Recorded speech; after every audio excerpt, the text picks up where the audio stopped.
really wasn't. I have ADHD, so I'm constantly just hyper, and I just use that as the excuse. But I did get a drug addiction, and I found out coke and meth put me to sleep, so that was a real problem. But you guys like dark humor? How much time do I got? You guys like dark jokes? All right, true fact, okay? All right, that's all. Okay, there you go. Nathan Daniel on a very special, either gay or boring white guy episode of Kill Tony. And you're not You know all about gay, right, Tony? There you go. We've already done all those jokes. You're 40 minutes late. So my name just got bold. Okay, Nathan.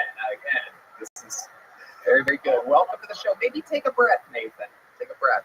You've been on this show before, correct? Yeah. How did that go for you? Horrible. How do you think this one went compared to that one? Horrible. Right, it's pretty bad. Now, how do your other sets go? Here, I haven't really been able to get sets here. How long have you been doing? Not here at the Mother No, at Austin.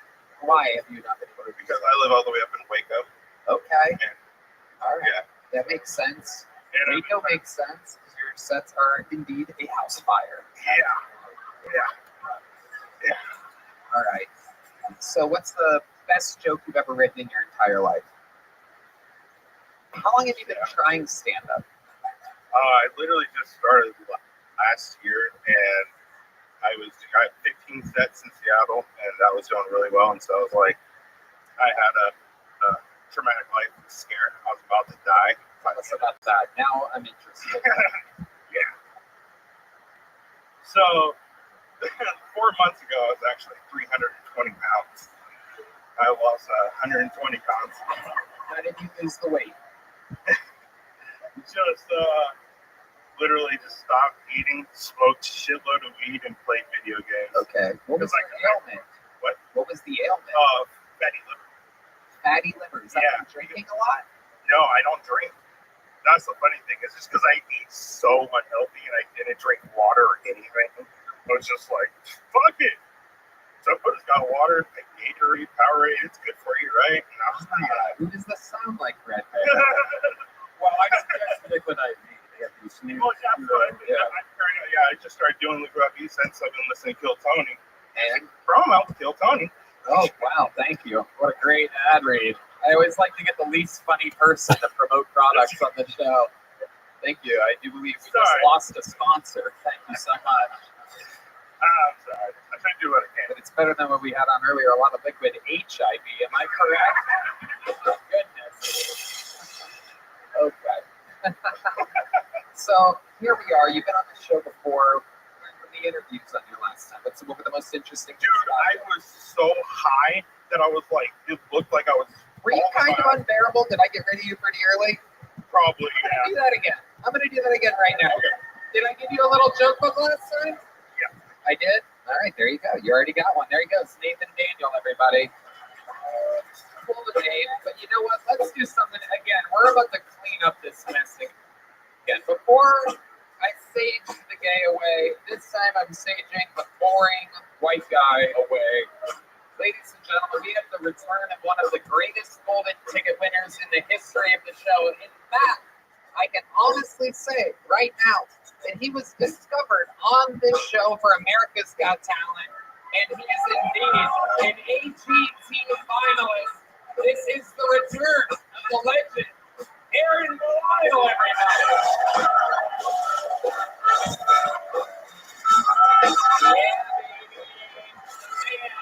The legend, Toronto, Canada's own, made it all the way through AGT to the finals, selling tickets. His life has completely changed. Ladies and gentlemen, one more time for the great, the powerful, this is Aaron Belial, everybody.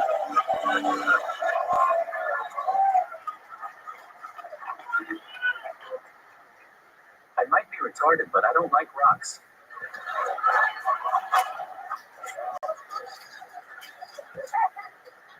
I collect straws. Just got back from Canada, and I'm so glad to be here in Texas, the land of the free and the home of the plastic fucking straws. Breathe through this straw, bitch.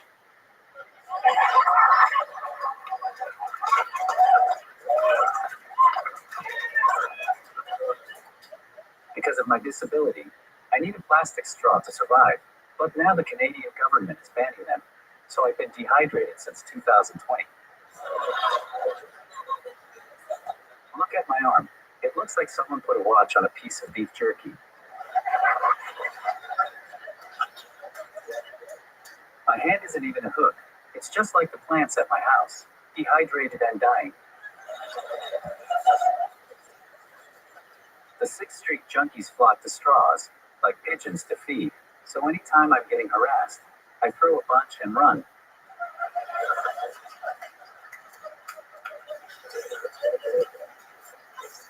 So all of this was just to say fuck turtles. I'm going to be giving out free plastic straws at the end of the show. Please grab one and protect the disabled community by killing a goddamn turtle. Fuck yeah. Another new minute. Plus by Aaron Belial. Now, I actually know for a fact this is true about you. You do drink every drink out of a straw, even if it's in a can, even if it's in a bottle. We've hung out. Actually, Aaron is one of my favorite people to hang out with. A little fun fact in Austin, because I understand everything that he's saying, because he just sits next to me and shows me shit, and I laugh. I'm like, fuck yeah, dude. It's like a friend that has subtitles. It's amazing. I don't have to just say what. I know everything he's saying. He writes it. He kills. He's fun to hang out with. And you do drink everything out of a straw. How's life, Aaron? Tell us about whatever you want. I had to make cuts in my life. There was too much. So I sold my house in Canada, and now I'm a real husted comic. Homeless. Now, I guess I forgot to mention that is indeed true. I signed some papers. I do believe Roseanne, Ron White, everybody signed papers. And indeed, how about this? Aaron Belial is an American citizen, everybody. Took a while. It took a while.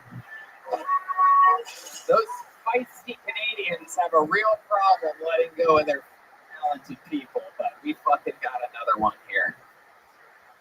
Tony and Red Band have helped me more than anyone, probably ever will. From Kill Tony, I went to America's Got Talent to be a finalist at Get My Comedy Visa, and I won exactly what I wanted. I came to Kill Tony and asked for $30K and a green card, and guess what? I'm getting that. And I pay for it with money I earned from my content after Kill Tony. And in return, Tony only asked me for one thing. Tony was all right. Pick up my ball with your fucking hook hand. What the fuck? That was retarded AI. I can't believe you recorded me asking for the one thing that I wanted. Oh, there's one thing. Well, all right. But Red Band needs to hold me upside down, like a cake stand.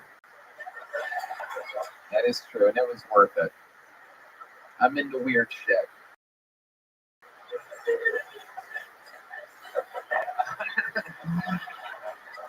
What else is happening? The great, the powerful Aaron Belial speaks to a phone, gets more laughs than most of the people do that have a fucking voice.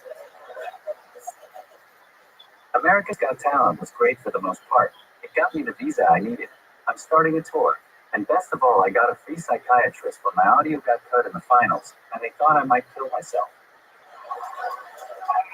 AGT hooked that up? Oh my god. Yeah, That is how evil fucking. I guess in the finale there was audio problems. Like he got fucked. He pretty much lost the whole thing because of audio problems with the sound people there at AGT. Unbelievable. That is. I have a gag order, so I can't tell you whether I saw Howie's head or Simon's cock. Wow. I love it. There was a guy earlier that has a no gag order. He didn't have a gag reflex. And Belial cooking up something over there. Let's see what happens next. So America's Got Talent was a fun experience. For some reason, they tried to dress me in a green fucking pantsuit for the finals. I looked like Ellen DeGeneres' retarded niece. They do that, man. I'm telling you, TV is weird. They do weird things. It's all fake. very bizarre. They like try to make you look bad if you don't do everything yourself. It's a weird fucking thing. I watched this ever since the first thing that I worked on, the first roast, the first show on Comedy Central. They do weird shit. They try to make people kind of look bad. Yeah. Fuck yeah. Absolutely. You been getting any fucking pussy from all this action? Yeah. What's going on over here? You fucking reverse finger blasting somebody or something? Every night. Yeah, absolutely. Okay, that's good. And you're living your dreams. Literally, your first episode here, there was some jerk off attorney in the front row, Harvard law degree. That guy ended up doing nothing, right? Made a bunch of pussies, strung you along for a while. Which stringing you along is an interesting thing to do since you're built like a puppet. Here we go. He was a fucking idiot. Worse than this girl. Yeah, it's crazy. He was sitting right there, right in fucking seat one center. It was just nothing worse than when there's just a complete asshole in the main seat there. Yeah. Did you and Steve plan to dress up together as lesbian lovers? Oh, come on. Come on. We actually got dressed by the AGT people for this. You know? I love it. Aaron, oh, he's got some. Look at this. He's alive. He's cracking himself over here. This is going to hurt my feelings. Here we go. I have to wait for it. It's the worst part. I have to set him up. Okay, Aaron, anything else on? I tried to buy it just to show you, but they said no. Oh, they said you weren't allowed to buy it because they knew you were going to make fun of it. Oh, those assholes. Oh my God, it's amazing. It's amazing. Howie is like the voice of reason on that show. I mean, it is wild. Everything else seems kind of like there's no real, like comedy lovers. It's all like they just mesmerized by goofy shit. Howie is like the senior representative of comedy there. And you guys, Howie was so backstage, man. did you have to type each so, or did you copy and paste that? So. I thought he short circuited for a second. Howie was so.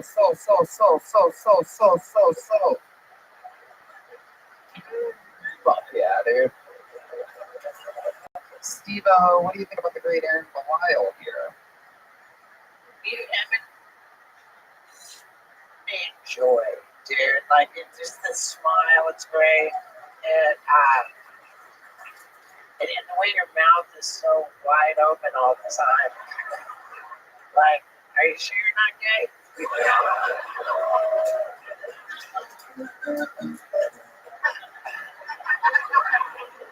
Sean B's playing music while Aaron types is definitely my new favorite thing ever.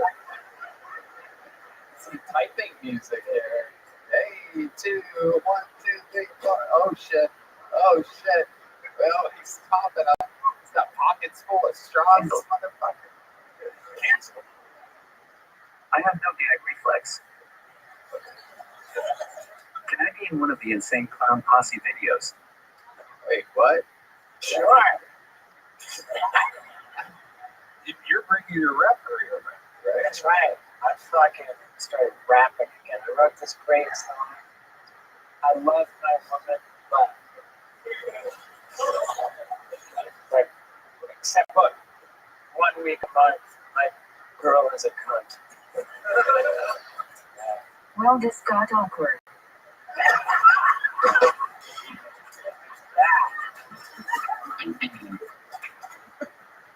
Fuck yeah. Absolutely. You said you have no gag reflex. I must say that is so gay. The great Adrian Ipalucci is probably your first time seeing an Aaron Belial. What are your thoughts? I think I saw you yesterday. You had a dog with you, right? Where is he? Oh shit. Look at the wheels turning here, folks. Oh boy. Oh jeez. He's at home. Okay, there you go. So you only need him sometimes. Oh shit. Oh boy. Oh, there he goes. I only TV. Yeah, Makes sense. that's right. I Very love funny. it. I Yes. love it. You bring Okay, there you go. Very good.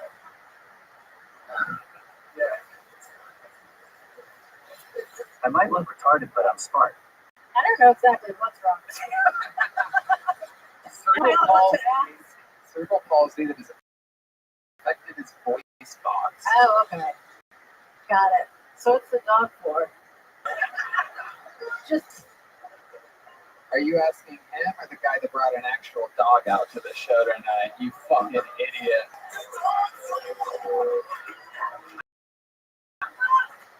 What is this, tables? Dude, get out of here. Come on, we can do that later. This is a fucking taping, dude. Save it for the stand-up shows, bro. I'm gonna hand the amazing staff here at the Mothership. We're constantly evolving the show as we go, doing as little work as possible.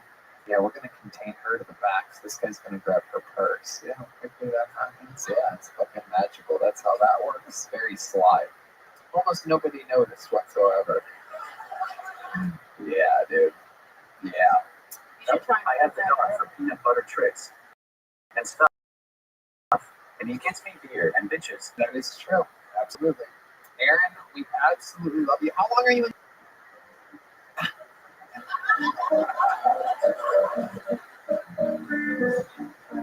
Oh, hell yeah.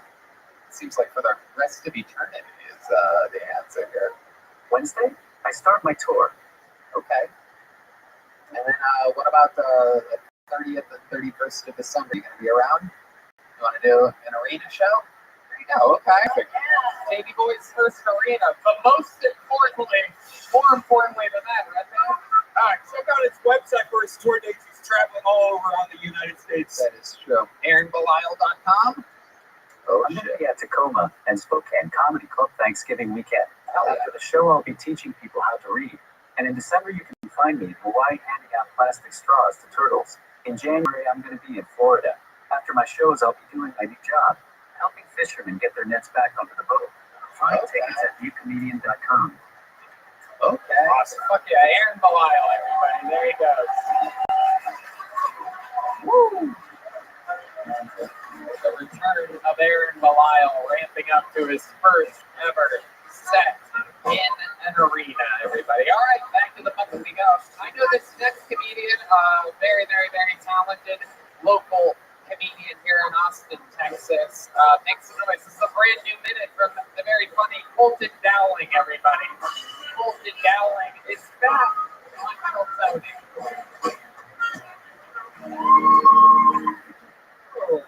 I love you too, but mostly men. Sorry, another gay guy. I am. No, it's fine. You're gay too, and no, it's fine. I am what you call have to be sober. I liked Bud Light and cocaine too much. I liked Bud Light, but I loved cocaine. You know, used to do a lot. Not a lot, just enough to drive home safely. You know. But I used to love buying the little bags that already come in. I put the straw right in there, right? And I'd call it Capri Sunny because I'm fun from the 90s, guys.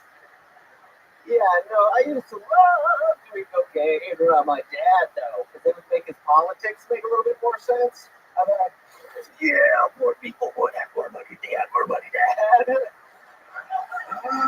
Business ideas, not you, you know, I'm socially liberal when it comes to cocaine, like the people liberal cocaine.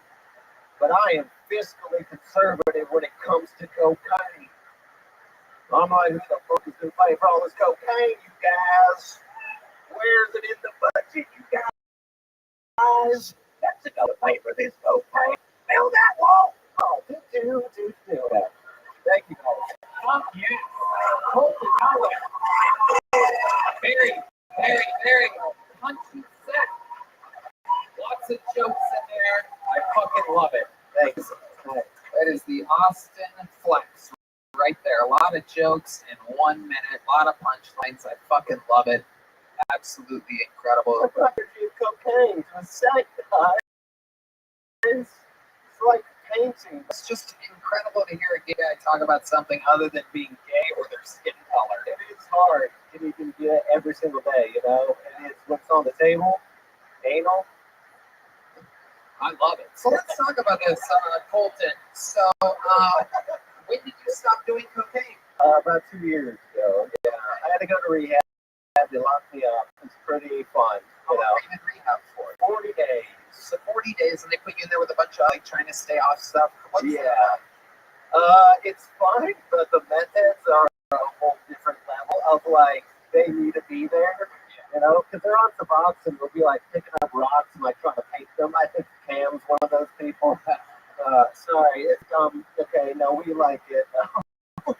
Yeah, there was one girl that was just in there for being sad. Oh shit! Oh, there's do drugs. Yeah, that's incredible. Do something, you know. Yeah, at least do the drugs. Get sad afterwards. It's like, what did you try? Did you try anything, or are you just sad? She was in rehab for sadness. Did she get better? She made me sad, so I stopped talking to her. Yeah. Amazing. Okay. Yeah. Colton. So, do you have any tricks? Do you still drink at all? I am on my first relapse. Oh, But I haven't. When did that start? I went on a month-long honeymoon in Europe, and I wasn't going to be sober in Europe. You know, they have good wine and awful people, so you drink around. So you got married? Yes. Nice. 2 years married to a swamp man from Louisiana. I love it. Sugar cane the fields. Tom's fucking stupid, but we like him. You know? Yeah. And how's that going? He's moving to Minneapolis. Yeah. So you guys are separating? He's gonna go for a little bit. But I grew up, my dad was in the army, so like if someone just leaves for a little bit, they'll come back. Probably. Yeah. Totally. Yeah, gay guys never cheat on each other. Cheat on each other now. It's Okay. awesome. Open gay marriage. It's an open but very gay marriage. Right. Yeah. We both cook. So imagine. Wow. That actually sounds lovely. Just have a couple dudes hanging out, cooking, and butts. Yeah. It sounds like fun. It is fun. We also wear boots sometimes. Whoa. Boots only? Just the boots? Yeah. So that we can knock them. You know. Oh. That's just a traditional with us, though. You know. Gotta keep marriage traditional by knocking boots. He knows what I'm talking about. Hell yeah. This guy can't even make eye contact with you. This guy's such a real Texan. He's just like, Yeah. It's weird. He won't look at my eyes, but he will look at my face.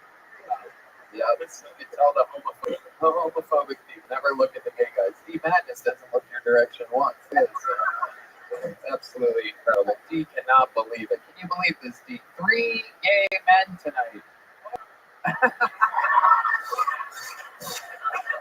He gets you a napkin and stab your forehead when you start. Anyway, all right. Colton, what else has been going on? I like your style, man. And you know, you've always done good, but this set was like incredible. You're staying, you know, what's it been like? Almost 3 years of you being here in Austin, right? Yeah. The key is not doing coke. It really helps you remember your jokes. Yeah, I don't know. I have fun. We got a podcast called Some of This Bad. You would hate it. Who's got a podcast? You and your husband? Me and Dylan Carlino. I think you know Dylan.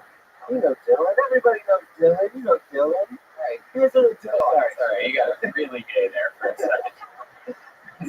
Jesus Christ. So what do you guys talk about? What's your podcast about? It's just gay sex. You guys would hate it. Don't. Okay, there you go. Absolutely. Yeah. It's fun. We got a dog. We're doing fun things. I don't have any skills. Got a gaydar. I don't have anything. I came unprepared other than jokes. You know what? That's all the fucking. It's very much fun. Here's some Zippix toothpicks to hold you over during your relapse. And if you're around Thursday, I'd love to have you on the secret show. I You ever get one of these before, Colton? You already have one? am not. You have it? Here you go. There you go. Absolutely. And you get a tote blaster, too. Tote down for the real minute of comedy. How about that? It's amazing what can happen here on Tony. I need to get back to talk to you guys. I'm sorry about that. Jump right our Steam panel. All right, your next bucket full, uninterrupted, from Jason Fern, everybody. Jason Fern, I do believe this is a Kill Tony debut right here. I don't know if you can tell by looking at him. Like so poor at off-brand Monopoly? Do you know how broke you have to be for your fake money to be fake?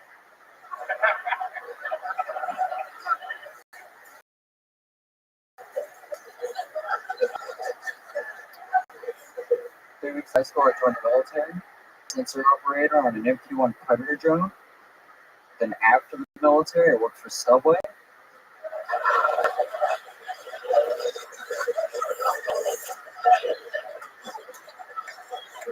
Both mascots are predators.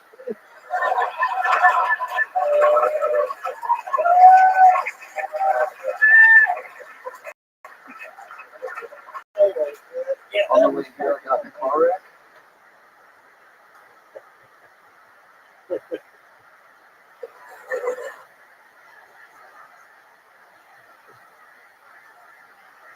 everybody. Jason Byrne, I do believe this is a Tony Day there. I don't know if you can tell by looking at me, but I grew up poor. Like so poor at off-brand Monopoly. Do you know how broke you have to be for your fake money to be fake?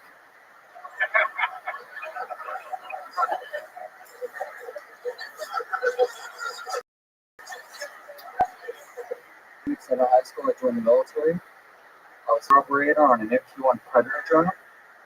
Then after the military, I worked for Subway.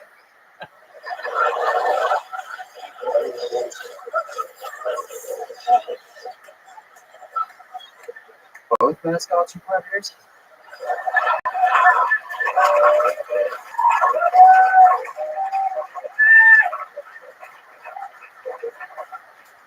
On the way here, I got in a car wreck. Thanks. Called up insurance, and it turns out that Nationwide is on Frank's side. I'll wrap it up there. Jason Byrne, ladies and gentlemen. Welcome to the show. This is your first time, correct? Yes, sir. I can tell. I haven't seen you before. Hi. Hello. Your like clothes, your hair, everything's kind of like wrinkly and fucked up. I'm working 58 hours, Tony. Okay, what do you do? I'm an iron worker. Okay. All right. So Yeah, you're dog. for a place, sure. You think you wouldn't be in the iron business, Yeah. but How are you? Shout out to JD. JD, can you hear me?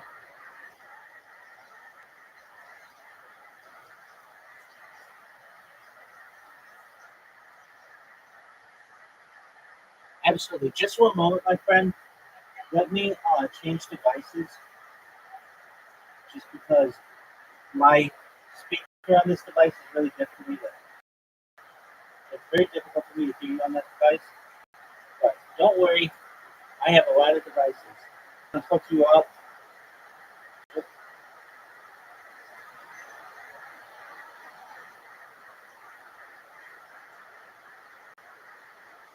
Okay. Can you say that again?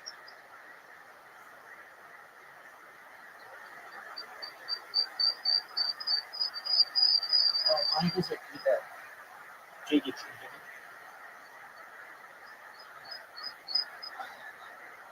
Excellent. Okay, so may I ask how you found out about me?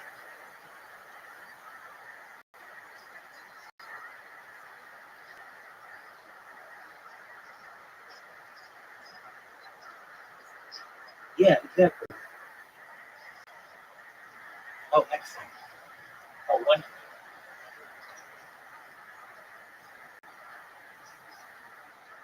Amazing. Okay, well, let me tell you about myself if you don't mind. Is that okay?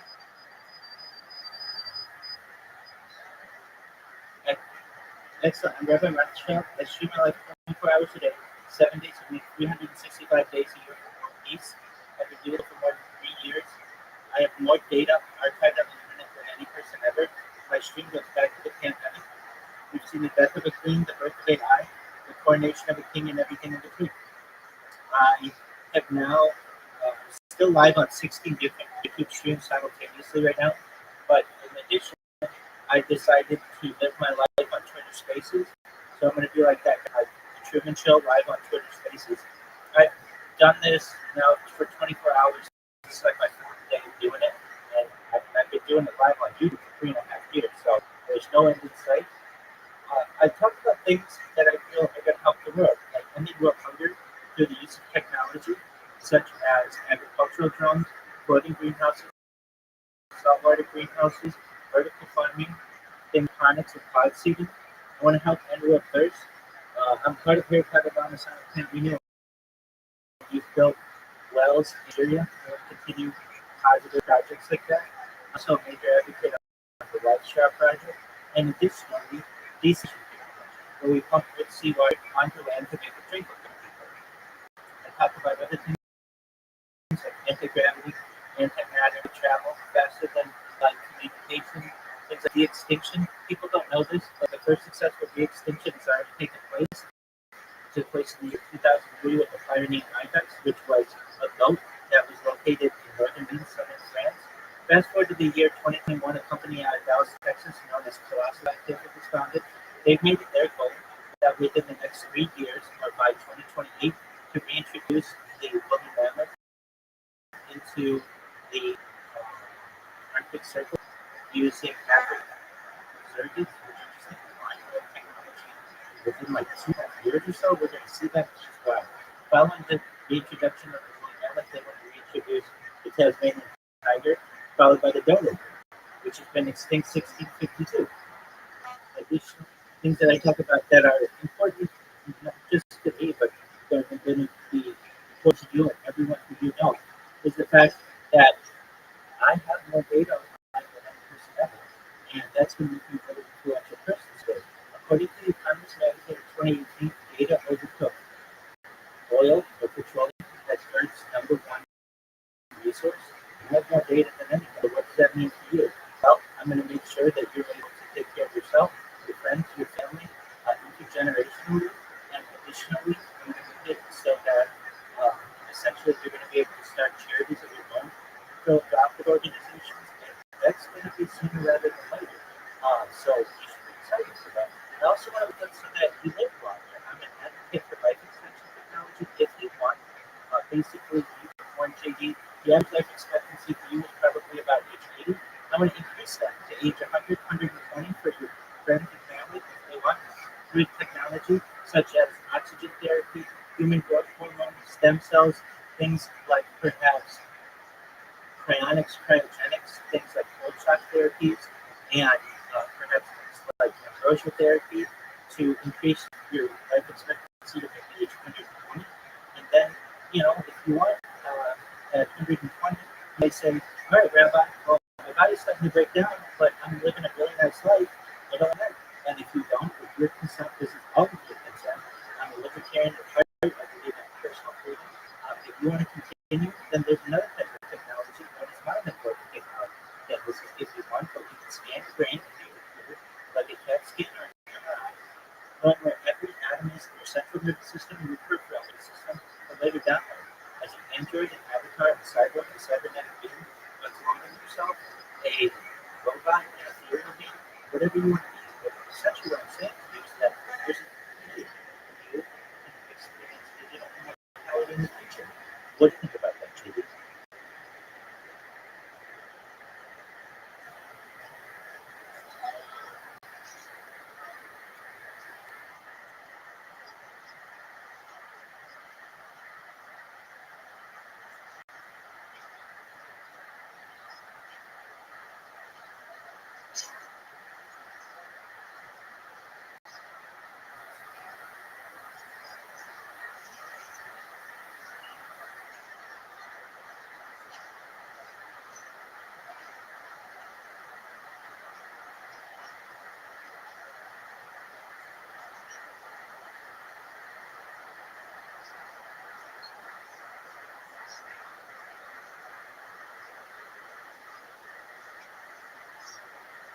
Both. So life extension technology, essentially your current body, it can be extended to age 120 or longer. And then, as it's called, at least within futurology, it's called digital. We can consider it regular technology. It's essentially a perfect scan of your current central nervous system and your peripheral nervous system, like a carbon copy or a copy on your computer that is available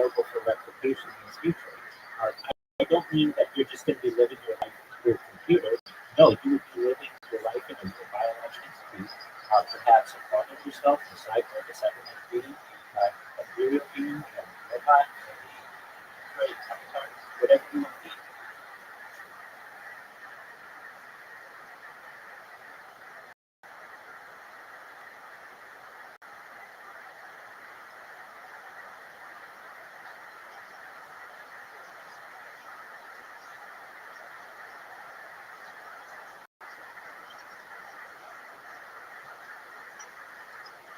Oh, that's not really the primary focus of it. I mean, it's really about the data that I collect on myself. I know that in the future, people will want to be someone. Have you seen the movie The Premature JD?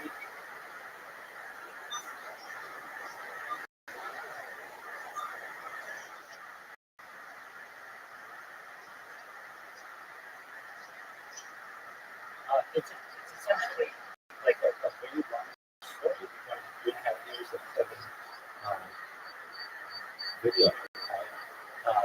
Like, don't think that I'm going to be selling this conversation. It's just something that's interesting that happens to me along the way, and really, the interactions that I have on a daily basis with people in the Discord or people on Twitter Spaces are just leading up to that date where we go viral and everybody knows about it. And that's essentially what I like in reverse, and be able to learn how it got viral and all of the struggles and the challenges that we have to overcome to be able to do it. And it may be one of the world's most interesting stories.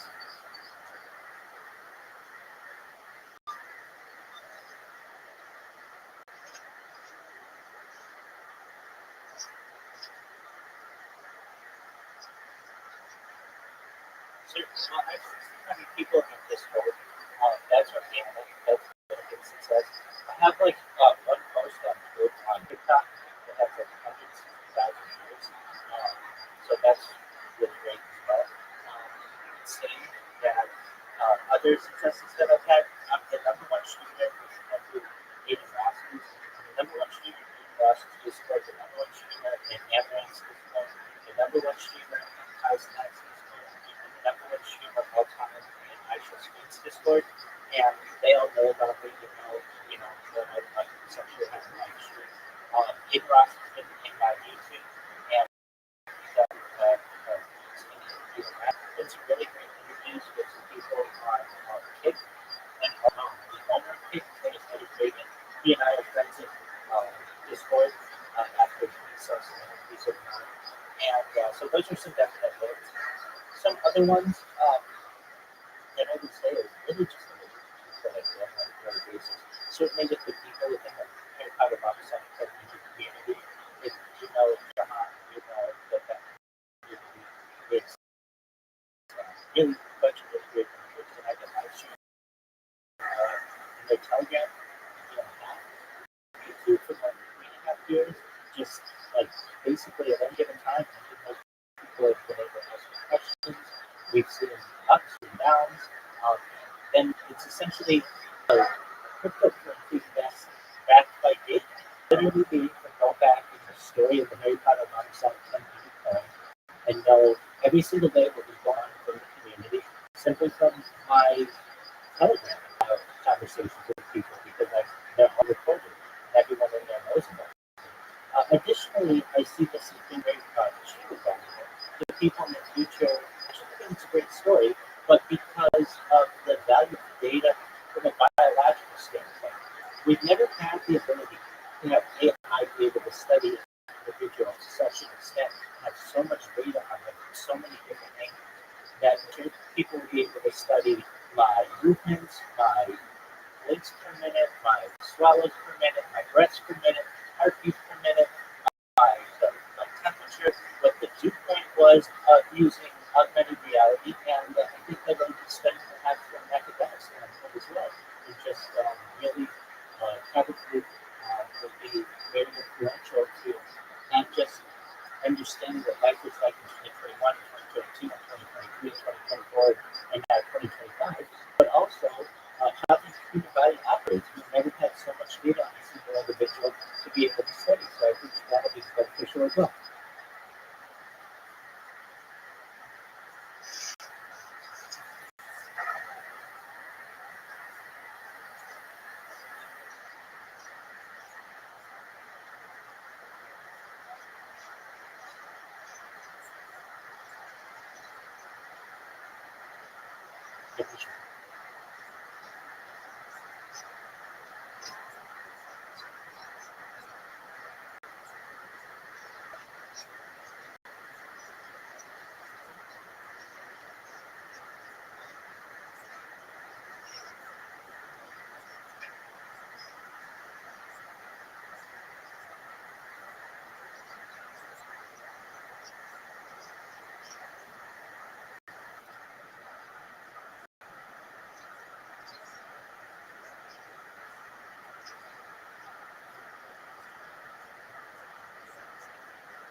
Yeah, I get what you're saying. I mean, the things that I talked about are simply groundbreaking technology. So there is the technological aspect of it. When it comes to investment, I don't need money. I want you to invest in anything, projects that are for you. I want to give to you in the future. If you want to give less energy, just like I get kind of on some that meeting, because at least that time is kind of the data I have for the past year. But it is certainly the technological aspect of it. We talk about things, technologies that are going to change the world, and like megastructures that are going to change the world, but they don't necessarily have a leader in them. Things like in the future, artificial intelligence, the ability to breathe on the water, things like perhaps a Bering Strait tunnel, essentially a tunnel that connects Asia to North America, closing creating a road between there and back to connect North and South America. These are technologies that under the seriously we need a leader, and I talked about them and we talked about them for 2.5 years ago. Other things that I feel like that we can into are certainly things in the realm of artificial intelligence. I think there's on ChatGPT it launched November 30th, 2022. And so we actually have like a view of artificial intelligence going back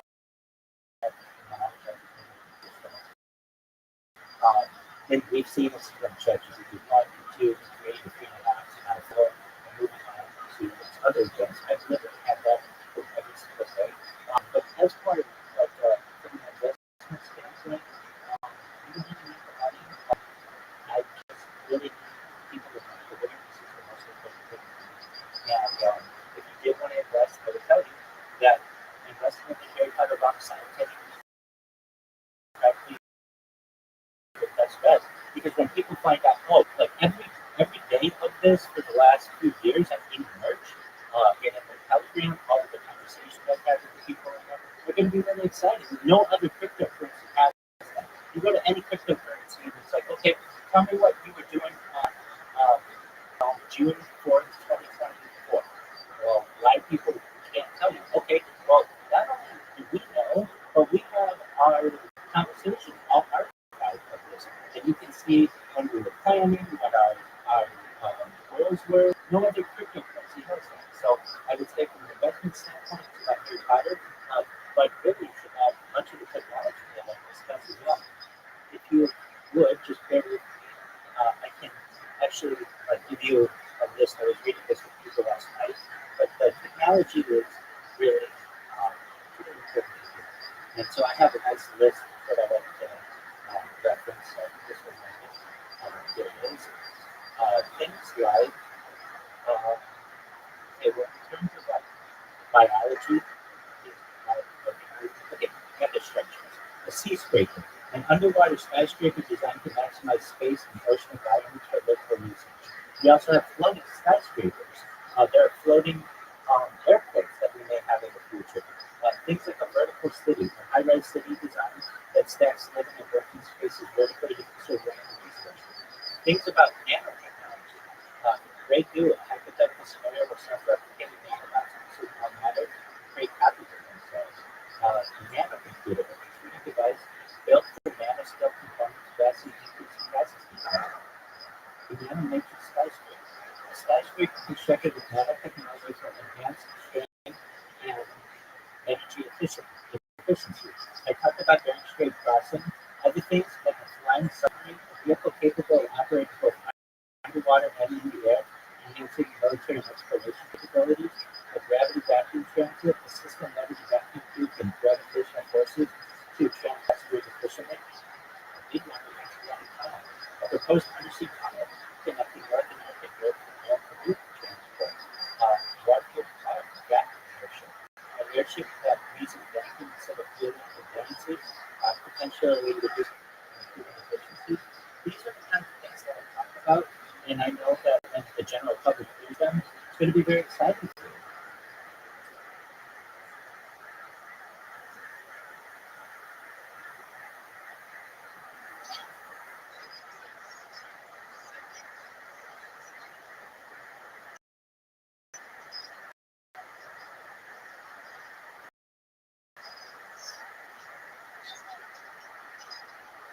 You know, some people told me 3 days ago they started a Rabbi token. They got me on Twitter Spaces, and they gave me 20% of the supply.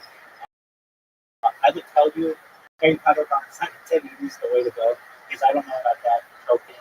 I just know they gave me 20% of the supply, but it's a Rabbi Rothschild token. And it may be worth a lot in the future as well. My heart is with the Harry Potter Box community. They've been out for more than a year and a single day, and that's the token that I would say is best. It's like at 11 cents right now, so it's actually at a really nice price point. You can buy it. The Rabbi Rothschild token, much about it, is one. And I actually want to launch a token myself. I wanted it to be done by the Harry Potter Bonus YouTube crew, because they know me and I trust them. But there's nothing I can do if somebody wants to launch a token in my name. They're allowed to do that. So I would say that if you wanted to buy another Rothschild token too, just try to win to kind of see, okay, look, you never know. It's not worth anything. Right now, I think it has a market cap of like $13,000 a month, but it just started 3 days ago. But you never know. That one may be worth a lot too.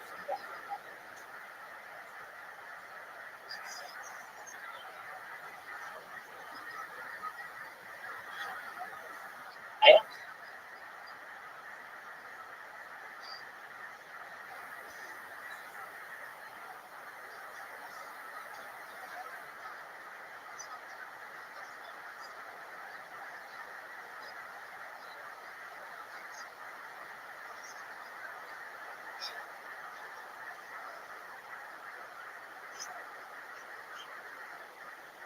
Absolutely. Please feel free.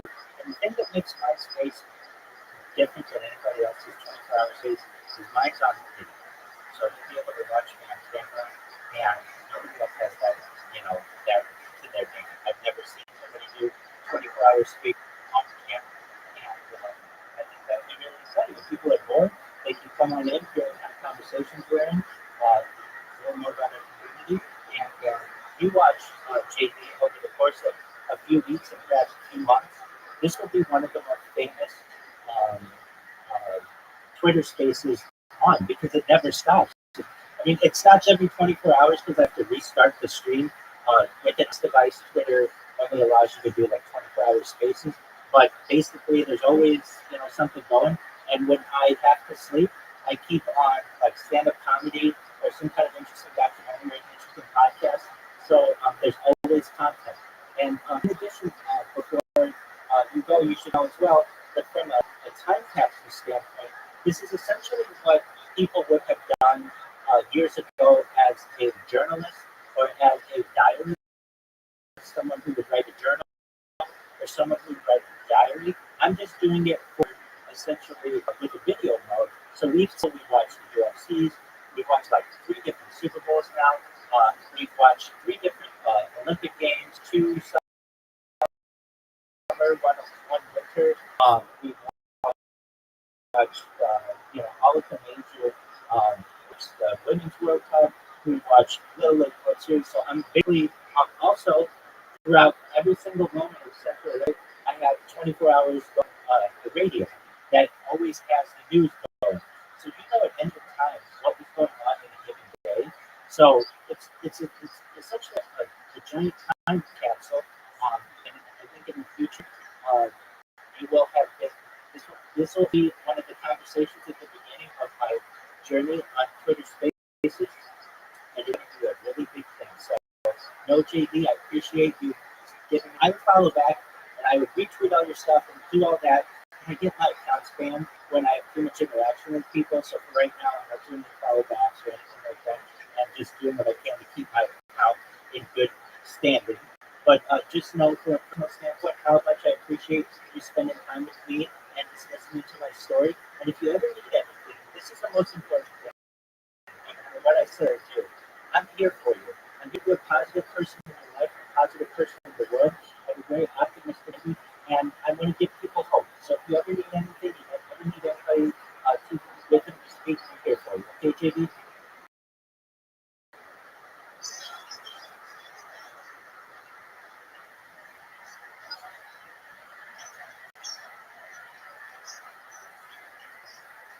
Yeah, but I'm pretty positive on soul as well.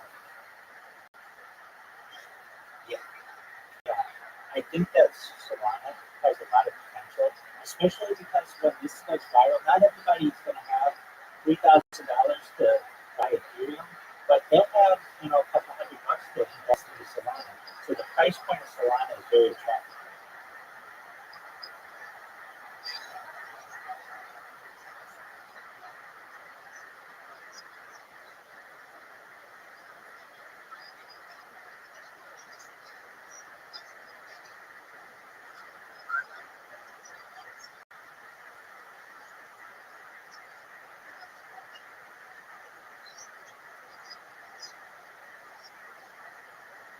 That's exactly it. And I think that just where we're at least from your average person, your average normie who can buy, Ethereum is probably a little too expensive for them right now. They're probably priced out on a lot of projects, but Solana is much more affordable for people. So I think that it definitely has an opportunity. And some of these, like when I don't have people in here, is I go into people's Twitter spaces and I show myself, especially if they allow for chill and chill or open mics or share, and I tell them about myself. And I can't tell you, every single day I have at least one person essentially has ever given me say to me, "That's the greatest thing I've ever heard." And that is just such a nice thing to hear. And it's like, yeah, I think it is too. I think it's a very cool thing that you're doing. And I think people will be able to learn from it in the future. So I've been able to learn about a lot of other people's projects on this. So perhaps in the future, projects may be very may have a very high value. But as of right now, I would say Ethereum investments and of course a private on something.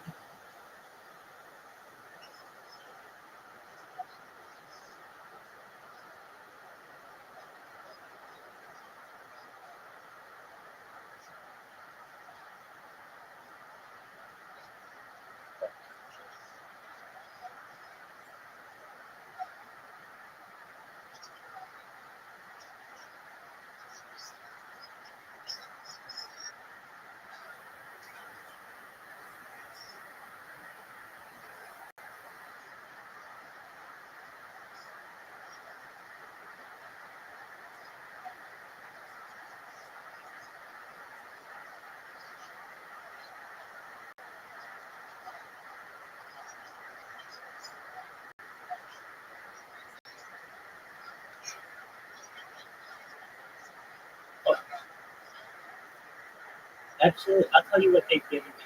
At one point, I didn't ask for donations. I've never asked for donations, but they gave me probably about like $100 in donations like a year ago. And then also they gave me merchandise. So my bedding, my shirt, my pajamas, they donated a hoodie, which was like maybe $400. It was a special edition hoodie. But aside from that, they've not given me any money. And I really, the reason why I did this, the way I found them, one thing that I like to do, look, let me say this. I have over 100 YouTube accounts, 200 Instagram accounts. I have over 500 Twitch accounts, over 1,000 TikTok accounts, over 2,000 Twitter accounts, over 10,000 accounts. I have more social media than any person ever. And the reason why I do is because I want to be essentially uncancelable. If I had so many accounts get banned on, I had like my original Twitter account had over 10,000 followers, and I've had others with 3,000 followers. But what ends up happening is I end up following people and doing follows and things like that. And then you just get banned one day for inauthenticity, and there's nothing you can really do about it. I go through the appeal process, but it's really difficult to get your account back unless you're a big influencer. So the way, though, more than a year ago, almost 2 years ago, I would host a trivia contest. And not contest, which is trivia. I like to host trivia. And the people at Harry Potter Obama heard me hosting trivia, and they heard what I was talking about data and its importance. And well, actually, they said, "Oh, you have this guy that I telegram." And they told me the name of their coin, and I was like, "That's the most ridiculous thing I've ever heard." But they were really nice to me, and I got to meet the community, and they realized that I was just a nice, and they let me start streaming my life on the gram. I'll simultaneously thing in there, YouTube, and then which was karaoke mix in there, and of course Twitter Spaces. I did all this till about a year ago. I ended up creating all these Twitter accounts, and Twitter just came in a ban, just did a mass ban, realizing to some extent. So I started going on Kick, and that's how I met Aiden Ross, and that's how I met Eddie Craven, the owner of Kick, and all these people. And then just recently, like Twitter started allowing me for video spaces, but they weren't really utilized that much, and even I would utilize them. If I ever picked up, it wouldn't necessarily have to like stop. It would just be like if I had an issue with my phone or something like that, the video would go out. So it was just frustrating, but I going to make some adjustments with my phone, and now I'm able to do like 24 faces, which is the key, and they're all on camera. So from that standpoint, now people can actually watch along what I do, and I can tell you I've been doing it for 4 days. Last night, I had people all night we were talking about futurology, specifically in terms of like future technology and reproductive care, and just like design of babies and things like that. So I know this type of conversation is going to be exciting for people here in the future, and it's all part of it. I'm very positive about this project, especially because, you may say, hey, I'm a rabbi on Twitter Spaces.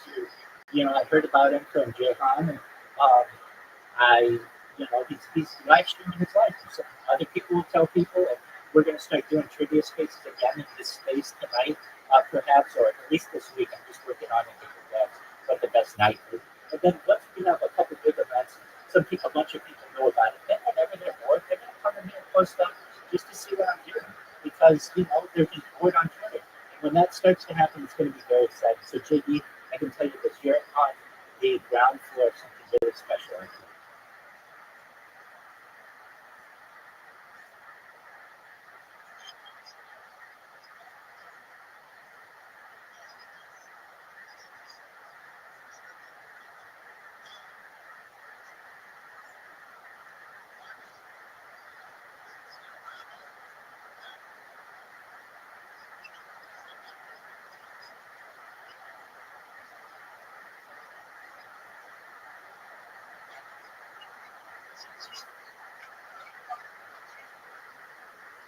Right, I have not done that while I've been a live stream.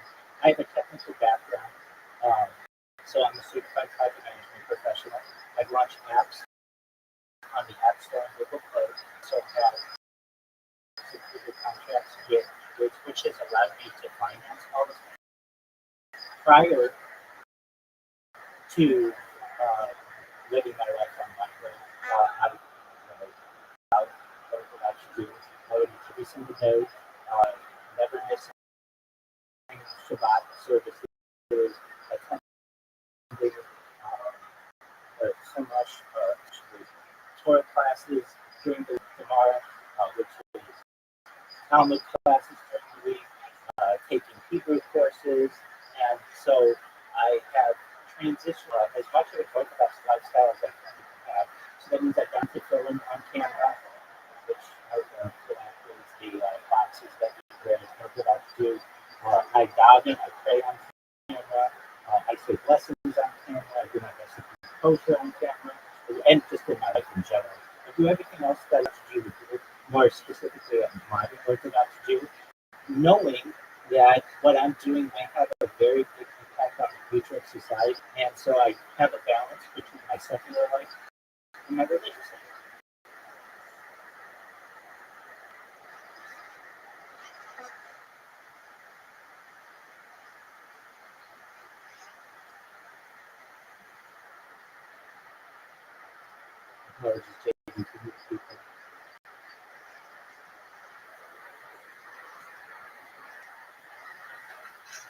Take this.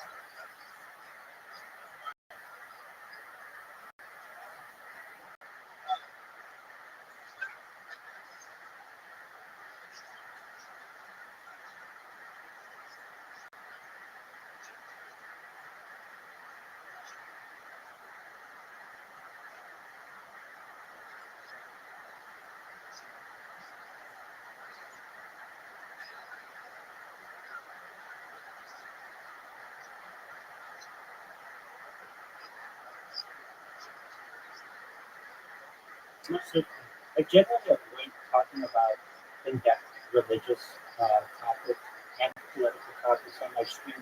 If people do want to, they can always ask me anything in my Discord. It gives me an opportunity to reply to them that way, either in writing or verbally. When it comes to food, we're going to have that in any industry. We're going to have that with any people. I personally want to be somewhat of a rapid with people. As I've said, anyone who helps me along the way by just giving me support, I don't want people's money. But what I'm saying is just by telling their friends in the future. I essentially want to be someone who perhaps is like a Robin Hood to the less fortunate, especially in the developing world. I would tell you that there are people who want to keep wealth privilege, and I understand that reason, but that doesn't necessarily mean that it always has to be that way.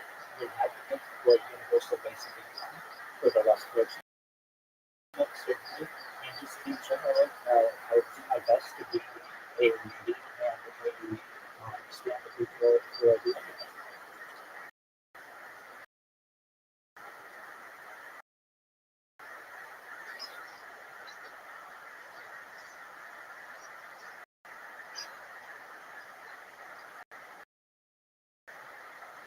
Awesome. If you have another question.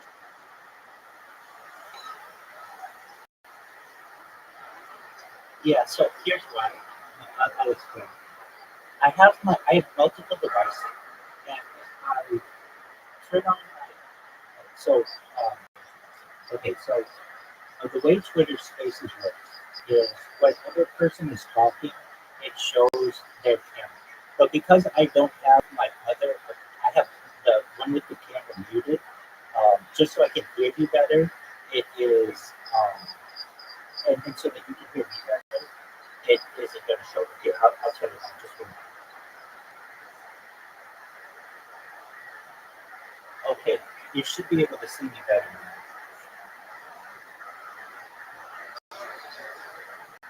Exactly. So it, yeah, exactly. That's the merch that I was telling you about, and essentially the world can watch my life through Twitter Spaces if they wish.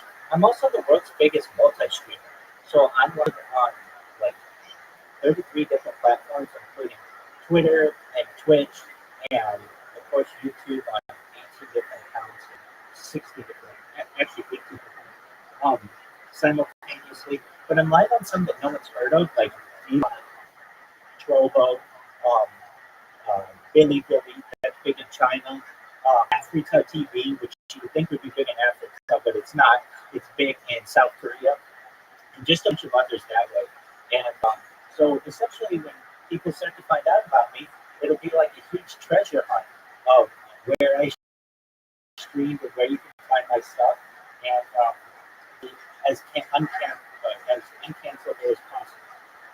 I know that I may say some things that perhaps the corporatocracy doesn't like, and if that happens, they're gonna really have to challenge cancel because everyone will know about it. My social media is so diverse that it'll be difficult for them to find it all. In fact, I do streaming on accounts that don't even have my name on it, just because I always wanted to be like, if they ever canceled all my accounts, I would still have accounts with archive footage on them that aren't associated. So I basically made backups of my accounts. Yeah, it's a pretty good strategy.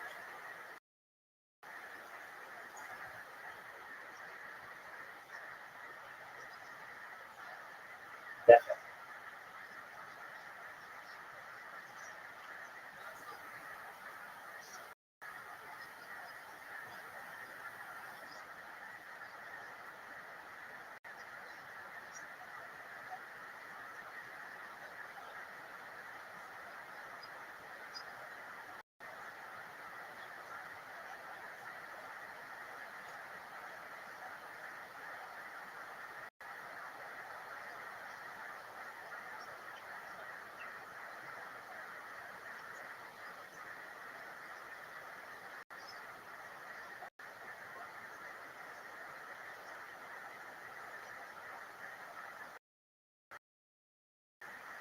you're 100% right.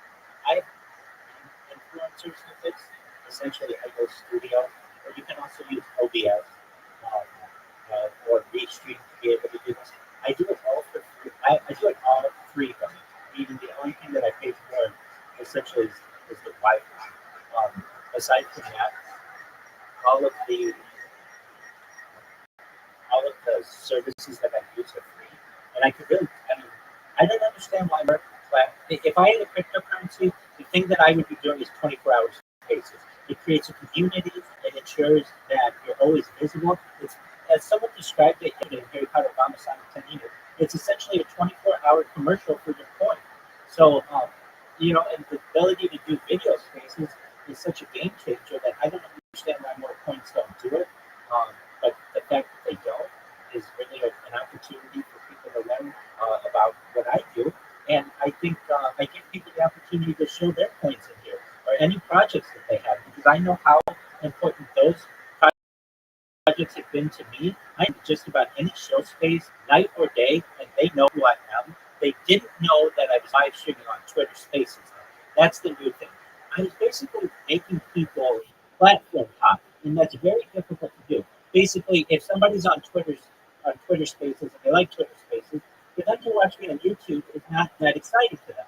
But if they know that, hey, if you're ever bored, you can just see what he's doing 24 hours a day.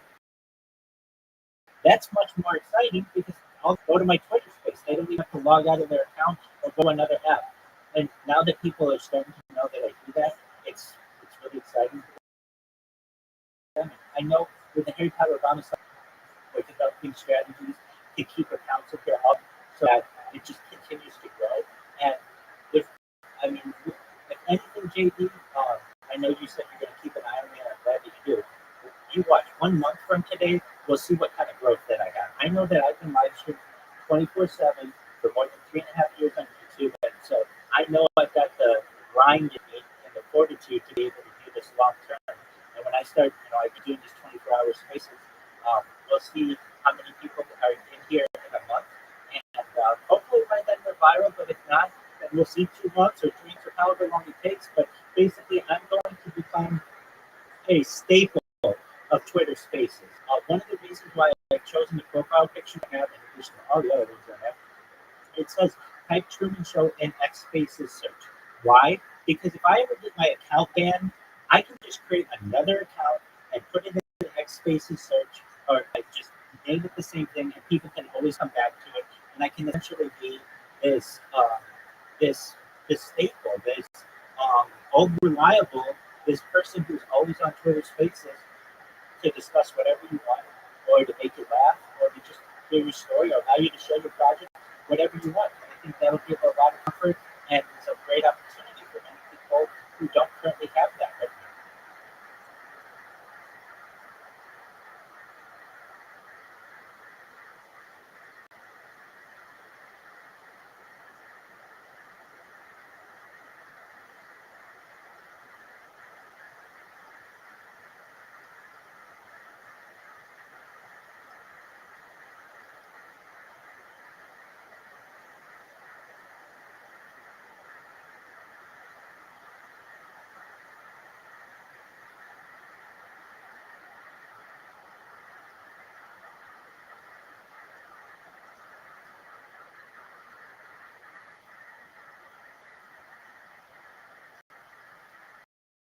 JD, I don't know if you're into your makeup.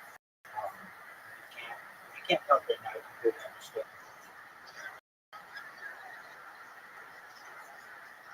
Absolutely.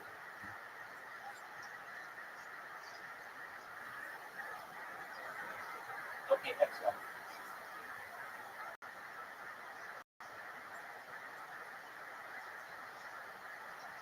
Oh yeah, definitely. Now you're pretty hard to hear.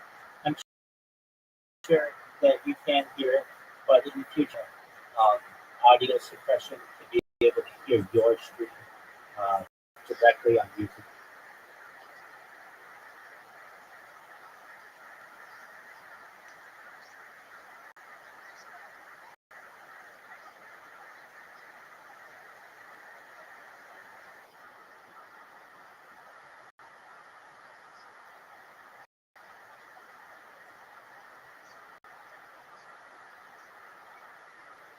gotcha. Yeah, but don't feel as you're recorded on Twitter Spaces certainly, but it would be very difficult, I think, for someone to just pick out your voice on YouTube right now, especially because I have a radio going right now. I got some background sound. One of the things that I do because I watch copyrighted content is I have simultaneous, or I listen to copyrighted content as well. I have simultaneous sounds going. So, like if I'm singing karaoke, it has like different sounds going on simultaneously, so that I can avoid some of the censorship that occurs on these platforms. So know that, yeah, you probably can be heard, but it's not like I've got the microphone directly next to the screen. That's not true.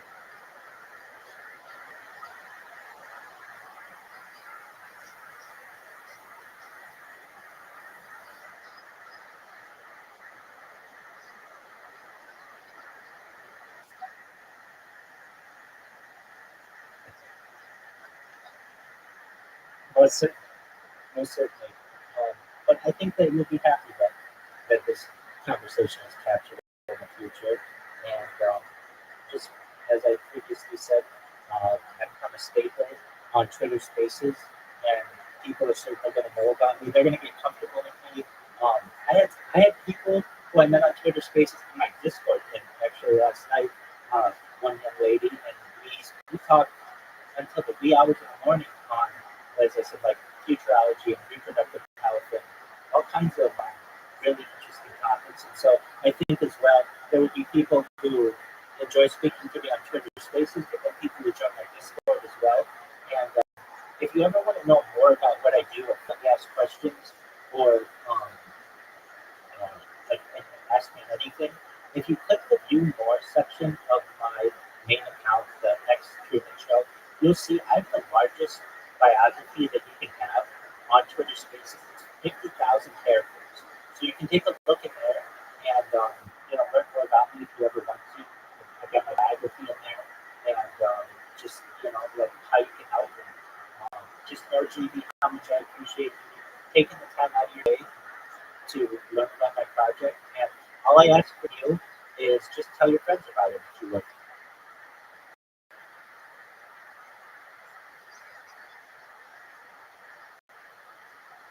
Excellent. Good to meet you as well, JD. In the meantime, I'm watching Kill Tony, which is the largest. Do you know what Kill Tony is, JD? Okay, it's the largest live podcast in the world. So I like Joe Rogan and all those podcasts, and Lex Friedman, and I've watched like all of those.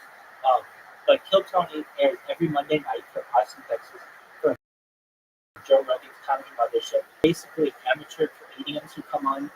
They have 1 minute to make everybody laugh, and then they are interviewed. So that's what I listen to in the background, if you ever hear that. And sometimes you hear Joe Rogan, sometimes that's reason. But if you're wondering, like, do you think these people are funny? Not necessarily, but the interaction that they have with the panel is pretty funny. Like right now on this week's episode, they have Steve-O, who was like on the old Jackass, if you know what that was, from MTV. And they've had like Roseanne on here. They got Post Malone on here, Ron White on here, Joe Rogan's on it all the time. So Shane Gillis. So some of the bigger comedians, Bill Burr, the bigger comedians are on. They give people advice on comedy, and I just kind of keep it on in the background as entertainment. So feel free to listen to it if you need me. I'm always here. Feel free to chime in. And I just again appreciate meeting you, JD. And if you ever need anything from me, I'm here. So thank you, and just feel free to enjoy. Kind of interesting. Shout out to JD, everybody. Kind of interesting. Have you ever thought about using one of the many irons that you work with? Only when I'm going on a hot date, Tony. What? Only when I'm going on a hot date. Whoa, okay. When's the last time you were on a hot date? Last Monday. Okay. Who'd you go on a hot date with? Some random chick on Bumble. Okay. Where'd you go? What did you do? Shakespeare's. Wow. Big evening over at Shakespeare's, the club next to the club where we contain everybody. Was it during an episode of Kill Tony? Yes, sir. Kill two birds with one stone. Goddamn right. You went on a date, and how did that go? Well, we went back to my place, had some fun.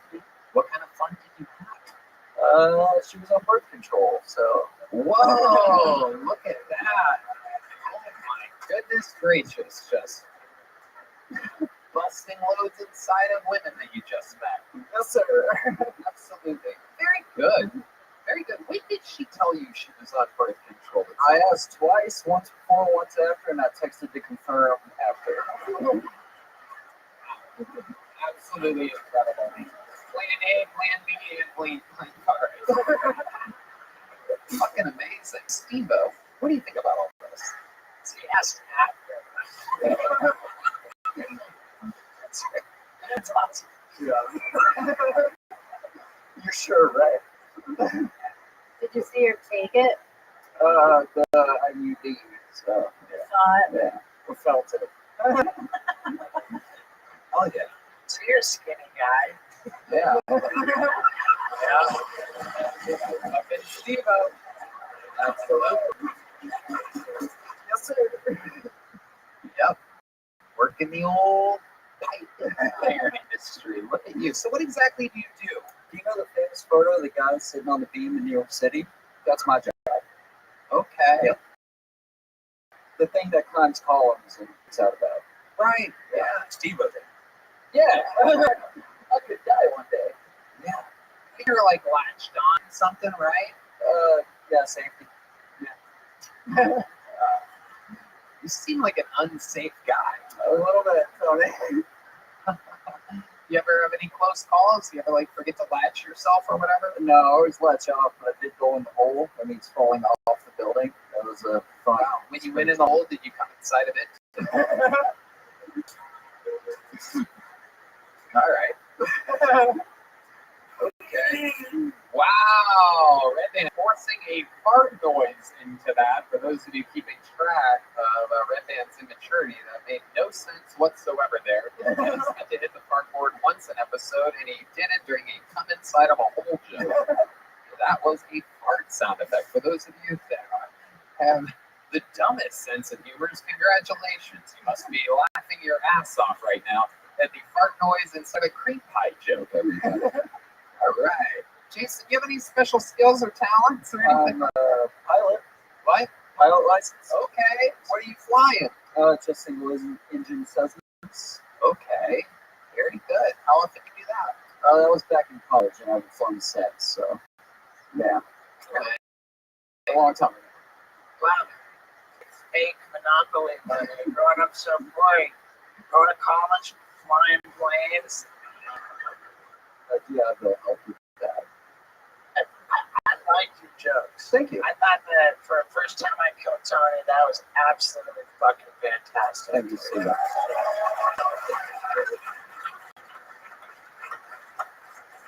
Adrian, any thoughts on this guy? What do you think about him? I can tell you're in the military. You seem like you're ready to kill yourself.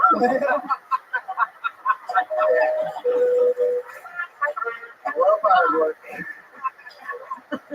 What's the craziest thing you saw when you were in the military? I was stationed a little bit north of Vegas, and I saw some lights in the sky. That's all I can probably say. Just normal lights? Some trippy, fast-moving. Yeah. You can talk about it. Would assume so. On a live podcast. Okay, my buddy Kyle, the UFO conspiracy theorist, is hard as a rock right now. He's incredible. Like, Do it, they don't fucking do it. You hear like fucking stop themselves there? I'm gonna hear it tonight. All right, Jason. Anything else crazy about you that we should know about your life history or anything? Your first time on Kill Tony, or your life is on the table right now, and anything can happen. I fell out of a 2-story window when I was 15 months old. That's cool. Oh my goodness, how'd that happen? Was Eric Clapton babysitting?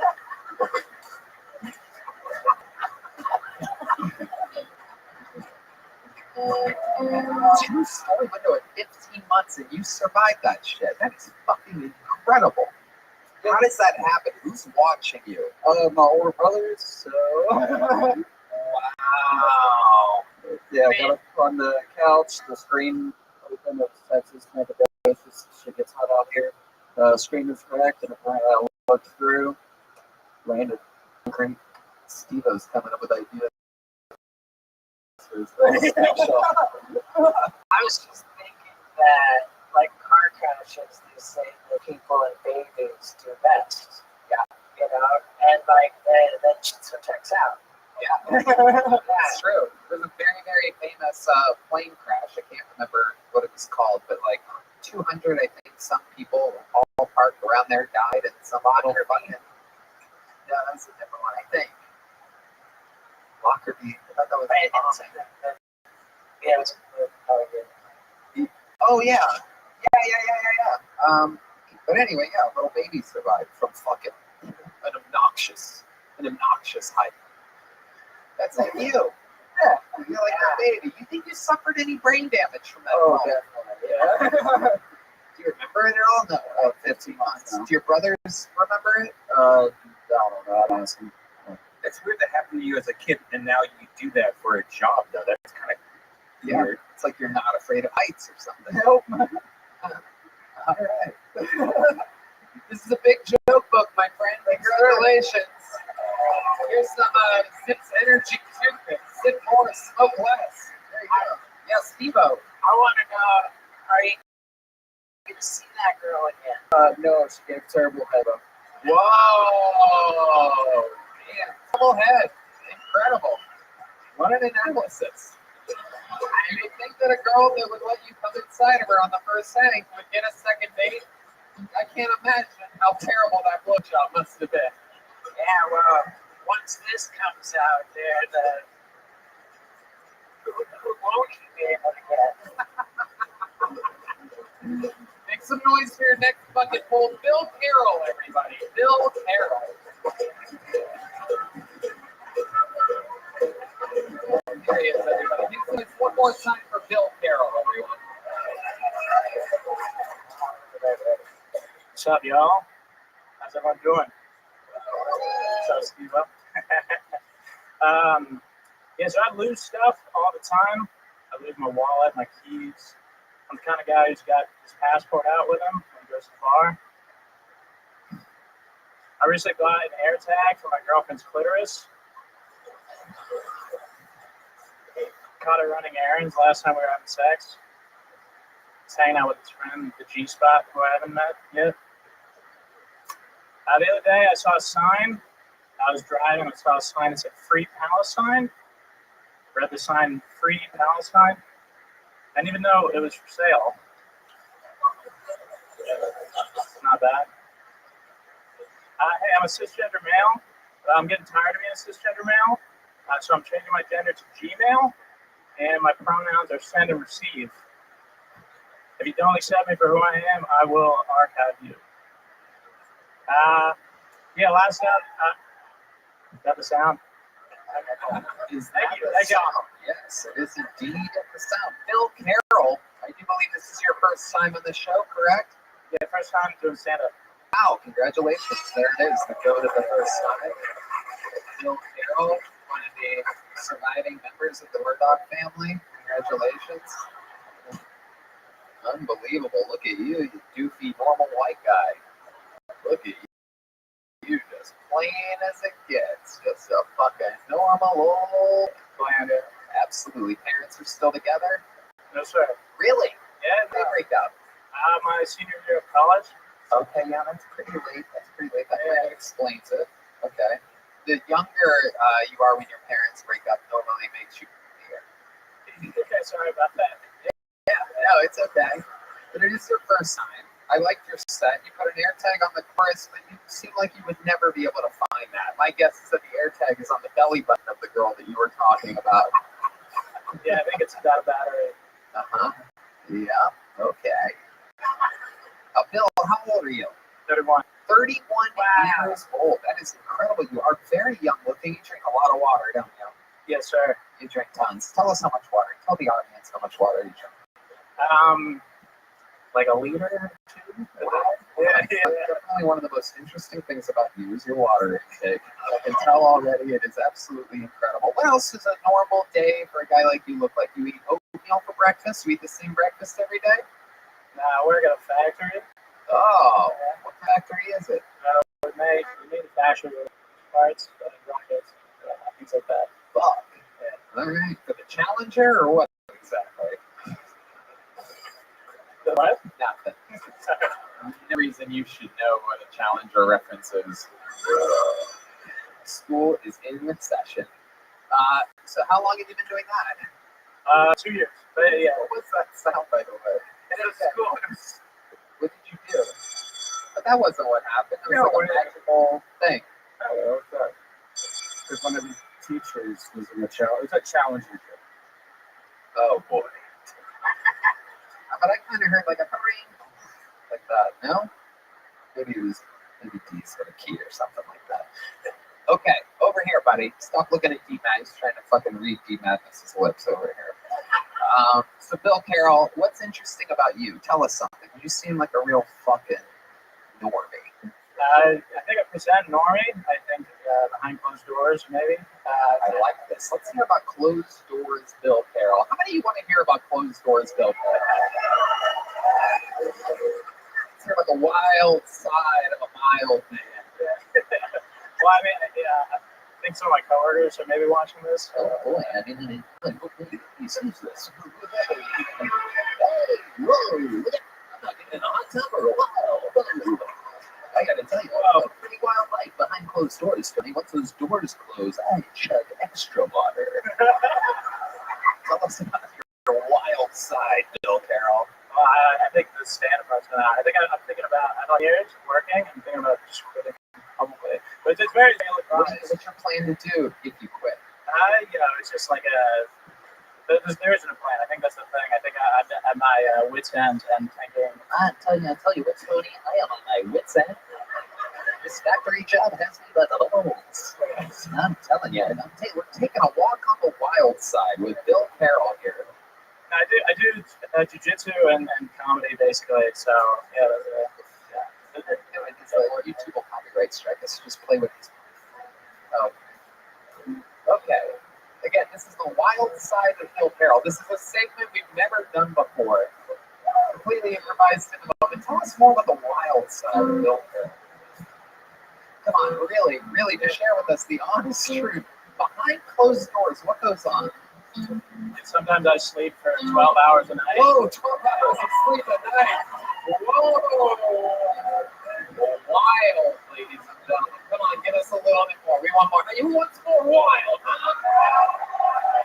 my goodness. A liter of water for 12 hours. You can't get it out. I don't think I've heard of anything less wild.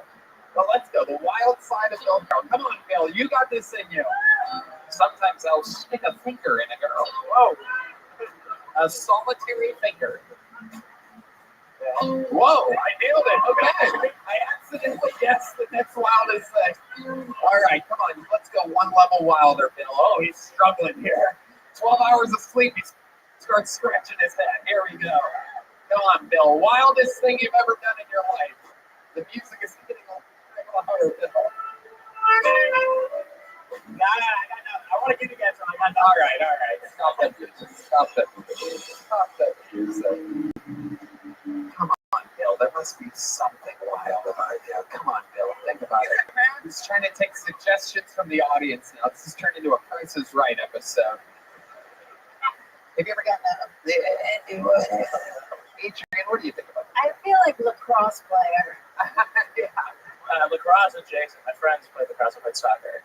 Oh. You guys all rape the same girls.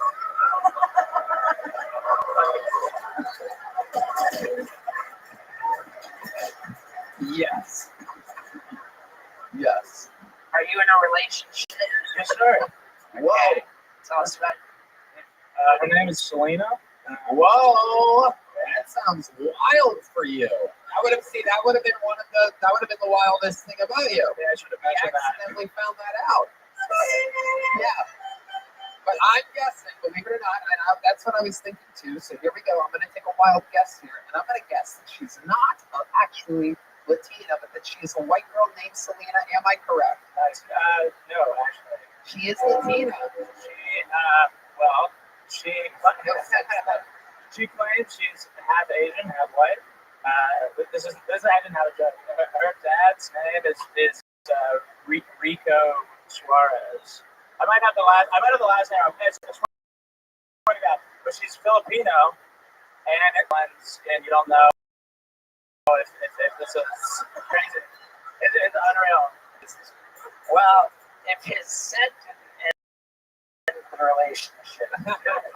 Absolutely incredible. Have you ever done anything other than missionary position with her?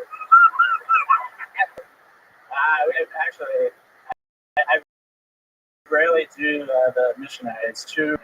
What do you mean? Not hit a fucking button for a second. Just get your stupid hand off of the fucking board. Wait, what is too much? The eye contact?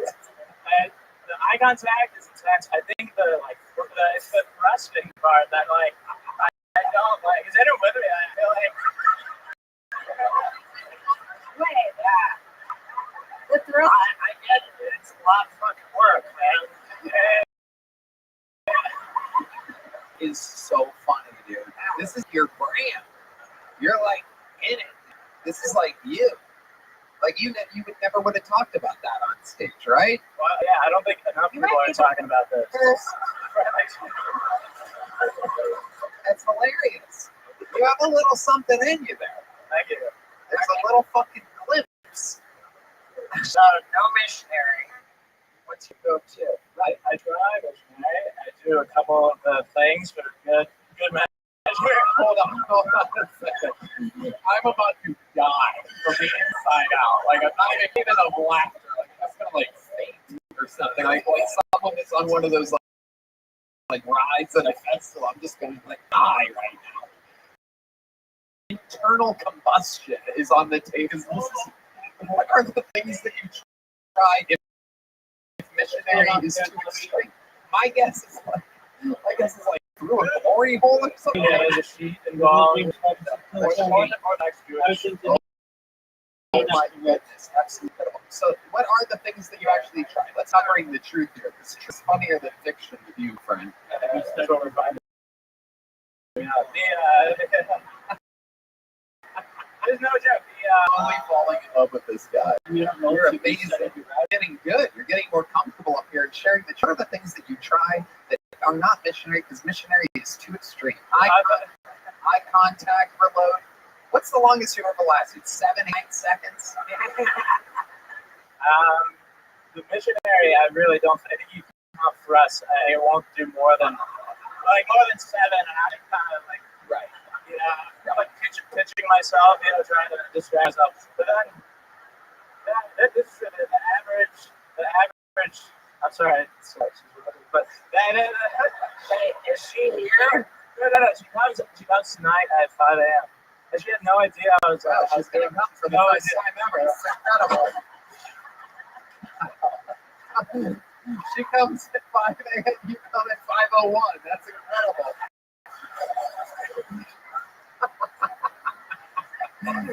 She's taking a red.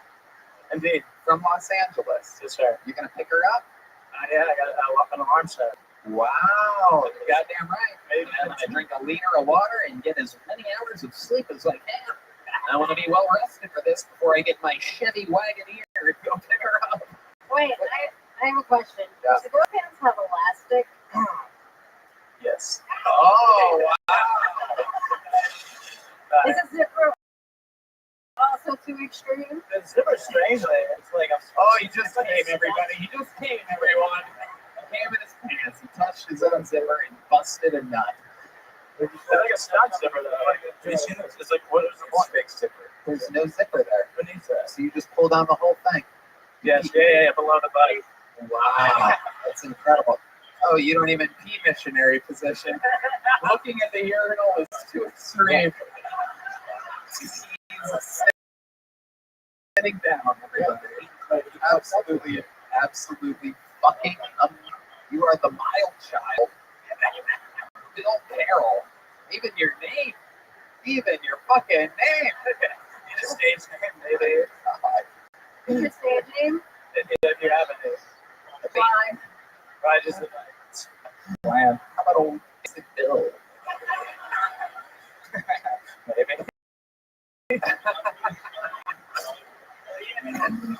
I like him. Red Band is that. I like him. When he fucking No, all right. It is true. He is very, very green.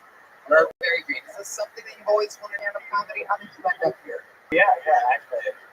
It's like something in denial about a little bit. Like, not like this at all. So I did, like, I ran for president of high school.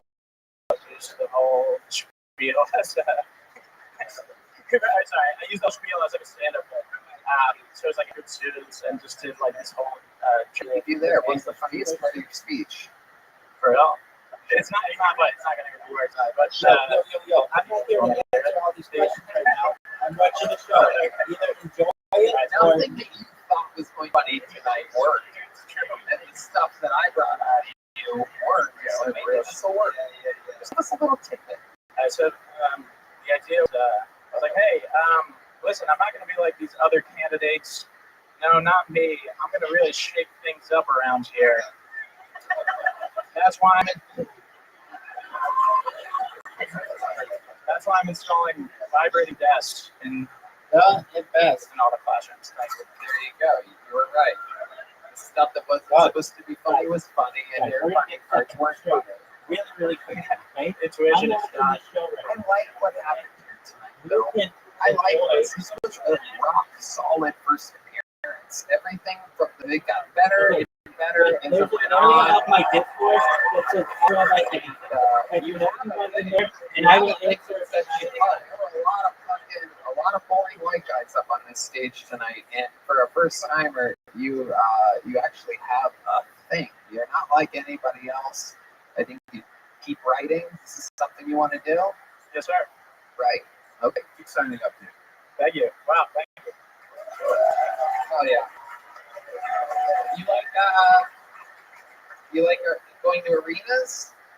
Because there's tickets for sale for the first I feel like you tickets left for December 30th. They're definitely going to sell out. I don't even need to promote it, but they are for sale. So I think they start at like $55, $65 a ticket. Bring Selena along with you. Great. All right, there. You know what? And by the way, since it was your first time and I liked your interview, I'm going to give you a big joke. But why don't you start writing? Then you get your shit together. There's the mild child, Bill. Everybody.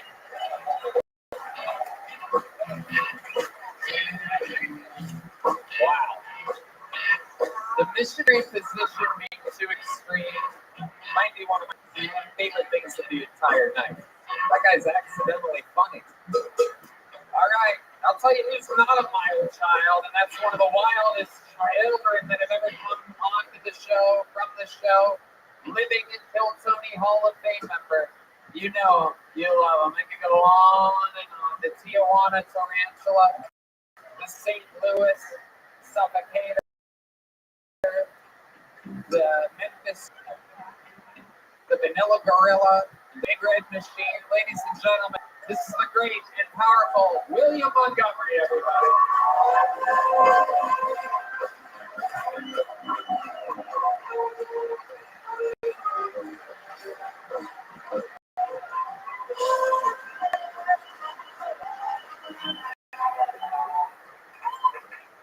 What's the difference between a skinhead neo-Nazi and a free Palestine activist? I was going to say shampoo preference, but I'm pretty sure neither party uses it. So I Shazammed the song at the coffee shop yesterday that started off kind of good, and then come to find out it was Harry Styles. Redband looks like the kind of guy who bets parlays on esports. Hey, Redband, what's the over-under on the number of elder stuff up my asshole? 2, okay. Donald Trump's sister, Marianne is dead at 86. In a surprising twist, she had to help Donald get into college. In an unsurprising twist, she was pumped for Apex when getting nominated for a 24th Grammy Award. She loved Apex when he played at her funeral Friday in Manhattan. Okay, that's my time. Thank you. William Montgomery. Hell yeah. Is that true? They got nominated for a Grammy? Yes, Apex Twin is nominated for his second ever Grammy at the Super Bomb. He and I Actually, Tony, since I've been talking about him a lot, we're actually in communication now. We've gotten to be buddies. Defense Twin and I have gotten to be buddies. So yeah, he's taking me to the Grammys. I'm super pumped. I'm going to be at the 24 Grammys with Apex Twin. Wow, this is huge. It's insane. You're gonna walk the red carpet with Apex Twin. I am. He loves the jokes I tell about him. We've gotten to be really good friends over the past 6 months, I would say. Not a lot of people know that, but yeah, Apex Twin and I are very dear friends now. So pretty pumped about all that. Absolutely incredible. Fresh off of a multi-million-dollar deal with Dude Wipes. How's that going? It's very exciting. Life has changed. I installed a escalator at my house. So things were looking up. I was getting tired of taking the stairs. They asked if are you sure not an elevator? And I said, no, I want an escalator. They're telling me it's $250. I'm saying, I don't give a fuck. I'm not taking the stairs. I'm scared of elevators. It's an escalator. So I have an escalator installed at my house, Tony. So I want to thank you for that. Absolutely incredible. That is amazing. I happen to know for a fact that you live in a one-bedroom apartment, so that is one story. And so the fact that you bought a $250,000 escalator is fucking just a frivolous spending of money to get up to my apartment. So and it's true. It's on the second floor. You got me. Yep. Touche. Yeah, As they say. Okay. So, yeah, very exciting. I go live tomorrow. I have surgery tomorrow. Tell us more about what you're doing. Well, who's even laugh at that? It's very true. I'm very scared. Yeah, they're cutting off more skins are off of my face. So I go under the knife jar. They're saying it's a 50-50 shot of surviving the treatment tomorrow. So if this is it, Tony, I've had a wonderful time. I'm excited. Steve, Bellucci, Lala Bellucci as well. It's probably my last. I love your stuff, Miss Lala Bellucci, but it's nice y'all can be here, share the stage with me on potentially my last night ever on Kill Tony. It's a 50-50 shot. Wow, and that's tomorrow. It's tomorrow at 2:30. 2:30, and there's a 50-50 chance of survival? Correct, and I might not even make it. I have a weird blood type, so it's because of my blood type. If something happens and I lose blood, they don't have any of that blood type here in Austin. So it is going to be the end of the line for me. What is the blood type that you are? It's like a AC. HIV. Oh, HIV, Red Band says. What are your thoughts about Red Band? Well, what my thoughts are about Red Band is I texted you something at 1:30 today, you fucking idiot, and you never responded. You always respond to my text messages, Red Band. I was legitimately pissed. 2 hours before he wakes up, 1:30 p.m. You have to wait till about 3. Maybe that was that. Yeah, he's a lazy fucking piece of shit. So that's probably the reason. And you look as worse as ever tonight. What are you drinking? What are you drinking? Diet Coke. Go Coke. Sure. How much whiskey is in that, dude? Dude, your drinking is out of control. You have to fucking stop. Wow, I'm sorry.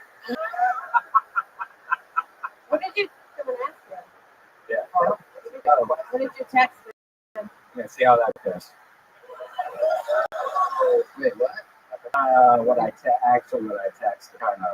I was. You're gonna die. Ooh, this is a good. Yeah. Cameron, stay in your lane. Cameron, please stay in your lane. Wait, what does that mean? I don't. You think I'm black?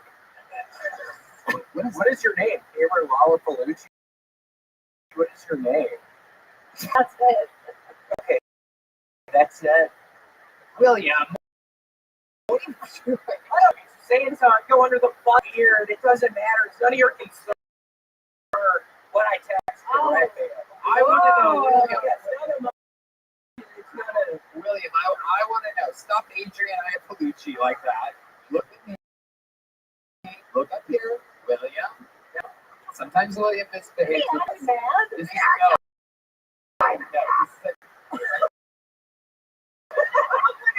What's the funniest thing you said all night? Yes.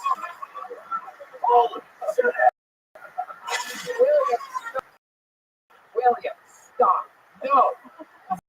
It's like a pit bull. He's normally very well behaved. I get tired of all this. I pressed the wrong button. It's one of the rare times that I forgot to warn Lydia Montgomery. This is normally Just installed an escalator in my a little fun, 300,000. It wasn't even 250. It was 300. a little fun fact that I never talk about is I always give every guest the same quick. It's a 30-second speech. So here's a little behind the scenes. I give the guests the same. Remember, you guys remember back there? Like, there's one thing I'm forgetting. I can't fucking remember what it is. It's always, we never interrupt the 60 seconds. If you look at me and you think you have something, I'll set you up. I ask the questions. Don't feel like you need to ask the questions. And the one thing I forgot, William's fucking crazy. And I literally got that tonight. I'm sorry, Adrian. I take the No, he's nuts. it's totally okay. He's gonna die. So.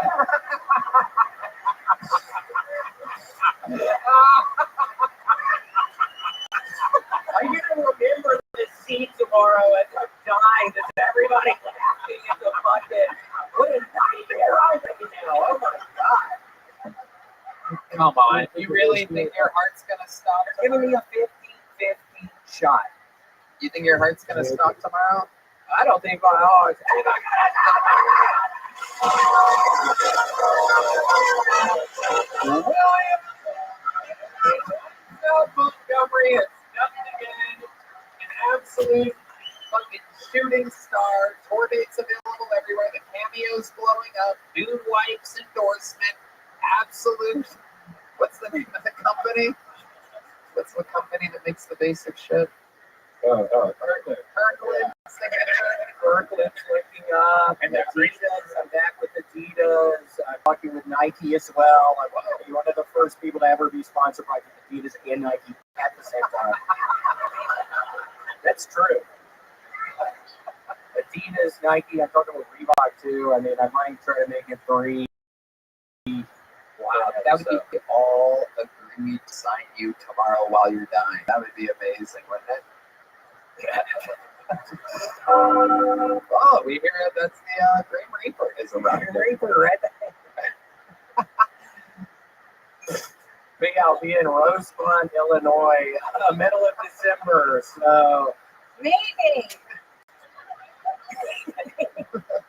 maybe she said. What did you say? It's a maybe. You might die.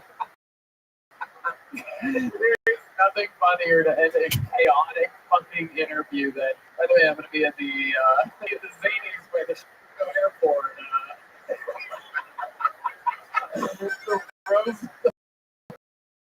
Rosemont Zanies. Nothing close to nothing. I'll be there. That's where I'm gonna. Trust me, I didn't want to go. What are the dates that you're at the Rosemont Zanies? 16th and 15th, 16th.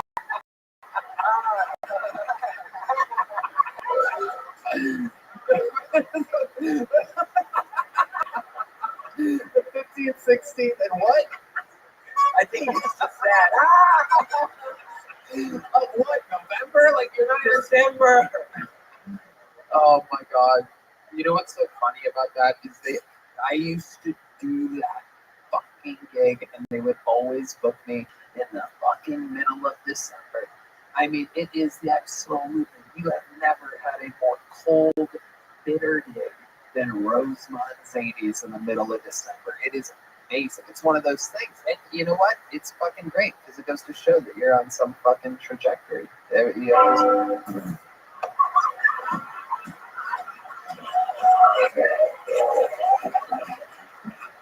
Don't clap it, Dad. I don't fucking clap it, Dad. My point is, I've done Rosemont Zanies in the middle of December, and you should be hoping for death tomorrow. How loud can this place get for the legend, William?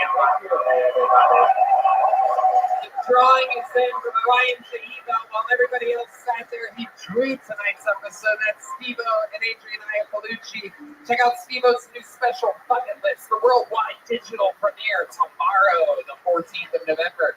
If you're listening to this on the podcast, it's already out, so check it out right now. Let him see the fucking real action on this beautiful Monday night. And I'm one more for everybody. And how about one time for the Bill Tony Hill debut of Adrian Iapolucci, everybody. Seller. This a huge special. The Dark Queen of New York catcher on the road with Ari Shaffir, Louis C.K., and a lot of your favorite comedians.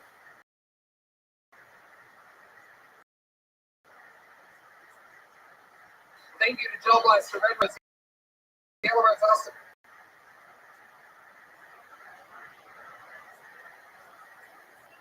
Security Guard Service Connect, Boba Hutton, and all law firm.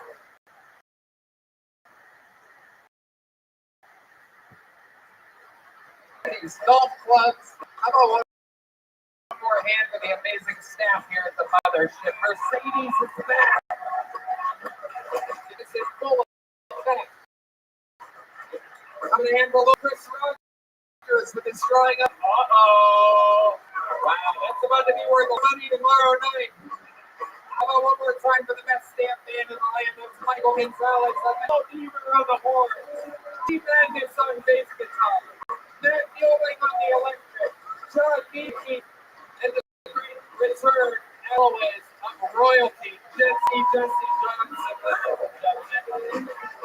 Guys, check out my comic club at Sunset Strip here in Austin, Texas. SunsetStripATX.com. I love you guys so much. Thank you. Good night, everybody.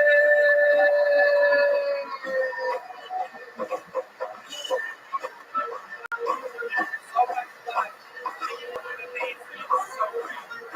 So great.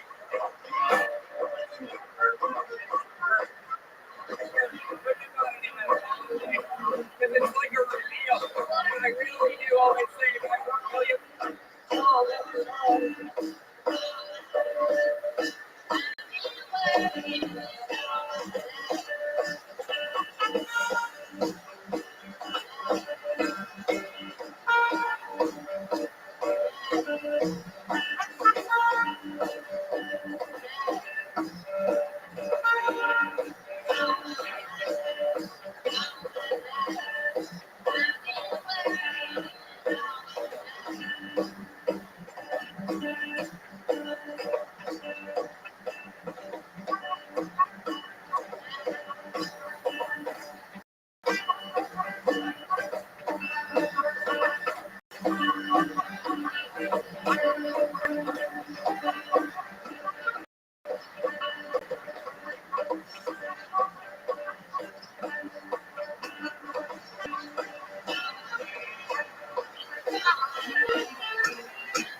Yippee! Make some noise for Red Hand, everybody. Oh yeah, you're in it. This is indeed the #1 live podcast in the world. Phil Tony, brought to you by Gel Blaster, Red Rose, Yellow Rose, Ninja Buses, ConnectMobileHealth.com, where you can get great necessary IV drips to recover from your Austin hangovers. Austin Security Guard Service and Hall Law Firm, the best law firm in Austin, Texas. DUI extraordinaires. I've never had to use them, but 100% they get every out their DUIs. It's incredible. And a special shout out to Don Carlos Burritos in San Diego, which fucking the legend there. They came to us when we did theaters in San Diego this weekend. It was fucking mind blowing. There is something about San Diego. They have the burrito. We have Tex-Mex. It's great. We have breakfast tapas. It's amazing. It's a fucking burrito. They got it in San Diego. You can't get a burrito like it here. It's so bizarre. And Screwball peanut butter whiskey is still slightly almost done. Proudly presents the Kill Tony band, everybody. They're still holding on. I think this is the last Screwball peanut butter whiskey. How about a hand for the great Michael Gonzalez on the drums? The Mason Paul Deemer on the horns. The lovely Matt Mueling on the electric. The bold, the beautiful Chubbies on the keys. And the backbone. The great D Madness right here on the bass guitar. A very, very good plan for you tonight. Everything is in motion. But before we start, here's a little bit more for the amazing spot for you here right now.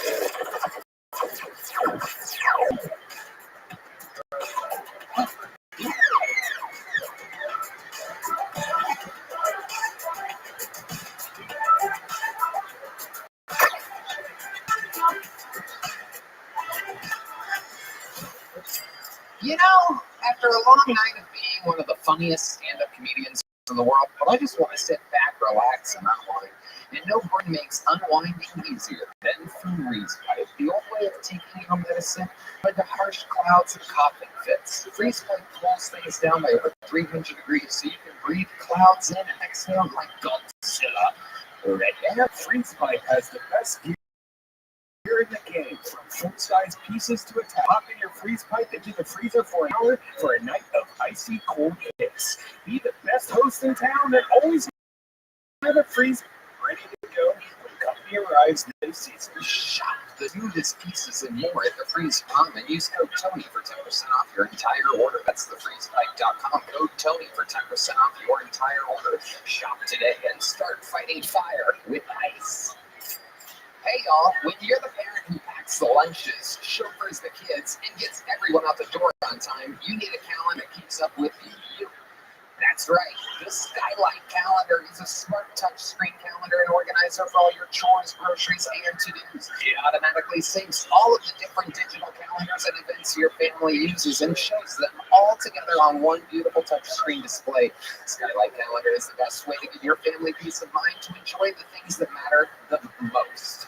The Skylight Calendar syncs events from your already existing Google Outlook and Apple calendars. Add events directly using the touchscreen or with the Skylight mobile app. Color-coded events visually map out your plans for the week, while you can coordinate everyone and everything easily. It even turns into a digital photo frame when not in use. If you don't love the Skylight Calendar, you'll receive a full refund with a 120-day money-back guarantee and free return. Skylight Calendar is a no-brainer. Look, I got one of these. It wires directly to my phone.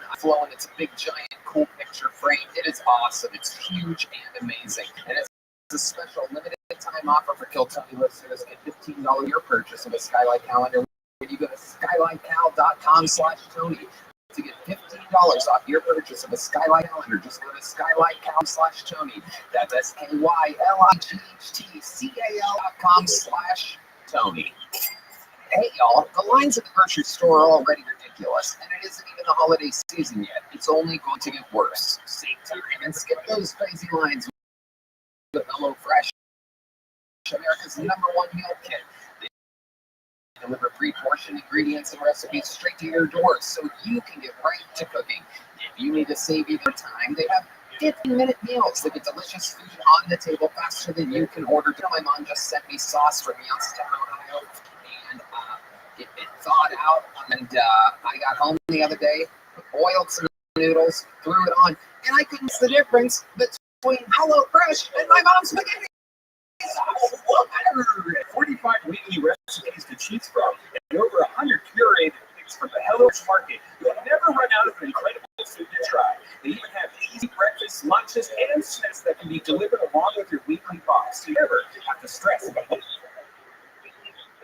what to cook or eat. So go to fresh.com/KT Show Free. Use code KT Show Free for free breakfast for life. One breakfast item per box while it's active. That's free breakfast for life at HelloFresh.com/KT Show Free. Code KT Show Free. That's KT Show Free. HelloFresh, America's #1 meal kit. Hey y'all, decorating your home can be overwhelming. Between the pictures your kids draw and generic scene art people keep giving you, it's easy for your house, so personal style. Display has you covered. They create awesome metal that take just 20 seconds to install and won't damage your walls. Red Band. With licensed designs from brands like Star Wars, Marvel, and League of Legends, you're about to get a serious upgrade. Displays also make incredible holiday gifts. You can even submit your own artwork to be turned into a display for something completely personalized. And I'm telling you right now, I know we always say we use the product, blah, blah, blah, blah. I've said this before, but listen to this. My entire place is covered in display artwork. It is seriously the coolest stuff. It's metal, it's extended from the wall. You can do it yourself. It comes with everything you need to hang it immediately. Just probably include a magnet on your wall, stick your display to it, and you're all set. I have cool Tarantino movie artwork, very cool quotes and things like. It's just awesome. Save up to 30% off when you click the link in our description and get ready to hang art. The discount will be automatically applied to your code when you click the link or use code TONY when you visit displate.com. That's displate.com code TONY, or click the link in our show notes. You guys ready to start tonight's episode? You guys are in for a real special treat. These are two of the greatest guests in the show's history. Very, very exciting. Make some noise for the return of the great and powerful Ray Fitzsimmons and Dave Smith, everybody. Oh, yeah. Ray Fitzsimmons, Kill Tony, royalty. Great, you sit next to me, Dave, you sit over there. Ray Fitzsimmons. Other comedians, make some fucking noise for Ray Fitzsimmons. You guys have no idea what this is. Dave Smith. Ray Fitzsimmons, this is an exciting booking for me. Great. Say, you just hear all weekend doing sold out shows at the mothership. I begged him to stay. And I'm so glad that Tony found me on the street. Yeah, wow. And literally, I forgot that I booked it for this until he showed up 40 minutes. Was anybody here who plugged in a mic and added a chair? See, there's actual witnesses to that. You can't make it up. The show is totally down. I was promised a hot meal if I came in.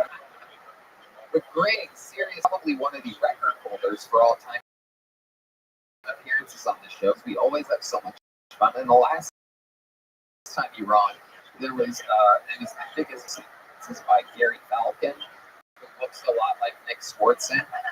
And Steve-O did a minute. It was like a crazy Tell was here. Yeah, David Tell. Go. And the time before that, I just reminded you was when Hans got fucked in a janitor's closet. That's right. Nobody had heard of him back then, so he was really just the Asian charmer. Yeah. He was brand new. Sorry, quick follow-up question to that. Like, he fucked it. Yeah. All right, if you're not aware of the story and you say he got fucked in a janitor's closet, it just sounds like something way more interesting. Well, you know Hans, he's not the fucking type. He's expect pushback. He's not really. He's a sweet boy. We're going to find out more about him in just a second. But you guys know how this show works. You've both been on multiple times. I've been told 197 people exactly signed up for tonight's show. There's a ton more names than even this in the bucket. I mean, it goes on and on. I mean, you can't even really pick it. But anyway, I pull the name out of the bucket. They get seconds. You know the time is up and you get the sound of the hit.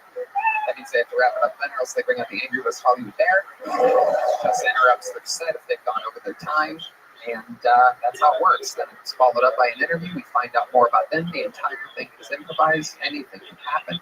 Sometimes we find the absolute future of comedy on the show. Sometimes it's absolutely insane people that can't answer questions, and the whole thing goes off the tracks. Sometimes both. That is true. Yeah. And many of your regulars. Thank you so much, Dave Smith. Just adding. Joseph, I already got my hot meal, so Yeah. cool. All right, so I'm pre-polling a name here. There's our first bucket poll, and while we go wrangle that person from the bar next door, what do you think? Should we start the show with something special tonight, huh? I mean, there's only one way to start a show like this, really, and it is with the man who's made a regular 2.5 years ago. Boy, oh boy, how time fucking flies. And now he's headlining all over the world. How many of you are big fans of the show? So maybe you guys know the words of this song. You guys want to sing?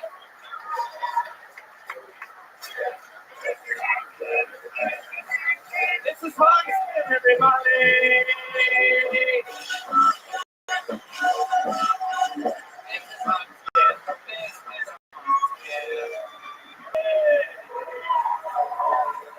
What's up, guys? Good to be here. Love how cold it is right now. Because now we all have Asian dick. I look at never honk. I'll be like, why would I honk at this guy? Just because he's texting at a green light. That's what my gun is for. It kind of scares me when I tell Texans that I bought a gun for the first time. They're like, good. Let the games begin. I went to Seattle recently. Very tough to be from Seattle, my hometown, because all of my friends have transitioned and now I have to remember 2 sets of names.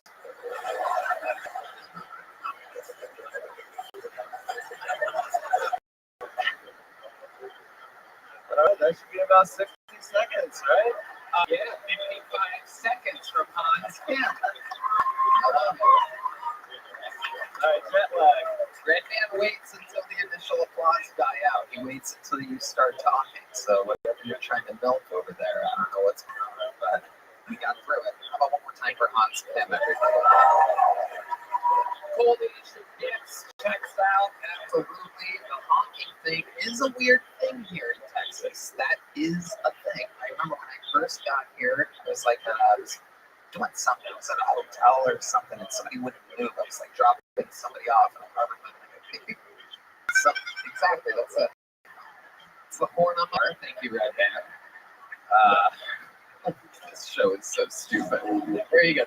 Okay, thank you. Yes. That's my Corvette engine and my horn. So I start the car and it goes, and then I go, all right. And some lady was like, we don't honk here in Texas. I'm like, what? And I didn't know I didn't know how to respond to that, but I realized since then people really don't honk. You guys know about this? It's funny you guys said yeah, quick. Was that you? You born and raised in Texas? Why do you think that is? It's a Texas thing not to honk. Courtesy. What a bunch of homos. Jesus. Courtesy. How about you, Curtis? Curtis, get the fuck out of my way. Courteous. Courteously. What the fuck? Oh, shit. Marijuana. You ever heard of something so crazy? No, it sounds gay. Yeah, that's what I'm saying. It sounds like the only time you really hear the horn is forehead when he's going down on you. That is true. You know what that sounds like? Okay, that is all right. So Hans, how's it going? What else is new? I'm doing good. I fucked a stripper in a broom closet. It's true. Back in the day. You got fucked by a stripper. Yeah, can you explain so that Dave understands what it's like having sex with Hans? Because great, and I kind of agree with that. Can you explain? Yeah, well, I agree with Dave as well. I did not consent for a lot of it. She was very forceful. She's like, this is going to happen. And there's a guy that can watch us while we're doing it, too. And I was like, I'm good on the guy. Yeah. They say you never forget how to get pegged. No, so I got just judgmental. Yeah, there you go. Honking of the horn. So I don't think I ever invited a guy to come into the broom closet with you. Is your boyfriend? Wow, that's a tight squeeze. Not our vagina, but the closet. Anybody that would fuck you is probably like throwing a fucking ramen noodle into a bowl. You know what I mean? A lot of extra space there. What is your dick to vagina ratio, Hans? I don't think I've asked you that. I have one dick and I'm a huge pussy. There you go. I love it. What else is going on? Enough about the past. What about week, Hans? I went to the Renaissance Festival with my girlfriend.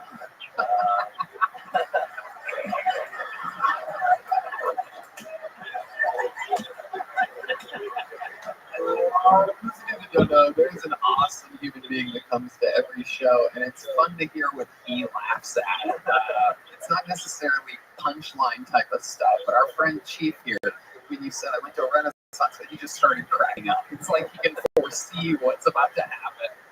Tell us more about you at this Renaissance Festival. How did you fit in? I've never seen an Asian person I've never gone to a Renaissance Festival, but I've never imagined an Asian person being there. What are you doing there? Are you just like dressed up like Genghis Khan or something like that? Just mauling people? What's happening? I was just trying to fit in, wearing my Western clothing, my peasants, European white passing clothes. And I had a great time, drank a lot of meat. They have straws and meat. I was just sipping it, and then I got really fucked up on the white man's juice. And back to the broom closet we go. White man's juice. What would the Asian man's juice be? probably sake or soju. It's like, ox. Soju, is that what? Soju, what is that? Is that when somebody doesn't leave a tip at a restaurant? Hey, Tony's first soju joke, everybody. Soju. 5% soju.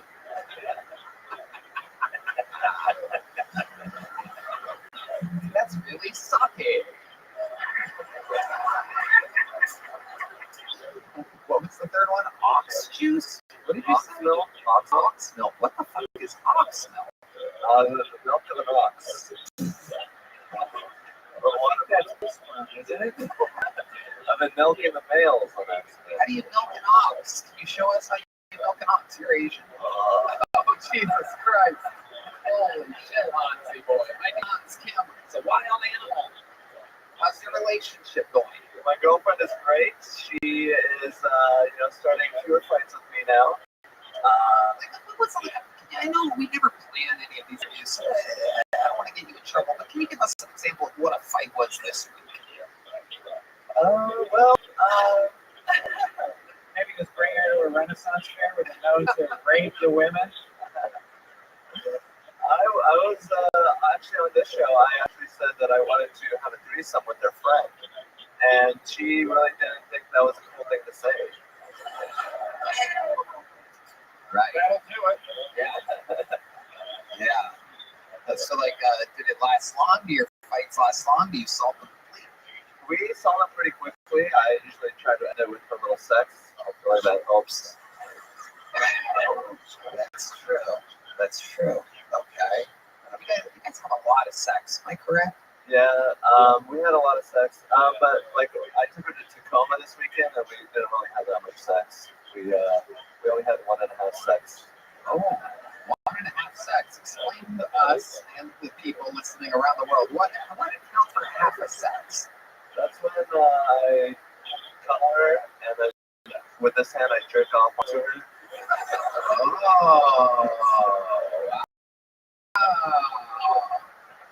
Oh, cuddle and puddle, the old ox milk over the old fucking. All right.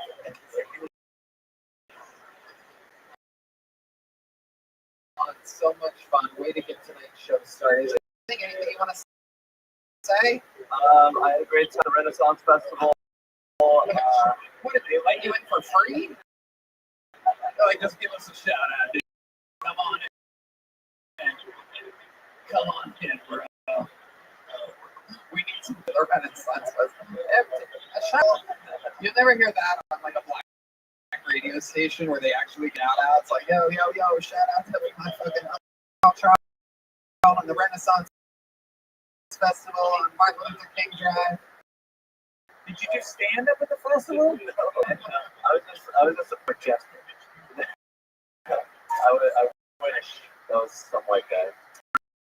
There was a show. They were swallowing swords and doing all that. Enough about your girlfriend. All right, we love you, Hans. Way to get it started. There you go. Thank you, Tony.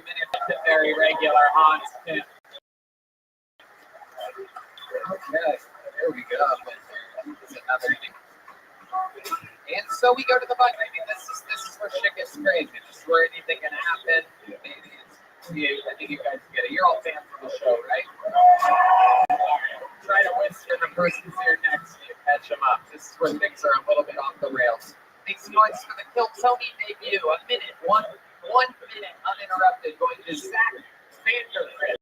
Everybody, Zach Vandergrift is here. Here you go. What's happening, Comedy Brotherhood?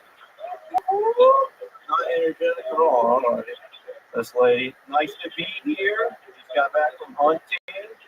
Very nice. I don't know, hunters here. Okay.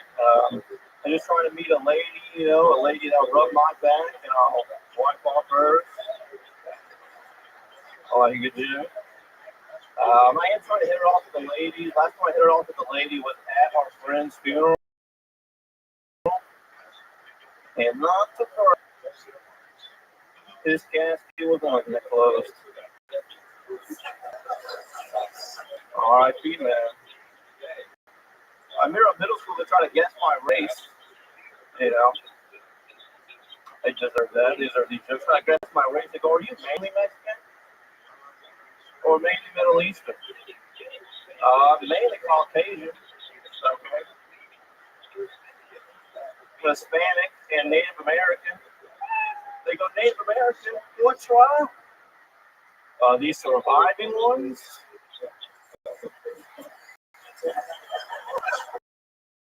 What do you want me to say? Windstar? 20% Hard Rock Casino? Thank you. What do you like, Vandergrift? Zach Vandergrift. All right. Yes, sir. How long have you been on stand-up? 2 years in February.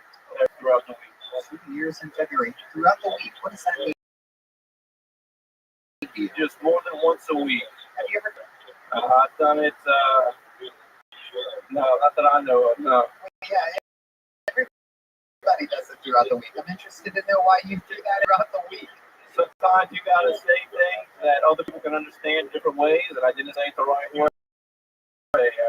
Too highbrow for me. I noticed that you keep doing that. You keep saying too high, this and that. Oh, you guys low energy. Yeah. You're hunting fans. You're like surprised that people aren't reacting to things that they shouldn't react to. That's very true. That's very true. You do that a lot? I try to get a reaction out of my dad all the time, and he does not.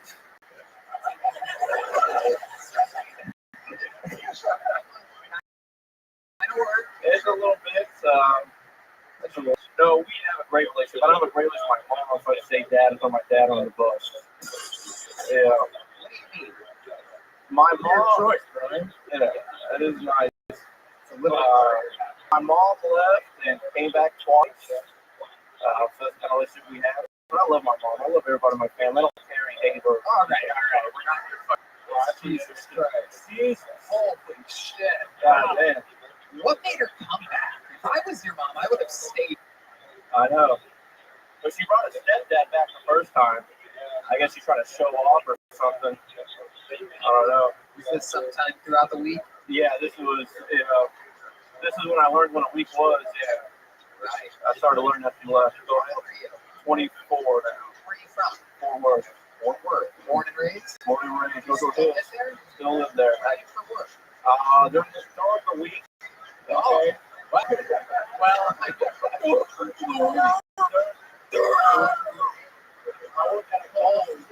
no, wait, pause for laughter. I know you don't know what that is, but when they laugh, you gotta let them laugh. It's something you're not used to.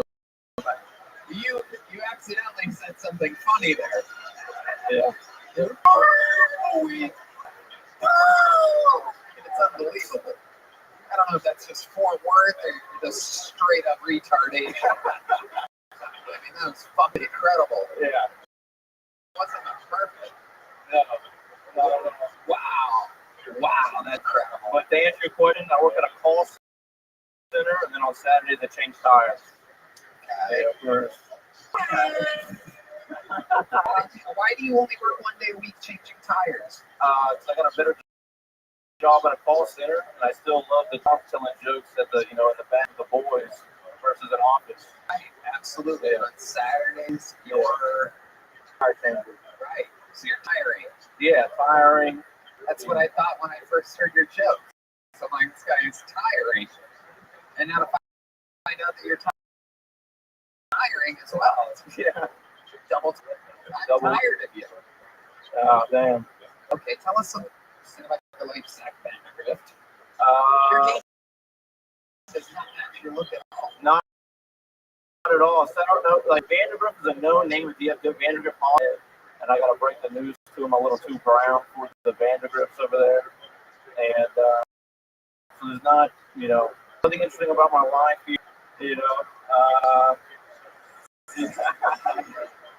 But my dad owns a club, and so he's a swinger. He owns a swinger club, and so I thought that was normal, and then found out that's not normal. Right. Moms don't go and come back and leave. Yeah, and then but that's my stepmom and dad. Yeah. What? I have a stepmom. Okay. Yeah. So your dad has a full-time lady. Full-time lady, and then I'm assuming side ladies as well. Yes. Throughout his career. Dad sounds awesome. Yeah. I guess the apple falls pretty far from the tree here. Pineapple. Pineapple, there you go. Even he is making fun of what you're saying over here. Shout out to Club Eden. All right. Yeah. Wow. So does your mom bring her new guy to that club to swing? Good question. My mom, she does not have a stepdad, and so It is unbelievable. Holy shit. And that's in Fort Worth too? Your dad's club? my dad's club is in Oklahoma City, Fort Worth, and San Antonio. Oh, he's got a chain. Yeah. Wow. Yeah. Dude, I feel like I'm watching a movie where I have to lean into the person I came with and go, "You following what's happening?" Is that the same guy from the Grandface? No, I think we'll find out later. It doesn't make sense right now. I'm sure they're going to tie it all together here. And you have to lean in a little back to let them out of the aisle that are leaving the movie.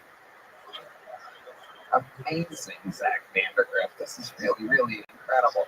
And it's called Club Eden. Club Eden.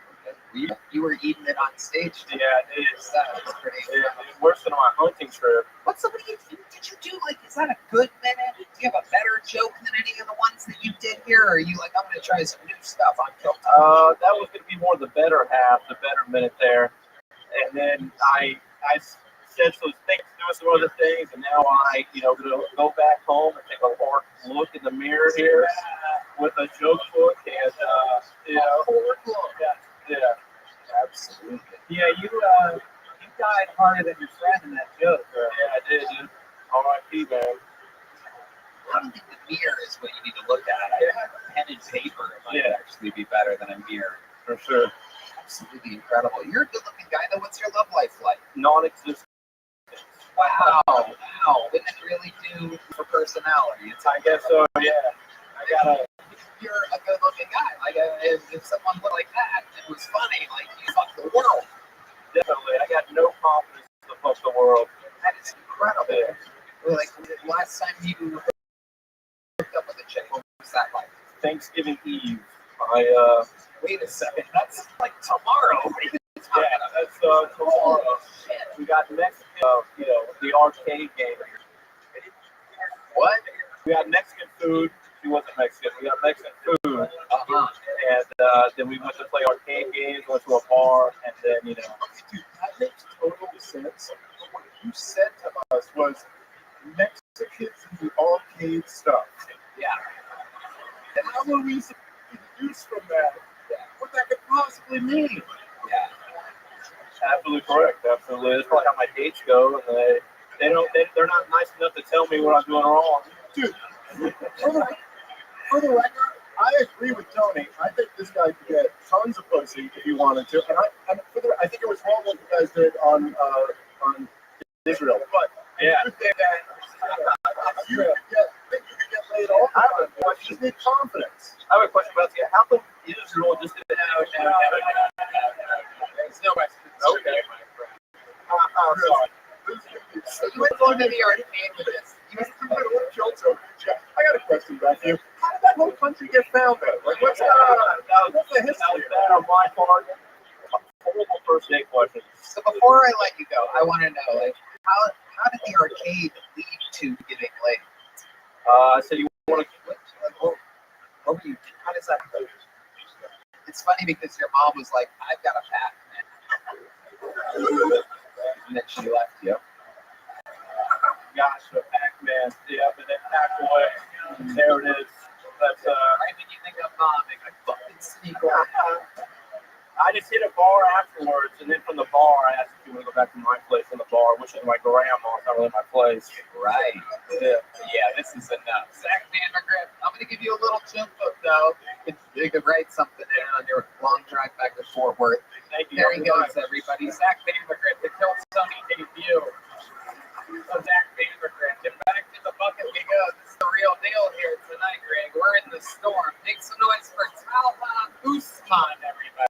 Talha Usman is next on Kill Tony. Come on, one more time for Talha, everybody.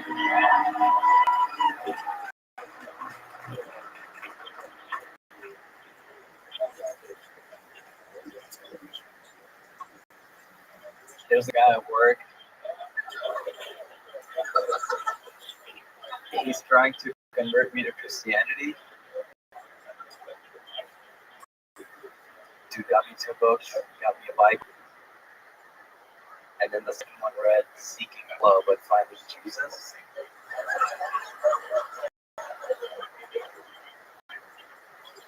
It was really awkward. I knew the guy that I'm a Hindu.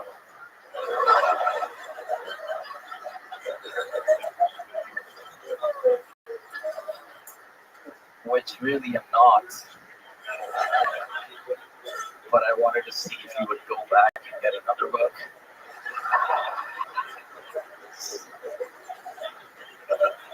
Seeking Bhagwan but Finding Jesus. That's what I'm doing. Wow. Okay. You spent all your time doing that knowledge check. That's incredible. That's amazing. Very, very slow. Do you normally start that slow? Generally, yes. Why? It just kind of gives us time to run a little bit. Okay. More like That was absolutely incredible. So, how long have you been doing stand-up? Been doing stand-up for 3 years. 3 years. Where at? First year in Dallas, and then the rest of the year. What's the rest? The rest? Yeah, awesome. You said, wait, 3 years? 3 years, first in Dallas? Gotcha. Okay. And what do you do for a living? What call center do you work at? It's very weird because the last guy looks like he would work at a call center, and I bet your job is something that the last guy looks like he would do. Am I correct? What do you do? I do cold calling. You really do? I really do. Oh my goodness. when people answer the phone, is there like a 30-second pause? Yeah.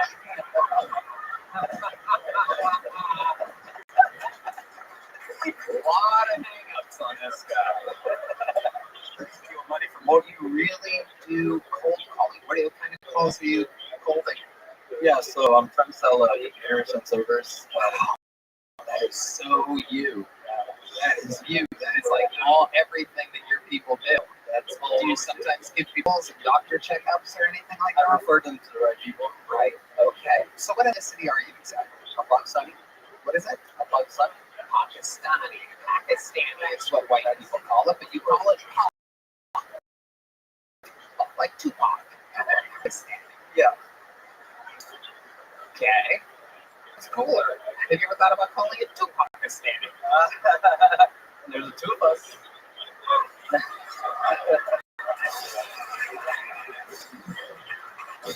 All right. Talha, what do you like to do for fun? Tell us more about your life. Yeah, so I like to do this for fun. Sure. We got that part down. Let's see the joy on your face. And then on the weekends, I like to go out and talk to strangers and while they're, out of their mind. And I'm just like, what's going on with you? You just walk up. I don't say that. I say hello, like a call. Where at? Where do you do this at? Where West 6, East 6, wherever that's. So on 6th Street, you walk around and you go, what's going on with you? What's going on with you? Does that work? For the most part, no. You do that to both girls and boys? Just girls. Just girls. Yeah. And it works sometimes. Like the percentage is fairly low, but it has worked. You seem like you know the exact percentage. What is that percentage? Yeah, so I've been doing this for a couple of years now, maybe 2.5, and then I think I've had about 2 or 3 successes here. Okay. Wait, hold on. I'm sorry. What's success? Success is you approach someone, you talk, you like them, you get their number. Did you court someone? Approach someone. Oh, okay. Maybe that too. But and then eventually, they hang out with you, and then eventually she invites you back to her place, and it's like She invites you back to her place. Is that what you just said? Wow. What's your living situation where you would take them back to their place? What type of dwelling do you live in? yeah. So I got my own place now. That's a good situation. I got a little studio. But before this, I was with Is it underneath the hospital? Is it? Dude, I swear to God, when he walked on stage, I went to fucking punch like a boss joke on the last guy. Mush the hell out of him again. It is incredible. By the way, with that shirt, if I squint really hard, will I see Ringo Starr's face or something?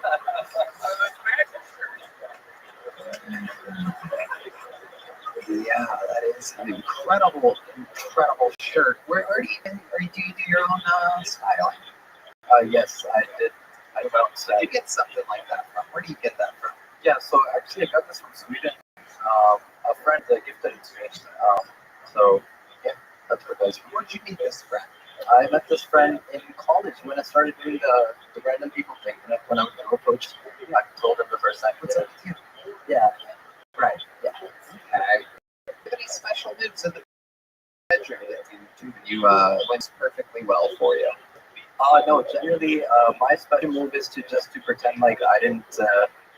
D, straight. What the fuck are you plugging your ears for? You're just pick and choose.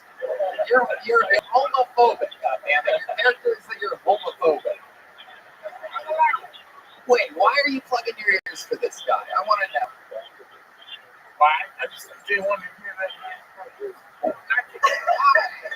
It's nervous, I think. I just think he gets nervous. Get it. D is an interesting Oh shit, he just called us the V word, everybody. The visual people. Oh my goodness. What type of hate? Did you hear the hatred behind that? Just cisgender, so fucking see it. By the way, when he plugs his ears, that's the equivalent to one of you plugging your ears and closing your eyes at the same time. Like he's like a nose plug away from having no fucking idea what's going on.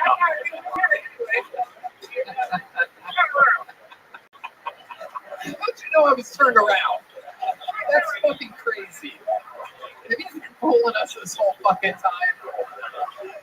You think I'm turned around right now?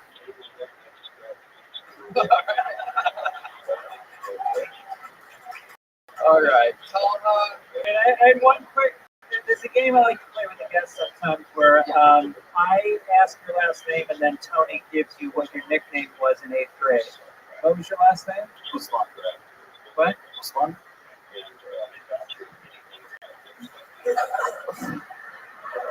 Wait, what's your first name? Huh?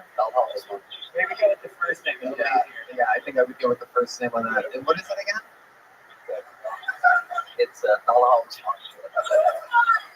Jesus Christ, what the fuck is that? You don't hear it. Towelhead? You don't hear Towelhead, Chris? It's Towel. Come on. You got it. I like that. I think we should reverse the roles. I'll ask the name and you do what the nickname was. Has anyone ever called you Towelhead Usma? No. That's amazing. Actually amazing. It's right there. I can't believe I didn't fucking think of that. Especially I'm not even 8th grade anymore, and I saw it. My nickname was Taliban. Makes sense. It was hot at the time. Yeah. It was.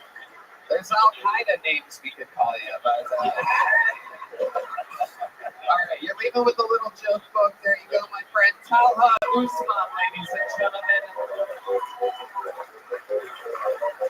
Yeah, we're gonna do something special here before we go to our regular.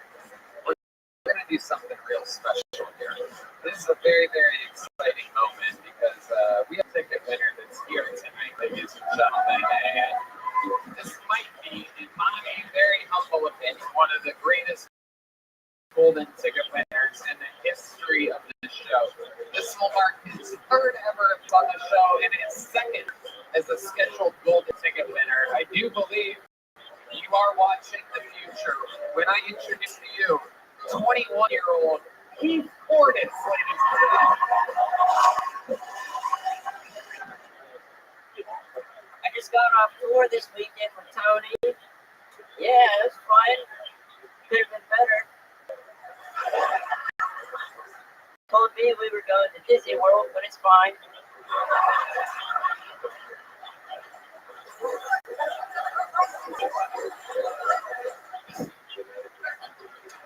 It took me on a private plane too, and I think I prefer Delta. The jet was nice, but I would have liked Coach for the flight and Tony's carry-on.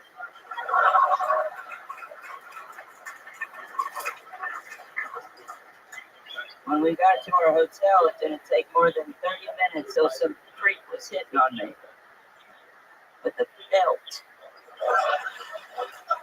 While he squeezed my nutsack until I said uncle.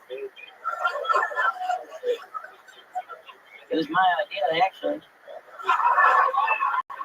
Thank you guys. Wow, exactly what did it. Bing, new Keith Portis. Talking about this weekend here on a Monday. Best weekend of my life, Tony. You're the man. Fuck yeah. Keith was a very last minute addition to the show. I think I found out on Wednesday that William, who had an operation on his skin cancer last week, had a little bit of a problem, had to go back under the knife, wasn't able to make the weekend. And I tried to figure out who would be a great, perfect replacement for him. And I figured, why not give the new guy a short set to get things started? And Keith absolutely took the ball and fucking ran with it. 3 sold-out theaters, 2 in San Diego, 1 in the surrounding Phoenix, Arizona. Constant improvement each show, more comfortable, more relaxed. And he's a fucking grower, believe it or not. Yeah. Amazing stuff. Yeah, growing is also when you get better at something, not just fatter or taller. Redman's like, ooh, I love you growing. Yeah, fucking amazing adjustments were made. Moved the closer to the opener. Took its time. You know, it was actually incredible to watch. It's fun to bring people with you that listen and fucking make the adjustments, and you get to watch them have that kind of fun. First show to third show, tell the people what I'm talking about. Can you kind of explain in your own words? Yeah, it started off pretty strong every single time, but those first two shows, it always ended weak. But the third one, it was all the way up, baby. That's right. That's right. And you give some advice though? Yeah. Your advice and what? That's Yeah. it. Yeah. Weissman went up. That's it. Yep. And what else? What were some other highlights of the trip for you? He taught me how to make a girl squirt. That's right. That's right. That's right. Papa Tony out here doing the fucking Lord's work. That's right. The ladies are clapping. That's right. Would you like to show everybody?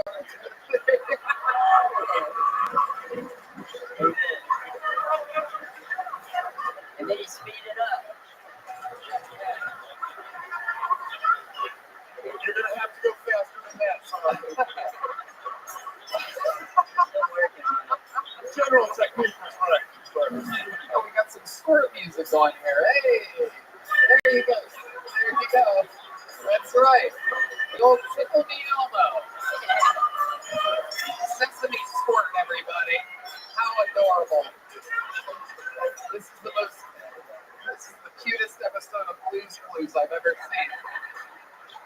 How did we make someone squirt?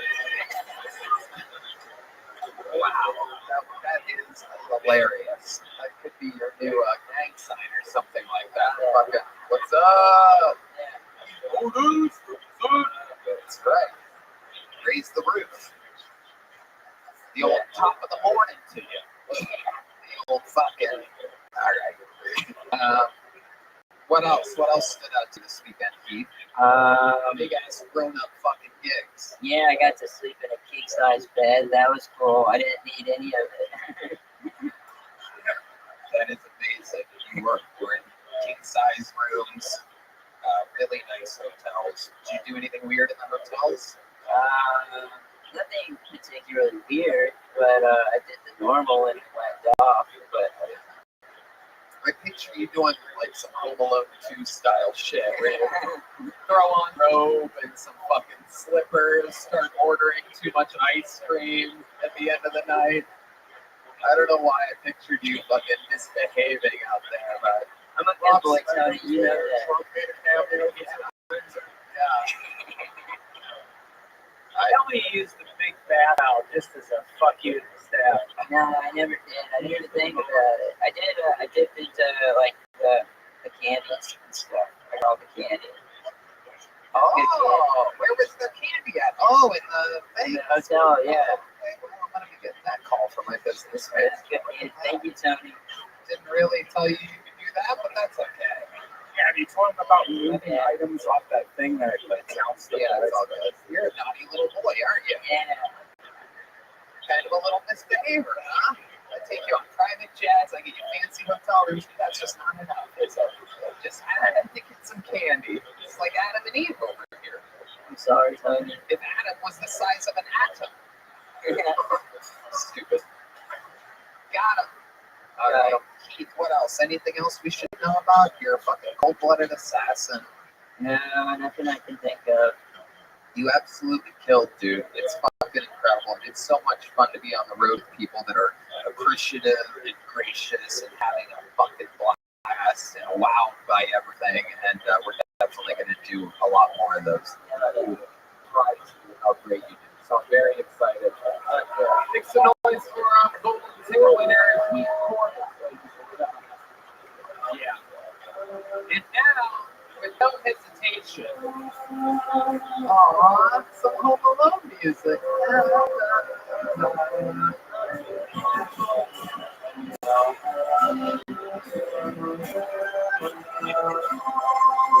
Hey, Christmas is right around the corner, everybody. What's the guy say? What's the bird? It's the bird. It's a fucking. It's a. Hey, Jody, what's the thing from the toy store? It's a turtle dove. Keep playing. Play the fucking music. That's a turtle dove. And if you have the other half of a turtle dove, that means you have a best friend for life. All right, we're gonna get shock and awe from the man that started those shows at the theaters to the man that brought me up in those theaters. One of the greatest regulars in the history of the show. Ladies and gentlemen, this is indeed Kim Patterson.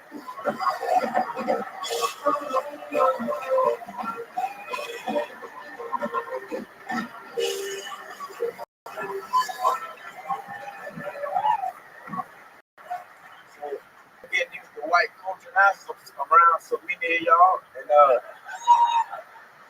used the bidet for the first time. I didn't like it. I was gonna put water there. Gotta put water. Fuck you, that goddamn water, nigga. I was taking the shit, right? I had fresh shit. I was trying to use the bidet, and I couldn't figure out the buttons on it, so I was just doing this for a minute, and then water just started shooting in my ass. And it stopped for 2 minutes. And I couldn't just get up and the water was everywhere. Fuck out the bathroom. So the toilet molested me. And then one of those smart AI toilets was like, nigga, take the water, nigga.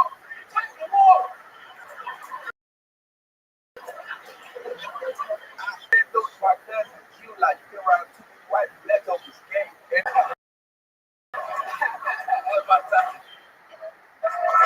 Unbelievable. Hilarious. Was this the bidet in the green room up there? I can't shit in there ever again. This one up there? Oh, Wait. It was. Hey? no, it wasn't there. I saw fucking water. There was. It wasn't there. It was.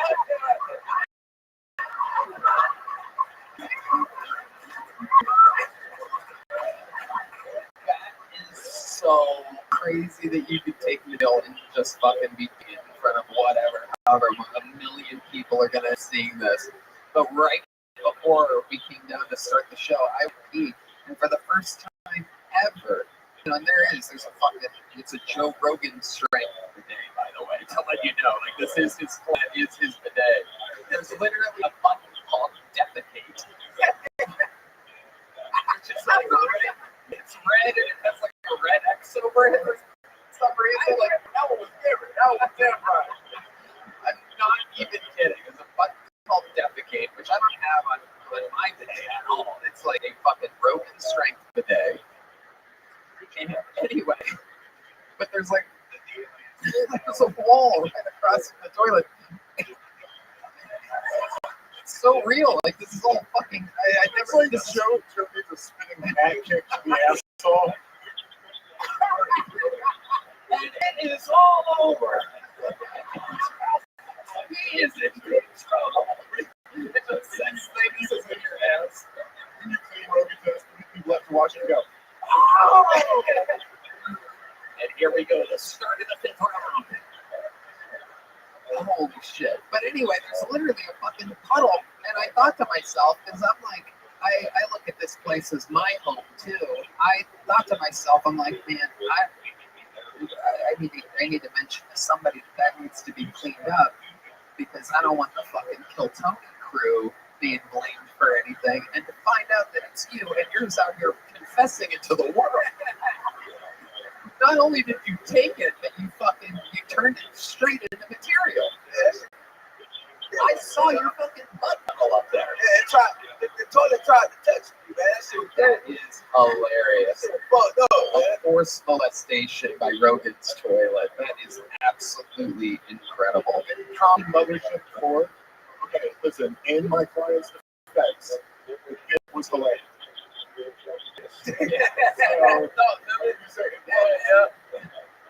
So you were trying to get up, and that's how that water got there. And you're like, fuck. Yeah, I realized I can't get up. We're going to go everywhere. So I had to sit there and take the water. My ass for a minute. They didn't want to.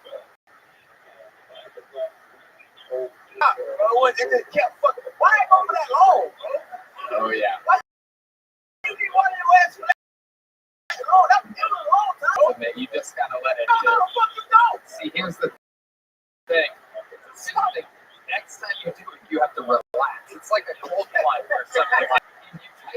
you're just seeing everything. You have to relax and really let it.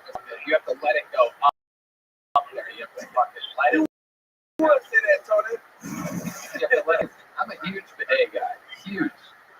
What goes up my ass? A lot of people wonder: is it dicks? Is it fingers? It's water. That's it. The secret to life. Water. We're made of it. Straight up my ass. I love it. In fact, I was telling like earlier because we just got back from the road yesterday, and my favorite thing when I get back on the road is to go to my fucking toilet. Press the fucking. But it's scary. It's scary. But You get second shit. You don't know about the second shit. You got scared. You got scared. You thought it was gay. shit touched it. It touched it you. It touched it. Oh my god. It touched it. You were touched by an angel. Water is life, my friend. It's a second shit. I get to keep it going. I can't even imagine how many shits Red Band. Nice. It gets the corners. Yeah. Corners. He has an octagon or an asshole. Are you ready? Great Fit Simmons, what do you think about all this bidet talk? Well, I had a cold water today. That one's probably got the heat on it. Yeah.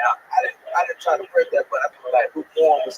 No, you got Warm fit. trust me. You know when it's cold. I disagree. But my asshole's pretty hot after a good dump, and I like the cold water. It's like getting ass raped by a popsicle. It just cools everything down. I enjoy that. But I said I don't see. I had at one point. There wasn't when I got my new place. There wasn't an electrical outlet on in that area, so I had to have a cold day for a while. And every time I did it, I was like one of the villains from Home Alone. Where I'm just sitting like, oh, I still let it happen, but it shocked me every time. Oh, it's crazy every time. I'm still getting used to it.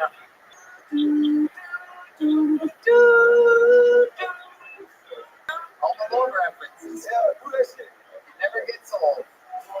All right. Great stuff. You guys should have all peanut butter whiskey. Cam, anything else we need to talk about? You had your first jet rides this weekend. Yeah, that shit just farted in my head. The old Deemer Screamer. Nah, that shit was great. I really enjoyed it. Yeah. So, I was talking about my own way. Like, I would do legal things with it. That is so interestingly primitive of you to be ready to buy a private.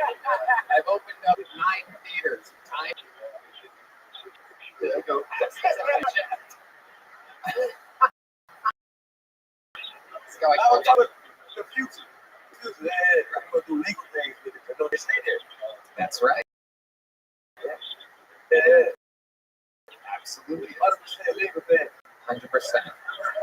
Totally legal.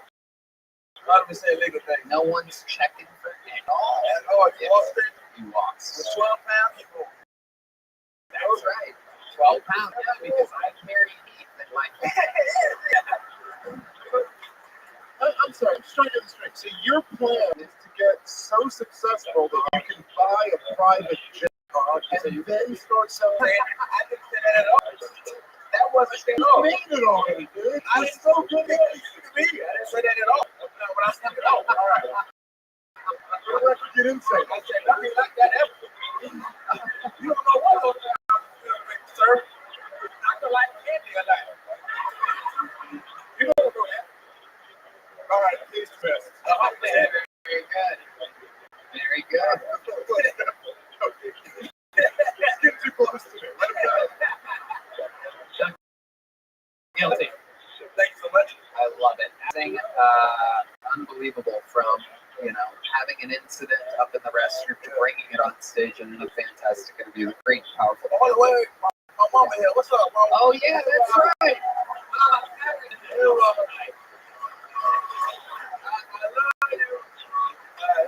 Yeah, she's the best. We got her up on the fucking super user VIP balcony up there. And all I care about is that you wash your ass, right? That's right. Goddamn right. Yeah.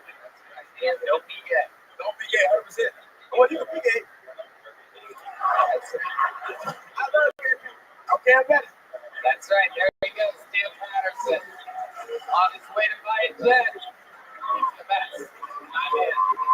The great, the powerful Dan Patterson. All right, back to the fun that we go, ladies and gentlemen. And this looks like another new game. 60 seconds uninterrupted. Make some noise for Layla Inglis, everybody. Layla Inglis. Hi guys. Hi. My name is Layla. I think the only thing sadder than rape is attempted rape. Because then not only are you a piece of shit, but you're a failure too.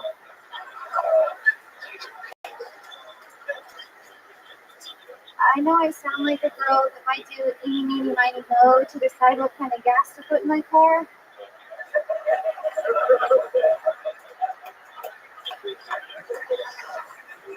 And I do. Today I got diesel.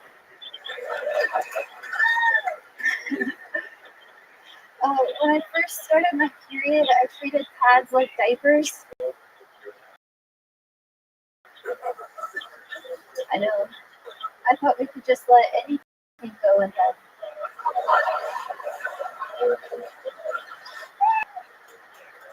Thank you guys. Layla Inglis. Welcome to the show, Layla. That was great. Thank you. Hell yeah. That was funny for a boy. That was amazing. How long have you been doing stand-up? It's been exactly a year now. Oh, this guy's going to jerk off. Look at this fucking guy. Mr. Obvious over here. You think it's chair? Excuse me. Oh, just got to pee out of nowhere. Gotta pee. So about a year. Where at? Well, I started exactly a year ago in Austin last November. Okay. I live in Ohio, from Dayton, Ohio. Dayton, Ohio. Okay. Go Buckeyes, the new #1 team in college football. Boy, look who's making a run for it in Michigan this week, who's no longer allowed to steal signs. Isn't that incredible? Gotta talk to you. What made you come to Austin to start? We go back to Dayton. Is that where you lived before?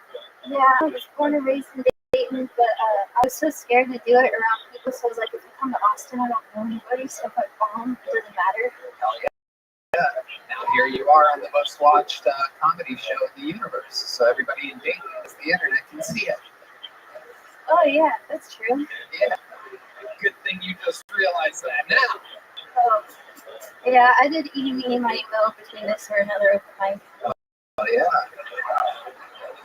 Solid callback. Absolutely. You know, Tony, I could tell at 64 degrees through this room right now. It really is 64.9 degrees. I was on Vulcan when you guys were at Vulcan, and I wore the same tank top but blue, and he made a comment about my tits. So. Oh, that's hilarious. I didn't even know what you were referencing, by the way. I'm so used to you just fucking bombing that I didn't even know you were mentioning your nipples. You are a blatant sexual harasser right there. I thought it was a shrinkage joke for him. Yes, like, why, if you're in Texas, why do you wear jackets and coats and whatnot? It's because we keep the studio cool for this fucking laughter and humidity builds up in here, so you have to. And we have an actual thermometer that we keep here all the time, and it literally is 64.9 degrees. You can confirm it in the front row. I so didn't get Brian's comment, Right. but I thought she was being narcissistic when she made it all about her tits. And I was like, that's not what he was talking about. She's a smart chick. She knows what's up. Yeah.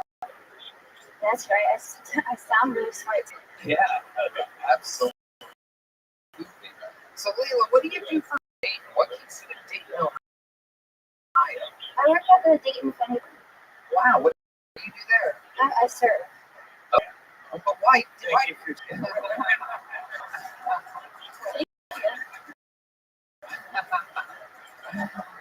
Why do you stay in Dayton?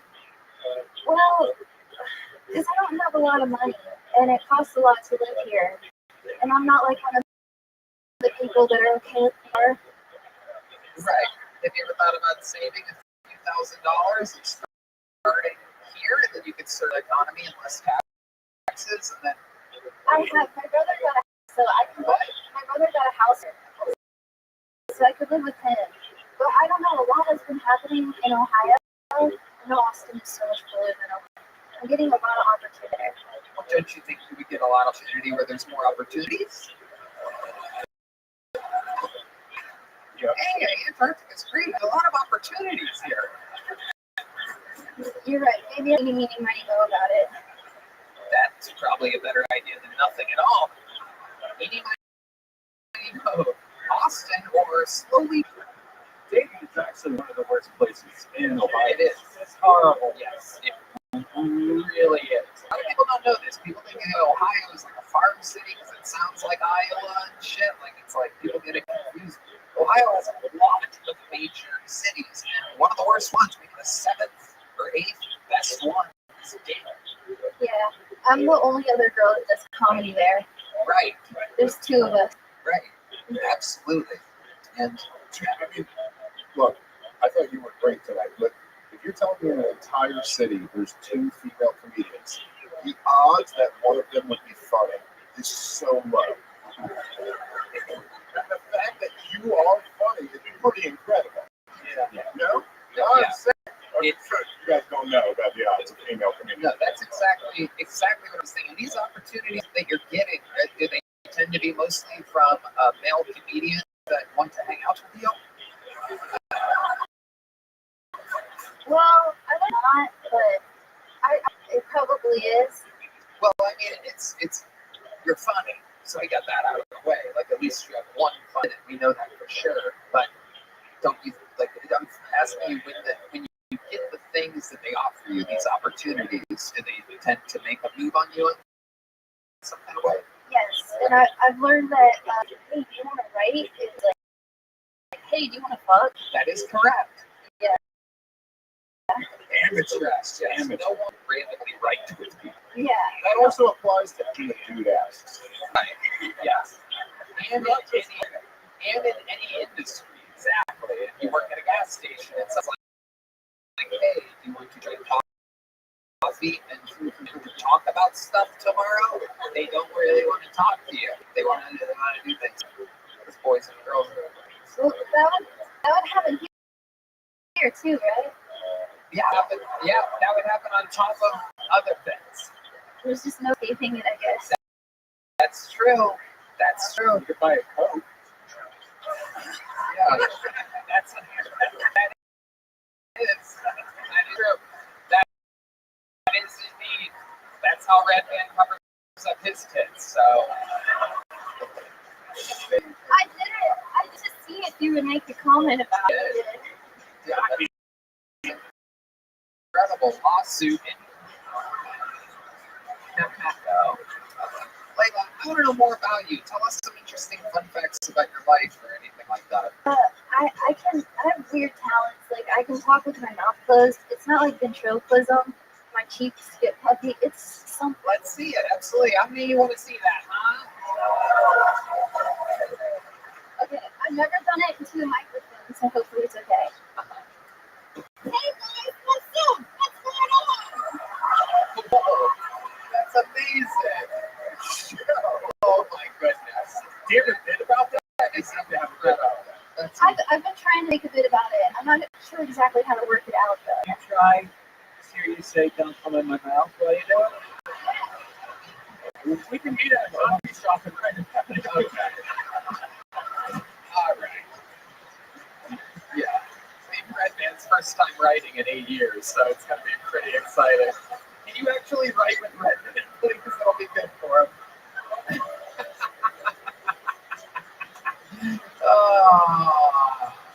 Layla, what else? Other than the talking with the mouthful of cheeks thing, what else are you into? What do you do for fun? I like to frolic outside. Ah, okay. Kind of a hippie. Yeah. You smoke a lot of pot? Yeah, but never before stand-up. I can't remember any of my jokes if I do. Right. I only tried it one time, and I was like, I'm not as quick, so I don't do it before stand-up. Yeah. Okay. And have you thought about doing other things in order to make enough money to get out of Dayton, Ohio? Yeah, I actually saved up a couple thousand to move here, but then just so much opportunity in Dayton. What type of opportunities are you fucking talking about? So many guys want to write with her, Tony. Now, what are these opportunities? I actually just got hired to be on a little sketch comedy show. Okay. So, Is it called Saturday Night Live? no. Right. So what the fuck are you talking about?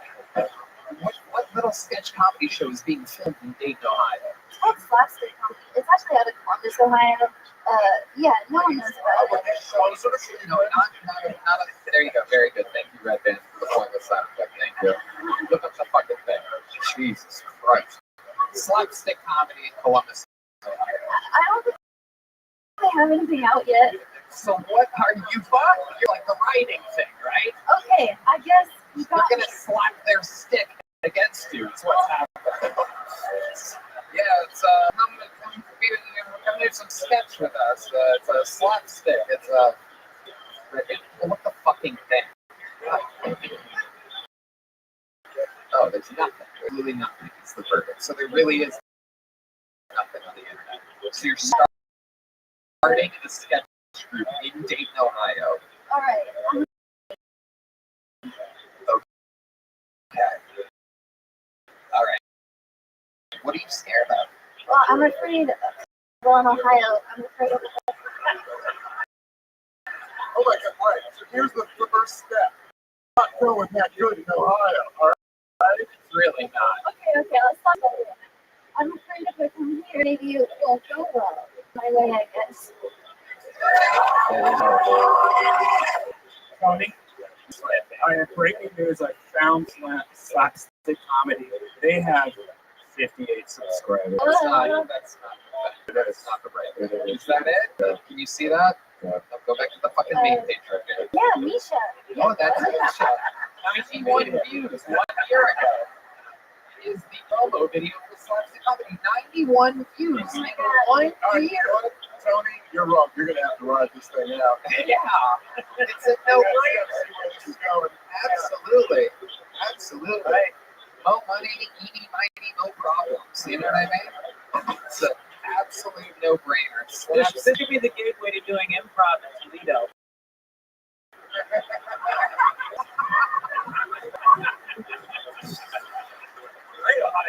Oh my goodness. Who knows? If you can make it here, you can make it in Chillicothe. Thank you. Wow. My goodness. Wow. How long are you in town for? Oh, Jesus fucking Christ. You are disgusting. You know that? Oh, I leave. I'll be here until next Wednesday. Well, I'd love to have you on a secret show.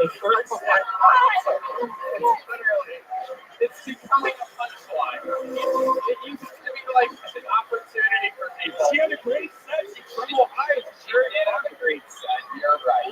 You're from Ohio. You had a great set. You're leaving with a big joke book. There you go. Ohio fans, good catcher, Marvin Harrison Jr., future Heisman Trophy winner. Oh shit, I forgot to pull the name. No, he's got the day off. Shit.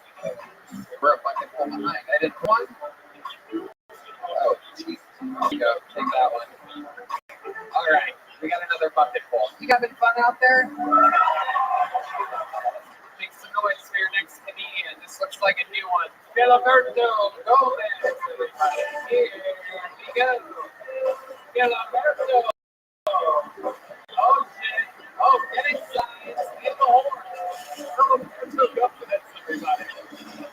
Yeah. What's up, guys? I recently got sober. Yeah, sure. Not because I wanted to. My drug dealer, he overdosed and he died. And like, it was intentional and everything. So like, if he knew he was going out like that, and I was going out of himself, selfish if you ask. I can't do something. I'm not gonna find anything to it. Hey, I got slightly better news than that. My girlfriend recently cheated on me. So I guess he was getting better. Just better quick. Yeah. And suspicious, I should call and talk about AA. She would say things like, things are getting really deep with AA. Things are really opening up with AA. At this point, AA was just Cobra driving an American. Oh, yeah. My name's, I thought it was obvious I was Mexican, but thank you. All right, okay. So rehab, it was cheating. Yeah. Right off with them, for sure. All right, what was she on? Yeah. Okay, and that's all true? All true. Okay, absolutely. The sun is filling her toe. Unfortunately, yeah. So, Filiberto, where are you from? I'm from deep South Texas. Deep South. Yeah, a little close to the border town. People think like South Texas, like they don't report this, but I'm from like a border town down in the Rio Grande Valley. Right. Our chief super Mexican correspondent here with another layer of questions.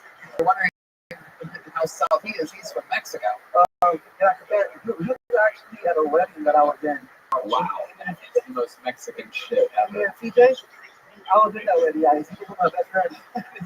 Michael Gonzalez is in my This is more Mexican than being inside of a piñata right now. This is totally incredible. Go ahead. Oh my goodness. Oh, yeah. Absolutely incredible. Oh, look, another blind guy. Here he is. I don't know. Oh. All right. You would think that the guy that helps the blind guy wouldn't wear sunglasses like a blind guy. It's like there's double blind guys. Like we should be able to tell them apart. Like, oh, that's the one that helps the blind guy. It kind of looks like D is helping him right now. It looks like D is guiding him out. I wonder if they can see each other. Oh, Filiberto's riffing everybody. Oh, I'm sorry. This is part of the festival. I love it. What do you do for work, Filiberto? So I sell pest products to pest control companies. It's really easy. It's like the McDonald's version of like pest control. Like Pest control is what you're saying. Yeah, pest control. I sell pest products to pest control companies. With that jacket, you could work filling potholes on the night crew. Yeah, oh yeah. It's true. It's true. It is an aggressively orange jacket. It's my lucky jacket because I put the jacket on for the first time and I got on the mothership last night. So I was like, hey, can you work? You got on at the open mic? Yeah. Okay. How'd that go? It was amazing, bro. I feel like it was like that set all the time. Like I was in the pocket all the time. Okay. That's fun. Yeah, that's exciting. And you just came here randomly. You still live down south? No, I've been in Austin for about 8 years. But I wasn't in comedy for a month and a half. Yeah. That's exciting. What a fun weekend for you. Yeah. Last night, randomly at the open mic. That's all random drawn, and you got picked out of the bucket here today. Yeah. Where do you think all this good luck is from? You just sweet to me. I think I did. What? I don't know. I just fucking vibe. I don't know. Dude, I don't know. You got Tony kind of 2 buckets in a row. He's fucking shooting his shot. I'm sorry,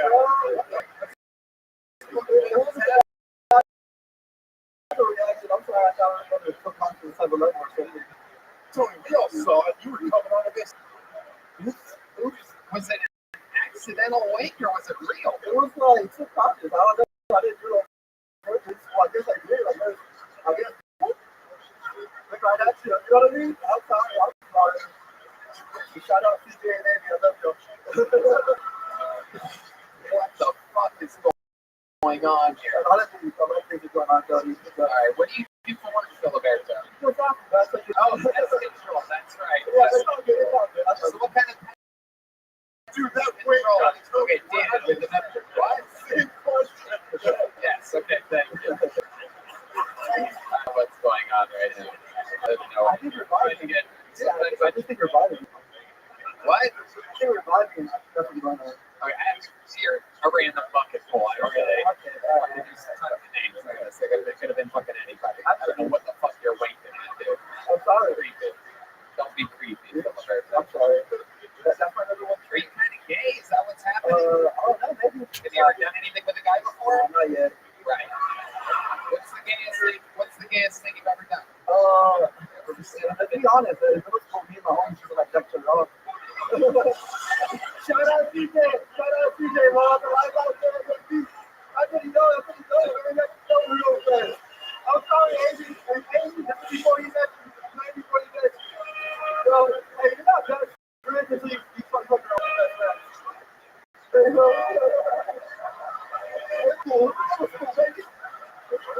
CJ is about to blow his fucking brain. This is incredible. CJ has 7 days of life left.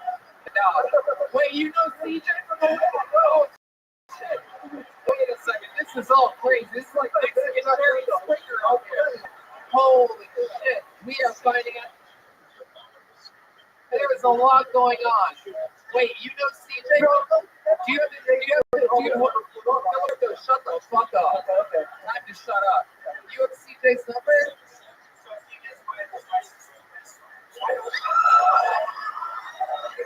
You have, hold on, let's see how many, let's see. Call your, hold on. Call your sister. Sister's best friend. Right. Call your sister and have her call the best friend. Let's patch him in. Yeah, I mean, that was cool, like 15, 50 years old. Shut the fuck up. Okay, shut up. So I ask you a question. Shut up. Okay. This is all gonna have to. Yeah. Put the mic up. Deaver, you got it. Yeah. Can you send it? We have Just send it. you send it to me? Yeah. Send it to me really quick. Yeah. Oh, shit. These Mexicans never stop fucking. It's unbelievable. Can you say something? I think Pete's up there doing the fucking. Pete's up there right now. We gotta fucking. I'll squirt him. Hold on. I'll send it to you. Oh my goodness. We are so close to for CJ. Can we bring back the Indian guy for the ultimate cold call?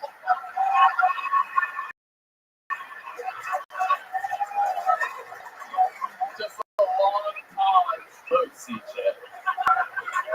Oh my God. Is Filiberto regretting his decision tremendously? Oh my God. Hold on.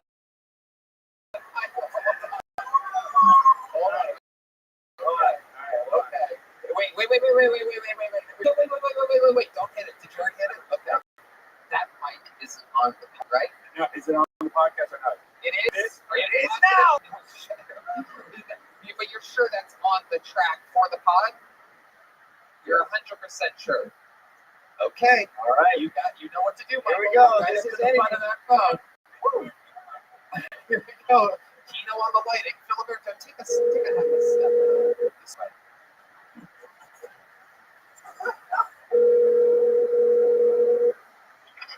Hello. Hi, Amy. This is Mikey. Hey, Mikey.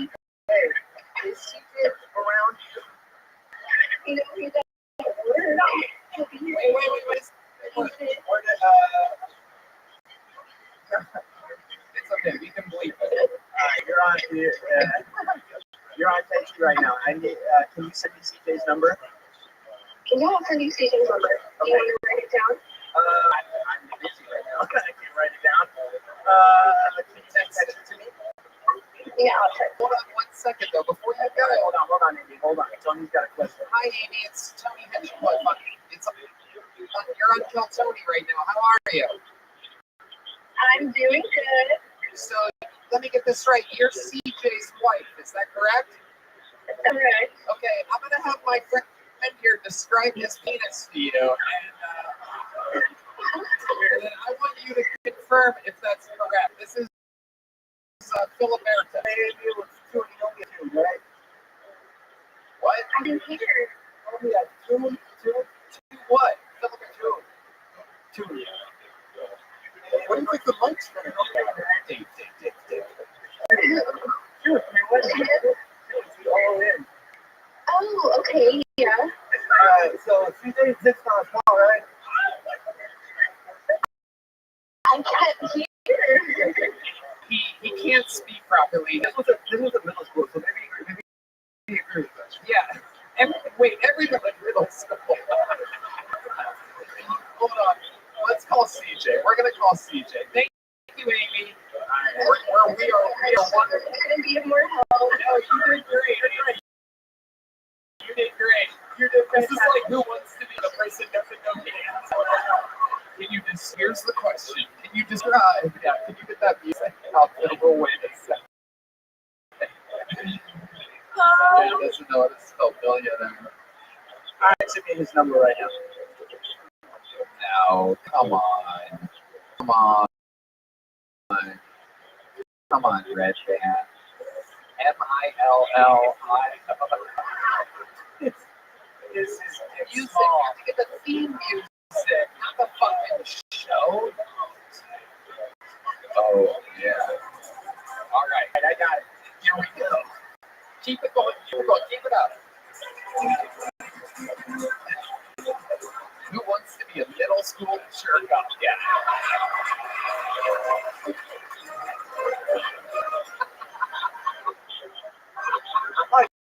all right, here we go. Ready? Yes. And we are filming a friend right now. All right. Load it.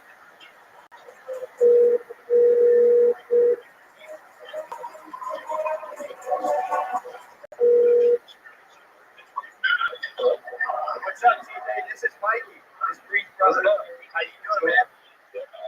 Oh, Good. good. All right, so I have your homie here too. I got this.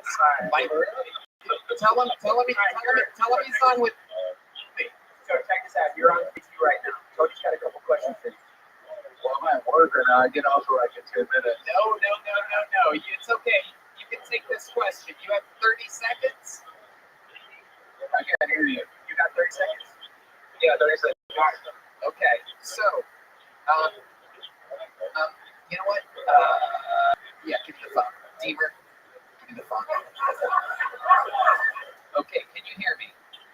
Yeah, I can hear you. Yeah. Okay, so, if you answer this question honestly and correctly, I'm going to Venmo you $500.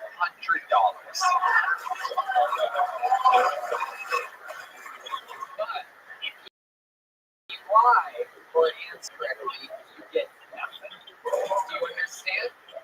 Yes. So, we have pulled out of the bucket your friend, Filiberto. Do you remember Filiberto from middle school? Oh, yeah, I remember.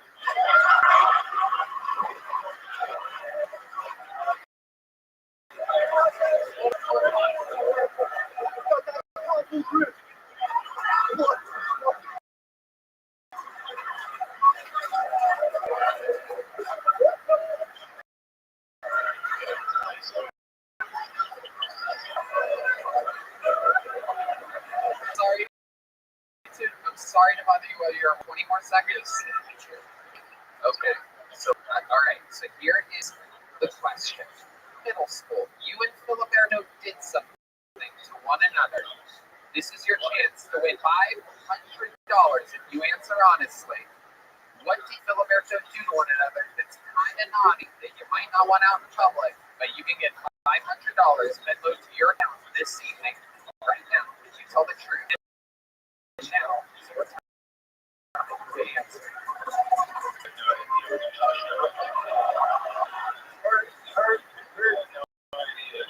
All right. Okay. So I'm going to give you 4 options. All right. We're going to make this a multiple choice question. I'm going to still hang up the phone and keep my $500 and spend it on bidet water or something like that. I'm going to give you one more chance. We're going to make this multiple choice. You have another minute. Make it quick. Okay, here we go. That's right. You have to make it quick.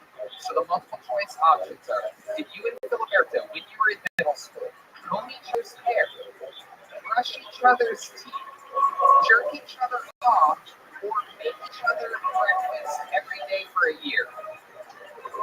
It was brush each other's teeth.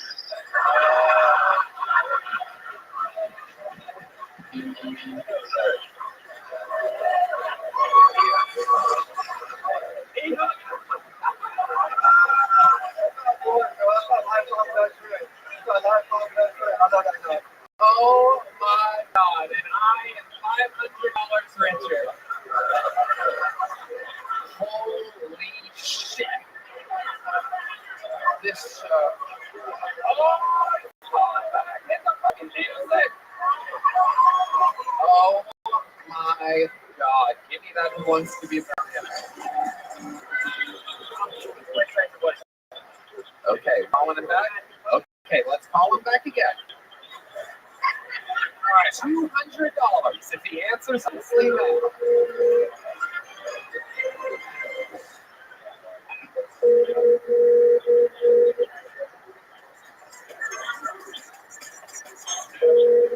Serious job, Philip. This is a hand job. You son of a bitch. Serious job. Oh my goodness. All right. How many do you think we should call him back in 10 minutes? All right. Filiberto, you hang out back. We're going to back at the end of tonight's episode, and we're going to see if, Michael, you know, what's his name again? CJ. You know CJ. Is this like a devastating blow for him? Okay. All right. Well, Wait, how about that shit might get you promoted today? yeah, it is true. True. He has an open mind and a plan. Let me ask you this, Filiberto. Who do you think gave the better hand job, you or him? I think he did. I can't doubt it. Whoa, very good. Okay. And when you would do that, where would you come? Would you just keep it? Where was your standing position? I'd be like, don't fucking touch me. You run away. I don't want to go off the field. Like, it wasn't like doing it. You're trying to cover your bases. You're like, oh, I'm gonna go. We're helping each other out. Yeah, it wasn't gay. It wasn't gay. Yeah, it's not gay and you go come in the corner. Wow, I can't believe you went with we brushed each other's teeth. That is absolutely incredible. Of all the responses, you would think maybe the breakfast every day for a year. I mean, I was pretty good at disguising they gave each other a hand job. Like, I said it fast. Did anyone else catch the point when Tony went up with these 4 options and he went, make it quick? Yeah. The walls closing in on it. Unbelievable. Well, Filiberto, I will tell you this. We're going to let CJ, you're not going to offer him a secret shot? Jesus Christ. You were a fantastic interview, Filiberto. Being honest and sharing things about your real life is everything that the interview show is all about. Your interview was so good that you're getting a big joke book and some Civic toothpicks and a gel blaster and a can of liquid death on us. There you go. Oh shit. It's hard to throw with the Civics. I tried to keep the Civics in there. That was my bad. That was my bad throw, by the way. I was ready for it. I'm not really now. The Lord knows you are. You're always ready to take a load at any given point. All right, there he goes. Filiberto Gomez. Good job tonight, Filiberto. There he goes. Filiberto Gomez. Yeah, you're going to get that on the way out. Yep. Man, he really wanted that gel blaster. This guy loves blasting gel. You know what I mean? Holy shit. What an amazing time. Damn. This is a real live show. Anything can happen. The phone call is a legendary part of this. The Who Wants to Be a Millionaire music. Put a hand for Redman, everybody. It's not easy to be breathing down your neck. Calling the word millionaire for you. You know, save a spot on next week's show for CJ because he's going to do the job. I feel like that's going to be cut out. Yes, I have to delete the word CJ. All right. Thanks, Andy Garcia, everybody. Andy Garcia. Andy, here he is, everyone. Holy shit, this is fucking crazy, dude. Already this year, there's already over 200 cases of teachers banging students. It's pretty fucking sick.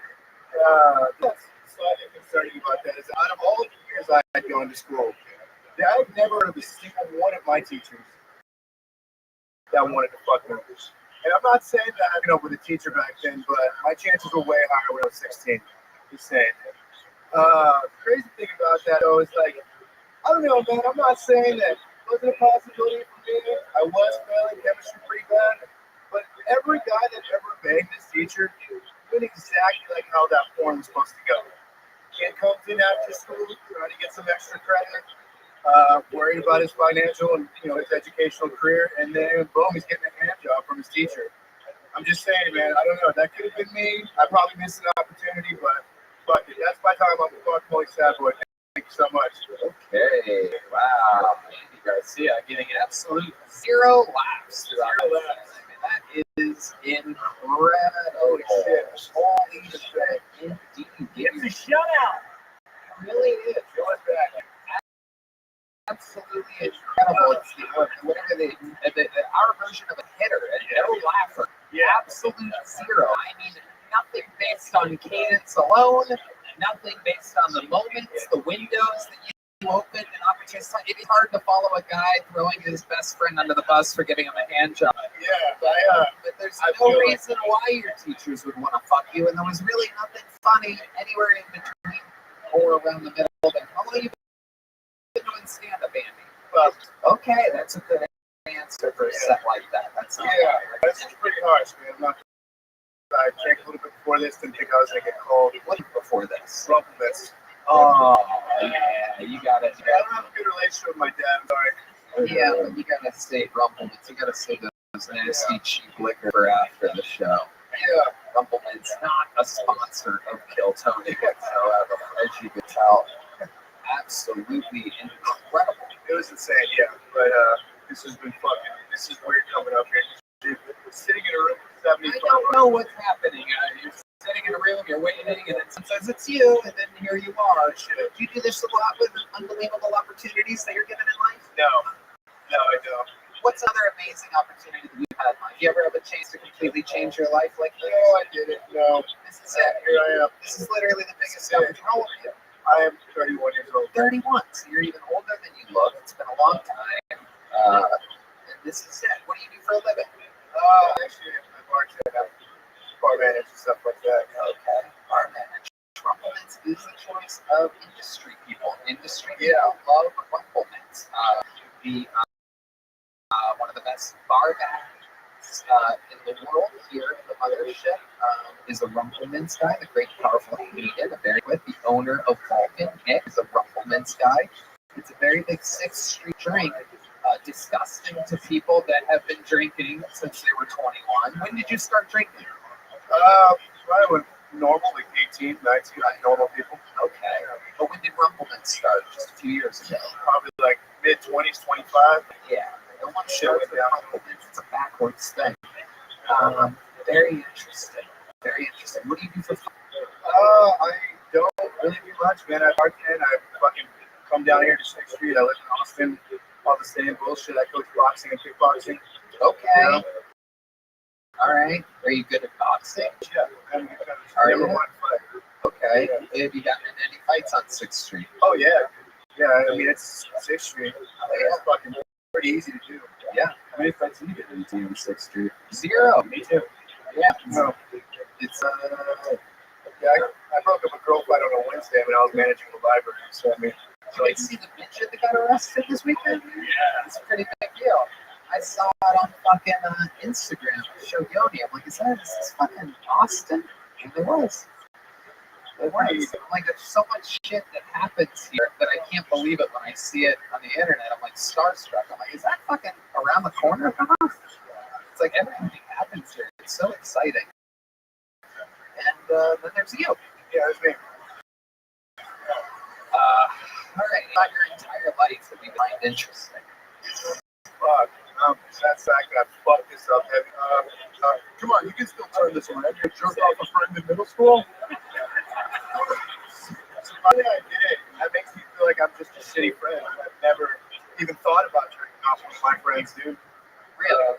Never thought about it. Not even once. Oh, it's over. All right, Tony, I'm out. You got anything else? How about when you were younger? Did you do anything gay when you were younger? Anything at all? Remember, honesty is the best policy. I the only thing I did want to play soccer. My dad said that was it. But other than that, that was that. Pretty much it. Well, yeah, we did that. Yeah.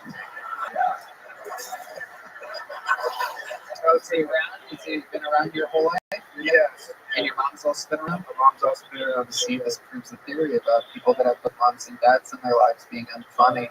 It is incredible. It's a thing. Did you know that? It makes a lot more sense than you march in my life. Right. Yeah. Okay. I'm not a recovering addict or anything, so I got really nothing going. 4 months. What do you think the best joke you've written is? Did you do it in that minute? Is that it? Is that your best minute?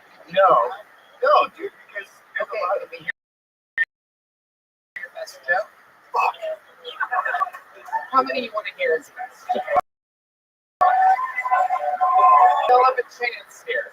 Andy, do not give him a chance. Okay. I'm trying to save you here. Yeah, dude, here we go. This is it. 4 months in the game. Not long at all. Very hard to have one good joke in 4 months. But here, giving it to us now. This is Andy Garcia.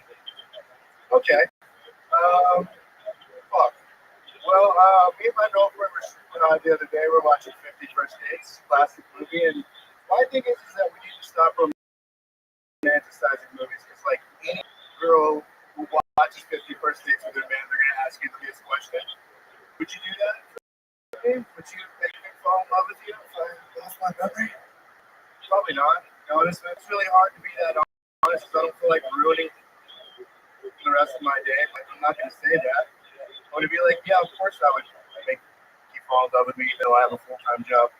I love starting a video game over after I just beat it. All right, Robert. You know who's funnier than you? Go ahead.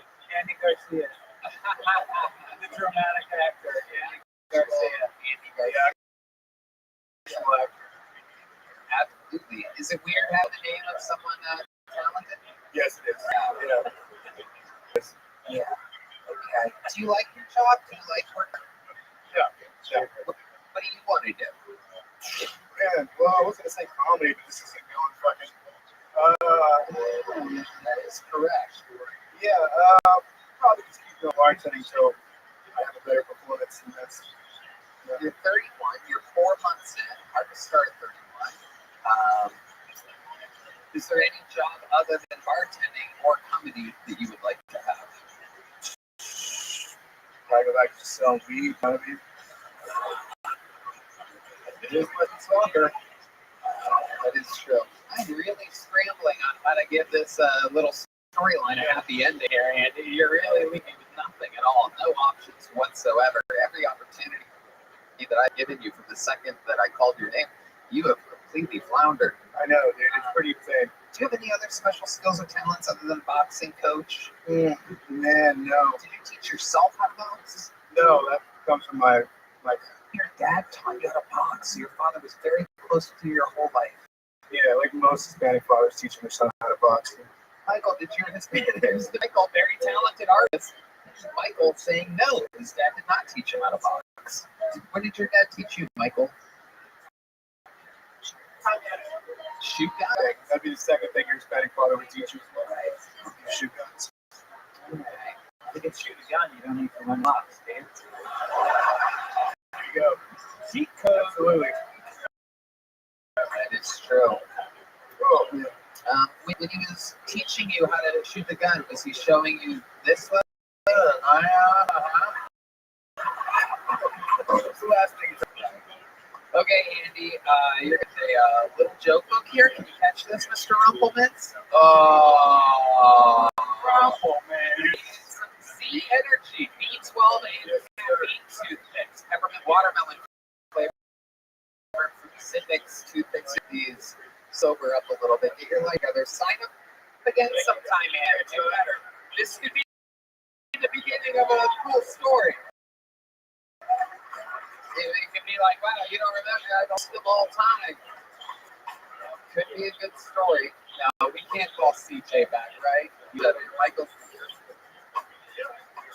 Let's do it one more time. Let's give me the Who Wants to Be a Millionaire music. Where's Filiberto? Is he still here? Is he long gone? Yeah, go grab him. Oh, yeah. You didn't think it was going to be that easy, did you? CJ's off of work. Should be fun. You have your phone? I know, for some reason, Michael is the only musician playing music during that part. very bizarre. The only person whose phone I needed. All these guys tremendously overpaid. By the way, this is one of the most advanced, one of the most expensive. If you call them out for how well you pay them, they get very mad for some reason. All right, relax, D. Jesus. Oh my God, D is very snappy tonight.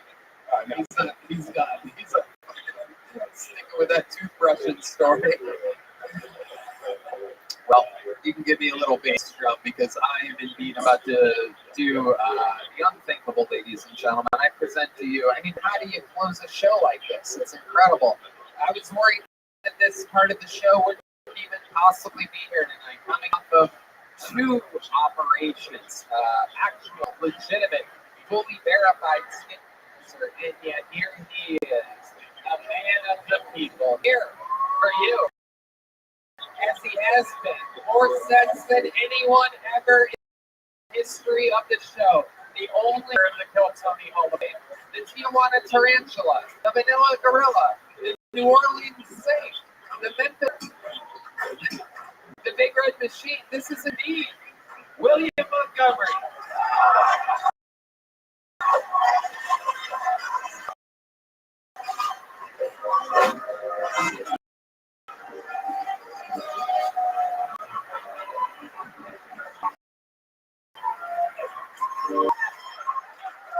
Dude's dad should have told him how to shoot himself in the bucket. So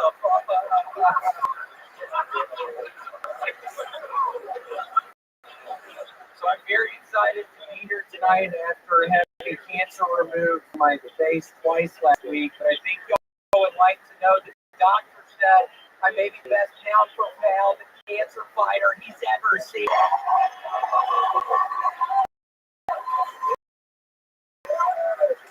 The good news, a cure. The bad news, it's cocaine. So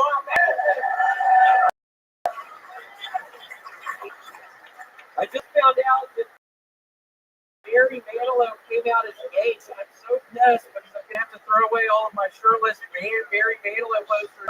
Yes.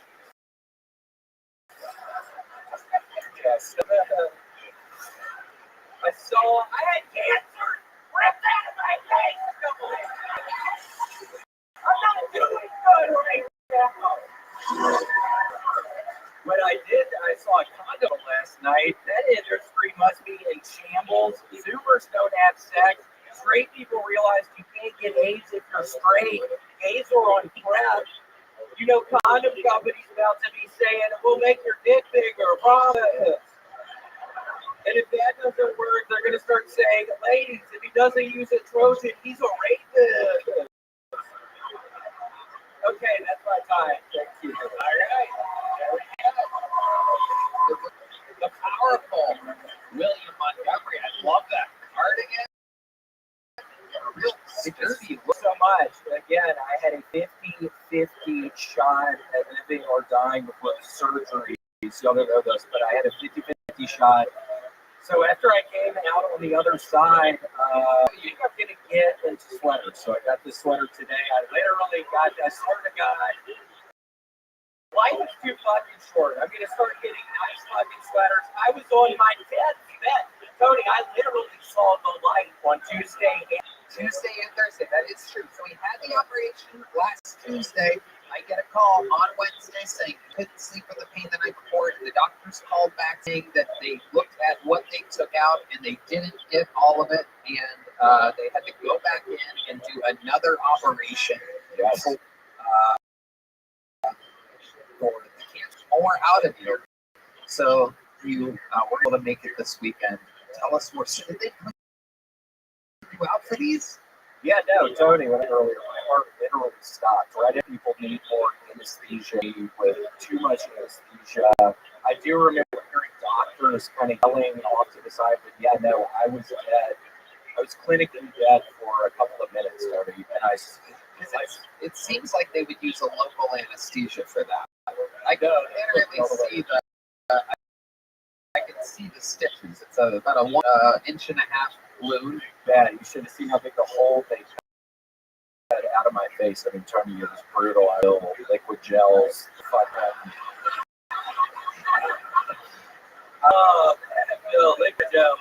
Oh, you do? Yeah, no, they really helped my face. I couldn't eat. I couldn't talk. I was eating SpaghettiOs out the frame. I could not stop eating SpaghettiOs out the frame. I just fucking, I'd pop one can of it and I'd be done. I'd be like, oh, I'm sick of this shit. I fucking died for a couple minutes. Nothing. 13. I'd pop up in another can. Fucking eating those motherfuckers out the frame, Tony. I mean, one after the other. Popping cans of fucking those. Eating Cheerios. I'm into circular foods now. After, wow. That is absolutely a donut. Did you have a donut? Tony. You do? Eat them? Can you believe me, bitch? Looking at me like, I can't stand on this. No, I'm pre-diabetic. The guy at the place who was able to tell me I found I was pre-diabetic, so I cannot eat donuts. The look of shock on this fool's face. She looked to her left and to right. You were so blatantly looking directly at her. Yeah, she's been throwing me off all fucking night. Right when I came out here, I couldn't put my finger on what the problem was, but I knew there was a problem. My goodness, this is incredible. She seems like she's a fan of yours, William. You're eating it. No, I don't think so. Right off the bat, right when I fucking was getting weird fucking, what's in your purse, bitch? I mean, why are you fucking holding it like this? I had skin cancer with her. She has to die! Damn, it's kind of funny if that really wasn't.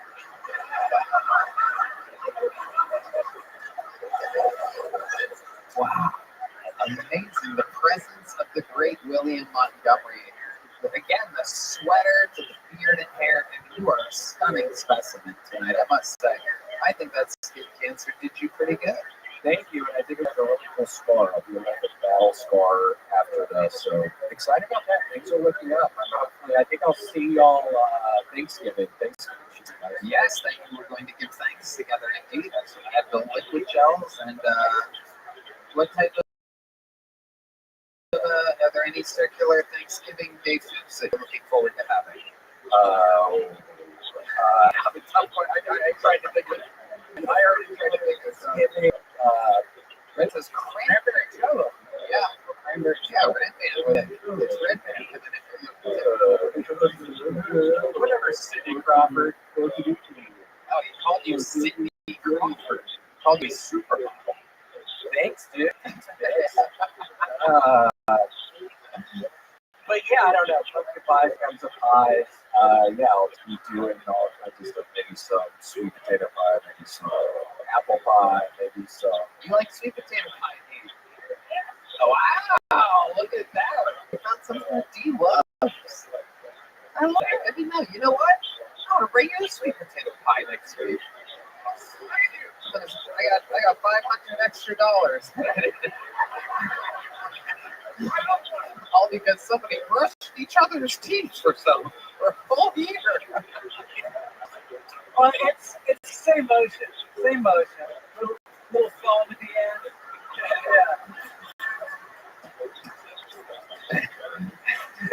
Yeah.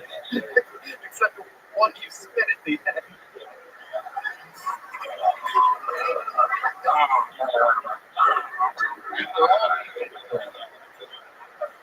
William, anything else going on in your life? No.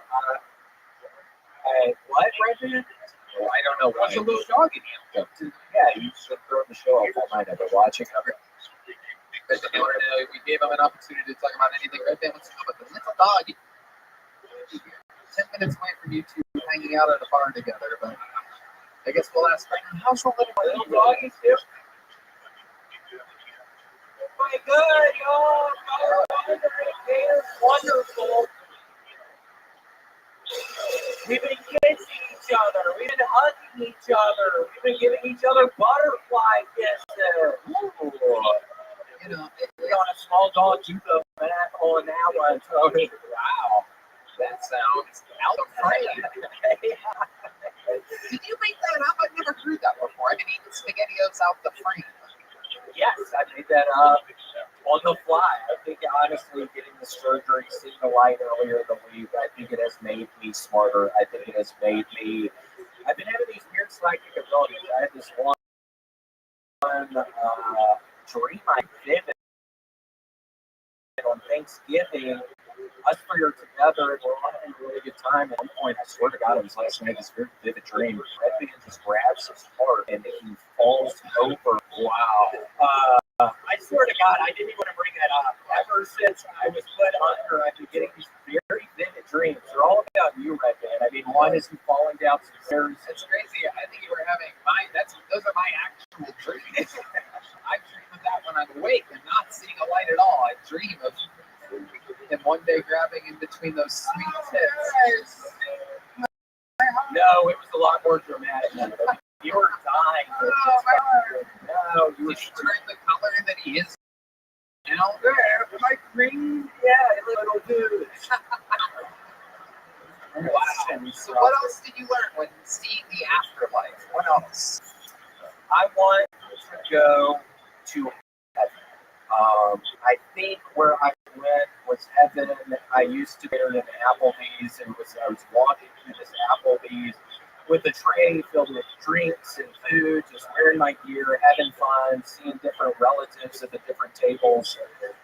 And then somebody, I don't even know who it is, puts their leg out, trip and fall, all of the drinks, and that's where I kind of came to, and I was hearing all the doctors screaming and crying about, like, who even is this guy? Why he's getting skin cancer cut off of his face? Why have we put him under? He's dying now. It's just this very weird screaming, and I'm trying to let it float. But yeah, I mean, it was so bad. But yeah, I just had a bunch of dreams of Redman dying again at Thanksgiving. There's one at Christmas where he actually gets shot by somebody when he's leaving some venue. So. But yeah, I've been happy ones. Me and Redman's mom getting married. I've been having a lot of those. I think maybe in April, dude, we're gonna tie the knot. You didn't know this, Rabbi, but your mom and I have been speaking. I was feeling really bad about all the mom jokes, but we actually hit it off and we started talking. And we're gonna tell your ass in maybe April that we're gonna go forward with the relationship, Rabbi. And I've been having dreams of the wedding day and you officiated and you look like a bitch, but you look pretty cool. But you look pretty cool, and you married us, right there. Should never did a ginger cancer fuck like you, man.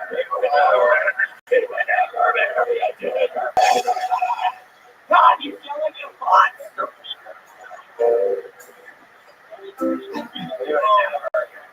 Well, what did you do with Redman's mom? Describe it, everybody.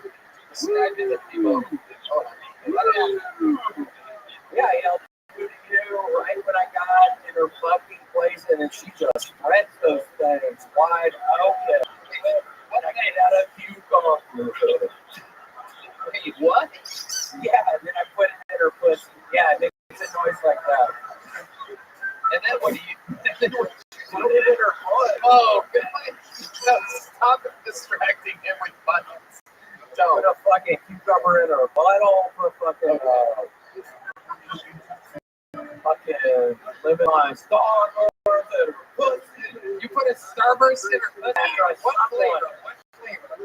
Ooh, red, cherry, pink one, man. Wow. My goodness. And then how does sex with Redman's mom end? I'm done with no ass bitch. I'm kidding, bro. Wait, you're kidding? No, I ain't ever kidding. We did it again. Anything you want to promote or plug or anything? You're one of the biggest people on cameo now. I can help divorce people. I can help married people. I can help get long lost loves together. It's like a Craigslist. Misconnections. I basically done it like this. Where the fuck are y'all going? Oh, they're sneaking out. Yeah, it's been a Rothschild, Chicago in the middle of December. William Montgomery, ladies and gentlemen, there he goes, the living legend. Guys, great that's in San Francisco, November 30th, December 1st and 2nd. He's in Fort Worth, December 15th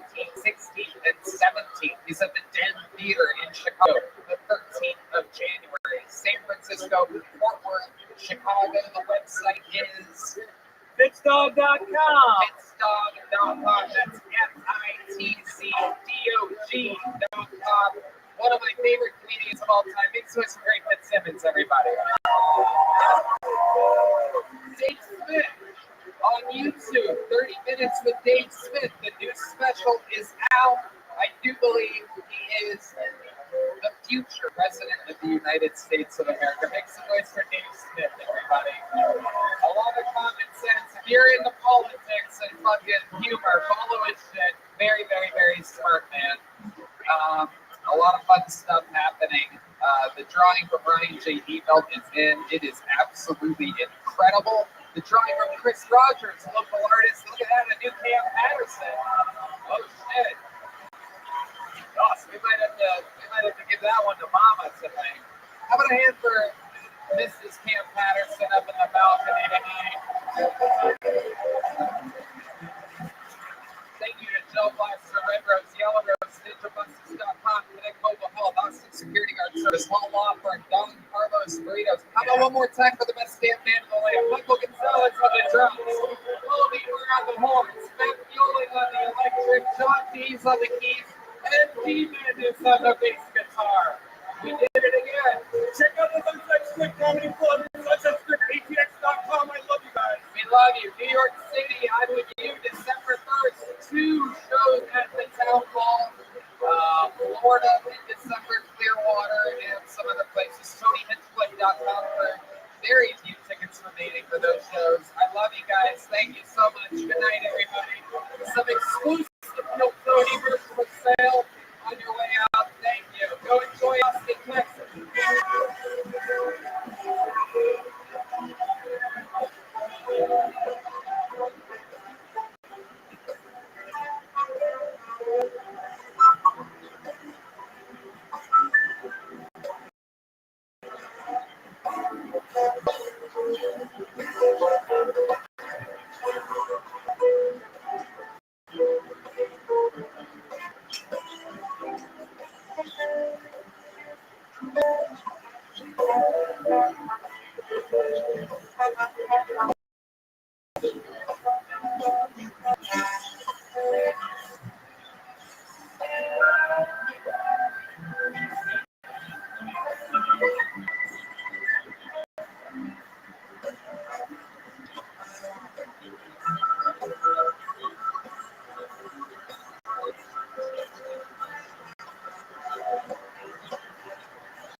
Big choice for Red Band, everybody.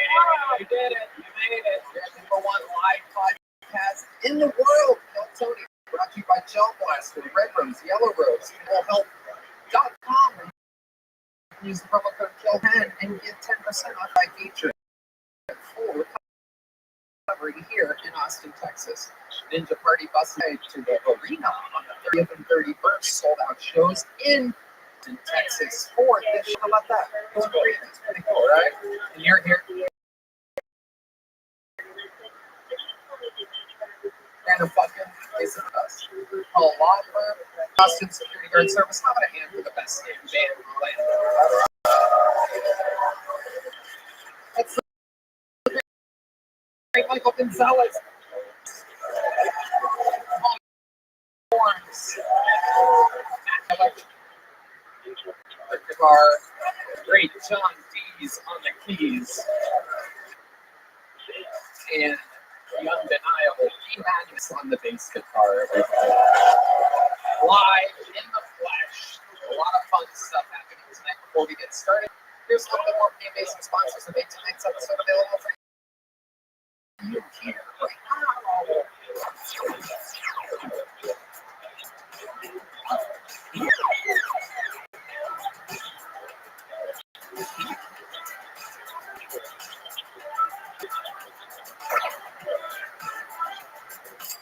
Hey y'all, the weather is cooling down, but the action on the field is staying hot. And we have teamed up with DraftKings, an official sports betting partner of the NFL, to get you in on the action. New customers can bet just $5 to score $150 instantly in bonus bets. I love DraftKings. I use DraftKings. We were out all weekend using DraftKings, the Buckeyes games, the UFC, everything. We love DraftKings. If you're already signed up with DraftKings like we have, you can now get a no sweat bet. That means you get your bonus bet back if your same game parlay doesn't hit. If you're a fan of a couple teams and want to bet on all or multiple bets together for a shot at an even bigger payout, Download the DraftKings Sportsbook app now. New customers who use our promo code KILLTONY and bet $5 will get $150 in bonus bets instantly. Promo code KILLTONY only at DraftKings Sportsbook. Hey y'all, have you been naughty or nice this year? Santa may not see all your late night searches this year, but if your internet service provider can, gift yourself the gift of privacy with ExpressVPN. There are hundreds of VPNs out there, but the reason we use ExpressVPN is because it's ridiculously fast. There's never any buffering or lag, and you can stream in HD, no problem. Red Band. you travel, when you're on the road, and when you're at a coffee shop, you can protect yourself. And Private Look doesn't keep your activity private. Your internet provider can see all the websites you've clicked on because we use ExpressVPN. All our traffic gets routed through an encrypted Free because we use ExpressVPN. All of our traffic gets through an encrypted server, so all of our browsing activities stays between me and God. ExpressVPN work on all of our devices, phones, tablets, laptops, whatever. All we do is tap one button to turn it on, and we're protected. So take yourself off the naughty with the #1 rated VPN. Visit expressvpn.com/KILLTONY. Get 3 extra months of ExpressVPN for free. That's expressvpn.com/KILLTONY. ExpressVPN.com/KILLTONY. Hey everybody, when you're busy shits and hosting your family for and recovering from the annual party, you'll need to stay hydrated. Stock up on liquid IV so you're ready for the holiday rush. Now available in sugar-free, liquid IV has 3 times the electrolytes of the leading sport. Plus, 8 vitamins and nutrients. If you just one stick mixed with water, you'll be hydrated 2 times faster than drink alone.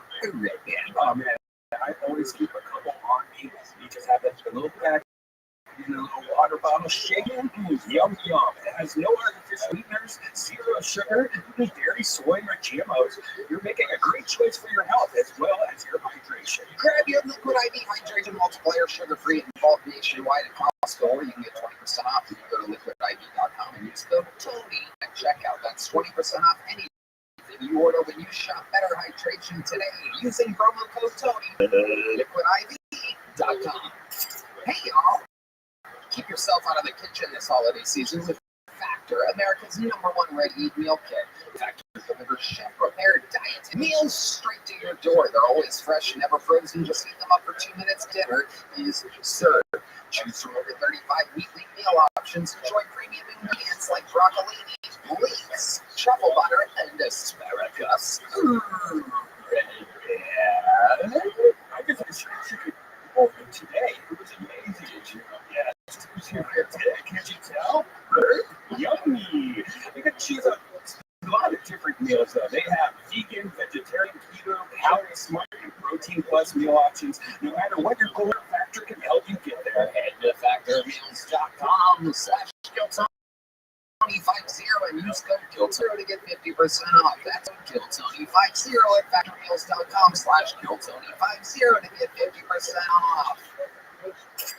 Man, oh man, I don't know what you're looking forward to on the holiday season, but smooth balls with a gift that just keeps Manscaped. Make sure your grooming is in check with a fresh launch just in time for the holidays. Their new performance package 5.0 Ultra includes the Lawnmower 5.0 Ultra Body Trimmer, the Weed Whacker 2.0 Ear and Nose Trimmer, their Crop Soother Aftershave Lotion, and Crop all deodorant. I love it. And what a perfect gift for the holidays. I might get my dad and maybe my mom wanted to. Wow. I use it all the time, especially the ear and nose trimmer. That's gross. Anyways, the Lawnmower 5.0 Ultra does all the heavy next-gen blade heads. It's even waterproof, so you can knock out your shaving routine while you're in the shower. Right. Scrub up on your Donner and your Blitzen this holiday season. That's right. Get 20% free shipping with the code KILLTONY, all one word, at manscaped.com. That's code KILLTONY at manscaped.com. 20% off with free shipping at manscaped.com and use the code KILLTONY. Hey y'all, this episode is brought to you by Zippix Toothpicks. It's totally satisfying, flavorful way to curb cravings, get a boost of energy, or simply rest at the end of your day. I absolutely love things. Use them on the airplane all the time and anywhere else where I can't smoke cigarettes. I mean, you guys know what it is. Remember when massive vape clouds, ashtrays, and an easier, cheaper, less messy, and more subtle way to cravings with Zippix Toothpicks. The best part about Zippix is that you really can use them anywhere with 2 milligram options. Zippix Toothpicks, long-lasting, extremely affordable, and available in 6 choices for Red Band. You know, I've been subscribed to Zippix for over a year, like 2 years. Before they became a sponsor, I've been using. They are amazing because I love. You know, I suck my thumb still. I love booze, and it's part of the oral gratification that my mom's house transferred to my brain. And it's amazing. Sucking on these toothpicks with flavors that keep me coming back to Zippix. Also, if you need a boost of energy, try their Energy B12 and caffeine toothpicks. You guys have seen us use Zippix on the podcast. Now for yourself, go to ZippixToothpicks.com today and use code KILLTONY10 to get 10% off your order. ZippixToothpicks.com, promo code KILLTONY10. Must be 21 or older to purchase more. Smoke less with Zippix Toothpicks. Who's ready for the best fucking night of their lives? Every single week. Sometimes it's 1, sometimes it's 2, sometimes it's 3. There's been upwards of 6 guests on here at a time. This week is a special one. My goodness. One guest need, one guest only. Literally, without a doubt, one of the most legendary guests in the history of the show. One of the greatest comedians on planet Earth. Our guest tonight is Austin Soma, Tim Dillon.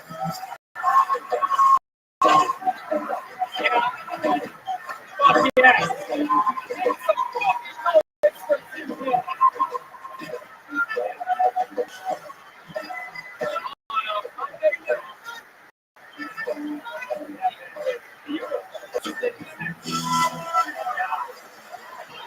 Tim Dillon, fresh off of Carnegie Hall. Yeah, thank you. Touring the world. world. I just got back. I was a hostage in the Middle East.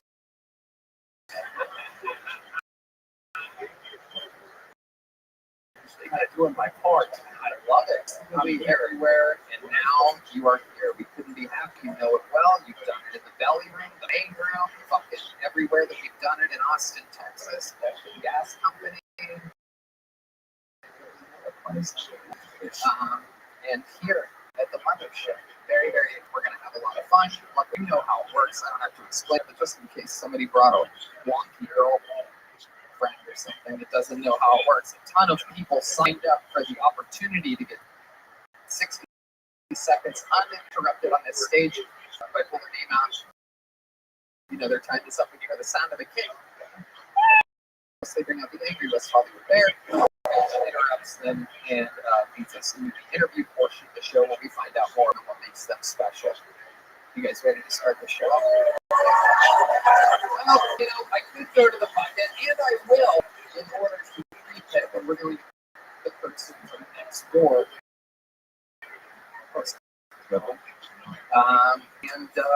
They're going to be in the meanwhile. We're going to start the show with one of our esteemed everybody. You know him, you love him. I present to you the man defending his regular ship on New Year's Eve. This is the great Hans Kim, everybody.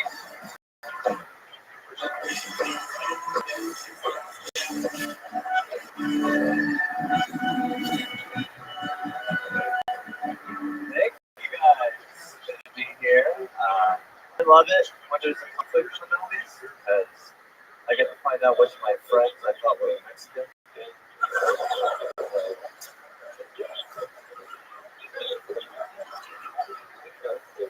I shouldn't be flying one. I've been getting a lot of hate online for my jokes about the Israel-Palestine conflict. A lot of people online have been calling me a Jew hater, which I hate. Because for a second there, I think calling me a Jew. Jew. Oh, hater. My girlfriend has recently been getting on my ass. So you gotta shave because when I kiss, it hurts when you have a fiber shadow. Like you think that hurts? Try rubbing the tip of your dick on her. Some temporary shadow.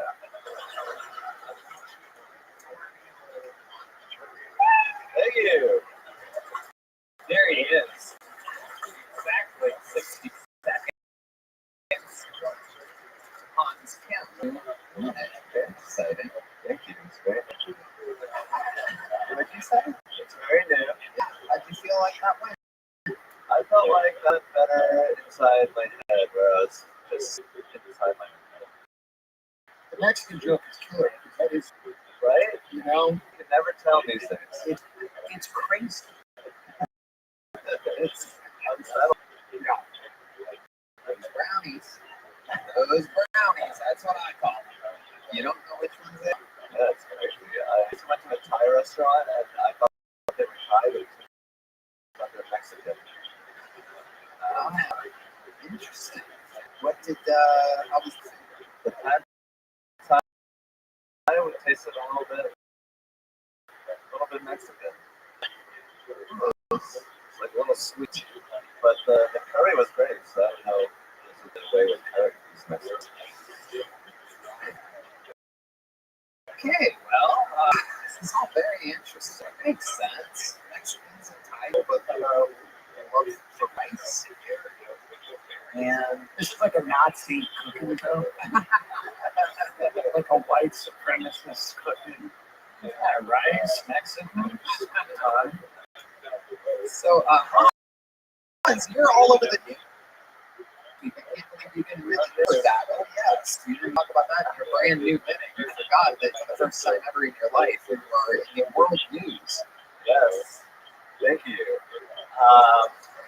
That might be worth acknowledging. I got on the news for telling a joke that the New York Post got one color, so that's a good sign. I take that as a compliment. They call you an idiot. What? They called him an idiot. Oh, New York Post Idiot comment.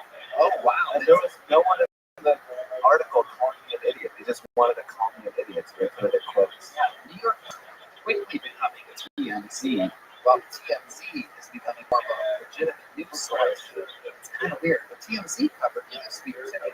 Oh shit! I didn't know. You didn't know that? I had no idea. And the Rolling Stone covered you today. Yes, Brazil. Yeah. Oh, it's the Brazilian Rolling Stone.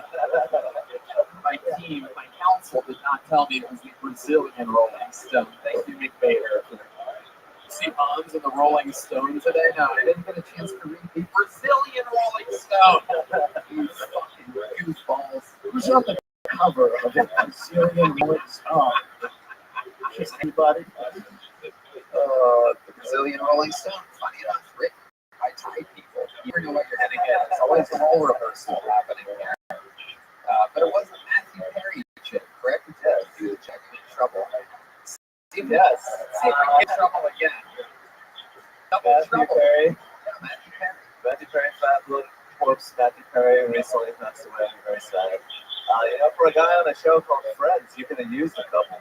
No, that's not it. You didn't even do your own I didn't joke. set it up right. I'm You sorry. did not set it up right. This is what you are really an idiot. It's incredible. It's Matthew Perry drowned in a hot tub. For a guy that my friends, you think you would have a couple of them. Really not worth pulling anyone over. Really not. The only person that ended up canceled the whole thing was Matthew Perry. You survived. Water. Yes, I mean, the New York Post. The New York Post made Matthew Perry's life miserable when he was alive. I'm just talking about him when he's dead. That's a really good point.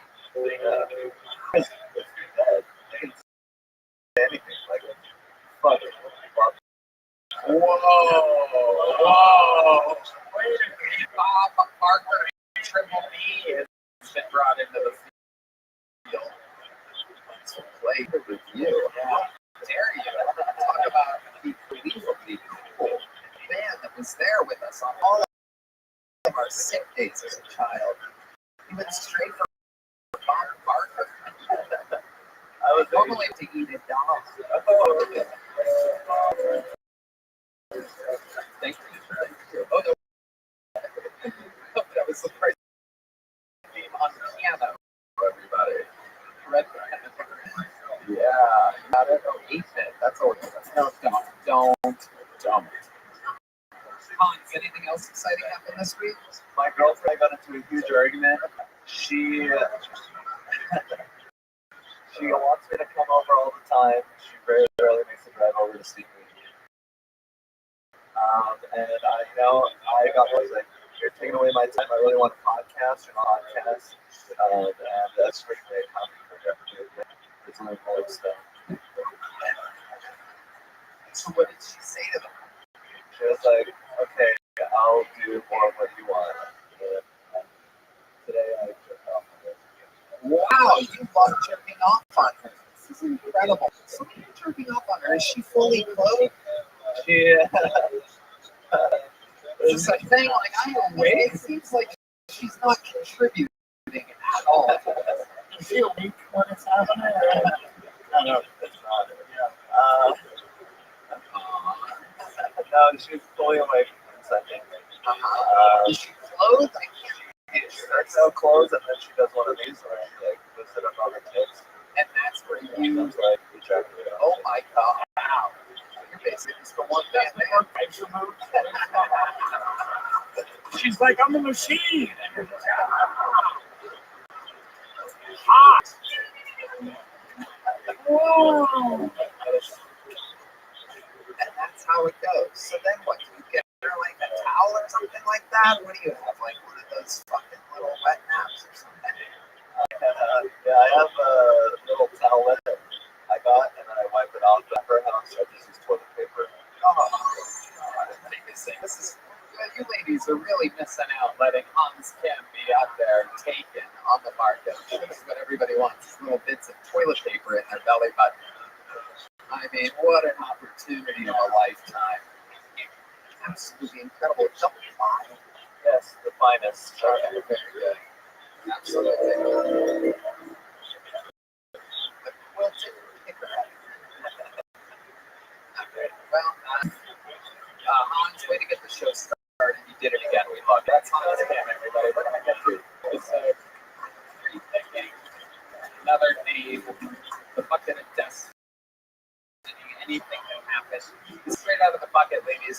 is the part where we find perhaps the new talent of the world, perhaps a completely insane equipment. Truly, anyone can sign up and anything can happen. Your first bucket, 60 seconds uninterrupted, and an interview going to Olivia Carter, everybody. Olivia Carter.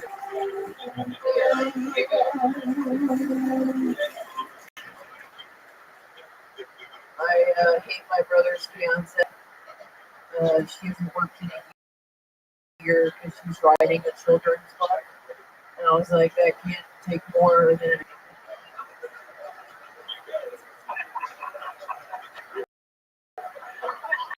What? And I know she doesn't like. She's always like, God, you're so thin. And I'm like, so are children's books.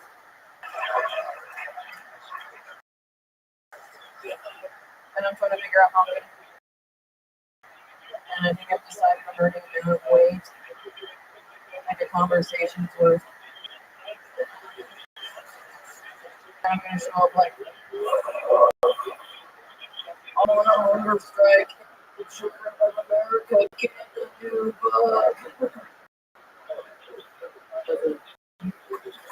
Fuck yeah, Olivia Carter. Absolutely. That's a real comedy set right there. Thank you. So, really, yeah, what is your first amazing? I love that children's book stuff. We actually have a friend that wrote a successful children's book, The Great Pace Trade. One of our former co-workers at the store, and he's very successful. I was thinking all those things that you said when I was talking about. Yeah.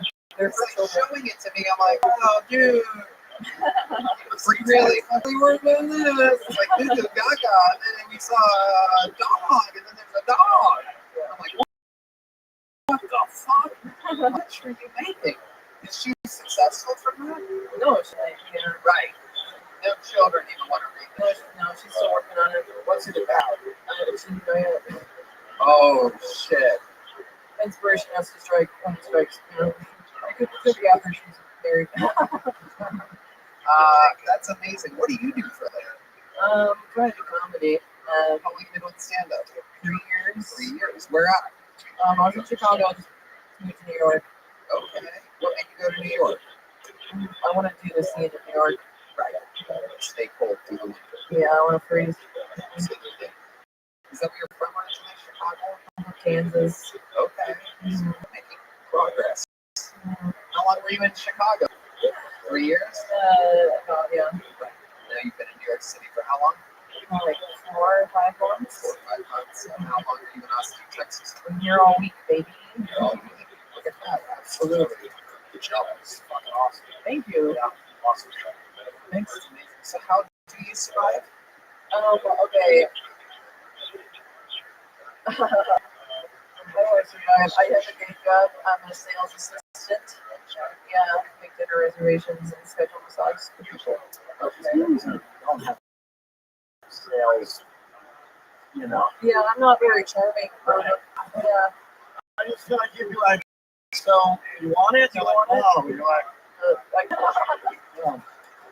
I don't want this to either. You make dinner reservations and schedule massages. Looks like you really found your own his lane for yourself. Yeah,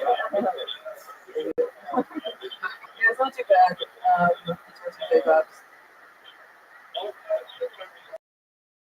It's pretty chill. I get to work from home sometimes. So, it's not too bad. What's your living situation in New York City? Very expensive. It is really expensive. We just had a couple move out ways, and they moved out because they thought we lived in the Dayton area. It's not. Exactly. When you come from Chicago, nowhere is dangerous there. Right. I'm like, it's fine. He just wants to see where you live. you'd sit in anywhere. You'd be in Gaza right now. It's really outdoorsy. Cool. You get no humidity here. It's fantastic. So an hour, it's good, but it is what it is. I've accepted it. Yeah. Absolutely. Even for fun, what are you into? I recently discovered the power of mushrooms. I've been microdosing much has changed my goddamn life. I didn't know I could be so happy all the time. To be fair, I'm not sober all the time. But I feel like it's like a cure for anxiety. Yeah, it's definitely it's certainly not a cure for that.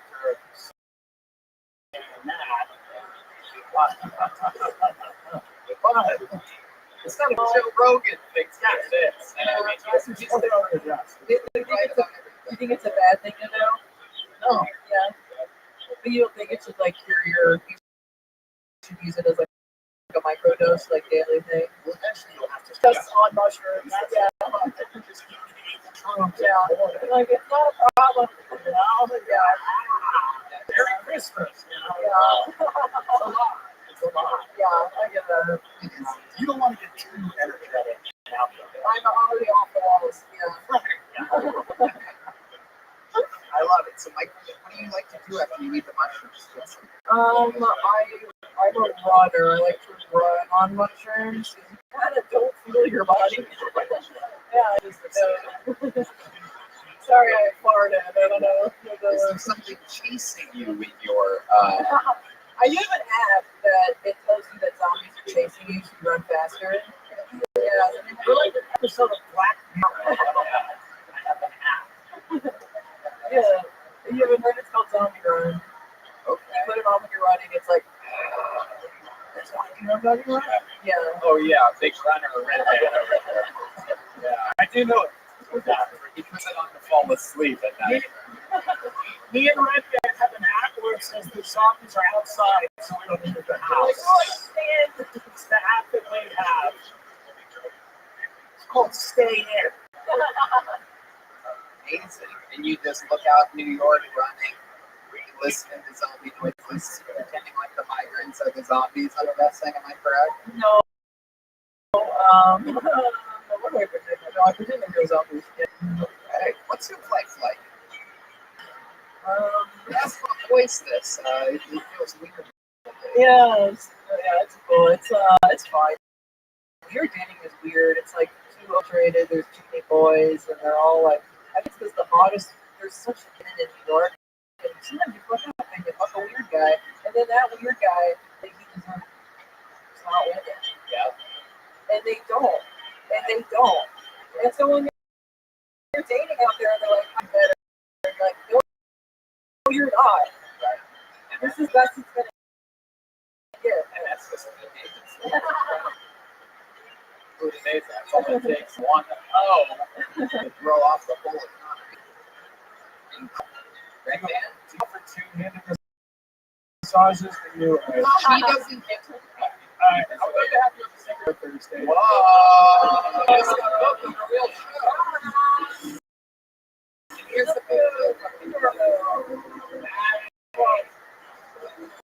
all right. Here's some Zippix toothpicks. Toothpicks. I love those. Thank you so much. Or whatever. There she goes, Olivia Carter. Thank you. She's on Instagram at OG Carter. Yeah, there she goes. And we're back to the buckets. Get it? We just met one, and now we're going to the next one. All right.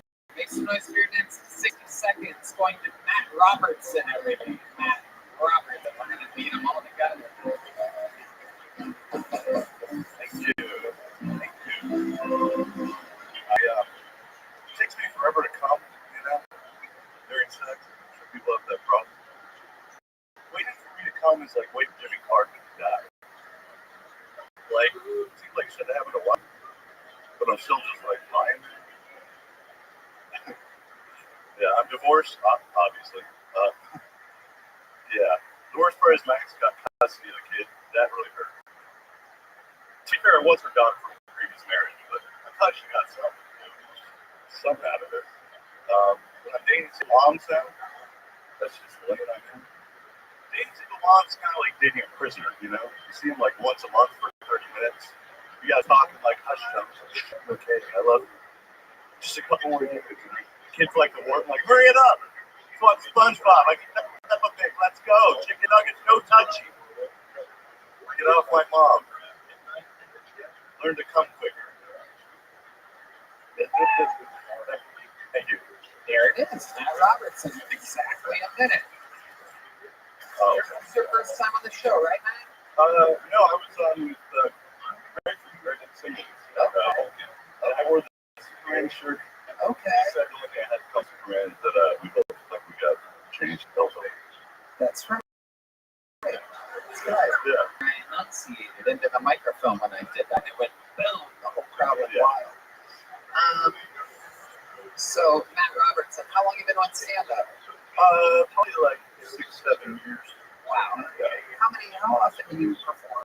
Not as often lately, because of the work, but you know what? What work are you talking about? I was doing set decoration for and stuff. Set dressing, then the strike happened, so I went back to clean tape. I would take the Japanese restaurant. Gotcha. All right. The single mom joke. Thank you. It could be better. Yeah, oh yeah, it's always better. It's not the greatest, Yeah, but it is good. that'll keep me going. That'll keep the suicide up. I feel like you are standing on the Golden Gate Bridge. As that just sounds good. You're like, Those vibes. Why a Japanese restaurant? Why do you? It was the only place that hired me. What do you think you did to get the job there? Showed up. I applied to a lot of places. I don't know. I'm not very good at it. I just, I do my best. I'm not a very good waiter, but I try to. and that's because that culture, let's be honest. It's, you know what I mean? It's the most warm. No, they're very. Have you not been anywhere? They're not the most, but they're efficient. Yeah, even a lot of Japanese show up and right before you say the name, they're like 3 waters, 2 beers. No, they know what they're doing. Yeah, Yeah. They're very put together. Yeah. And you're admitting to being a bad server. I don't think I'm. People are at the table like, God, is this waiter ever going to come? Yeah.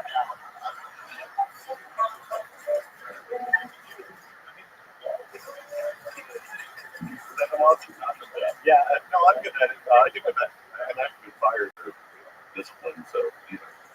You've never been disciplined? No, I mean that's a good thing. I've never been. No, I was written up once, but Do they know you're working there? yeah, Okay. they were aware. What did you get written up for? A lady said I was high out of my mind, like, which is impossible. It's like 3 hours after that. And Wait, a customer said that? yeah, I was like, it's 110 degrees on my patio. I was having like this stroke and shit. I was like, can I get you more? Dude, that's the best. And the customer went to probably a Japanese person, right? No, white lady. And she asked me, like, it's so great. And then she left. Like, fuck that. I did have a good time. I hated it actually. I'm like, bro, my manager, like, she was laughing the whole time. And then retroactively had shit that she didn't let me know about. I would have changed something, but Maybe you thought she was having a good time, but you were high. I think that a lot about it. So that happens. Is everything that you talk about true? You really take a long time to come? Not so much because I'm off antidepressants. It's like the opposite. It's like 30 seconds. I would get back on them. Yeah. Well, no, Just from the. know the last girl I was dating, I think, because I never came, she kind of left. Like, she would, like, jerk me off for a long time and blow me and then try to hug me, and I'd have to go to When you say jerk you off a long time, was this at the Japanese restaurant? Oh, I thought it was fun. But, Jerk you off long time? I see what you mean. You did it. I just noticed it. I I didn't even do it. I just repeated back what you said. You're like, she jerked me off a long time. I'm like, whoa. All right. Japanese. Yeah. My dad, granddad, actually fought the Japanese World War II, so. I wanted to That's about. Oh, I know. Bring up all the time. Yeah, he was like 19, 100 pounds soaking wet, 12 pounds. They were high too. Air Force. Oh, yeah. So, all right. Time you hooked up with a woman. Let's hear the. When did you get off the antidepressants? About 15 years. Oh, well, I went to rehab, and they took them away maybe Right. To rehab for what? Alcohol. Like heroin. There was a real alcohol. I kind of did everything. Like, I was kind of a dirtbag. I would do coke from a guy at the bar named JD. He's in jail now. Prison. Okay, wow. But, yeah. Thanks for telling us that it was prison, not jail. Yeah, I think that happy history. Prison. He's not a bitch. He's not a fucking jail like a bitch. He's in prison. He's still a federal. Yeah. He's a bad man. He's like, you'll never. How long are you sober? I'm not sober. I drink now. I can do it good. Oh, you do good. Yeah. I figured it out. Yeah. It is a game. Oh, yeah. Well, I did drink before I came on here, so I think that might have made it less shitty. But so I'm like right now. Well, there's a theme tonight, everybody. Heroin special microdose episode of Kill Tony. Yeah. You know what that sound means, everybody. A lot of mushrooms here tonight. Using what? Yeah, Oh, do you hear that? yeah. The Nintendo sound. Yeah, Nintendo stuff. So, what are you talking about? Right. You guys hear it?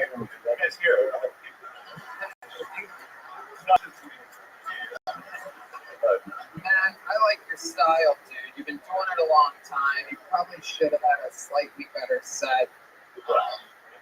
But it was good enough for a big joke book. What, did you get a joke book last time? I got nothing. You got nothing? I got the boot. Well, here you go. You ready? Ready? There you go. Matt Robertson, everybody. Thank you so much. Yeah. Get another bucket full. I like the momentum that we have right now. We're going to keep our hits regular, warmed up back there. Let's see what happens here with the comedy styling. So Keith Underhill. Keith Underhill. It's a good name. Good comedy name. Big smile for Keith Underhill, everybody.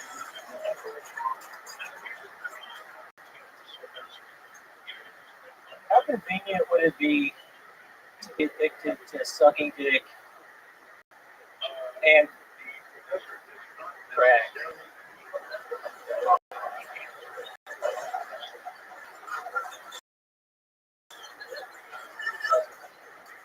Like you're running out of crack and like, yay, I'm out of crack.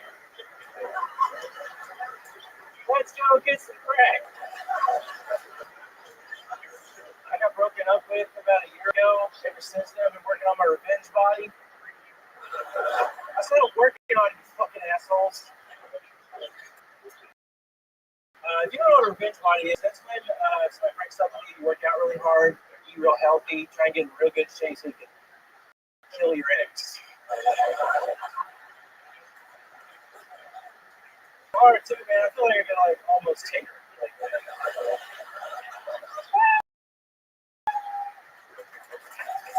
I love it. Keith Underhill. That was amazing. Very good set. You took time, really well paced out. Great execution. You've been on this show before, correct? Yes, everybody here. Yeah, that went pretty good, huh? Yes. Not this was like flawless. Yeah, it's absolutely perfect. You seem like a real fucking pro. Remind us, how long have you been doing stand-up? 4 years. 4 years. All of it here in Austin. Started 10 minutes. Okay. Where are you at now? I'm in Austin. For how long now? A little over a year. Beautiful. You're exactly where you should be. Yes, sir. It's happening for you. What do you do for a living? I actually just got a new job working for someone like HVAC parts. Okay. What were you doing before? My personal trainer. I've been making some progress. It's starting slow, building, slower than getting there. Revenge is a dish best served cold. So, and hot, and ice cream, and spaghetti air. Let's take it hot or cold. What do you like to eat? Everything, you know that. You know, I don't know that. You say that like you ate my ass. You know that, so.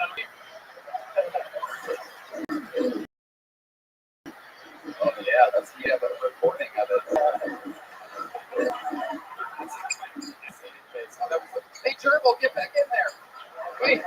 Gerbil. Gerbil? Hey, get it. All right, Reggie, relax. Okay. Oh, here's D-Bad. This is first pee break of the night. Here we go. I like to call them pee madness sometimes. It's like fucking, this guy urinates like someone with 4 eyes. All right. Okay. Keith, since you were last on the show a year ago, what's happening in Austin? Give us a good something a night or a day. What's a good something that happened here? Well, for a few months, I was like people's yards. So it's fun. That's a job. Not if you're smart. If you know what you're doing, you don't do this job. Okay, so then what happened? I got bit by a people. What happened to the owner of that pit bull? It's all right. Yeah.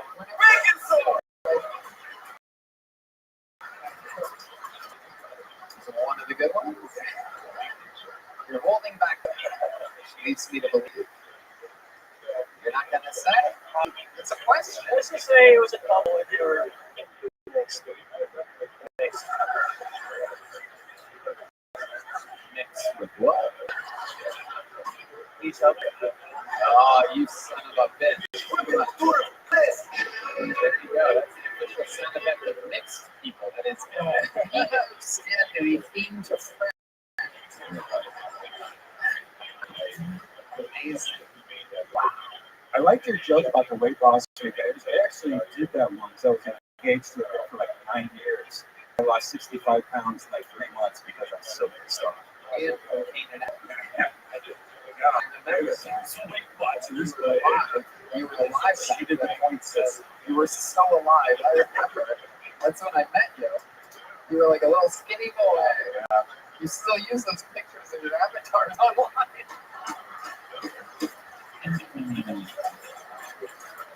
You know me.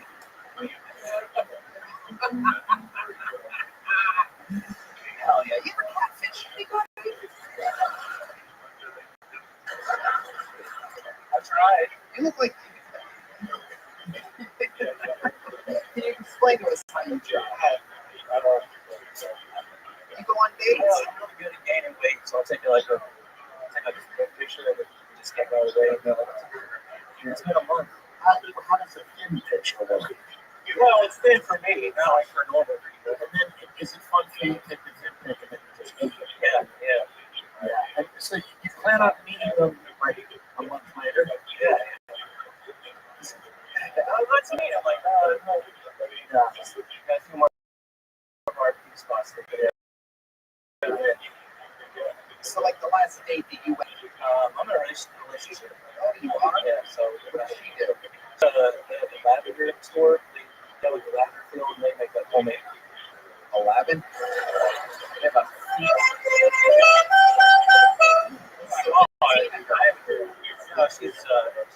she's white. How come you didn't answer that when I asked the pit bull question? Very quick to call her white. But when I say what color was the pit bull owner, it's a good person, Tony. You're a good person. One of the good ones, Tony. She knows how to get Right. Okay. All right. What's your favorite move in the adventure? It's very interesting. It seemed very agile. Interesting. finger is pretty fun. Oh, you do have some fucking thing right there. I'm looking at those fingers. She does too. She does too? Oh, shit. Gracious. Yeah. I'm as hard as a rock right there. All right, my friend. Well, you were on a year ago. Did you get a big jump up back then? Well, there you go. Everything absolutely correctly. Here's some Zippix toothpicks. Take those. Zip more. Smoke. All right. We just got to get it going. It's moving. We're going to bring up one of our regulars right now, everybody. This guy's an absolute fucking star. Crazy you to watch, perhaps the fastest growing fucking history of the show. Makes noise for a brand new minute from the great regular Camp Patterson.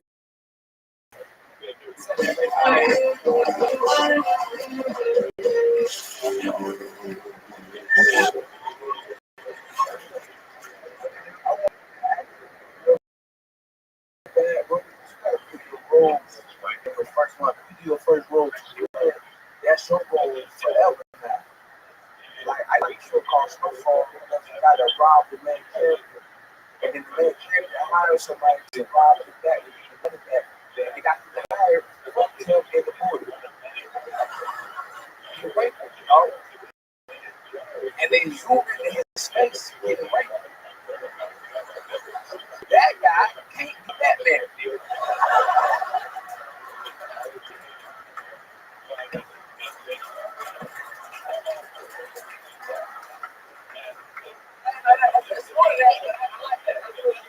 Absolutely. Get out while the game is good. Tag it later this week. It's not more of that level city. That was 50 seconds. That was? That was great. Yeah. Yep. We wrote that shit at Phoenix. We did. Well, we did how did it? Yeah.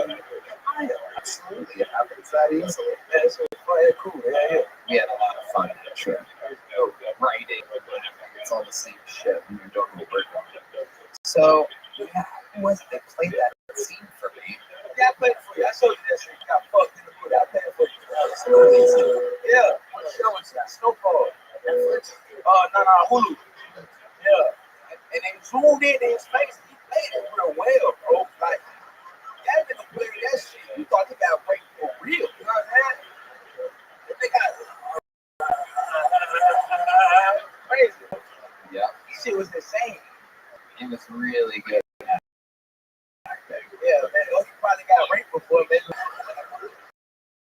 could have got fucked in the booty before in prison. He was like, I found my corner. You know that, you know what I'm saying? You never know it. And you've been in jail before, right? No, that is Ever? always made for me. Absolutely. Yeah. Absolutely. You can't ever bite anybody? If you're that nigga, that.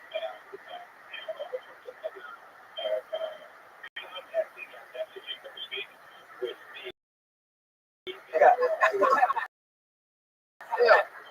He's you all along. I ain't gonna tell you, but I people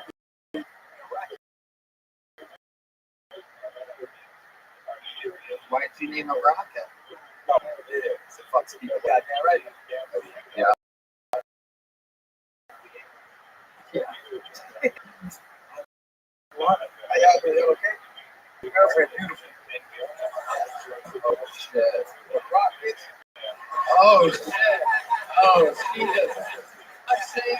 Oh my god. Wow. Look at the joy on her face. She's hanging out with a full-size Peter Dinklage over there. This fucker. She is about to run for the hills. Look at this dude she's right. Look at this fucking Yugoslavian basketball player here. Who's Peter Dinklage? Who the fuck is that, bro? The midget. It's like a Brother Thrones. The midget. Okay. He doesn't know Game of Thrones. He knows the game. He knows Watch the Throne. He doesn't know Game of Thrones. That's a rapper and an Why you album. put those two things together? That's hard. Game of Thrones would be a great album. It would be a great album. It would be that would be Yeah. Game, Jay-Z, and Kanye West. Speak of Tony a real nigga. I don't know. Tony a real nigga, man. Hear that? One of my favorite compliments that I get, and I get it all the time. From specifically cool black people. So it's not the same when white people tell you that at all. You're a real. You're a real nigga. Whoa. Hey, that seems disrespectful. What the fuck? What the fuck? Wait a second. Did we just crack a code? We can't say it, but the soundboard can. It took us 10.5 years to realize this. That's amazing. What the fuck? I'm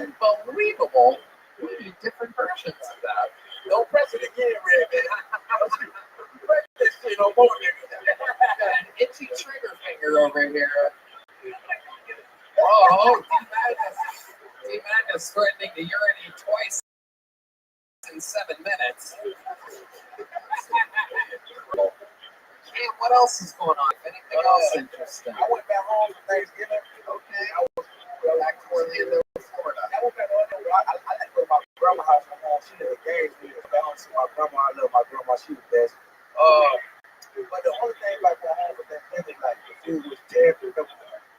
Really? I thought black people used to have a season. We the best at it, but they old now. All my older people in my family are old as shit. You know what I'm saying? The cookers old. They don't know how to cook no more. So all I ate was greens and rice. That's all I ate for Thanksgiving, and that hurt my soul. Damn. Greens and rice. So, damn. What the fuck? What the find with the N-word is on this plate? Oh, no way. Random. Jesus Christ.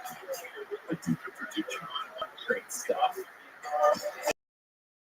No. There you go. There you go. This might get taken down off you.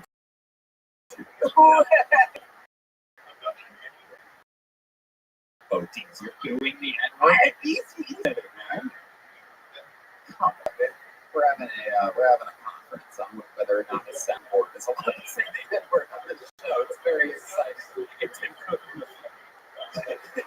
Yeah, that's right. It's been bigger. You know what? To be honest, you guys were saying that our real N-word, and I was like, I know a song that's called that, and that song's called Real N-Word Don't Die. I just hit play at the beginning. I didn't know that. I didn't know that was at the beginning. In his defense, I think he's fake it because it is fake, and you know who loves thick white things. It's a fucking button. Tim's like, am I gonna get to do Carnegie Hall again? What am I doing? This is AI. This is true. People worry about AI. AI can say it. TI can say it. Very few things can say it. Okay. Cam, I fucking love you. It's amazing the work we're doing. You're absolutely killing everywhere, everything. You are a fucking beacon of what is possible on this show. From the bucket to fucking selling out and crushing all the time. That's unbelievable shit. Cam Patterson, everybody. We found him out of the bucket. And now, that's what I'm doing, you guys. It's unbelievable. Every single week with him in it, and also on the road, constantly. I mean, he goes right before me on the piano shows now because it's such a ridiculous the last hour. It's a fucking star. It's unreal. One more time for Cam Patterson. Alright, this looks like a fake name. Let's see what happens. So next question, next bucket full. Joe Smith, everyone.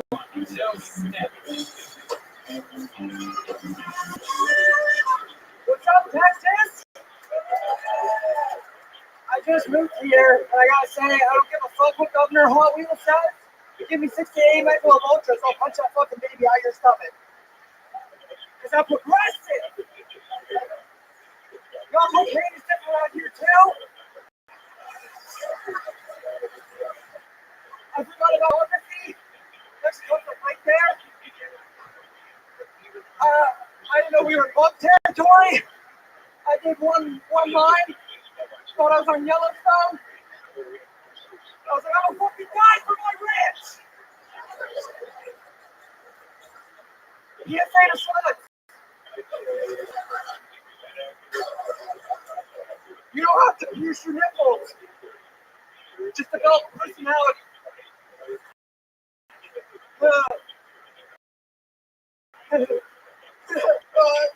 My girlfriend's mom took her Facebook of her high school, and I don't know how to say it. I should call her high school. She fell off a little bit.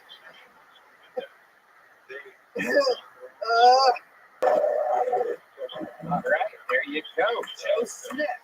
Welcome, Joe. Is that your real name? Yes, sir. Lawrence or anything? No, I do not. Smith? No, I do not. Wow. Okay, where are you from? Minersville. Yes, sir. Wow. It's a land of pedophiles. Yeah. Yeah. Big red guy. Big red guy. Like, It's been a lot of no. What happened? Yeah, what happened? There's a dude from my hometown who went up on here and he liked to make a joke. Yeah. Oh, he's from your hometown. Yes, sir. Okay. He's not a pedophile. No, I don't think so. That's not real confusing. Tony thinks I'm making pedophiles. So I quit. Hold on.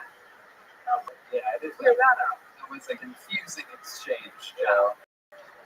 So, how long have you been here in Austin? 3 weeks. Hey, you live here now? I live alone. Okay, what made you move to Waco? I got dumped. You said the girlfriend's mom, blah blah blah blah. That's over now. Yeah, that's me. Right? Did she break up with you? She broke up with, same girl broke up with me twice. Why did she break up with you the first time, and why did she break up with you the second time? You seem like a completely stable human. What the fuck, Tandy? Both times I just didn't have shit going on. Okay, like what? Like, Give us an example of what you mean. like no job, like. What did you have going on when you first got together? Great. I worked at Comedy Club up in PA. In PA. Social. Okay. Yeah. Okay. And then You got fired from no, I didn't get fired. He just like ghosted me. that's fine. Fuck social. I didn't get fired. The owner ghosted me. That's And then she dumped you because she's like, if you're not gonna have the stability of Soul Joel, Comedy 10, if you won't work at Soul Joel Comedy 10, you're not gonna fuck me anymore.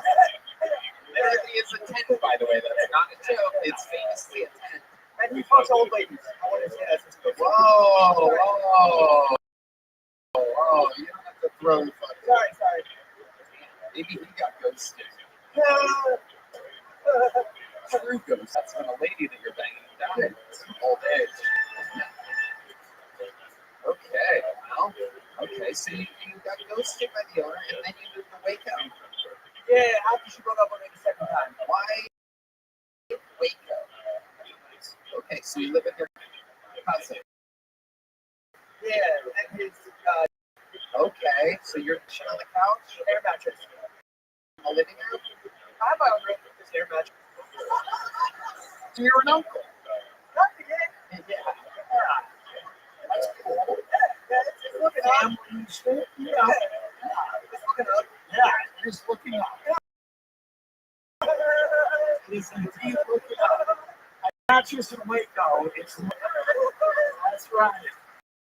That is absolutely right.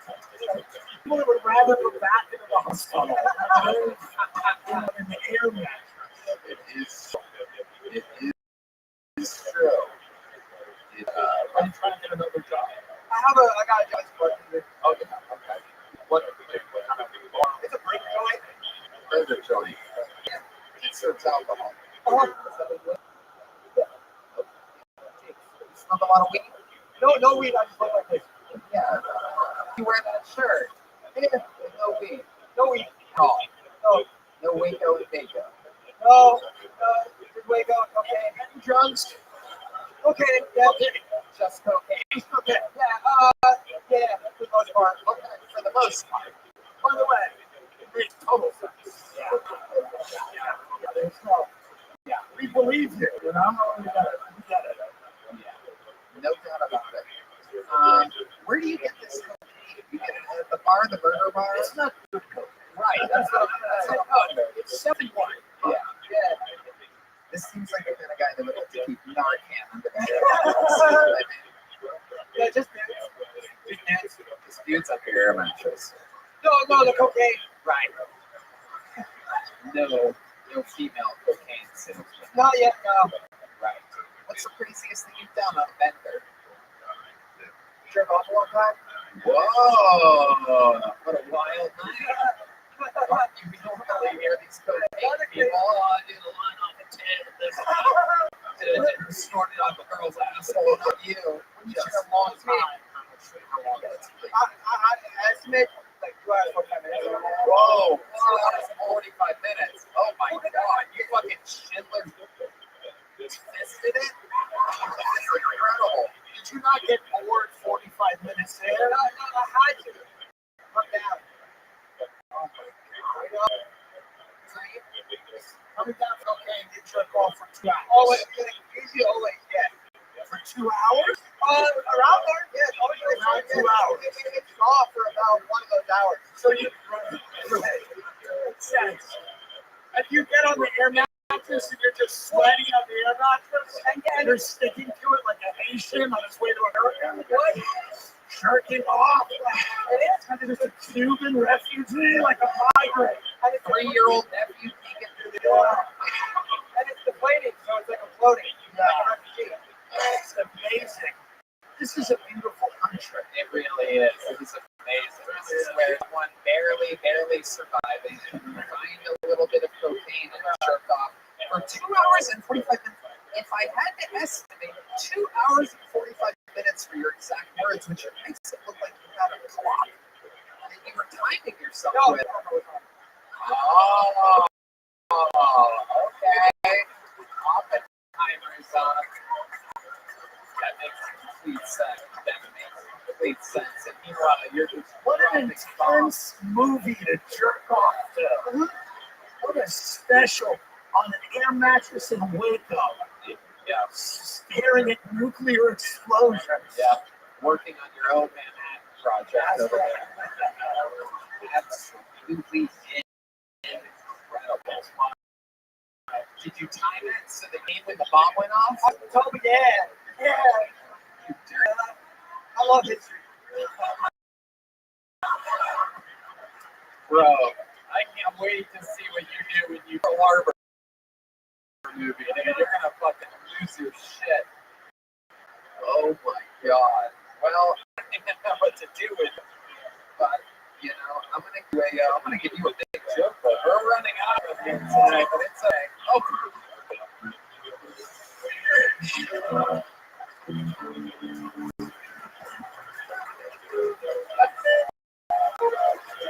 That is the least responsive catch I've ever seen in my entire life.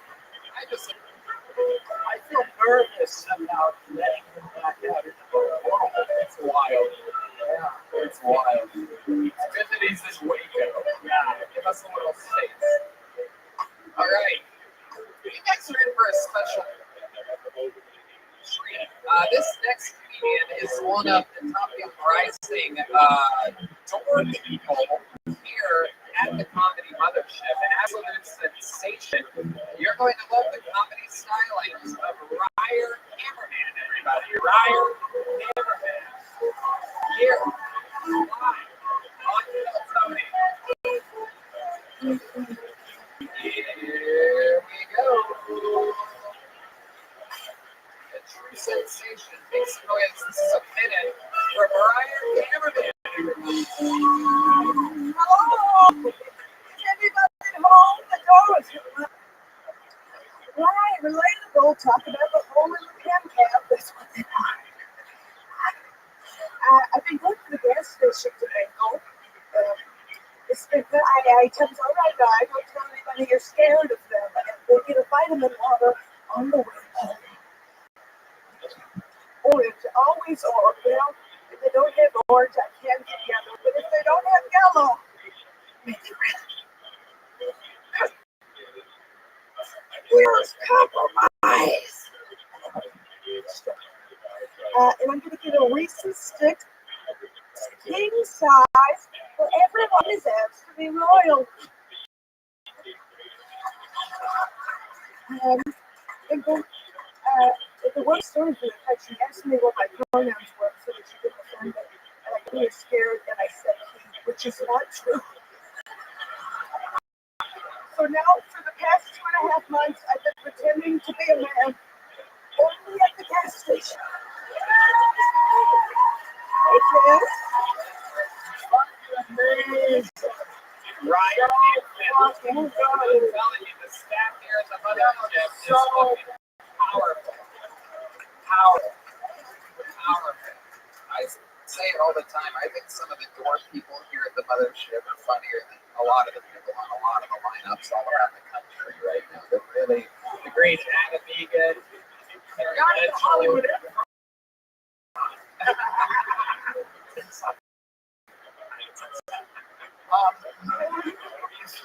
They pick them here. They pick them.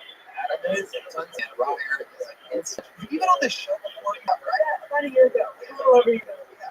And we had a fantastic time. It was fun. I got through Jim Carrey the entire time. And On that? absolutely. So Ryan, tell us about what are your actual pronouns? Just go straight up woman. Yeah, well, I mean, I would love to be a man, but I'm not, so I just, I'll just be a woman. Right. You just take what you can. It's not, I'm not going to pretend to be something else. I love it, right? Only with your barber do you say I'm a man. So, I mean, okay, we have a whole slew of questions here. This will just be about another 95 minutes. Tell us more about yourself, Ryan. Tell us what we don't know about you. Well, I'm 22. I live in Austin. I was a school teacher. It's crazy. That seems like a weird job for you. It was really odd. Kids didn't know what to think of me. I think I'm better with kids because I have no perspective. So I'm not weird to kids. Kids. Kids think I'm great. They think I'm so normal. Which is probably indicative of an issue. What's not normal about you? What do you say? You know you better than anybody. I mean, we can only see what's on the surface, which sounds wild. But tell us what you know about you that we don't know. I have severe social anxiety. I worry that everybody thinks I'm retarded. I thought you thought I was retarded. I love you. I've always loved you. And I've always thought, I feel like she thinks that I think she's retarded. But I've always loved you. I always make a real point. I'm like, hi, Ryan. I'm like walking by and stuff. I was like, no. I know that.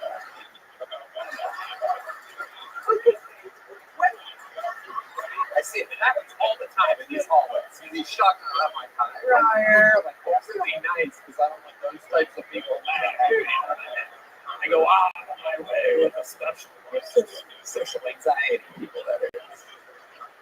Well, one time you said to me, and it was like, hey, how are you? Yeah. And after that, I just was convinced that you thought I was retarded, and I got really scared, and I didn't want to talk to you because I was worried that you really were going to, it's kind of retarded. I have a lot of anxiety. Yeah, we all handle it different ways. You're the first person to make sure you lasted on mushrooms, so I mean, I'd be surprised now. Do you take medicine for that? Yeah, I take a lot of antidepressants and 2 SSRIs, which my pharmacist says is not safe. Right. Almost anybody in the world would say that. People that barely know it. That's right. I recently started having really bad panic attacks, so I got on Zoloft to help with the panic attacks and also That's our late great friend, Bernie Stevens, who they also doused with the medicine and hanging himself. He was on Wellbutrin. That was one of his very famous lines. You have a Wellbutrin in somewhere, right? We have an entire Brody soundboard because he's dead now, everybody. He was also hilarious and had anyway, it doesn't matter. It's really leaving us hanging like Brody Stevens did at Red Band. Anyway, let's talk about it. These panic attacks, I'm a huge fan of The Sopranos, and panic attacks run in my very Italian family. I'm interested in you describe what happens during your panic attacks to these people. I predict it because I can have to breathe. It's really scary. Like I'll forget to breathe, and then I'll just start, like everything kind of shuts off, and I can't sleep, and I can't walk, and I call the ambulance, like the one that might go. Yeah, that's what happens. Yeah. Oh, you think? I was going to the yard. They actually they had that. No, they do. Yeah, they do. You should be. All right, they do. You know, they do hate that. Have you had this happen to you? You've shown up to the hospital and nothing is wrong with you. Well, I thought I was having a stroke, and I was like, I think I'm having a stroke. My limbs went numb. She's like, it's not even close to a stroke, which is crazy to say. How do you even measure it like that? Yeah, right. Yeah. She said it's not even close. Yeah. So looking at blood work and your heartbeat and everything. I was like, that's so mean. You know? And it's so real when you have one. You think you're convinced that you're having a real stroke, and then these cuts at the ER. Oh yeah, it's true. And also the people close to you are denying you as well because they know, right, that you have panic attacks. They're like, Ryder, nothing's happening. And you're like, you don't fucking remember I died and you're not. And then you start worrying because what they do will be. Right. Right. I mean, don't forget it. But you know what I mean? But statistically, absolutely, for the cause of panic attack, and then so I didn't think about that until now.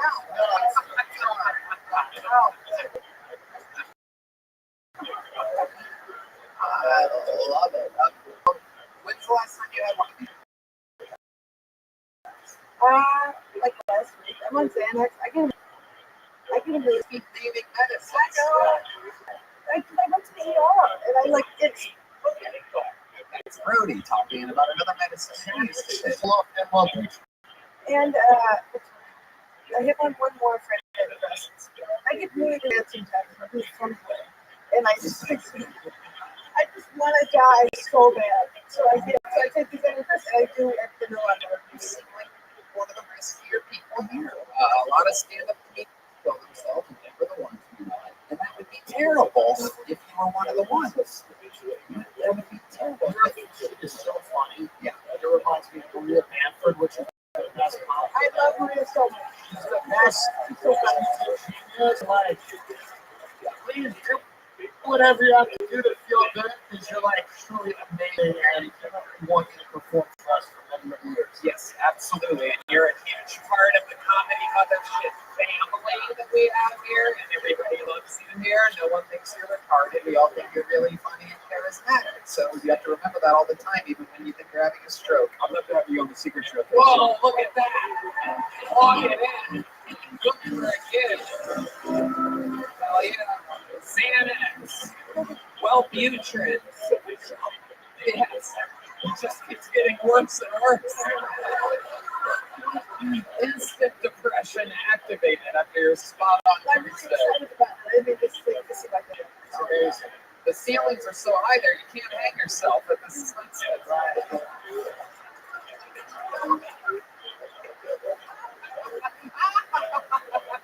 You think about the club with high ceiling. They say higher ceilings here. Built it's higher ceilings. Ryer, we fucking love you. Everybody loves you. Ryer, cameraman, everybody. What a magical little show this is. All different shapes and sizes. Cheese and maize and fucking everything.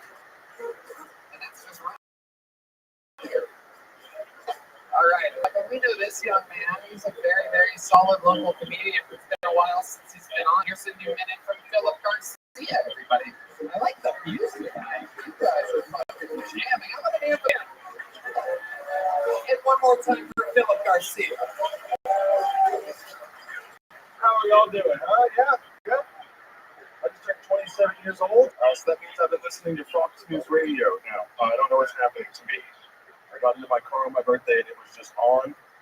I just keep turning it up a little bit more every single day. Even on Fox News, they said in a lot of school shootings, mass shootings, they said, well, I'll have you know the only reason we're not speaking with the British accent right now is because of our Second Amendment rights. Yeah, okay. This alternate timeline, you understand this, where my kid comes home from school and he's like, hello, Father, did we get shot at school today? Look at me, classmates, high school shooting. No, we did not. Thank God our kids don't sound like that. That would be a nightmare. School kids sound like that. I don't care how many school kids we have to sacrifice. We're not putting beans on our fucking toast in the morning, am I right? Am I right? I don't care how many school kids we have to sacrifice. We're going to brush our teeth every goddamn day in this country. That's what we're going to do here. I don't care how many sculptures you have to sacrifice. We're not putting the letter U in the words color or favorite. It don't make no fucking sense to me. There you go, Philip Garcia. Fuck the British. Yeah. I love it. Absolutely. How's it going, Philip? It's going pretty good. How long you been in stand-up? I've been doing stand-up for 5 years now. 5 years. All of it here in Texas. All of it in Texas, yeah. Dallas and then here? Houston, Dallas, and down here for the last 3 years. That's so. Tell us about how Austin's been treating you. The last 3 years here have been, it's like it turned comedy into a career essentially for me. Living here, like being around like-minded individuals, and also like this production and everything else in town, just catapults any comic who has half a mind and knows how to like accurately market themselves. They can make it very popular. You got it. That's good. Austin, Texas, 3 years ago. Yeah, 500 was like one of my second episodes. I think. Right. Yeah, you got it. Absolutely. And so, what do you do for a living? Right now, I'm doing comedy. I'm serving over at Brian's Club. Sunset Strip. Yeah. Oh, Yeah. Second is feelings in Austin. Hell yeah. Every time I ask someone what they want to drink, I hear myself say it 2 more times.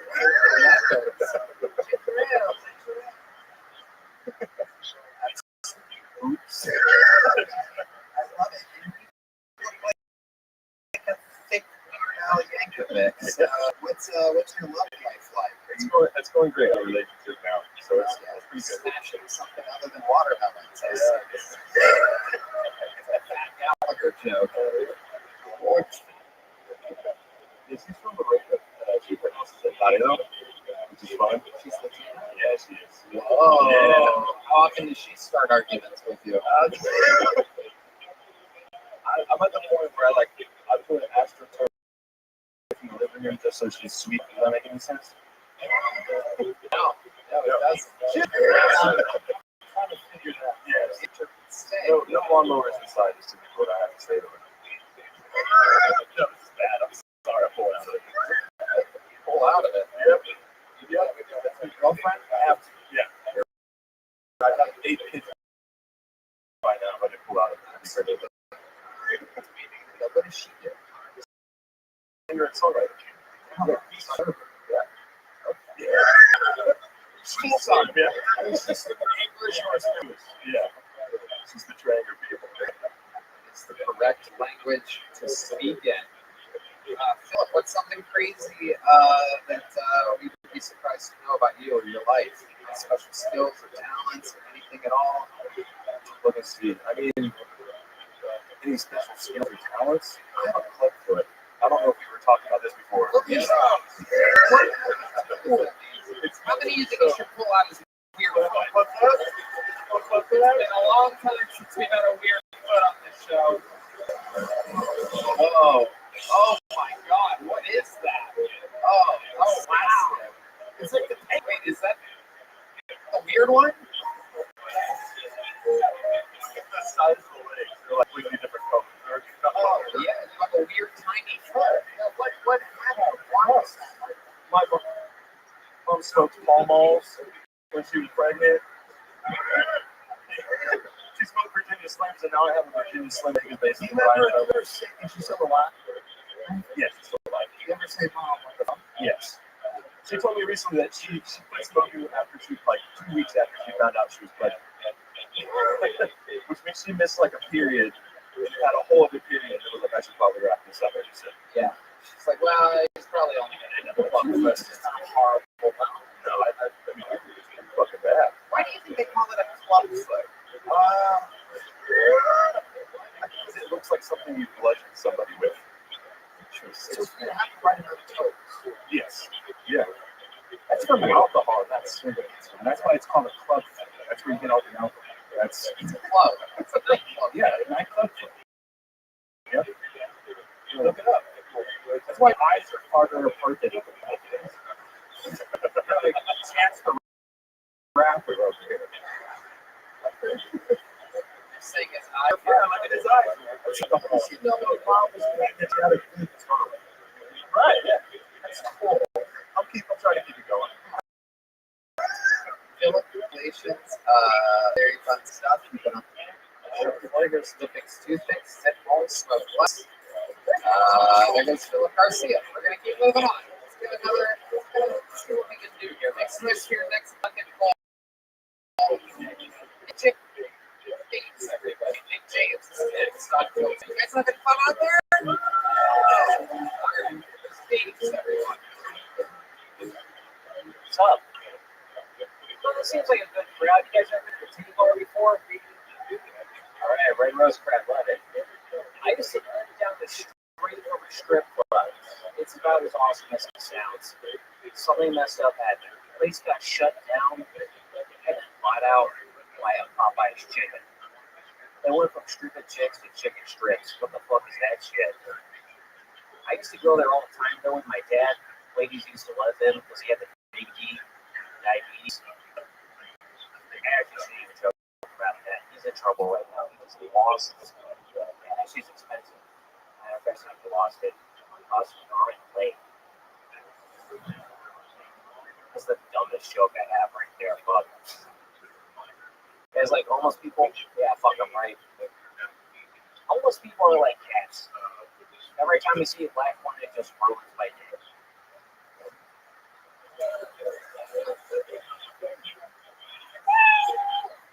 All right, that's my time. Thank you. Yes, that is your time.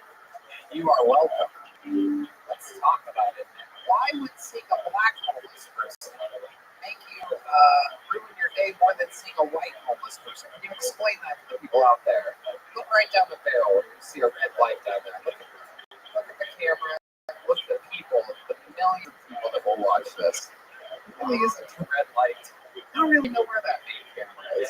We cover up on it for it. Look right over here at you. See right there? No, right in the camera, not down, straight into the lens, and explain to the people why seeing a black homeless person saddens you more than a white homeless person. Do not look. By the way, there's a way to do it the right way. It's just very easy. It's just it makes me sad. The question is, why does it make you sadder than this person? I expect more from you, I guess. I'm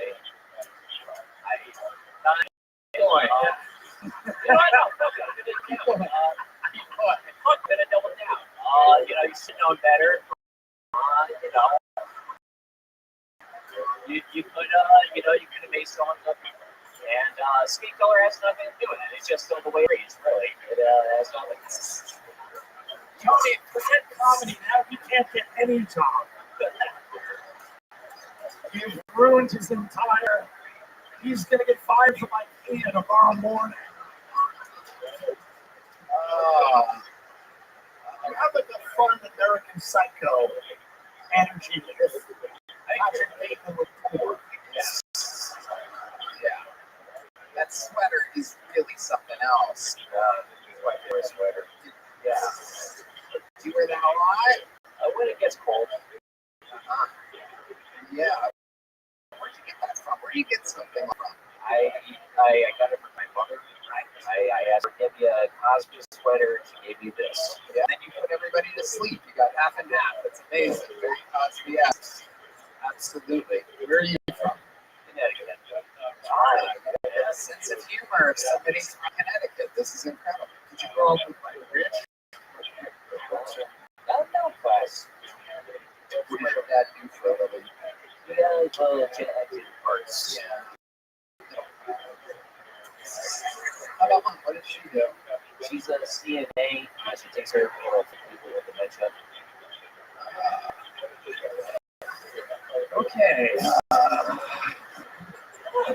You could ask her what she would do with Red Band. I would appreciate that. Do you work? I do, yeah. I work. I probably the easiest job in America. I'm a parking attendant at a parking garage for a major company. Fucking also I basically do nothing except make sure the automatic paving stage is turned on.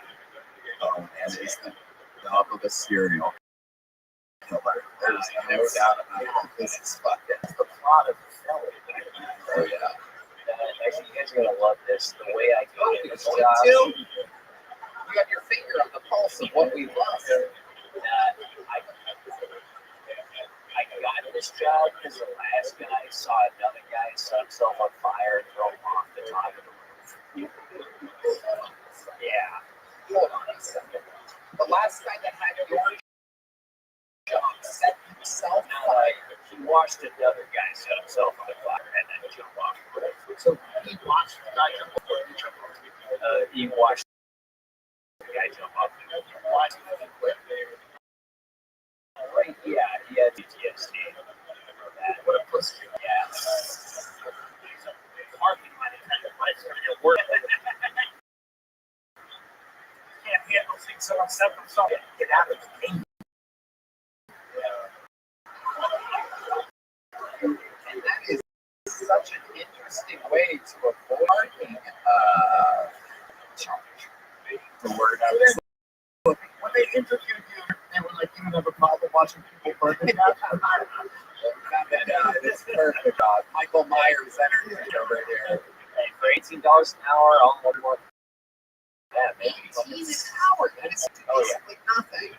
Oh yeah, but it's in full benefits. I get like 2 or 3 meals free out of the day. You have a business card? What's up? Do you have a business card? I wish. Okay, let me ask you this though, because it's an interesting job, an interesting position. Sometimes people come to you for you to let them out. Maybe they lost a ticket, maybe they've been bribed or anything like that. No, I just had like people yell at me sometimes. What's the meanest thing somebody said to you? Oh, why won't this fucking thing work?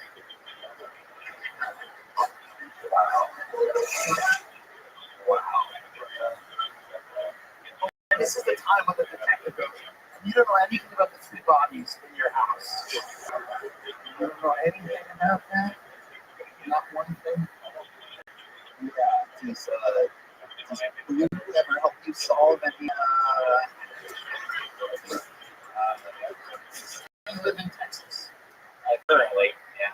Currently, as in you're thinking about moving soon? Potentially.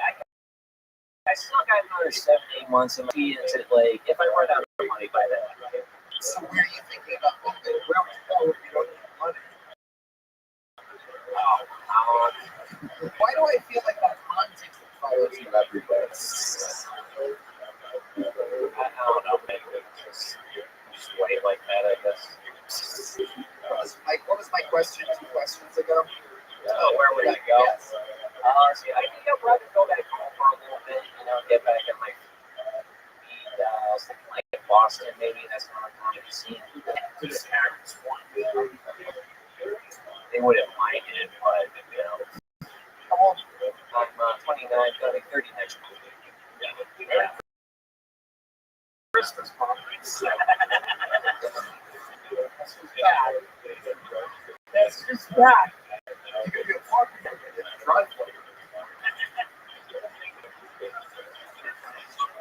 Well, Nick James, you've been on the show before. You got a little joke book? I did. Okay. There you go. There he goes. Nick James, everybody. I got another one, right? Flying through tonight. We're going to get one up here. Another chance. Look at a Destiny Spokes noise from Stephanie Robertson, everybody. Stephanie Robertson. We think our spoons just said. Thank you, yeah. How was everybody's Thanksgiving? Oh, you guys are honest. Good. That's nice. Yeah, mine sucked too. My parents pulled out the baby photos, you know how they do against your will. And I was looking through my nursery album of my twin brother and I really named our nursery after Noah's Ark. I like this part because I can tell he's read the Bible. Godless sons of bitches. What the fuck? Yeah, well, apparently my mom didn't know either. I don't know if you guys know this, but in the story, God floods the earth because of sinners like you. And he tells Noah to put these animals on a ship. I don't know if you guys know this, but those animals aren't a ship, but they're family. Yeah, they're there to fuck each other. Yeah, and so I was like, Mom, what do you think if my twin brother and I in a crib under these pretenses? And I run out of time. It's a 0. I don't know. What am I looking at? Am I sorry? Oh, fuck me, you guys. Okay. Just go ahead. Yeah. That was good. That was going to happen anyway. seconds. That's at 0 to 5, which is how many punchlines you have. Oh, yes, yeah, I know. I fucked that up. I've never practiced in 1 minute. Okay. Yeah. How long have you been seeing this? 2 years. Yeah. I'm in Chicago. Yeah. Just visiting us? Yes, I am. This is my first day here. First day Or here? second day. Yeah. Second day. Day and a half. Okay. How's it been going so far? Pretty good. You know what I mean? Yeah. So a minute, and I'm thinking a minute. How many minutes does it take? That's a fair question. Couple maybe? Sure. Well, I don't know. How long was that for? Goddamn. A minute. You said, is that a minute? It was Exactly a minute. seconds. Okay. And then the count came in. Yeah. Rolling. Yeah. You want to keep going with the Noah's Ark thing? Yeah, what is it like what's happening? Was the joke just 40 more days and nights exactly? Or Yeah. I told my mom, I was like, Mom, what were you thinking? Like, is this ridiculous? It was a little fucked. They're like, I've been bombing for a minute. All right. I'm giving you a chance. You are, Tony. God bless. Okay. All right. So I was like, Mom, what were you thinking when my twin brother and I live under those pretenses, you know? And she was like, no, those animals come in two, a boy and one girl. Like you and your brother. I was like, animals come into each other. Like, there's that part of the Bible. It's one of the easier reads, you know? Like, Mother's right. Thinks about the animals fucking. but exactly, that's why they were on the ship. They were on the ship to make more babies once they got off the ship. Yeah, but the story's kind of pretend. Hi. You know what I mean? It's not real. Yeah. No one. Catholics believe it. Catholics. The Catholics believe it. Perhaps it's just a little too soon for your Noah's Ark joke. You know what I mean? I do have an 11 joke too. Can we do your 9/11 joke? I don't know if you know where you show tonight, but this is probably more than 9/11. Do not choose the 9/11. I'll warn you, this one's longer, but it's better. How can it possibly be longer? I got this. Okay, I'm going to tell you what. Let's do it. Let's have a little experiment. This comes up a lot. This comes up a lot, which is to make everything shorter. Shorter is better. Nothing needs to be long. I'm going to take note of your joke, and then I'm going to tell you what parts we can edit out afterwards. Okay, a fun great. segment called Fix This Unbearable Shit. Thank you. Here we go. With her 9/11 joke, and she chose not to do it instead. A Noah's Ark joke deep into an episode is the 9/11 joke that she should have done that is somehow longer than the Noah's Ark joke, which is longer than a minute. Let's see how it goes. Here she is, Stephanie Roberts. I do miss growing up with my brother, though. I'm 26 now, so that means we grew up in the Osama bin Laden's hiding era. You guys remember that? Kind of miss it, right? No, I do. I kind of miss it. I don't know. I miss the mystery. I miss the triggers. I miss making my brother cry after telling him, Osama's hiding in our basement. Run! You know, because you didn't know where he was. You know? He could have been anywhere, right? And then my brother would cry in school because he was scared to go home to Osama, you know? and then, you know what happened in high school, right? Kids call you. Well, my brother came out as gay in high school. There was a and that's all back to the first show. It is. I didn't get to It's not. I didn't get to tell that part. I know. Yeah. Okay. This joke isn't about 9/11. No, it is. Hold on. You're okay. All right. Okay. So I'm in high school, and then fucking my brother came out as gay in high school. You know, it made my mom cry a lot. And I was like, wow. Steven, you were in hiding. You were getting fucked, you guys. All right. I was like, oh my god, what a humiliation.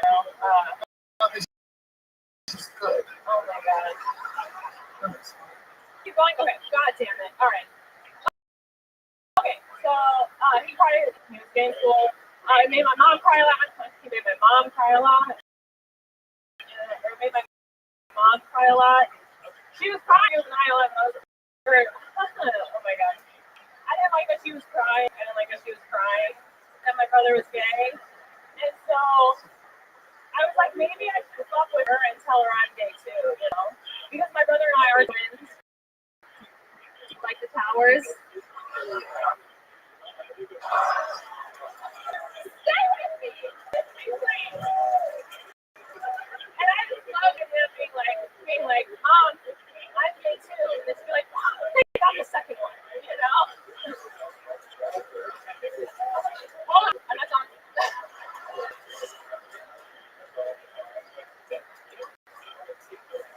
I'm gonna let you go forever. Oh, yeah. And I was like, yeah. Oh, my dad walked in the gay court. We called the Pentagon because no one saw it coming. You know what I mean? Oh. All right. Some people just genuinely surprised out there at that part.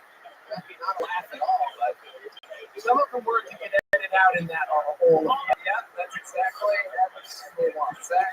what I have here. Brought to you by Stay With Me. I mean, that was absolutely incredible. My notes on editing are everything. The 9/11 joke, because we will never forget this moment. Absolutely incredible. We're going to read all of the names of the audience.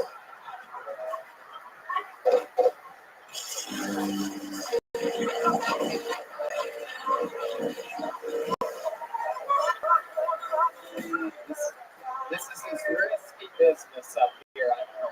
Anything can happen. Some people are made stars. Some people have a rough first outing. What's great about this show, and I say it all the time, is that sometimes people, their first time on the show, come out, when you see Yeah, I went up to Chicago and put my name in the bucket. And I was like, I don't, well, you saw. So, I have a minute.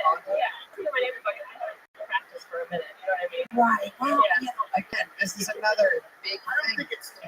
Right, another big thing that we're talking about. Like if you go see Tim or me or whatever in our big shows, our first show, it does not take a minute to get there. You know what I mean? It's starts, and then you ride the wave of laughter. There's not like there is no just going to take 2 minutes. No, you're right. Stick with me, everybody. Stick with me. It doesn't really work. Well,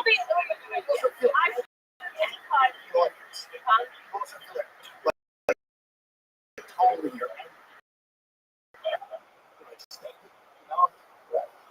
all right.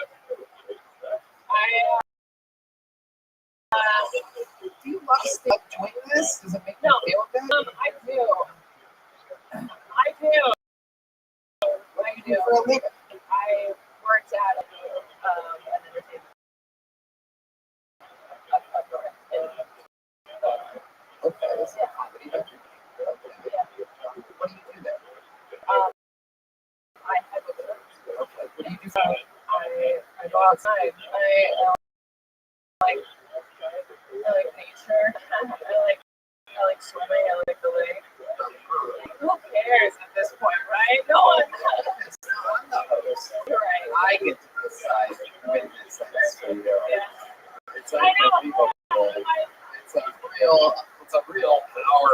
You know what I mean? It's something that I really built for myself. I'm just trying to find a redeeming quality about you, something that people, something that we find is maybe you have a special skill or a talent you can show us. Have you ever seen the show before? I have. Okay. Yeah. I just didn't expect to even be on it.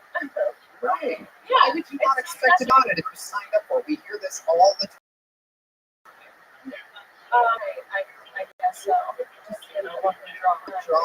You can't if you don't play. You also can't lose if you don't play. You can. Am I playing? You're playing. This is it. This is your chance. So, of all the I'm making you what? Making me sweat. Right. Makes. This is what people sign up for. There's a chance. Of course, you see it all the time. Like, whoa, this signed up and their life changed. Oh my God, they're making they're just selling out on the road. Yeah. And then there's the risk. It's the risk reward. The show could be called Risk Reward. Let's change. It could be called that. But it's not. It's not. It's called Kill, and then the guy who decides how much longer you're up here. Oh, you're going to play a song. It's just a little bit longer, like your setups. That's enough. Red Band, that's enough. Tony, It's Lisa Loeb. is that the advice that you wrote down on a paper on it? You don't need the when you were alive. You don't need the Osama hiding. You don't need the basement. You could do a brother in the closet joke there, though. Punch that up. And then he came out as gay in high school, went down like 2 towers. I already had that about 30 seconds before you said it. And your brother went down like 2 towers. Oh. That's right. But then you made it about you. Well, you made you and your brother 2 towers. But it was more of a what if I came out as gay, but no. You seem like a straight woman that doesn't get dipped down. Oh no, it didn't come out. Sometimes my thoughts come out. Do you have a love life? Is there someone in Chicago? Is it a snowman? Cold little Karen. Okay, stop it. Somehow Louisa Loeb is insulting again. It is your boyfriend. No, I don't have a boyfriend. Get kicked down. Oh, yeah. Okay, so what does that happen? How does that go down? You like should go to his place, he comes to your place, the cat's out of the way, and 2 cats or 1? This one. Okay. I actually, dude, I was in a 3-way for the first time. Blackout Wednesday, baby. Let's find out about that. That's compelling. Arc of storyline. You've come full circle. Yeah, Blackout Wednesday. My best friend was in town, and then there was She or he? and then my old hookup was in town, and we got bored at a bar. Bored at a bar? Where are you going? Telling jokes? Yeah.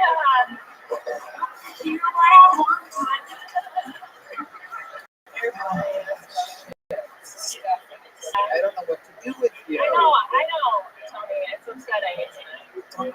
Everyone back at home is going to see this. That's like, that's Jesus Christ. You do this. You do a lot of spots throughout the week. Work hard at this. Yeah, It just didn't go good. It doesn't do it. I appreciate that.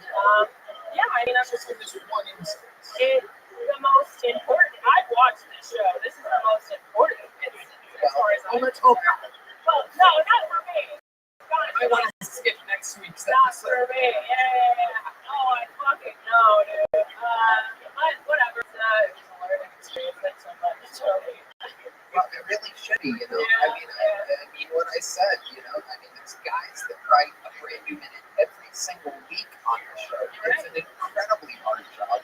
And in those minutes, they have to have things that connect. Yeah. When we go on the road and they take 15 minutes or 20 minutes, or they're on their own for an hour, they're lining those things all up together.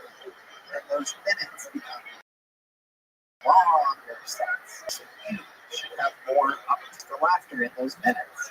Thanks. And when you're doing all those spots that you do, you have to apply what you learned here to those. You're devastated, but meanwhile, you don't really have the funny part. I know.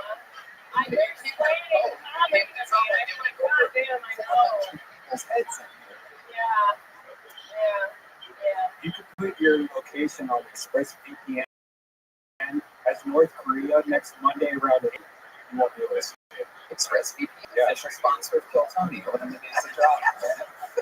Right. So you're just visiting Austin, then you go back to Chicago. Do you have any plans to come back to Austin? Yeah, maybe. Okay. How about this? Because this was an incredible learning lesson for everybody, I do believe. Why don't you come back in 6 months? We'll give you a minute. We'll give you an automatic minute. We'll say, Shannon, upset. months to prepare. Sound cool? You'll get an automatic spot. Deal? Yes. There you go. We'll see you in 6 months. Stephanie Robertson, everybody. Just a little redemption there.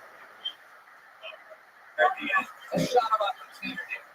6 months guaranteed. No suicide. Can you have me back? I want to see that again. Well, you know what? I'm going to put you as the guest. That's it. Tim Dillon, Stephanie Robertson, back in 6 months. Well, you know what that means. There's only one way to do it like this, and I guarantee you this guy's got some punches in a minute. This is the only living member of the Tony Hall of Fame, the record holder for all time appearances. If anybody should have trouble making you laugh in a minute, it scientifically should be this man who's done it more than anybody else. I present to you the Menfredo, the Tijuana Tarantula, the Corpus Krispy Kreme, the Gorilla, the Red Machine. This is William Montgomery.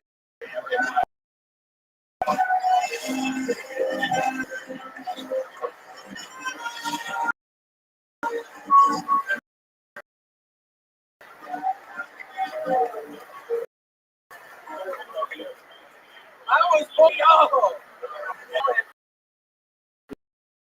Pennsylvania are starting to grow and sell. Apparently, you can tell an Amish family sells weed that their wagon is rolling on dog.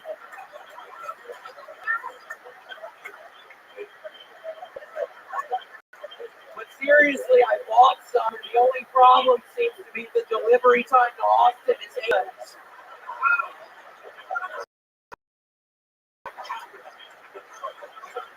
To all of the Amish people watching at home, I'm very disappointed. What's next?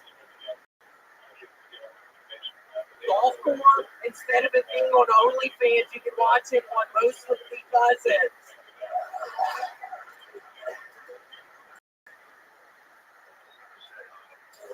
Comedian Tiffany Haddish was just arrested for being asleep in her car. Luckily, she's got an airtight defense because it has come out she's listening to Red Band stand up.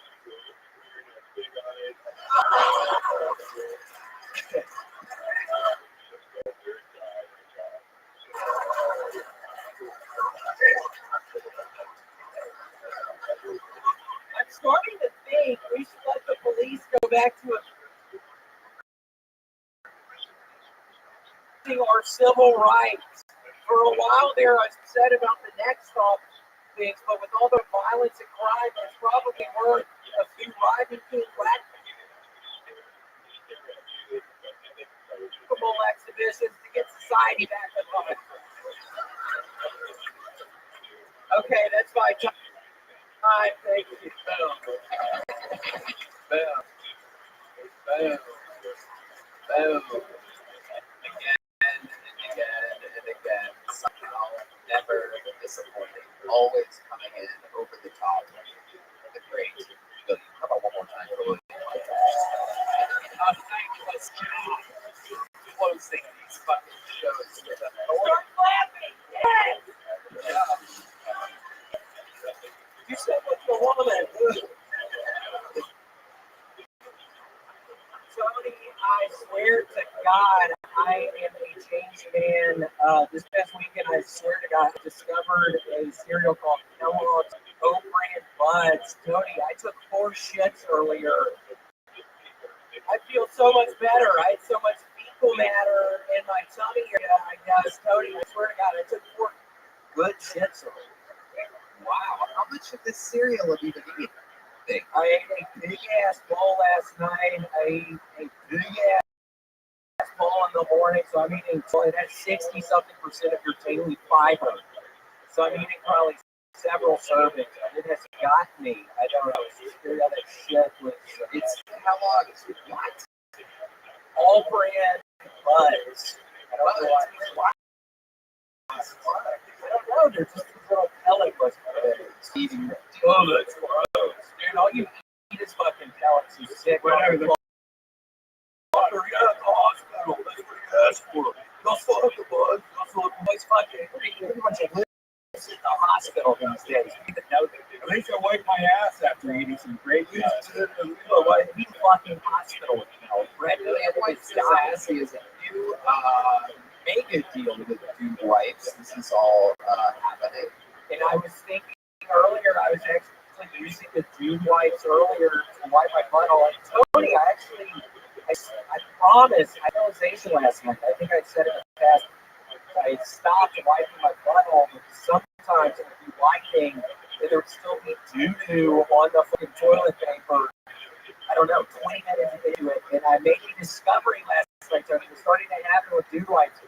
And I get up and I look at my asshole in the mirror. I do it all open. There was some piece of shit in my asshole, Tony. So it must have been I wasn't getting all the doo-doo out my butthole, and I was just, that's why I could never 3-year-old my butt. Like a 3-year-old. I'm opening up my fucking, hold up here right now. Trying to get deep, but don't open it. Fucking idiot.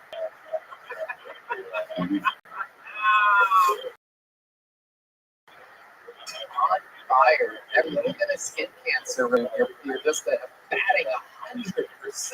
Everything you do is absolute gold. Yeah, I thought I was gonna fucking die. I really did. I thought I was gonna die. You got a 50-50 chance. No. He said, right. That was the thing that sometimes you just go along with whatever little. You didn't believe that? Why is that so surprising, motherfucker? What do you mean? Maybe I would have a 50% chance of dying. Well, thank you. That's too much. But I just. You're saying what? Believe that that could have been a possibility? No, I mean, it seems strange, you know? Where was the skin cancer? Where? Yeah. Point to it. No, yeah. That's not where it was. Oh, on your face? Yes. Oh, perfect timing. Go to this. What the fuck was that? It makes sense. Jewish music. A skin cancer on the nose. Yeah, it's weird. I know you give money to Hamas, so it's weird you doing fucking a Jewish song right now. William, what else we finished Basil Thanksgiving. What did it turn out to be? It was a fun scene. It was in the mountains. It was a junk truck, I would call it. It was a pickup truck with all kinds of junk. There was a bicycle I was dealing with. There were mats, playing cards on the ground. There were all kinds of luggage truck. There was strings attached to everything. I don't know if y'all used to deal with strings and 1,000-each puzzle, but that was really messy. Oh! I was hitting that fucking record timing, and I get on and just ropes all in this junk truck, and I'm thinking, what am I supposed to do with all these puzzles? Looking the same, and wow, I love that. You should puzzles. You describing the puzzles thing. That's an instant hit, if you ask me. You just have all these good things that happen organically all the time. And people wear signature shirts. Where are they? Can you raise your hand? One of those people. Not here tonight, exactly. But I was say, get the fuck out of here. Turns against something. Goodness. So you're eating a lot of fiber, everything's good, you're killing. I counted literally 9 more punchlines of the girl that was on in front of you. An incredible statistic. She had a rough go of it. Yes. She's 6 months away from a shot at redemption. That's right. That's what I like to call a storyline. You know what I mean? A little shot at something now. As opposed to the end. I mean, let's just face it. It's fun. Someone's got it. I don't know exactly how to tie one of those ropes properly with the fucking thing. You know what I mean? Like the perfect. That seems like a tough knot. And I'm gonna be honest with y'all. It was a couple of Wednesdays ago, and it was my cousin and I. We double teamed that bitch. I mean, it was a blackout Wednesday. Holy shit, she was black. Yeah,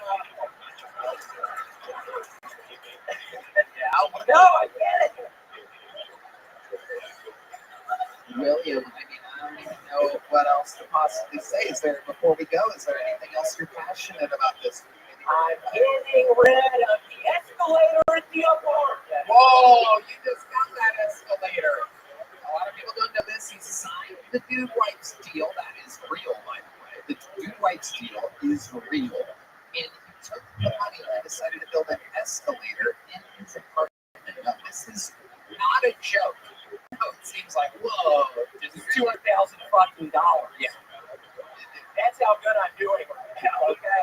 He spent $200K on an escalator in his apartment. It's not in his apartment. He lives on the second floor. He put it outside to go up to his apartment. So that's good. That's awesome. That's pretty smart. Pretty baller. We're getting rid of it. It's still in boxes. Come and help take it out of the boxes. So we're getting the pod people to come take it back.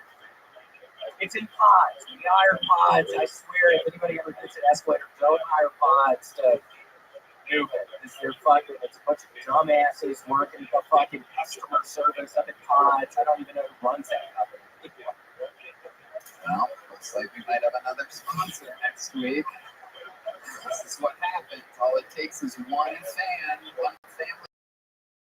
member to tell the owner of pods that nowadays deals just come out. I see what you're doing. You're making all out of side cash here, naming brands, calling them shit, and then you go. Then weeks later, you go, Tony. I talk shit about pods. You're not talking about pods. I mean, I'm not that. I would love Thomas and this sponsor, but the Kellogg's operating. I swear. I'm on my second box. It ain't gonna. I know Kellogg's. It ain't. I love you, William, but I don't know if you. You don't think they do it? I mean, it's almost Christmas. You know what? I think Santa Claus might be listening. Anybody who works at Kellogg's, maybe a few boxes. Can William sing a song to the Kellogg's Corporation? Why don't you sing a song to Kellogg's? I actually like this idea. Why don't you guys improvise a Christmas song, and this will take us out tonight. We had an unbelievably compelling episode. I mean, who could forget? I want to fucking shoot you right now, right, man? We started with Olivia Carter. We started with Hans, who's in the news. Philip Garcia, Matt Robertson. Remember Ryder Camper Girl, Nick James, Joe Smith, Stephanie Robertson. So much fun here tonight. This is a song to Kellogg's, improvised on the spot by William Montgomery. Can we get a spotlight, who started drinking before tonight's show? So there you go. He's drinking Jameson. I caught her on this surf. He's drinking a giant glass of Jameson. I'm going to hand Kino on Cinnamon Lights up here. He has to get liquored up to do this job. He's so miserable. There's William.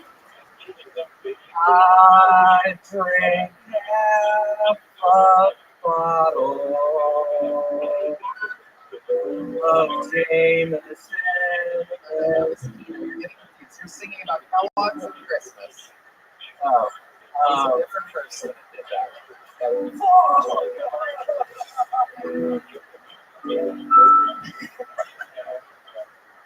I ate 2 bowls of Kellogg's on Christmas Eve last year. It was 2 with blueberries and milk. My mom was missing, as always on Christmas. But we had Kellogg's all Christmas. I love Kellogg's on Christmas. Wonderful. Kellogg's on Christmas is one of my favorite Christmas things to do. And I'm always home, but I love Kellogg's on a snowy Christmas. Sometimes you eat Kellogg's on Christmas.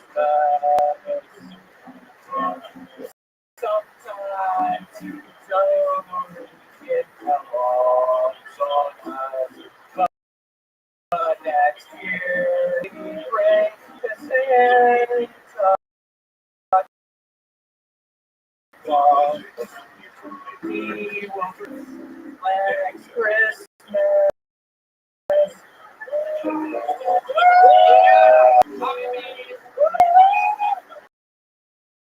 Moody, who is the quality of the like that one?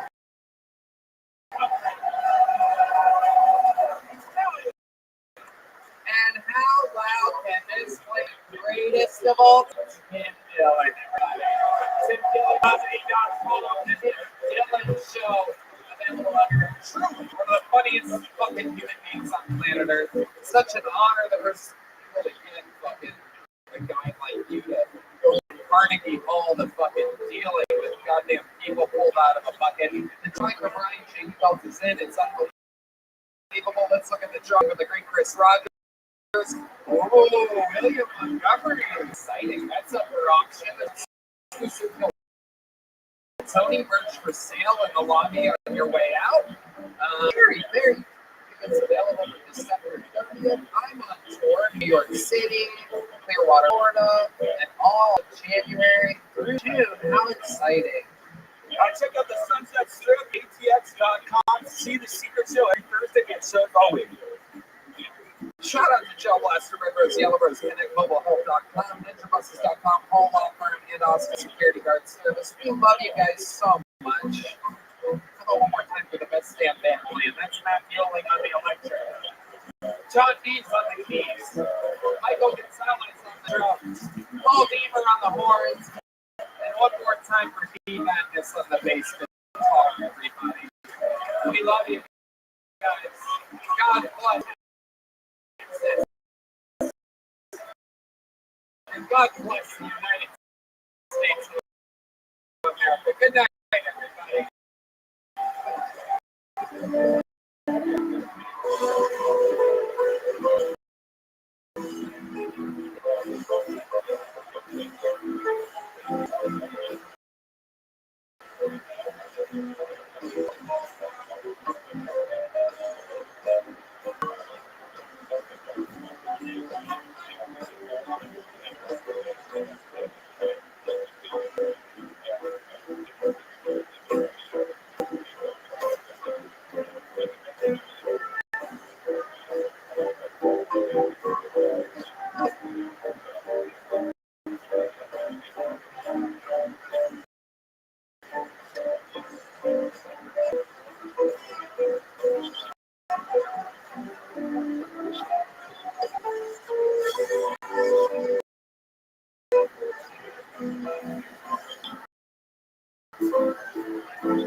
Hey y'all, HelloFresh can save you much needed time during the hectic holiday season.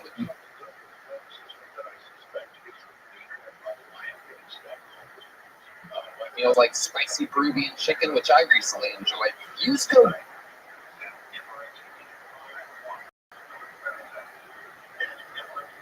KT Show free, all one word, for free breakfast for life at HelloFresh.com/KT Show free. It's one breakfast item per box while subscription is active at HelloFresh.com/KT Show free.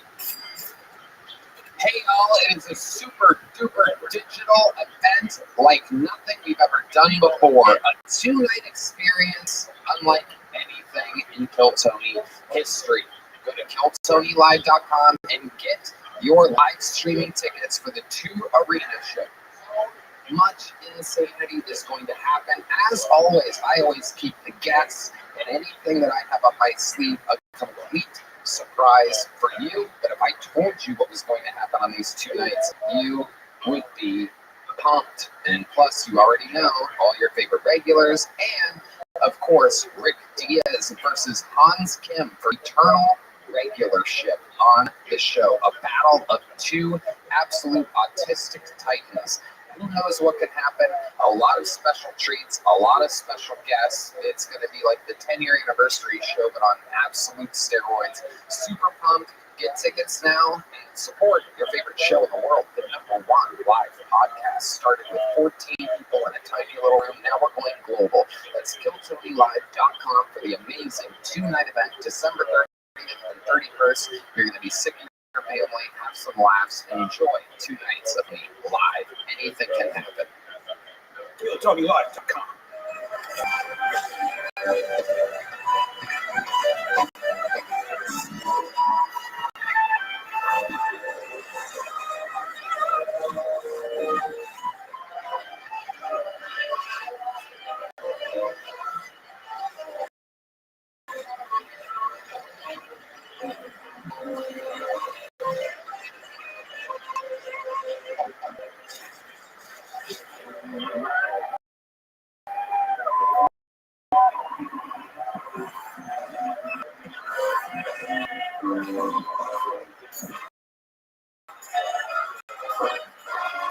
Hey, this is Eli from the Comedy Mothership here in Austin, Texas, for a brand new episode of Kill Tony. Let's play!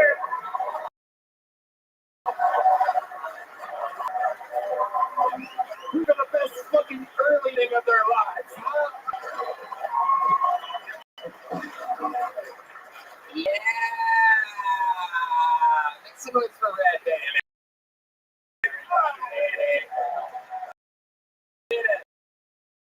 You made it, you lucky 5 podcasts in the world, brought to you by Jill Bros, Home Law Firm. Ninja Party Bus Stop. You can now get shuttles for the December 30th and New Year's Eve shows that are happening at the HEB Center. Austin Security Guard, killmerch.com, and connectmobilehealth.com, which gave us all IV drips. Today, we are fully recovered from the first ever Comedy Mothership Christmas party owned by Joe Rogan, which you can imagine was a hell of a Christmas party. We did it last night, and thanks to connectmobilehealth.com, we are fully refreshed. I mean, look at us just glowing up here. This is the best I've ever seen Red Band look. If you would have known what we were doing at 4 a.m. last night, you would be shocked that we are here and alive. But we're happy to announce that there's a new promo code, KILL15, where you can get 15% off an IV drip. These things fucking work. Let's have a wild night in Austin, get a fucking IV drip, and feel 130% better night's rest. And ConnectMobileHealth.com is your official sponsor of the band tonight, everybody. You heard them if you love them. That's Michael Gonzalez on the drums. Paul Neighbor on the horn. The great Matt Mueling on the electric guitar. That's John Deeds, the leader of the band, on the keys, celebrating 3 years. And this is the backbone madness, ladies and gentlemen, the bass guitar. A lot of fun stuff about to happen. Before we start, here's a little bit more of the amazing sponsors that make tonight's episode available for you here right now.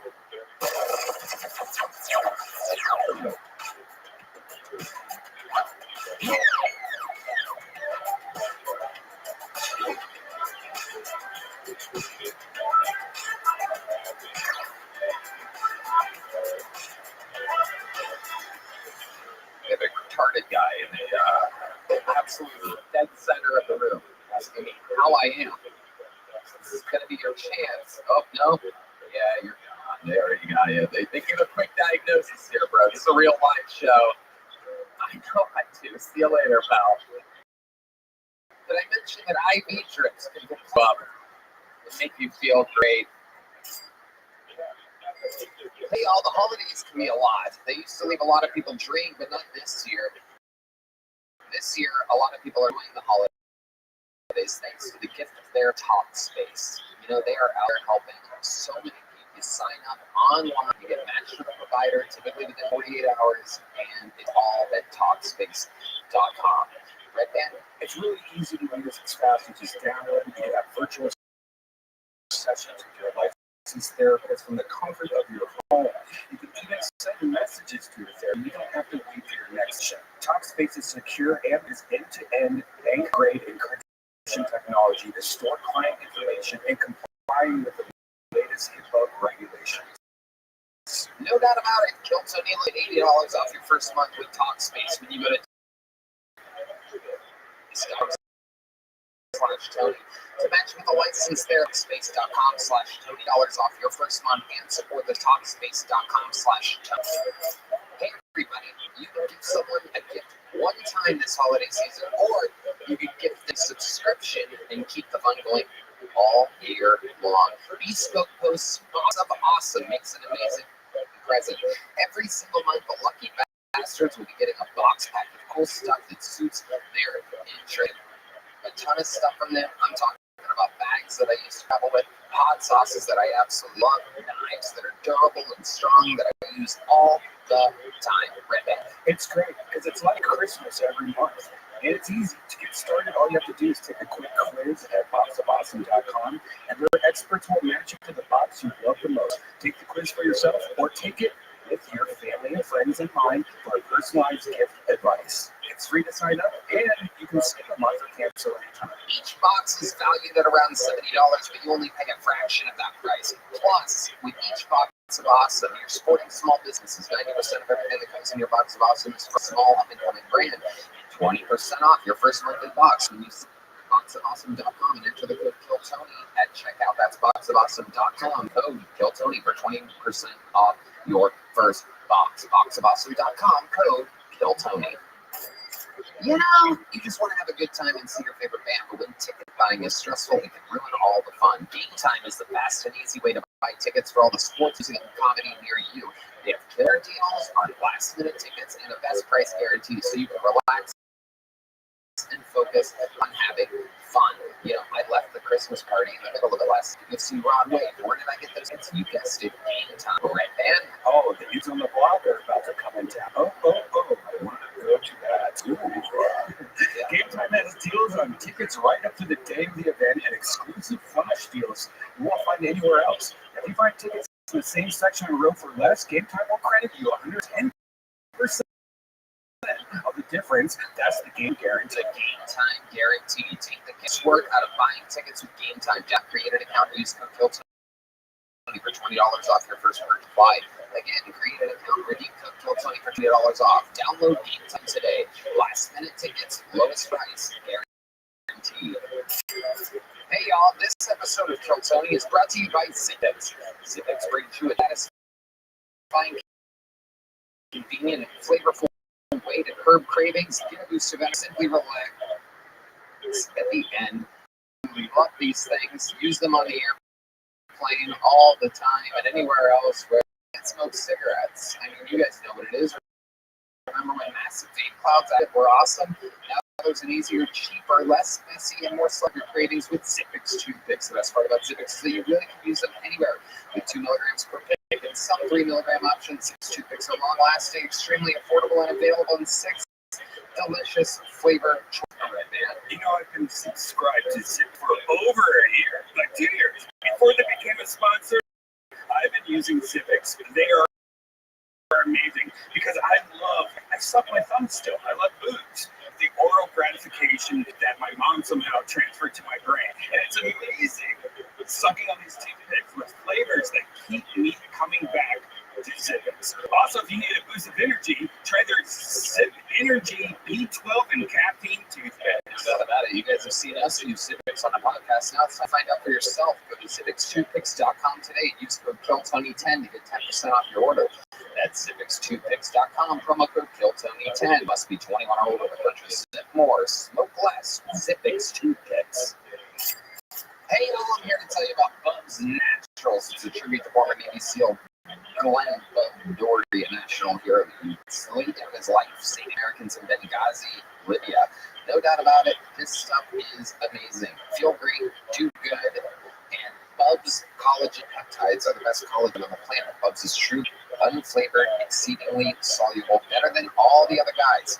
It's got 20 grams of protein and 7 essential amino acids per serving. It's Whole30 approved, single source, the same quality every time, great amino acid profile, and collagen is the glue that holds us together. Red Man. Yes, they also have Halo Creamer, MCT oil powder, your new favorite functional coffee creamer. Ingredients: MCT oil. It's got 2 versions. It's got Halo Creamer with grass-fed butter and with MCT powder. They also have Bub's Brew Coffee. It's USDA organic, and it's amazing. Oh, yes. Use the code TONY for 20% off at bubsnaturals.com. That's 20% off by using the code TONY at BUBSNATURALS.com. That's bubsnaturals.com. Use code TONY for 20% off. Are you guys ready to start tonight's episode? Guys, got it. You're better than that. Are you guys ready? Well. This is one of those episodes we're going with tonight, and this is one of those magical moments in the history of the show. When we started this at the Comedy Store 2.5 years ago, there are certain Comedy Store absolute fucking and icons who helped build that club. Part of the backbone of that club. Most aren't even fucking alive now. We're able to snag one that not only is alive, he's thriving. One of the best, one of the backbones of the actual store. I paid regular for almost half a fucking century. A fan of Kill Tony. It is a goddamn honor. Ladies and gentlemen, his first time on the show. Make some noise for Howie Mandel. Oh my God. Yeah, baby. Oh yeah. Oh yeah.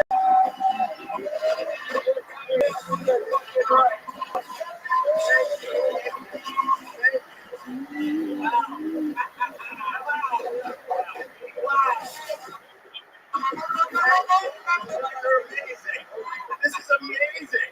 You guys are amazing. I just want to say to people that are watching this, there's a 15-minute set or a 20-minute set of this band before the show even starts. You fucking crush it. This is so, and it's so much fun to say things like fucking amazing. Oh yeah. This is like, you know what it's like? It's like my parents put on AGT and now they went out of town. So I could say fuck, and I was going to say how are you, but I don't want to get thrown out. Because I just got here. God forbid you ask Tony how he's doing. Get the fuck out of here. Yeah, I know. This is a tough fucking show. This is, I was telling you before I came out here, I was telling you that the reason I love this show, and the reason I love this show, not only do I love Tony and Red Band and the band, everybody, but I started in this, I'm old, and this is an early show. People who were watching this an early show because I got a bird special at a restaurant down the street, and then I'm going to go play bingo. But the thing is, that I started in the 70s. That didn't fucking real crap. It wasn't a joke. Truth. What the fuck is wrong with you? But anyway, I told him I started in the 70s, and the thing of this show, when I went to the Comedy Store in 1977, Richard Pryor would walk on the fucking stage, and they're telling you, Josh would drop it with shock, and there's no such thing as political correctness. It's fucking comedy. And now I live in LA, and it's tough. I can't say what I want to say, and this is only you give people a platform to do it right. It's funny, it's raw, it's fucking up.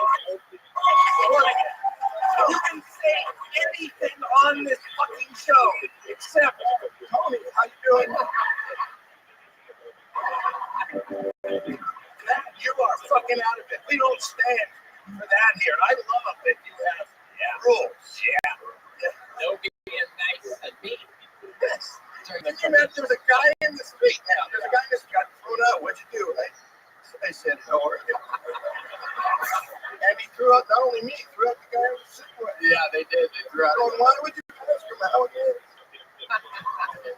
Yeah. Okay. It's a whole different. This is different ballgame. It really is. Held out here on these streets in Austin, and we're honored to have you, Howie Mandel. We're gonna have so much fun. It is. We're gonna find out who's got fucking talent tonight. Yes, we are. And you know how it works, Howie. You're talking to each other. What are you saying to each other? Get the fuck out of here! They were talking. I saw it. I saw it. What were you? Those guys, what? They want a fifth? Drinking before. Oh, they were drinking. Oh, so Drinking a bottle of liquor. Oh my God. Yeah. What the fuck is that? I know what he said. How you doing? He was so fucking drunk. He said, how are you? Yeah. That's the level of drunk. They were very drunk. I saw the 3 security people at once zoom in. We have a very quick. They analyze the situation very quickly. That's the great Mercedes, ladies and gentlemen. What appears to be a hot chick is a fucking former Navy SEAL that will kill you with an index finger. So, very multifaceted staff we have here at the Comedy Mothership. Joe Rogan. In order to get a job, Rogan watches and pick a heavy bag. So, that's not easy to be a security guard here.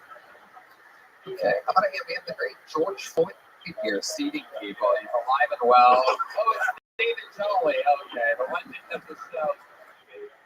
David Jolly. I get them all confused. Anyway, a ton of people signed up for the chance to be on the show.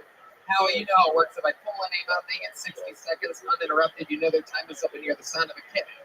That means they have to wrap it up then, or else they bring out the Angry West Hollywood Bear, which interrupts them, and then I interview them to find out more about them and what they could be talking about or what makes them interesting.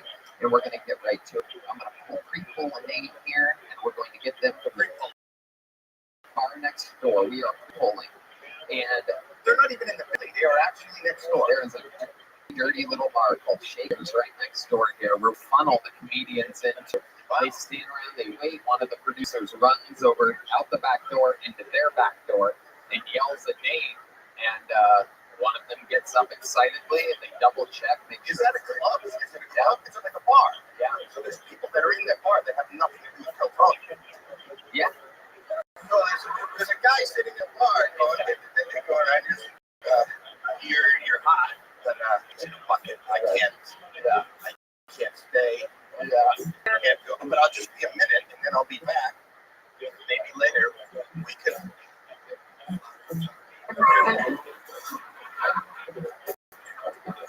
Like that. And now there's 2 more guys at Shakespeare's that are like, what the fuck just happened to us next door?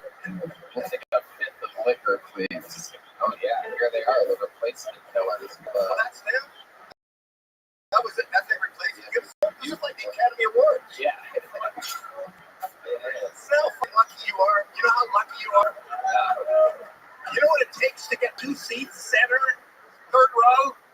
An idiot with a drink that goes, how you doing? Well, they're celebrities. Here you are.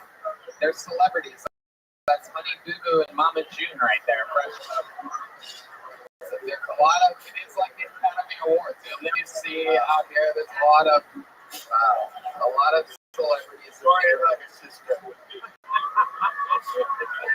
That's why I had that reference, because I saw that. Never too soon. Not here. All right. So to start tonight's show, ladies and gentlemen, while we wrangle the comedian from next door, I think you guys know what happens here. You guys are fans of the show, correct? Well, we're going to start out how we always do. You guys know the words to this song?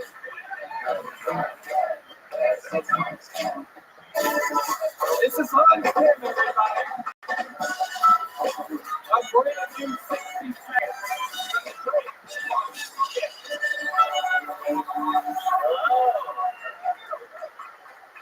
A lot of woke people nowadays are saying that you can't be racist to white people. What, so I'm supposed to be nice to them? Well, I can't be racist to white people, then why do their thin little lips start quivering?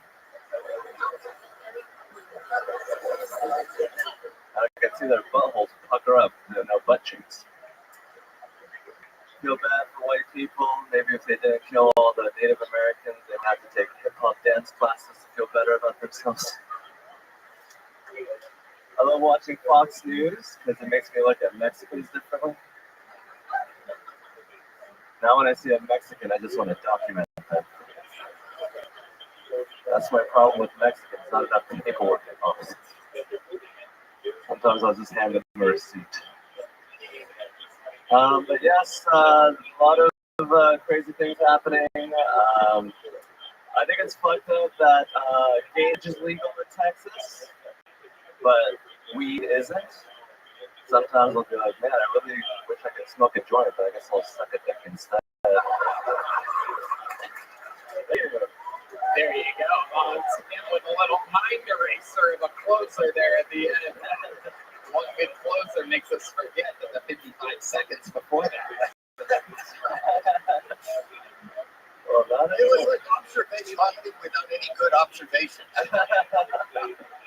White people don't have an ass. Yeah, a little bit.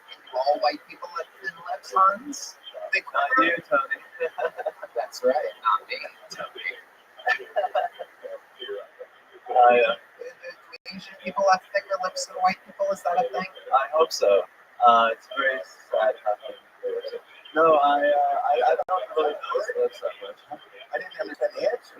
I would like to buy a vowel. Yeah, I think white people are great. I was just poking fun, make fun of everyone. Yeah, but you're making shit up. You're really funny. I'm a fan. Thank you. I watch you on the show, and I love the show. Right.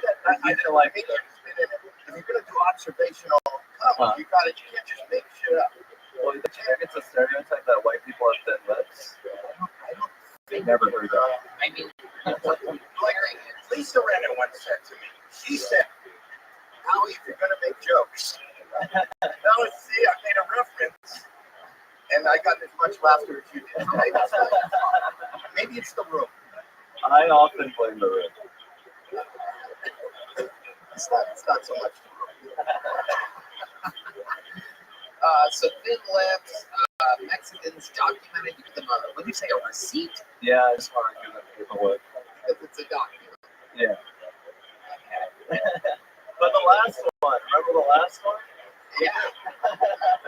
Everyone loved that. They really did. Let's focus on that.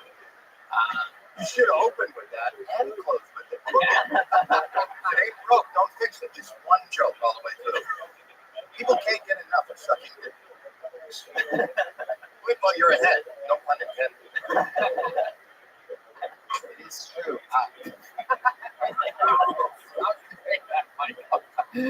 So, enough with the sad puns. What's going on in your real life? That's always the most interesting thing about you. Let's find out what's going on this week. I've been having a great real life. I've been to Appleton, Wisconsin recently, which doesn't sound as cool. Oh, there's a lot of thin lips up there. A lot of the thin-lipped people, if you know what I mean. A lot of the people with those barely concealable lips. The whites. You're at a cheese festival? I was actually pursuing my career. That's kind of where my career is right now, is Appleton. But yes, yes. Appleton, you did comedy. Yeah, Skyline Comedy Club. Was it in a tower? Was it in a... It was pretty high up. Like, Skyline. Skyline in Wisconsin. Yeah. Skyline of Wisconsin. Yeah. How'd it go? that's fantastically. How many of this material there? I tried to avoid any of the material I did here today, but I did a lot of old stuff, which, kind of about Bill Clinton. Topical. Very good. No better time. 2023. When I went up there, I'd be like, is there any black people in the audience? And sometimes there'd be no black people there. I'd be like, good, a perfect audience. Right. Yeah, that makes sense. But if there was a black audience, I'd be like, oh, the Wisconsin is so gerrymandered, that table just became a congressional district. Okay, so it's probably better if there were no black people. One of them is really good. The other one is gerrymandering. I know I love a good gerrymandering every once in a while. Yeah. You know those thin lips, they love gerrymandering. Yes, indeed. Whites. Love it. Okay. How's your relationship going this week? My girlfriend's great. We recently started doing acro yoga. You know, it's very stressful. What is it? It's like where I balance her on my foot and try not to get my toes in her pussy. Wouldn't that be called pussyfooting? Don't pussyfoot around me. I try not to pussyfoot around my girl. Did you have a toe in the pussy? Yeah, that's interesting that was the first thing that you referenced. Was there a toe in the pussy, and did you do it on purpose? Yes. Wow. And What's the difference between an athlete's foot and chlamydia? the same thing. I got chlamydia on my foot, right? But great. The way you can just take a concept and run with it. It's amazing. I got chlamydia on my Just stop. Just stop. I'm sorry about that. Don't apologize for me. Yeah, no apologies. Anything else we should know about? I know about your family. I've watched you before. Doesn't your father live overseas? He's overseas. He's in Korea. Yes. Is that tough? You talking to him? I have it in about 6 months. Why? It's just a little awkward. So you want to can we call him now? Yeah, can we call Mr. Canada? Can we do this? Oh, yeah. Oh, I love this idea, Howard. Thank you. Where is it? What time is it? Where he is? It's probably around 6 a.m. or That's 4 good. a.m. We'll leave him a voice. He speaks English, right? Yes. A little bit. All right. This is Hans Dad. This is Hans Dad. This is Hans Dad. This is Hans Dad. This is Hans Dad. Would this be considered outsourcing comedy? So, this is it ringing? Do you have it on speakerphone? Put on speaker. The Korean ring. Are you serious? No way. What you just said, or is there a sound? Turn it up. The count on? Hold on. Everybody stop. Are you on speaker? Yes. Hey, hi, Dad. This is Hans, your son. We're on a show on YouTube Thrilled. right now. They wanted to talk to you because I said I hadn't talked to you in a long time, so I'm calling you live on the air right now. Hello, Mr. Kim. It's Tony of Tony. And What? Hello? Hello? Do you think? Hi. Do you think white people have fists? I just want to see if it's a family. Sorry, I don't understand. White people. You know what white people? Hello? Hello? Hi. this is amazing. Mr. Kim, it's Tony. Have you ever watched Hans do comedy before? Sorry, I did not hear you. Is this really what your dad sounds like? What does this guy do for a living? What is he? Mathematician? He's a mathematician. Give me that. What was that? Say that again? I am a mathematician. Yes. Very good. And you know Hans is a comedian, right?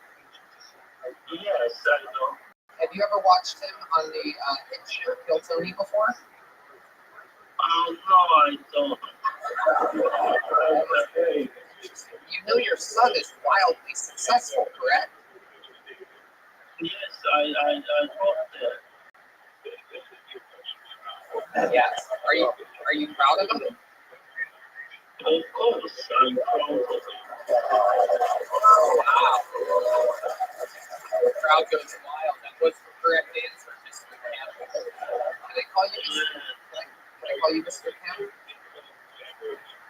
Yes. Do you know any of his jokes? Do you know his jokes? Yeah, I heard some of them. I want him to tell you just the closing joke from tonight. Tell your father that joke. Hans is going to do a joke, and we want to. This went over well. You should be very proud. This is your son now telling you the closing joke from tonight. And feel free to laugh right into the phone if you think it's funny, and don't laugh if you think it's not funny. Here we go. So, in Texas, it's weird. It's horrible that gay marriage is legal, but weed is not. Sometimes I'll be like, I wish I could smoke a joint of marijuana right now, but I guess I'll just have to suck a dick instead. Yeah, I don't understand that. Oh!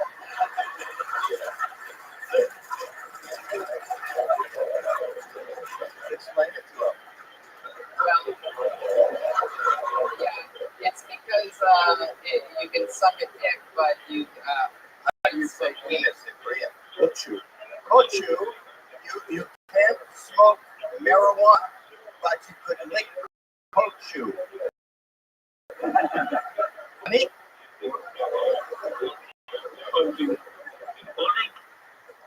What? Well, I don't know what was in coach. Gochu. Gochu. Gochu. Gochu. Penis. Dick. Dick. Dick.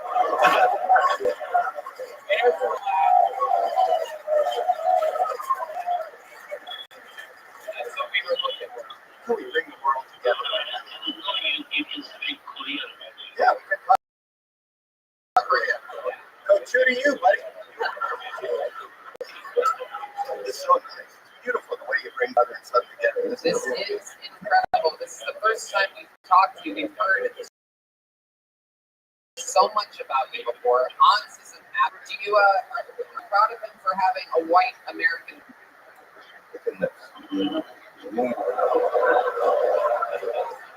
He's okay with sucking dick. Your girlfriend.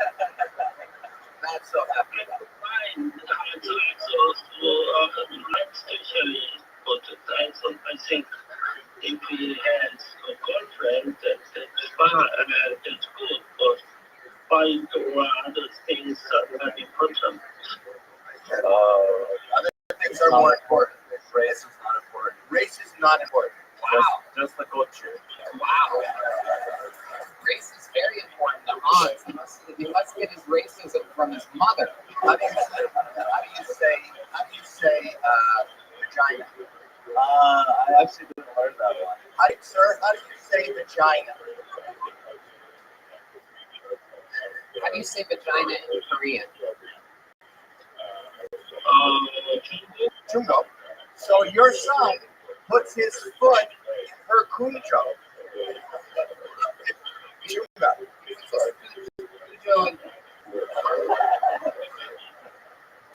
I want to show that she's very open to your culture, so he knows she's accepted. A woman who lets you put her foot in her kunjo is an accepting person.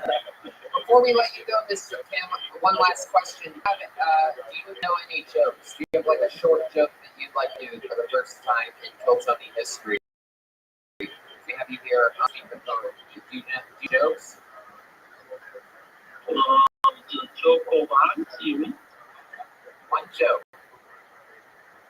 So I remember one of these jokes about Martin Luther King's Day, but I cannot reproduce because my English is not. Here's what I'm going to say.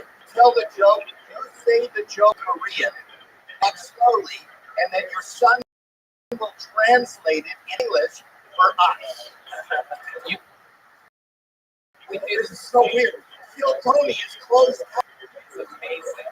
Do the joke in Korean and Hans going to translate it. Martin Luther King joke has to be. I hope it ends in the end word. Let's go. Go. So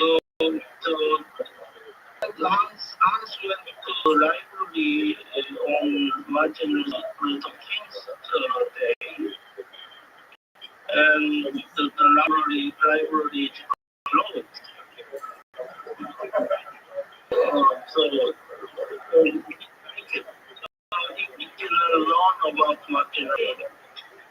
So can you translate louder?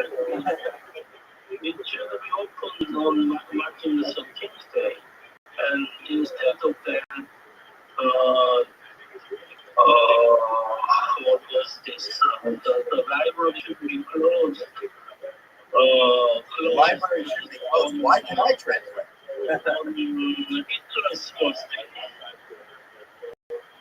Hitler's birthday. Wow. The whole crowd became Asian. That was actually good. That was better than your son's first 50 seconds. Mr. Kim, thank you so much for talking to us. Your son is absolutely a star. He has a full-time career, and he's absolutely a stud. You raised a great boy. Thank you so much.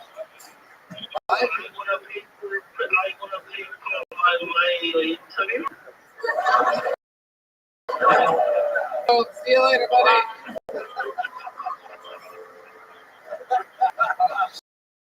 Shit. Man, I gotta do something. He started doing the math. Mathematician.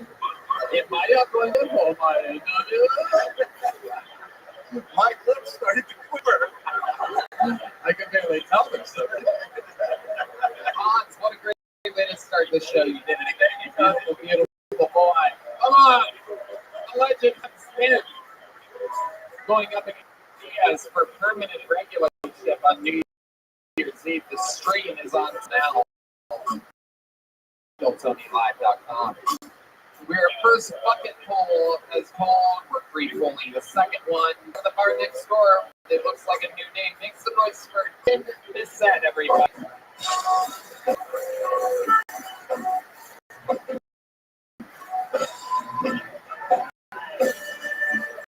Hi, my name's Dayton. I don't understand why, because my parents aren't from Ohio. They're from Oklahoma. So I asked my dad where my name came from, and he was like, well, I was dating your mom. Which honestly, that makes a lot of sense because my brother's sister, but fuck.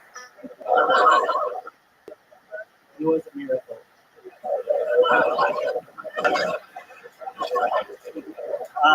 I started comedy around the same time Louis got canceled for jerking off in front of women. And I was like, fuck, that's why I got into this.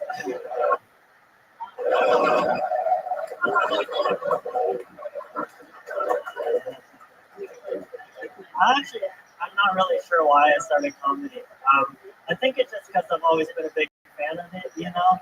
Like, when I was 10, I wrote Robin Williams a letter. It just said, kill yourself. He didn't respond.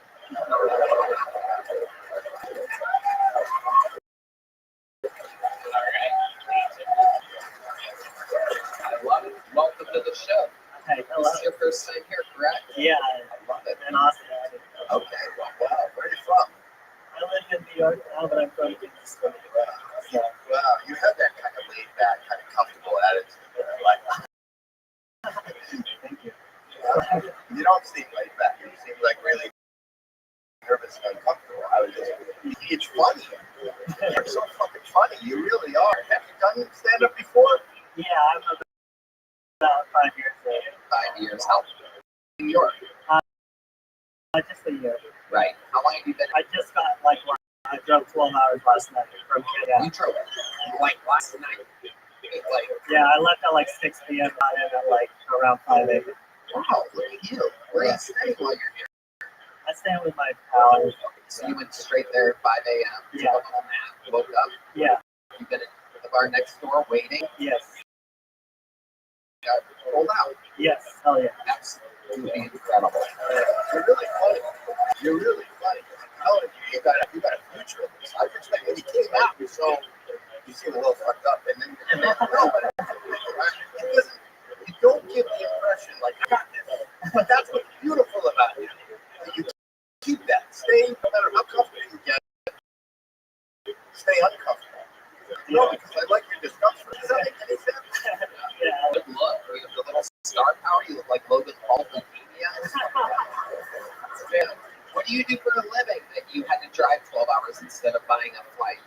I've been living since I moved to New York just on stand-up. Oh, but it's not, I've got to get a job when I get back. Yeah. What are you going to do? What type of job are you going to look for? I don't know, just something that they don't rely on me What have you done before? What is your experience? Could be an old septic sales. Yeah, absolutely. I was a lifeguard for like 5 years. Lifeguards. If I was fucking drowning and I saw you, I wouldn't even yell help. I would just like, fuck it. Can you help? Saw 2 kids die. Did you? Yeah. You saw 2 kids die? Yeah. Really? Yeah. At the same Why are you laughing? Why are you in the fun lifeguard and you watch 2 I die? wasn't involved. I did CPR. I know you weren't involved. That was the problem. No one thinks you're holding your heads down. You watched that while you were lifeguarding? I was the first one was in 2019. I was on top of a water slide and it happened. And this is God forbid you slide down. How are you going to get down there? The drowning kid's dead. I'm on top of the slide. It was not the way when the kid was under for a long time. It was like, How do you know he was under for a long time? Because you were fucking watching. Yeah. You are not good at guarding life. Oh, that's number 2. Yeah, I think I'm going to go into comedy. drowning is a lot for a lifeguard. You might be one of the worst lifeguards I've ever heard of. yeah, the manager of the water park I worked at when the ambulance was still in the park, he made me go to the family and offer them Dippin' Dots. Are you fucking That's serious? not a joke at all. Yeah, no. Don't you think they've seen enough dots? Yeah. Oh my God. They lost their child? They didn't know yet. Oh. So you're going to surprise me. Look, we got freezing dots. Right. We got freezing dots. Wait a minute. So, is that true? Do you offer them Dippin' Dots? Yeah, and then you broke the news to them that their child had died. I don't know. I was gone. Here's the Dippin' Dots, guys. Yeah, it was Dippin' Dots earlier.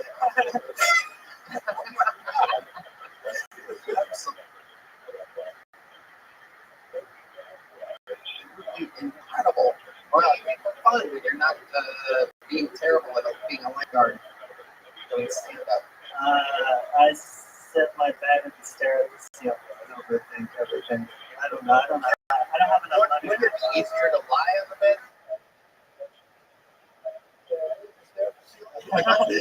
You're sitting on the bed. I think it's hard on the bed. That does hurt. 90-degree angle. That's why 2 kids drowned. You just sit there like that.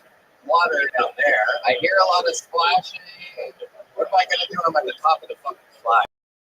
Like, how am I supposed to keep hearing help? Help. Oh, you're zipping up. So, are you in a lesbian relationship at some point? Yeah, I am. Yeah. Where'd you meet that girl at? I'm at Kansas City. Yeah, she's a comic. And then you drove 15 hours. Is she here with you? No, she's not. Are you in a relationship? Yeah. How do you know? Like, you didn't know that the kid was. How do you know that you're with somebody? Could just be in my head. What else? About a year. But and you think you're going to take it to the next level? Like, well, yeah, it's sex. Hopefully. How far have you gotten so far? How many fingers? Just the one. There you go. There you go. Do you have any special skills or talents other than stand-up comedy? No. Zero. Yeah, nothing at all. I can build Legos pretty good. Wow. Yeah. That's a closer for the lady. Yeah, you are your own comic. That's incredible. All right, Dave. Well, you did what you had to do. You came up. You had a good minute, right? Did you guys like that? I like it. This is a big notebook. Take one of those. That's from the great Bonsai. Yeah. And you did it. Way to get it started right out of the bucket. See you again, ladies and gentlemen. There he goes. By the way, a little fun fact. I have been made aware, for those of you interested, to get breaking news, just in case anybody's interested, the two guys that got kicked out started a fight with a security guard outside, and they have both been arrested. See, what appears to be, the word tough here, like, oh, how are you? Oh, how are you? Is a very telling, troubling thing. I know, but when you're sitting in the cell, the guy goes, "What are you in?" I asked Tony, I said, "How are you?" And then it always comes up in there. He's in the fucking. It's like not real. How'd you get in here? How are you? How you doing? Amazing. How you doing? I didn't even yell anything. Pull another name out of the bucket. You guys having fun yet? Alright, here comes another one. 60 seconds uninterrupted. Going to Ty Marion, everybody. Ty Marion is next. Live on No Soap.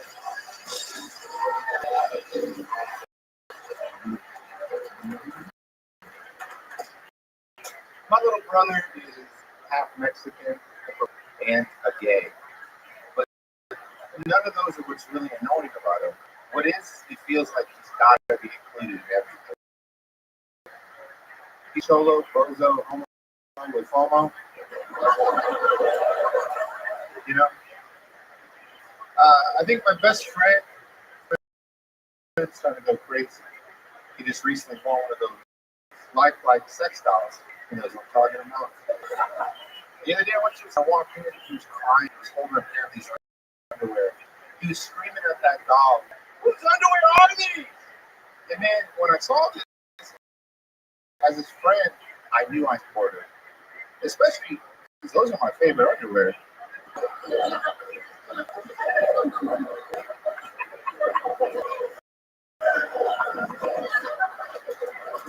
My dad is trans, but it's cool because I never see him. Y'all know what it's like having a transparent. Thank you. Ty Marion. Okay.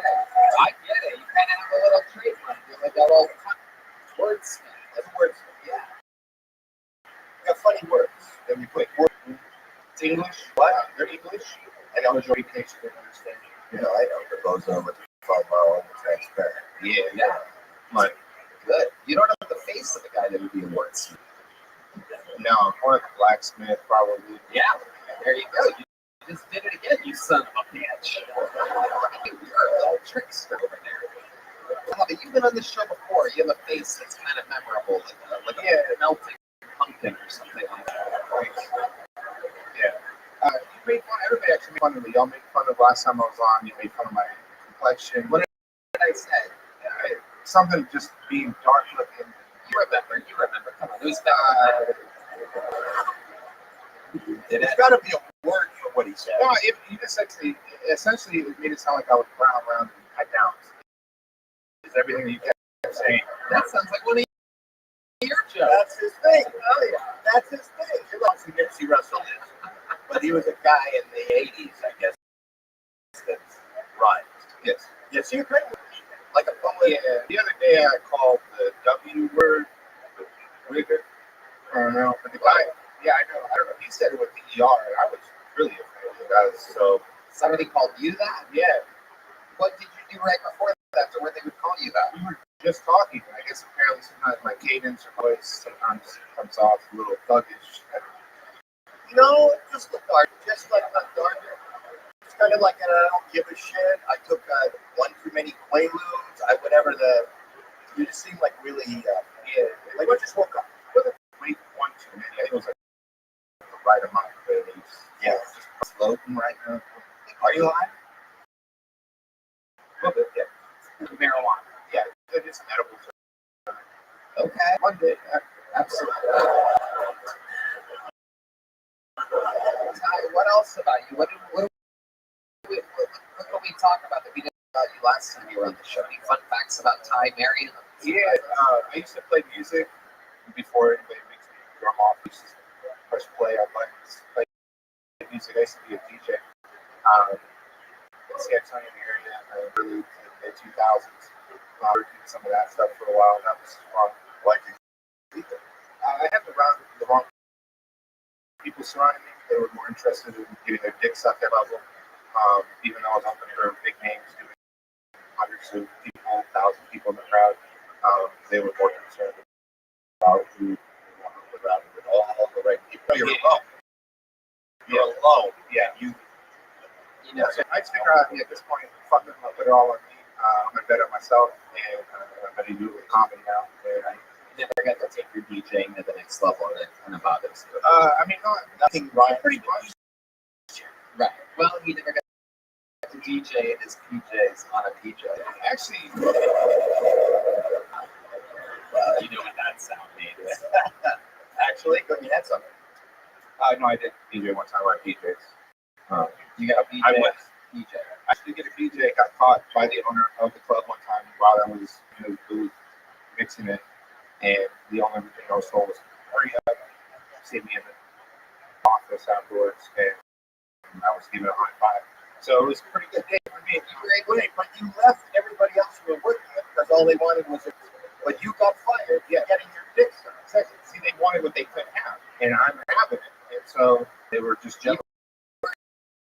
Able to get hard while exposed to an like you guys are sitting there, you're in a booth, you can't really see anything below here. There was these little cutout areas and sat down on it. Did you have like a face where you looked like you were in a DJ? Was it like yeah,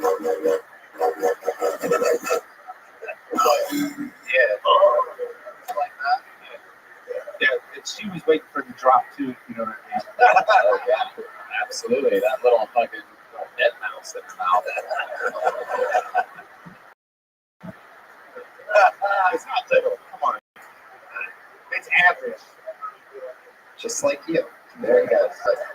What's your love life like now? You have a girlfriend? No girlfriend. Really dedicated a lot of time to comedy, so it's more like just one night stand. Random hookups. I love it. One night stands lately? One night stand with Tiberian like? Typically, just because I don't want them to live, I always ask to go to their house. It's not like I live at home or I'm embarrassed or place, but typically the bar that I go to hook up with, it's a block and a half from where I live, so I'm not trying to walk over there and walk them back in the car. You know what I mean? It's a lot of walking. Yeah. Absolutely.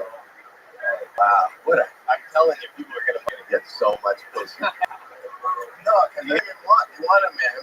You'd be surprised. I would be. I'm looking at the face of the women, and they're going, "Oh, look what I'm with. Why can't I have him?" So, she's looking at me going, "Who the fuck is this guy?" I woke up this morning and rolled over it. I also said, "Who the fuck is this guy?" I have a drinking problem. Okay, so. Absolutely. Wow. If you drink a lot, may I recommend health.com, kill 50, get an IV trip. Yeah. Get covered. Absolutely. Okay. I've seen this. Yeah. I was very good at that. That was interesting. Yeah. Yeah. I'm getting a blowjob right now. You can't even tell. You cannot even tell. It's all happening. Little Keith is underneath the table right now. Sweet, sweet boy. Okay. I thought I was tickling my nose. Tony, somebody told me I was supposed to ask you how you're doing, but I guess I don't know. Oh! Get the fuck out of here! You're going to prison, buddy. Fuck off this thing! Order in the court. I love it. You already have a big joke book? Yes, sir. Well, here's some Zippix nicotine toothpicks. Enjoy those, my friend. There goes Hi Marion, everybody. Let's do one of the regulars, ladies and gentlemen. We've come to that part of the show where one of the stars is going to do a brand new 60 seconds. And when I say a star, I mean this motherfucker burns bright. This is indeed one of the greatest to ever do it. 60 seconds. It's brand new for Cam Patterson, ladies and gentlemen. Live in the flesh. Here we go.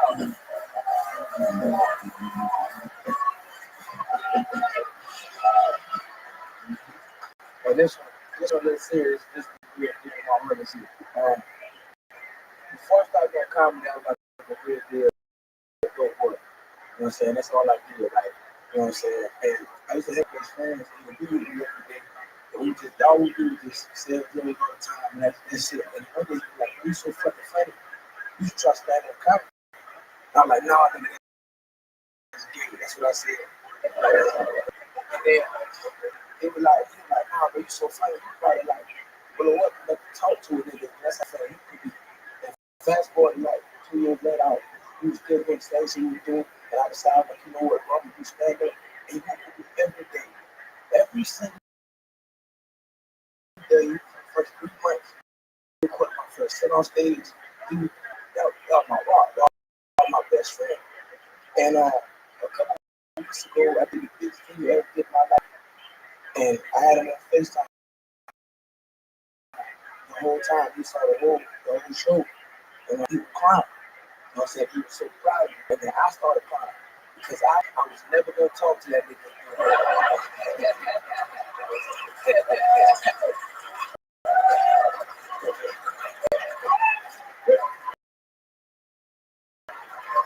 Agree, Patterson.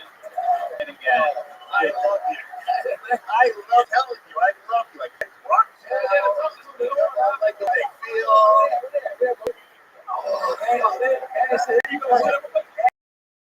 Oh my God, I got one of his idea.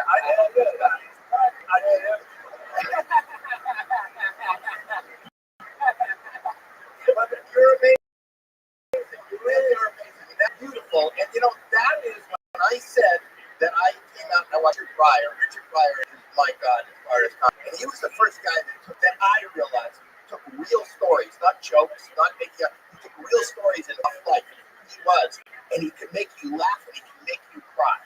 And the beauty, you telling a story like this, and I was looking at people's faces, and you were telling it, and you're a great storyteller, and it was really coming from the heart because that's probably your real life and what you came from, and then to turn that around and make people laugh, you are fucking brilliant, and you are like Richard Pryor to me, and you are, I love you, I'm not kidding, and you've been doing it for such a short time, and find your way and be so articulate as far as being able to just tug at somebody's heartstrings and twist it. You know, I was telling Tony at the beginning, when you go look at theater, they have comedy and tragedy.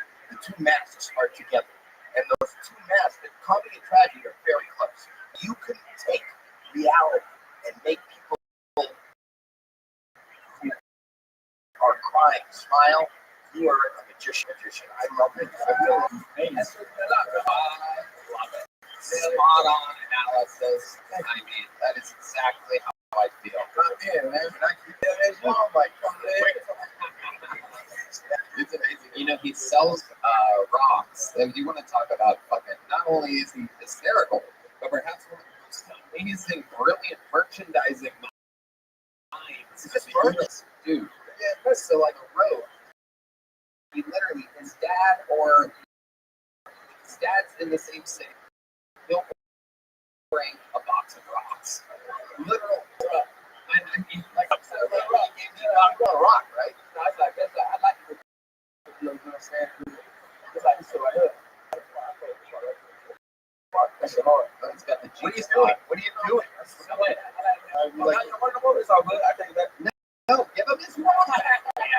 What's the rock? What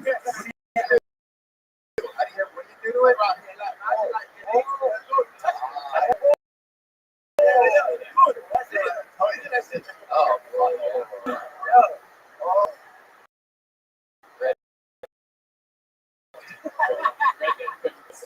Oh my God. Wow. You got But I mean, he literally sells rocks to people and they cannot wait for rocks. And if he runs out of rocks to sell in front of the thousands of people, he can literally go outside and be like, here's one, $20. Oh, and I read some stories, like in every age, like you told me, like older people and kids. Kids come up to you and they love rocks, right? And they want to buy rocks. They want you to give them rocks, right? And I heard a story, and maybe you don't want me to bring it up, but he went to a public swimming pool and he sold 2 kids tons of rocks. Whoa, come down, whoa! And they went swimming. They didn't want anybody to, and they both drowned. Yeah. But wait. Their family got dipping dots. Yeah. It ended up being a good story in the end. As long as you get dipping Dots. It solves all problems. You can always make another baby. Dippin' Dots. It's a rare treat. Yeah, it's the best. Hell, I've seen in the future, my nigga. you've had Dippin' Dots before? Dippin' Dots. Oh, yeah, you're from Orlando. Yeah, Dippin' Dots is fucking everywhere down there. Yeah, Lord. Yeah. Yeah, like They sold these hard drugs and dipping dots. Did you get I did all that shit. Everything. really? Yeah, nah, just hard drugs. But not different guys. You won't admit to dipping dots. I guess. I saw a grab, but no, that's gay. You know what I'm saying? All dripping, no dipping. No doubt about it. No dots, all thoughts. Also, when we outside, yeah. Hell yeah. Yeah. Gang violence. Gang violence, yeah. Hey, you call Hans dad, you wanna call my dad? Let's do it. Absolutely. It's special. You know what's gonna be weird? I'll freak out. It's the same guy. Hello. I do not understand. That's a great. A month in the roof of King Day. I do not understand that story. Where is he? He's in Orlando. Yeah, honestly. Oh, let me see. You have no. Yes, I do. No. Yeah, I got a wife and shit, but I still fucking. But I love her though. She knows who she is. She knows who she is. Yeah, she be like that. She's the wife, but not the one you're fucking. Yeah, I love her. She hates when I talk about this all the time. I hate it. Why would she hate it? As long as you say you love you, I love you. Fucking what? Hey, what's up, Dad? I'd rather talk to Breaking stereotypes. He's calling his father. Yeah, you on. You turn it all the way up on the side. How's it going, Miss Patterson? You're on Tony Hinchcliffe live on Kill Tony with the great Howie Mandel. Oh my goodness, made my day. Well, I gotta tell you, your son made my day. Your son is fucking brilliant. Your son is a superstar. Proud of him? I'm more than proud. Let me get that shit from Windows. He seems more proud of himself than he is. That's my balls, stupid, my dick. Yeah. And do you know what do you think of his wife?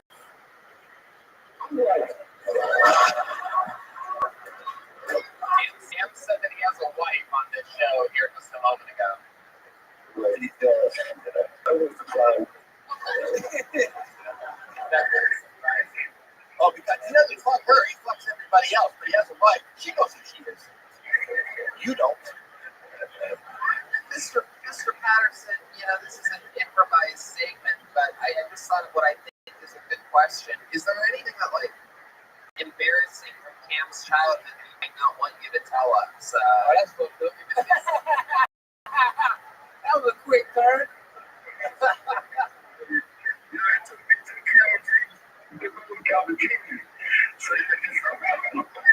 How old?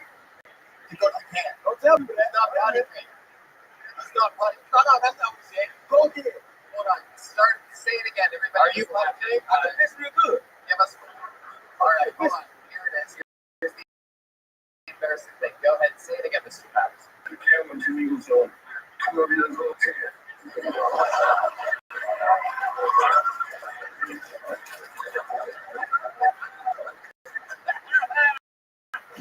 I might be retarded. How high can you count now? I get real high now. You can count really high? How high can you count? 3, 4, 5, 6, 7, 8, 9, 10, 11, 12, 13, 14, 15, 16, 17, 18, 19, 20. It's got as far as he can go. Goodness gracious. He can't spell. Tell him to spell firefighter. Spell firefighter. Spell good. All right. So the word on the streets, Mr. Patterson, is that you're not a very good speller. So without googling, we're going to give you a word, and you have to spell it for us. Are you ready? No hell.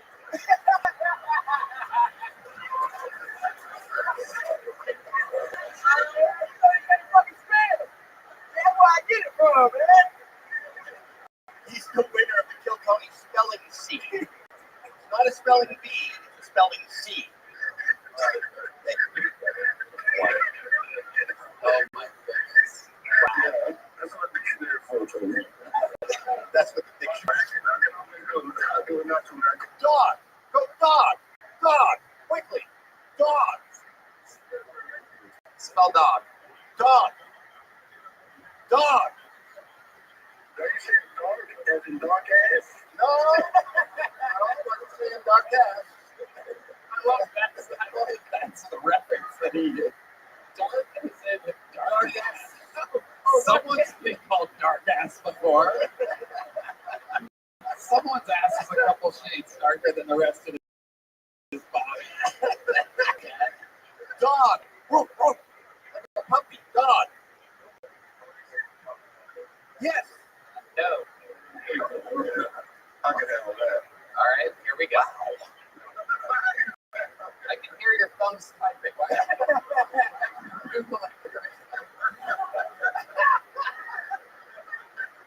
Come on, Pop.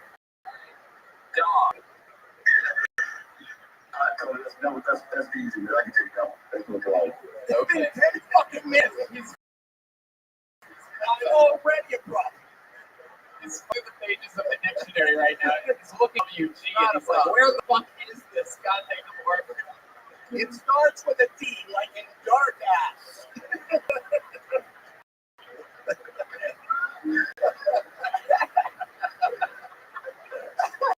All right, so here it is. Spell dog. Are you saying no?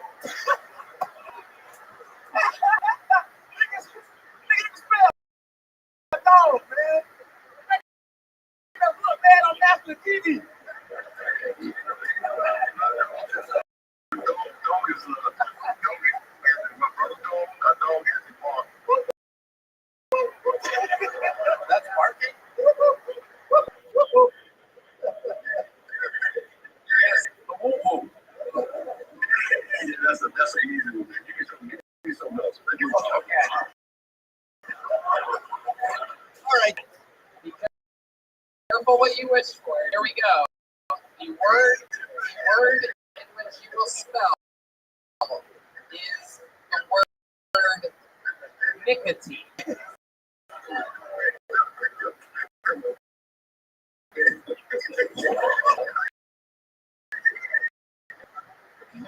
We're bragging about all these dogs. We're pretending like I'm being this high. You sell something to your butt? Correct. That's it.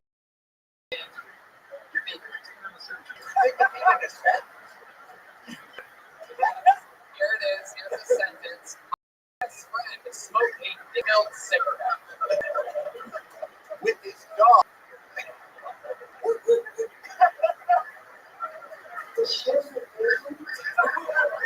All right, here you go. Mr. Patterson spelling nicotine. I believe you, Pop. I believe you.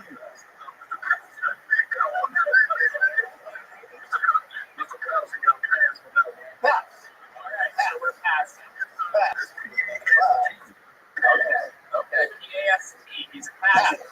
P-A-S-T. He passed on that one. Okay. I actually like this. Welcome to another episode of Spelling B-E-T, everybody. Here we are. Here's your next word. All right, here we go. You know, I'm not letting them off the hook this season. I'm going to make them try to spell something. Your next word, since you passed on the last one, is guitar. Well, that's easy. Man, you got that. I don't think it's easy. You tried to make some dog and went.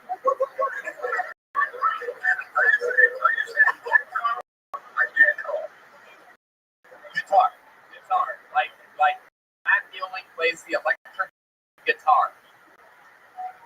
Oh, okay. That's right. Oh, that's not a step. That's an example. He wasn't giving that's nice. That's a good thing. That's right. He played guitar. That's good for that boy. Hell yeah. Go. Everywhere. I like you. Without looking it up, this is your chance. Spell the word guitar. I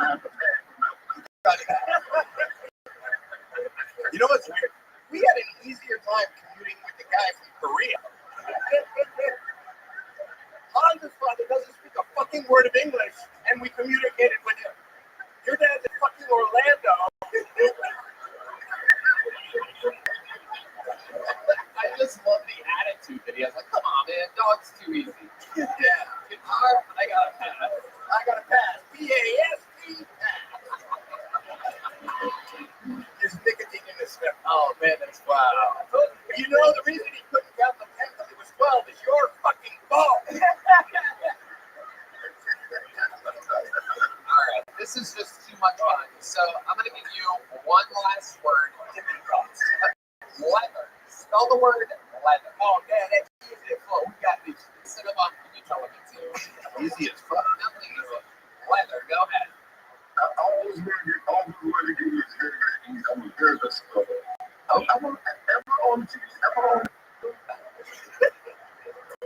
Yes. Yes. I got bad news for you. You are. You smelled nothing. So we will put it in. Does he ever text you anything? Oh, God. Do you know what the fuck he's saying? That's got to spell. He can spell. Yeah, go spell it. Oh, rock. Yeah, go ahead. M-O-N-E-Y. He can spell rock, but not that. Come on, give us leather. Come on, it's a real challenge. Go ahead, leather. You got this. Boneside makes leather joke books. Go ahead, it's your turn. That's your guys spell it. It starts with an L. Here you go. I can't spell that. Come on, please. Please let me just want to see how you can spell it. Wow.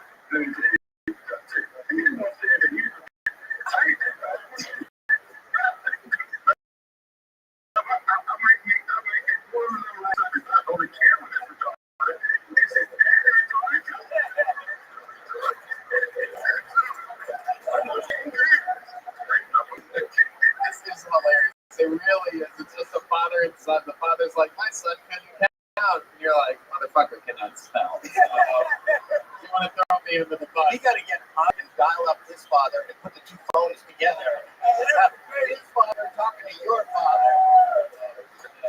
Just an idea. They would get together like black on right. All right, Mr. Pattis, we're going to let you off the hook on this one. Clearly, you cannot spell anything. Wait, you're playing basketball? Watching. I'm at a basketball game. I'm at a high school game.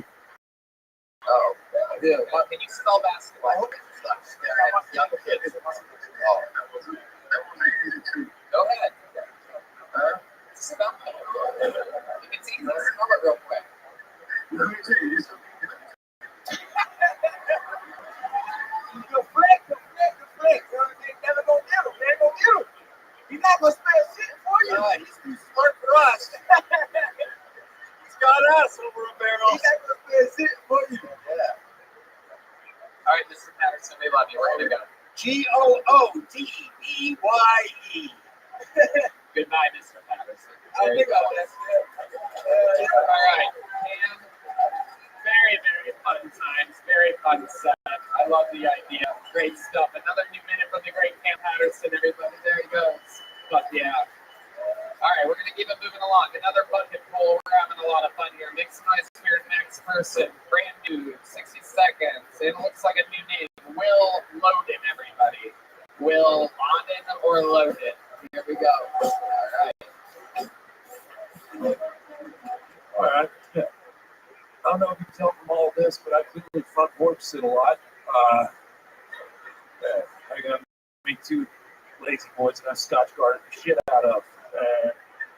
I'll Winston watch the World Cup, you know? I love it. I saw the cutest dog the other day. Cutest little dog. He's little dog. He had a bandana on. And his name was Winston Churchill. Oh, I know, he was so. And he started petting him. I go, hey, who was the Secretary of Majesty's name? You were. Yes, you were. Who said we were fighting Nazis on the beaches? We were fighting on the seas. We were fighting everywhere. You're such a good boy. You're such a good boy. Who had the family Margaret Thatcher at the end of his life? You did. You're so good. You're so good. You did a lot of good things at Malta, too. Right. Who left 20,000 men to die in a bombed mission during World War I? You did, Winston Churchill. You're a bad dog, Winston. You're a bad bro.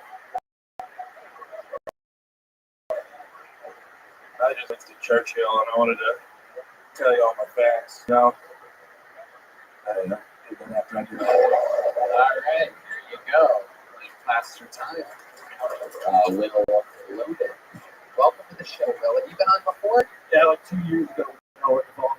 Yeah, I know what's familiar. I wouldn't forget a face and body like that. You're mean, man. What do you mean? Oh, they're not. They'll sit down. They worry right away. They'll go, how are you? Don't be friendly. It's a friendly crowd. They said I looked like Gandalf and he ate all the hobbits. It's true. You do indeed.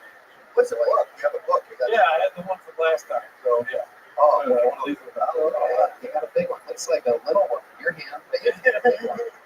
Absolutely. So familiar. You live here in Austin? No, I stay in Houston. Okay. Andy Huggins opened for you last night. Last night? Yeah, goddamn pressure. He's amazing. He's Yeah, we started out together. Really? Yeah. You know Andy Huggins? He's a local Houston comic, and he opened. I was there last night. I played last night. So it's a history lesson followed by some reminiscence. You seem like a nice friendly guy, but it was just it's not it didn't. No worries. Sometimes it feels different on the inside. Right. Without. It feels just like I'm yelling random things. Yeah. So you understand? Oh, 100%. 100%. The teacher? Oh, I just shortened it up for the one that. That's what I was thinking. I was thinking when you were doing that. Yeah. I wish this would go on for another. This seems like there's something missing. It's too short. Why? When you got to it, I'm like, this is not the end. This is not the beginning of the end, but at the end of the beginning. Quote. Yeah, there we go. Yeah, you did it. Yeah. Yeah. Wow. A lot of World War II memorabilia. What do you do for work? You're a big boy. Yeah, I do drywall during the day. Yeah, I do drywall. When you say you do drywall, yeah, I hold it up so the Mexicans can do it. And there you go. When a guy your size says I do drywall, I would imagine you drill a little glory hole in it. You're doing it. No, I'm too tall for that. What's the point of the glory hole if I just look over? You know? Wow, that's a good. Oh, you're right. Yeah. That glory holes. I've never taken in one. But the size of the wall, how high is a wall that has a glory hole in it? I mean, it varies county to county. State to state. Texas. Let's just say Texas. I don't know. Okay. The history lesson continues. Drywall's a very hard job. I did it once for one day in Youngstown, Ohio, because it was a very well-paying job. I remember hearing that it was like $45 an hour or something like that. And I'm like, oh, I'm gonna fucking do that. And it was, I lasted 1 day. It was excruciatingly impossible. But you get on the stilts. Sometimes, yeah, but I usually let more hit. I stay close to the ground. I'll just move all the heavy shit. But yeah, I've been on the stilts when you do like 10, 15 foot ceilings. Yeah, it's rough. You did a taping. That's taping. There you go, big dog. It is. I know about building. I know a little bit about it. I know that if you build like 5 houses, you get a hotel. That is true. So what else about you, Will? Tell something interesting about your life. You're into drywall. You've been doing it in Houston. Give us a fun fact. You'd be surprised to know. The last 2 girls I dated dumped me, and one of them was try doing one at a time. Right. One of them was German, one of them was Jewish, so there's something they can agree on. That's why Winston Churchill research. Oh my God. Is the difference between the German and the Jewish dump? The Jewish girl was very, very forward about everything. She was like, hey, I'm done. I'm going back to Berlin. Fuck, Houston. And I was like, that makes sense. So the Jewish forward, I'm done with this. Yeah. Girl was, she just wanted to get so fucking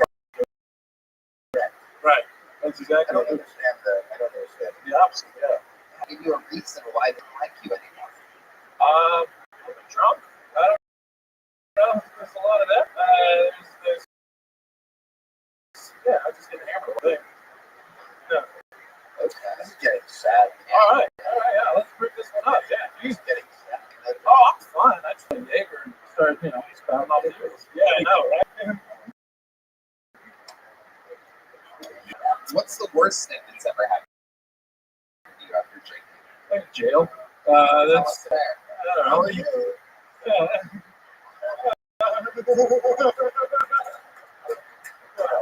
Were you in jail?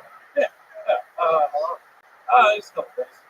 He's in Mississippi. That's where I'm from. Okay, what's it? Do you have a cell story, a good jail story? I got to throw the gang sign in jail once. That was nice. Yeah. I walked in.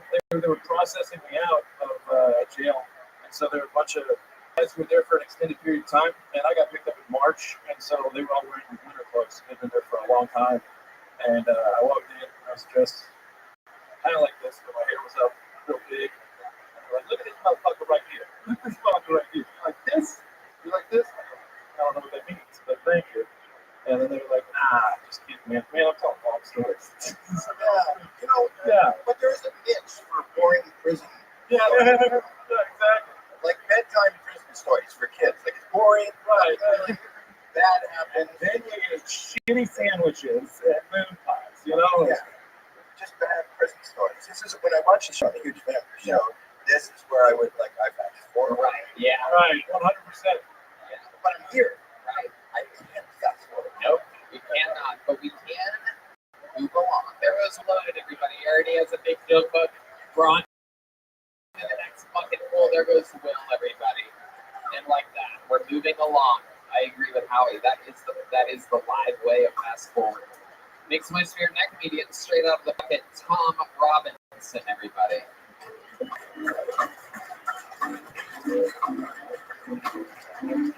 Tom Robinson is on the inside. Timing is everything. Thompson. Oh, okay, yeah, I guess Toni. Robinson. That is Tony. Tony. But You look, read Tony? that it looks connected. Tony. It's a tough name for you to pronounce. But the end's connected. Was that a girl? Is that a woman? Female, I believe. All right, here's Tony Robinson.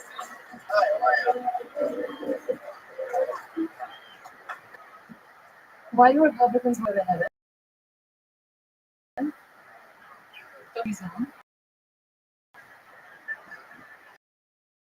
Why do vegans want to go to heaven? I know it's the land of milk and honey, aka the land of murder. Milk and a God they ask Jesus, and when there's a God they usually agree. And so after that, I have been more woke since I saw you guys last. I got a black guy's number and I didn't have to buy drugs. I didn't know you could do that. That was so cool. I go on one date, but I unprepared, brought a mini ranch dressing with me in case he needed it. And when we got to a puddle, I made sure I put my coat so he didn't drown. He's really liked me for it. I wanted maybe a Jewish guy though. I've read they're super cute. I mean, apparently they're all going to raves, and you know that like people who go to raves are way more into shit. Anyways, and also their parents, super free cookies, so like came groups up to 40 and take the shower. Or is it like go so hard not one can walk out? Thank you. Oh yeah, Tony Robinson. Welcome. You've been on this show before. Yes, I've been here before. I know the layout, so I didn't love this stand. There you go, Tony. There you go. Thank you. No big deal, Tony. Over here. There you go. Okay. She called some other band members quick. You see that? He wasn't here last time. Okay. Yeah, I was stuck here. He's here to give me rib shots. Yeah. So Tony, how's it been going since the last time we saw you? Tell us more. Yeah, I've been going as much as I can, posted shit on Instagram, I don't know, doing good. Yeah, it's been helping. My DMs have been a little better. I've been trying to do more work, like I told you guys. I'm trying to Ulysses, Texas, become a little more accepting and know about more cultures. Swiped on a mirror, didn't know where he was from, and it wasn't from here. So I thought that was okay. It didn't go too well, though. And I talked to a black guy for real that was real. He asked me why I was like the first one that he's the first one I messaged, and I lied eventually because he was like the shiniest one I'd ever seen. Like he was like so well oiled. He was just like I would ask you one, you know? And like I have less money than him. I'm the one with like less education. He's in college. I have like a criminal record. I'm all fake nails. What's your criminal record? Just explain. Just got caught smoking weed at a state park. Did you go to jail? So yeah, here we go. What's up? There he is right now, everybody. Very well moisturized. The madness. So how did I do with him? I'm thinking about. What? I think you should call it like double D madness. And he gets to like those tits and judge their gender and bra size. Based off just feeling. I think it speaks to the show. I think you have a lot of. Nice idea after smoking weed in a state park. Yeah. Actually, Well, the thing is, you have some like concepts who lose faith in the middle of your. You go. Oh, I like everything. I'm so sorry. No, but you do. You go. Well, I'm gonna have it, and then he comes in and Oh, I'm sorry. Well, I'm in these Texas women, so women can't usually be on stage having opinions loudly. It is hard for me. You know? I hope that was you. I didn't know you were. Playing what we're all thinking. Oh. I love it. So, Tony, have you been doing stand-up with us? Yeah, this is only my second time. Sixth time ever on stage. Well, I've been going on since I was last on here. Every chance I get that I have, come here every other weekend. And yeah, but I work most. I'm only Sunday, Mondays. What do you do? I bartend. That is like at It's an real. Yes, establishment. this is a real world. It's real. Yeah. Okay. Are you on medicine or something? No, I stopped it. Yeah. No. Damn. This is actually pretty good for me. Yeah, I had a problem with edibles for a while. After I got on the show, got real confident, kept going over mics, kept trying, took a bunch of edibles, blacked out, fucked up, and opened my grill bar. And since then, now I'm Space actually bar is just fucked up. sober. There's no space between any of the words. Yeah. Yeah, I know. It's an East Texas thing. Mr. Patterson wouldn't be able to spell anything you're saying right now. Right? Not at all. That was very cool. East Texas thing? I don't know. Is anybody here from East Texas? No, the Texans behind us are going hard no. No. I'm saying no. This is just the Tony Robinson thing. I bet. All right. Well, I'm thrilled to be here. Well, I wish we could say the same. So we're going to keep it moving along. There goes Tony Robinson. Yeah. Got him again. You have a little joke bus. Keeping it moving along, ladies and gentlemen. Back to the bucket we go. Make some noise for Zach Butkovich. Zach Butkovich. Looks like a new name.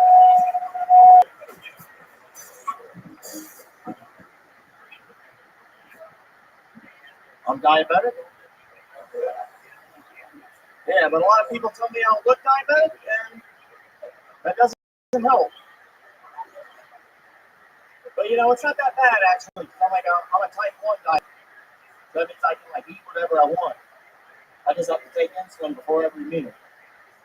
So if I'm ever feeling depressed, I just won't. Yeah, don't worry, it's not sad. I don't have to like buy a gun or swan dive off a bridge. I'll just go totally proud. Do all the work.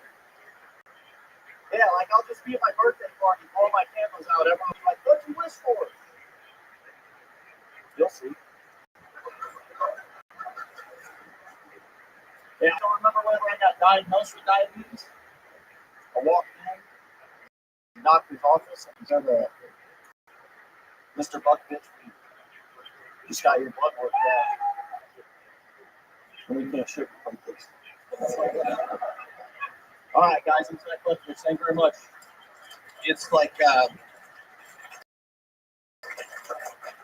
if they had a life-threatening disease.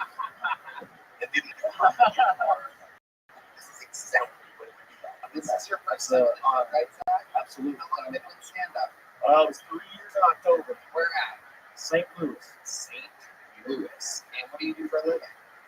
Right now, I stock and order wood molding and Home Depot. Wow. Okay. That's way more close than I would have did that job. Wow. All right. And what's your love life like? What are you stocking there?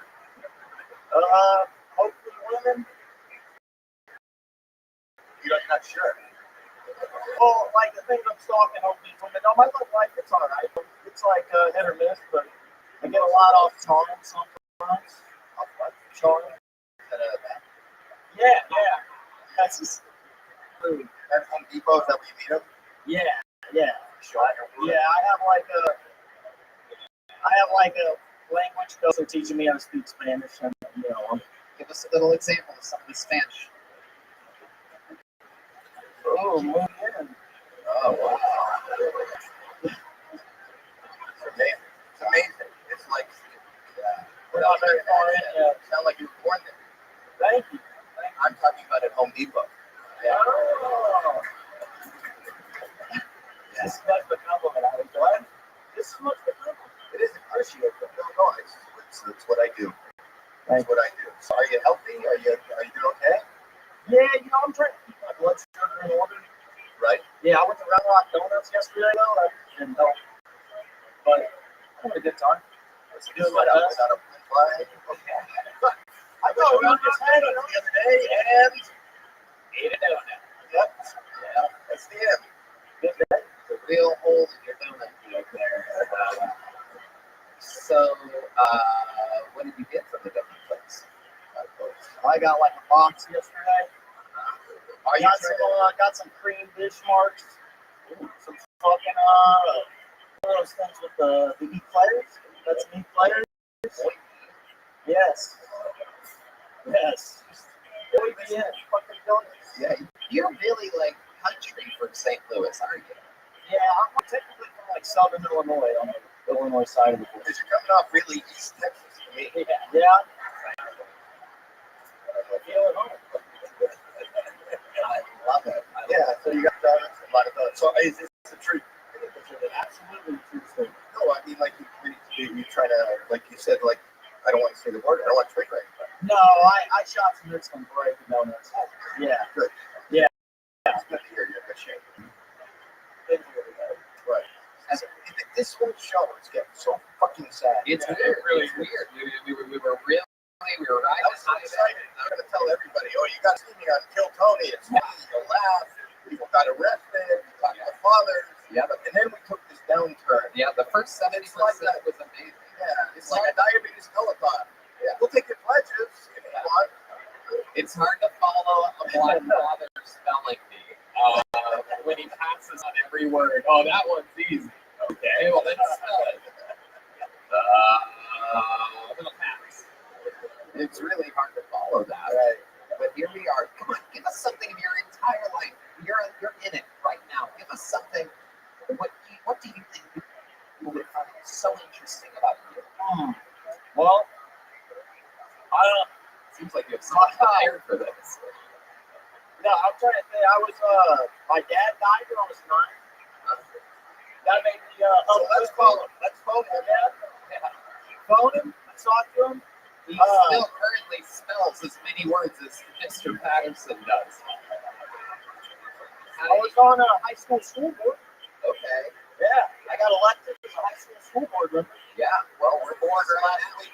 This was last week. No, it was not last week. It was like 5 years ago. I'm trying to make that joke. Because you're older. The joke was because you'd be on the school board when you were a kid, right? Sure. Absolutely. I said it was last week, trying to get a laugh, and now I know how you felt during your life. How did your dad die when you were 9? Died in a car accident. single car accident? Or? No, there was actually one of his buddies was in the car with him that had like his son was around my age and he did it. But his buddy died as well? No, like my dad died, his buddy lived. The buddy lived and the son lived? Yes. And was your dad driving? Yes. Was it his fault? I don't know. I wasn't sure. Are you turning this comedy around? Who knows? Any second it could happen. Let's find out. We could turn this around, but instead we'll do that with the car. Okie dokie. Yeah, I don't know. That's one. We're trying. We are trying. In honor of your the third death and then 2 kids drowned. In honor of your father's car accident, we are going to, from our friends over at NEB's, we're going to buy you a T-bone steak. Whoa! So, Covered in maple syrup. Yeah. Delicious. Okay. This is your first time on the show? Absolutely. This is a little joke book. There you go. There you go. Zach Butkovich, everybody. All right. We're flying through it. This is indeed your final bucket pull of the night. And it's a good-looking name. It's anything can happen here. This is either going to be insanity or insanity. Make some noise for Uncle Alphonse, everybody. I have a feeling about this one. First time, Uncle Alphonse. Yep, here we go.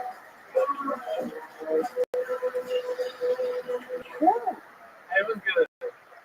So where my acid droppers at? So at least some people won't relate. So I took some a couple weeks ago, right? I felt the urge to just try something new. So I had some Kool-Aid. I was like, we're supposed to be asking. Let's get that spice Kool-Aid going. The acid kicked in. Urge came in. I just ran around for the next 2 hours. Just, oh, man.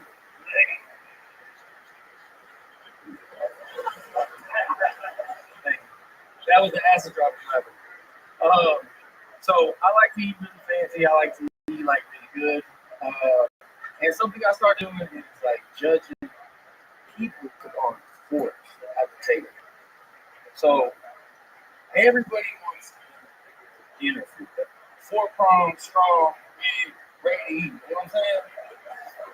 But then you got your salad food. The people that are like, you're pretty good, but they're only 3 prongs. Then you got your oyster forks, 2 prongs. But the worst of them all, your spork ass. You think it's a multi-tool? There you go. That is where it ends. Turns out nobody gives a fork about your jokes. This is incredible. If you would have told me just by looking at you who on the stage tonight was a lifeguard in which 2 people perished, I'd have you all day. You look like a lifeguard that literally absolutely just enjoys watching people die.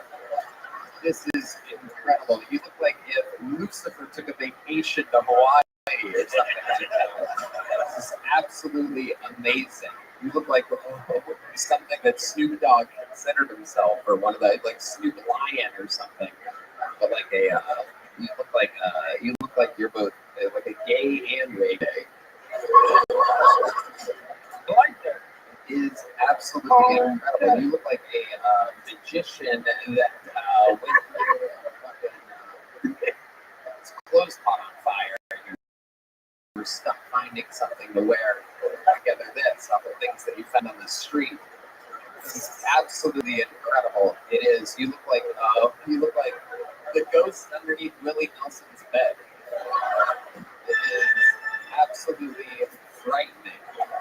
It is unbelievable. Yeah. Okay. I can't do that. Give me the best. If Wednesday was Thursday.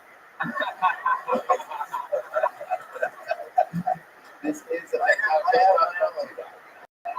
have my own. I'm trying to think. You are the most confusing thing I've ever seen. When you say you took acid last week, do you mean an hour ago? It's still hidden. It is. It is. Do you do your own training? I do. Yeah. How long does that take you? 5 minutes. I go pretty quick. what is time? If you're on acid. It's staring at pork. You got the salad pork. You got the main pork. You got the sport. You got all the different porks. And if you like what I do, next week I'm back with spoon. I got a whole spoon shtick that is gonna kill. How long have you been trying stand-up comedy? So collectively 2 years, over 10 years. I'm doing like Collectively 2 years, over 10 years. I mean, like Call him Hans's father. He's a mathematician. He's been doing 2 years, over 10 years. You spread it out. You've done 2 years of comedy over 10 years. I come back. I'm back and forth. I'm trying to make sure I'm there, but and then you're gone. You have a bomb or where he just keeps on the roast things, and then you're like, shit, I guess I gotta take a break. Right. Oh, you're gonna take a break. No. No, this went well. The whole fork thing. Did you see how it came? No, who doesn't want a fork? So Alphonse, where were you born? Were you born in a cloud of vape smoke? What is this exactly? Where are you from exactly? Where does someone like you? Born in Florida, Orlando. Beach Town. I'm Beach Boys. You live on a pit. He's a spelling tutor in Orlando. Okay, right.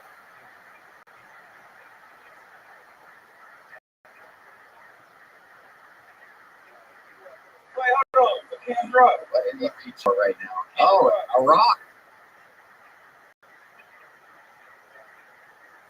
Look at that. That is That's actually his testicle. He just ripped it off. I believe that's just one of Alphonse's kidney stones that he's pulled right now. I only got one, so You only have one kidney, and you sold the other one for weed. Rich, they give you more money for the accident. What happened to your kidney? The guy from Tell us about it. Explain to us. Yeah, no, so one thing that the cords are there, but so it has like missing parts too. You're missing parts in your kidney and I'm missing a lot. I'm missing a lot. Yeah, this is incredible. Are you married? I'm not showing the ring. Are you married? Yeah. No married. You have a girlfriend? No. No. Are you dating? I do. Yeah. How's that going? It's pretty good. Talking to It seems pretty good. Yeah, it seems pretty good. Sorry, I'm nervous still. Yes, it's been good. Just don't judge how you get. Like if I had it out there on camera like right now, I'd be like, oh yeah. What? I believe what he's trying to say is he's a rapist. It smells like chloroform. What? It smells like chloroform. Very good, Uncle Alphonse. Well, it went from being a joke to actually being scary. What's your writing process? When you were writing these fork jokes, where exactly does that come from? How do you know of an oyster fork? Because I go and eat. You. How you said it, you actually go to fancy places and eat. What? Fuck, can't tell. I'm all of You're a fancy eater. You're a foodie. I'm a huge foodie. I know. You go to the best, the finest. 5-star 5 restaurant. stars, over 1,000 reviews. I can tell. Where you heading after this? What is the restaurant of choice tonight? So I did actually Alexander Steakhouse. That's great. That's good. No one's heard of that. There's 100 steakhouses in Austin. No one's heard of Alexander's. Anyone at Alexander's? No. 0%. Was it crowded? Was it crowded? Yeah, it's not real. It was pretty ass. You know what it was? It was you alone and there's mirrors on the wall. You go, look at everybody. Look, everybody's rated and eating steak. Yeah. Alexander's Steakhouse, famous golden arches. In your ball zone. What's the significance of the mustache on your calf? Good question. So I actually have a few of them. Mustaches. You got one on your face. One on my face, I got one finger on my calf. So for the mustache, it's honestly just something that I started when I was younger. I had a few friends that committed suicide. So, I know. So I started a little group, and it was basically just kind of like a gentleman's thing where a bunch of people came together as men. We were talking shit out. I know. So this bucket sometimes I mean, you live by the sword, you die by the sword. This is like a fucking bucket list. Yeah. This is 108 fucking episodes. The worst fucking episode. it's great. Is it? No, you guys are having fun. Right? These people love the chaos.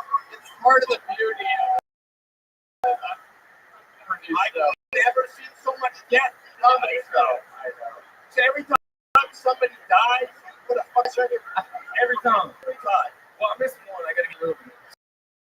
Somebody just died recently. What's that going? Where are these European women? Are the European women gonna pay? Maybe I'll just get the eyebrows. I can't imagine what your pubes must look like. Very curly. Very. Are they waxed like that?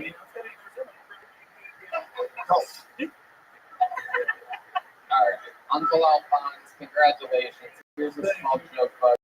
Here's some Zippix toothpicks. Did you catch these? There you go. Whoa. Extra hard when you're on acid. There he goes, Uncle Alphonse. All right.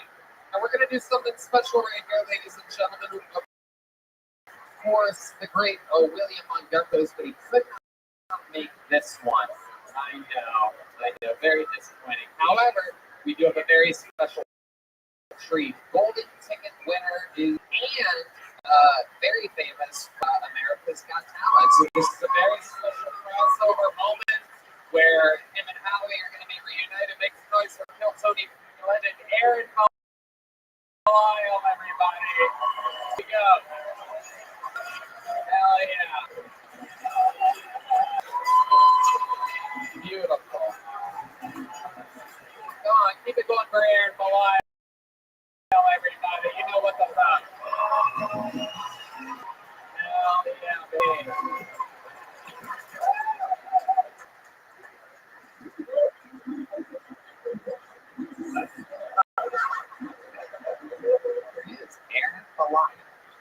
Some parts of AGT were really weird. I don't know if Terry Crews was nervous or confused, but he kept handing his big black microphone in front of my mouth.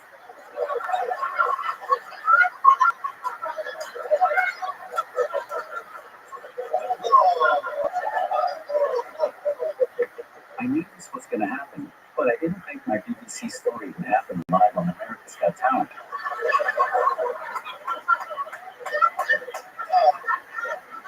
What do you want me to do? Roll into it. Put it in my mouth.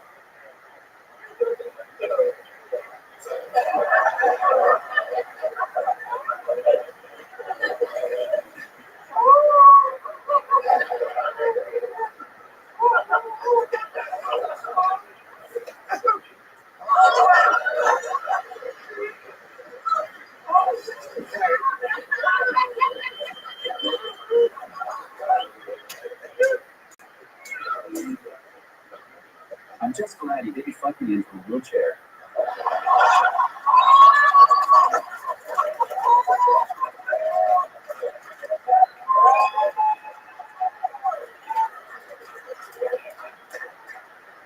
They're going to cut this entire segment, aren't they? That's 45 minutes, I think. Yeah, it's going to be a tight edit. How about one more time for the great Aaron Belial, ladies and gentlemen. Terry Crews has a great sense of humor. Oh, yeah. Oh, yeah. Well, I had a great time working at AGT. And I loved you when you were on it, but that was, you're great. You're great. You're always great. But I don't want to get it. I like the job. Yeah, no doubt. So there were 3 deaths, 4 deaths. Yeah. So that guy had 5. The guy had the mustache with all of 2 kids. Yeah. The suicide, that guy lost his father. Yeah. All his friends committed suicide, and you just killed my fucking career. Yeah.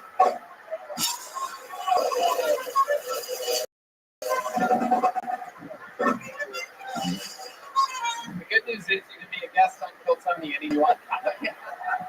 We'll have you here. It doesn't quite pay as well at all. Those can cut the entire show. No, they won't. This is fun. This is actually a lot of fun. And you are great. And you know it's great. He is a true consummate professional. I don't know that people know this, but you know he's got a lot of technology that has to work. And in the semifinals, Number one, I said to you, I came backstage and I said to you, I knew you were on our show from Tony, and I loved you, and I was a fan, and you showed up, and I knew you, and on network TV, you can't suck off. But I said, I bet you're dirty and edgy, and then on the semifinal, I don't know if you know that, there was a technical problem, and you picked it like that. He said that he got a call. I don't know if you ever watch it. If you watch it on YouTube, he said he had another call coming in, but his speaker fucked up. His phone fucked up on the last one. Thank you so much for always finding me after the game and being so supportive. I remember after the finals, I was so mad that I started crying down me and hugged me. Okay, I did. It's got to be so weird when someone Because I felt bad about, I thought it would be funny if I dismantled his thing. And when it happened, I had to go back and say I'm sorry. Yeah. Which is a lot for you, because I got COVID and 2 pink eyes.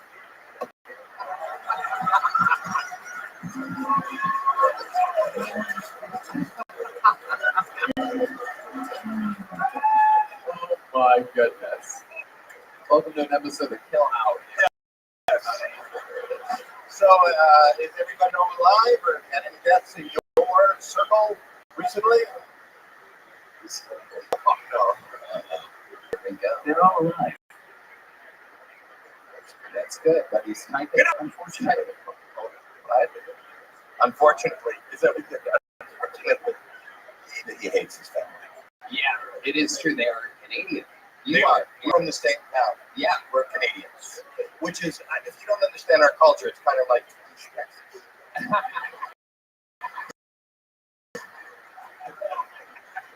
You guys want to call my dad? Can't spell either. What does he do? What's your dad do? Disability. He specializes in it? Does he really? He specializes in disability? No. I saw your parents. He didn't. You're a liar. He's on disability. Oh, he's on disability. Runs the family. And nobody runs in that family. You met my stepdad. Well, that wasn't. He said he was. And your stepdad fucking liar. Yeah. Those goddamn stepdads always trying to claim that they're the actual dad. That's what happens. It's like, hell. That is real hell. You want us to call him? Is he funny? Can he make that decision? Yeah. I don't want to make that.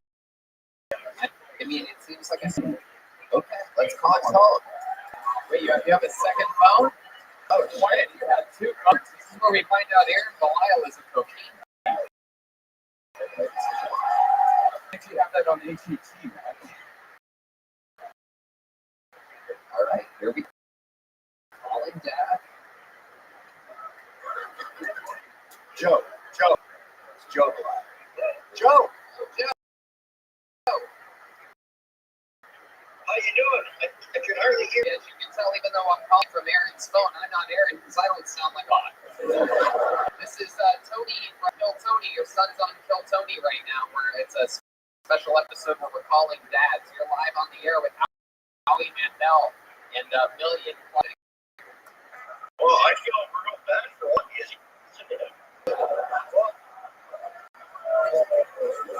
Most of us said that he just performed. We weren't listening. He was just sucking somebody off. My dad's a prick. That's what he was sucking off. Guess he'll never be as big as his dad.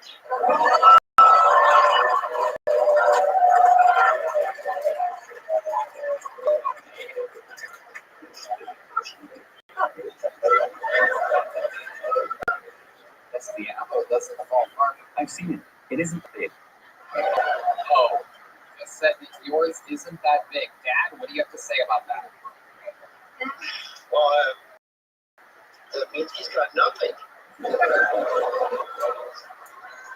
But he's kind of, you're not satisfying his mother.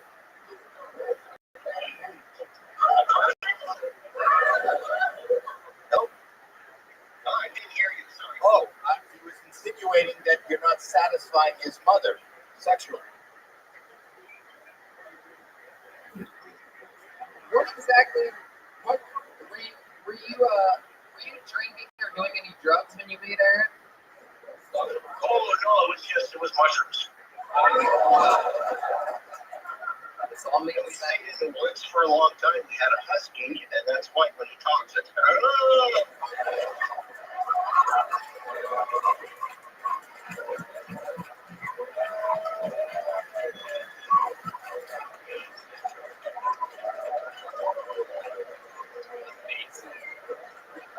Amazing. Dad, we got to keep it moving. Thank you so much for talking to us.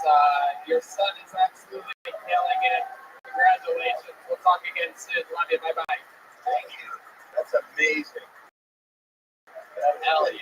That is incredible. Great Joe Belial. Aaron, any parting words?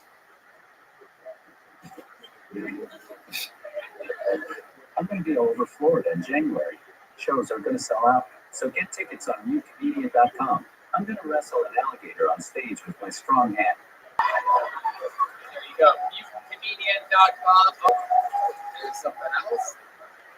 America's Got Talent really let me down. I still haven't gotten my citizenship. So, Howie, I was just wondering if maybe, would it be cool if I fuck your daughter? Oh my goodness. He couldn't do that one on an AGC.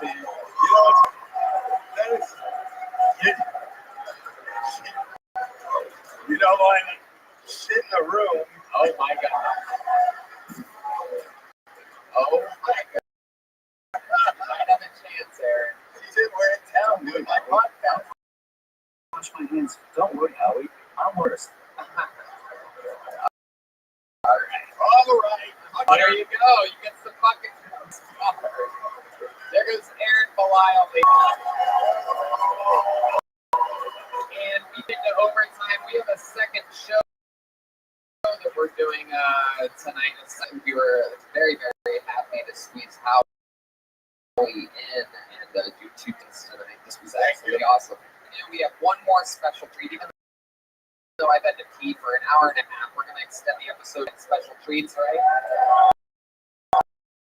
One last thing, a golden ticket winner. Ladies and gentlemen, this is a gift from Kill Tony icon, Keith Curtis, everybody. Here he is, live in the flesh. One last performance. 21 years old. Keith Curtis, 21.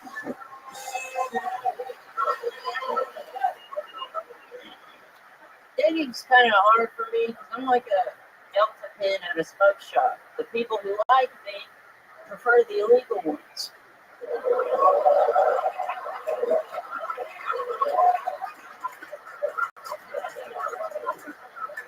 But I still try to have fun with it. And the only picture I have on Tinder right now is a V and Cam. That way, if girls ask which one are you, I can say I'm the black guy. And I had this one girl reply with, I'm not really into black guys. Do you have the white one's number? And I think she was trying to flirt, but being the charming that I was offended. She said was rude and hurtful and shallow. So I sent her a message, and I was like, bitch. I'm actually super white. Can you come over right now, please? Thank you, guys. Exactly a minute in and out. The future. Keith Curtis has arrived. 21 years old. Got stuck looking 11 at some point. Yes, sir. Hell yeah. What's your answer? I got it. I'm coming out with it right now. Holding the fuck. Oh, shit. I love it. New Keith Curtis merch. Explain your condition to Howie so that he understands what we're dealing with. How do you... It's your condition to me. Oh, yeah, you're a germaphobe. My bad. Yeah, I wash my hands. You made the right call. That's a condition. Yeah. That really is. Yeah. I don't think there's anything wrong with it. He doesn't want to know young people. He's not, we're in Florida. You're not from Florida, right? No, I'm not. I'm from Alabama. There's something wrong with me. Okay. Yeah. You're funny. Thank you, Allie. I think you're funny. Thank you. Yes, sir. What the fuck Pituitary shit. That's what I call it. Pituitary shit. Not really. Yeah, I suck at everything athletically, really. Okay. Yeah. What about T-ball? I'd smash T-ball. Hell yeah. Yeah. How long have you been doing this? 2 years. 2 years. Yes, sir. Good. Where do you live? You live here now? I do. Yeah. Oh wow. Do something on television. I would love to do like a prank show with you. Let's do it, Allie. Yeah. I want to get your number and figure out how to get that. This is a great idea. You're gonna have an issue in life. The issue should be you look like a good-looking young kid. You know? That's not a horrible issue. Yeah. You're okay, right? I'm having fun with it. Really? I'm trying. Yeah. You like older women? Yeah, I'd be down. What's the oldest woman you've ever been with? I've been with a single woman, Allie. Yeah. Oh wait, how old's your daughter again? Oh my goodness. Oh my God. It is incredible. That's the most fucked up knowledge I never thought of. Yeah. Sorry, Jack. Well, okay, anyway. I'm really looking forward to everything in the future with you, Heath. Yes, sir. I think that's a great Drive? idea. Yeah, I have a license. Did you get pulled over? I've never been pulled over because I was What the fuck is wrong with the car? I know. This is what happens when you defund the police. It's just fucking 9-year-olds out there sitting around in a Corvette. They don't give a fuck. And you're old enough to. Yeah. Yeah. Is that hot work if you haven't been with a woman? Yeah. We're gonna make this hat a reaction. Yeah. Are you on any of the dating apps, really? No, not really. Really? No. So how are you trying to make it a reality? Where do you go to meet women? They come in my DMs, but they're out of state. That's the problem. Yeah. And what do you ask for? Like a play date? Yeah. I'd be down. You're a monster. We got to put a ribbon on this episode. Heath Cordes, ladies and gentlemen. Guys, how loud can this place get for the great and powerful Howie Mandel, everybody? Howie Mandel does stuff. His podcast on the internet. I'm taping an episode tomorrow. We're going to have a lot of fun. Thank you so much. You are a fan. Oh my God. We're so happy to have you. How about one more time for the best day of band in the land? Check out Howie Mandel does stuff. Joe Blaster, Red Rose, Yellow Rose, Hall Law Firm, Ninja Marty Bus.com, Austin Security Guard Service, Skillmerch.com, ConnectMobileHealth.com. This is Robert Bush, 15, the drawing from Ryan J. Email to Zen. How about one more time for Matt Mueling on the guitar? John Deans on the keys, Steve Magnus on the bass, Paul Beamer on the horns, Michael Gonzalez on drums. Let's see the drawing from local artist Chris Rogers, the new Cam Patterson. Check out the website, atx.com. There you go. We love you guys. Thank you so much. Good night, everybody.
is a super duper digital event like nothing we've ever done before. A 2-night experience unlike anything in Kill Tony history.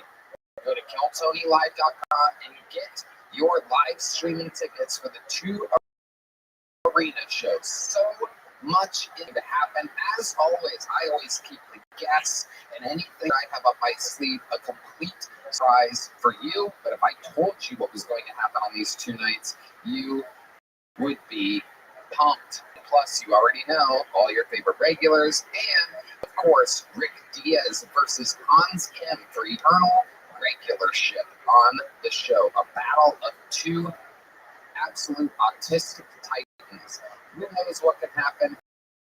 A lot of special treats, a lot of guests. It's going to be like the 10-year anniversary show, but on absolute steroid. Pumped. Get tickets now and support your favorite show in the world. The #1 live podcast started with 14 people in a tiny little room. Now we're going global. That's killtonylive.com for the amazing 2-night event, December 30th and 31st. You're going to be sick of your family, have some laughs, enjoy 2 nights of Kill Tony Live. Anything can happen.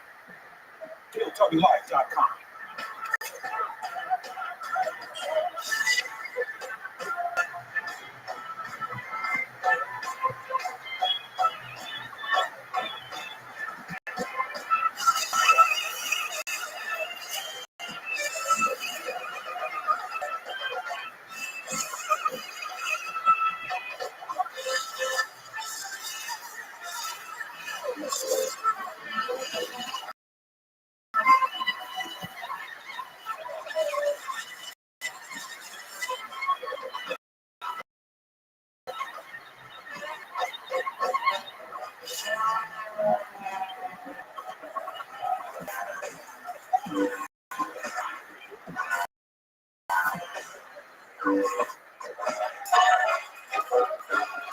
Hey, this is Rabbi coming to you live from the Comedy Mothership here in Austin, Texas. For a brand new episode of Kill Tony, give up for Tony. It's clear!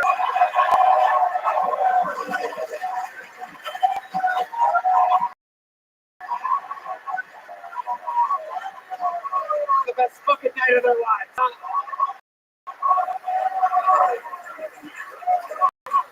Oh, the Red Band, everybody. You did it.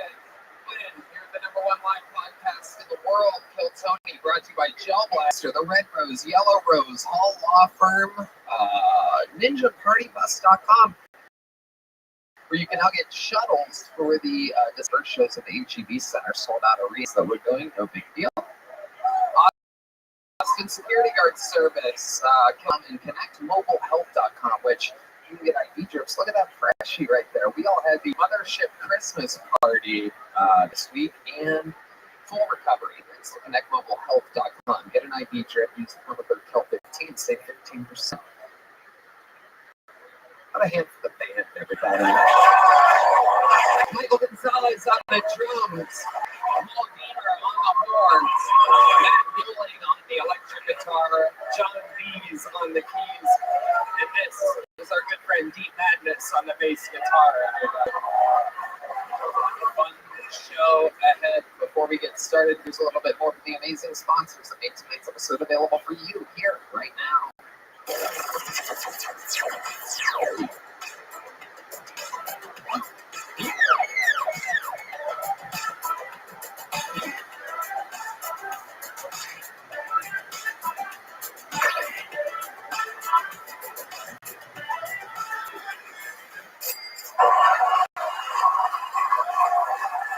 NinjaPartyBuses.com, where you can reserve your way to the arena on the 30th and 31st. Sold out shows in Austin, Texas. Oh, how about that?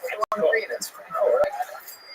Hey, all, this episode of Kill Tony is brought to you by Zippix Toothpicks. Zippix brings you a totally satisfying, convenient, and cravings, get a boost of energy, or simply relax at the end of your day. I absolutely love things. Use them on the airplane all the time, and anywhere else where I can't cigarettes. I mean, you guys know what it is. Or clouds, ashtrays, and spit were awesome.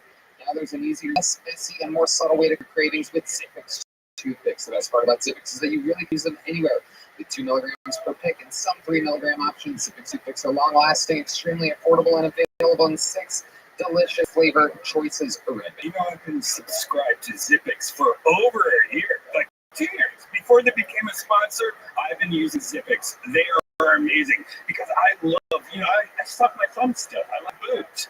And it's a part of the oral gratification that my mom somehow transferred to my brain. And it's amazing sucking on these toothpicks with flavors that keep me coming back to Zippix. Also, if you need a boost of energy, try their Zip Energy B12 and caffeine toothpaste. No doubt about it. You guys have seen us use Zippix on the podcast. Now it's time to find out for yourself. Go to ZippixToothpicks.com today and use code KillTony10 to get 10% off your order. That's ZippixToothpicks.com. Promo code KillTony10. Must be 21 or older to purchase. Zip more, smoke less with Zippix Toothpicks. Hey y'all, if you need a little something to get you through the holiday season, then listen up. Freeze Pipe has you covered with freezable pieces that cool down clouds by over 300 degrees, so you can actually relax instead of popping up a lung. The secret is Freeze Pipe's glycerin chamber. Just pop the chamber in the freezer for 1 hour for instantly chilled, icy, smooth pops. We have these, we love these. Red Band, it's amazing. It feels so good going down. This year, when grandma's asking why you're still single, and your weird cousin won't leave you alone, let Freeze Pipe take you away from it all. No doubt about it. American owned for over 7 years. Try our favorite way to light up by visiting thefreezepipe.com today. Use code Tony for 10% off your entire order. That's right. Shop holiday sales running until Christmas. Or use code Tony for 10% off at thefreezepipe.com. High quality glass, market leading glycerin technology. Order today to smoke like royalty without paying a king's ransom. Hey y'all, when you're partying hard this season, when you need to recover fast, turn to Liquid IV. It's not just for people playing sports and running marathons. It's tiring, drinking all that hot blooded beer, am I right? And that sweet, sweet eggnog, Red Band. You need to stay hydrated. Liquid IV gets you hydrated 2 times faster than water alone. Just one stick has 3 times the electrolytes of the leading sports drink and 8 vitamin A. Wellness. We love it, Red Band. They also have a nice combo pack. It's 3 of their best flavors. Check it out. I love all the flavors, but my favorites are great. So Good ID now even comes in sugar-free, soy, dairy, or GMOs, and no artificial sweeteners either.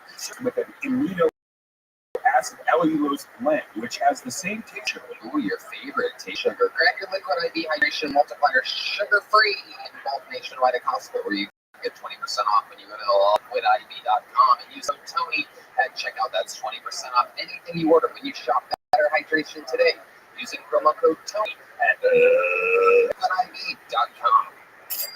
Hey y'all, the holidays are stressful enough. It's time to take something off your plate by putting HelloFresh on it. HelloFresh is America's #1 meal kit. They send pre-portioned ingredients with delicious recipes straight to your door. It's way cheaper than takeout. You won't need to go to the grocery store, wait long lines, or spend all day trying to decide what to eat. HelloFresh makes it easy with over 45 recipes and more than 100 seasonal add-on items to choose from every day. They're all delicious, and you truly can make a wrong pick. We eat them all the time. I absolutely love them. Red Band loves them. Speaking of which, oh man, I love their fully loaded pork taquitos. You gotta try them out. They're so amazing. Hot chicken sausage and chickpea soup. HelloFresh even has easy breakfast. You can quickly whip up before you run to work and fast 10-minute lunch. Go to HelloFresh.com/KTShowFree and use code KTShowFree for free breakfast for life.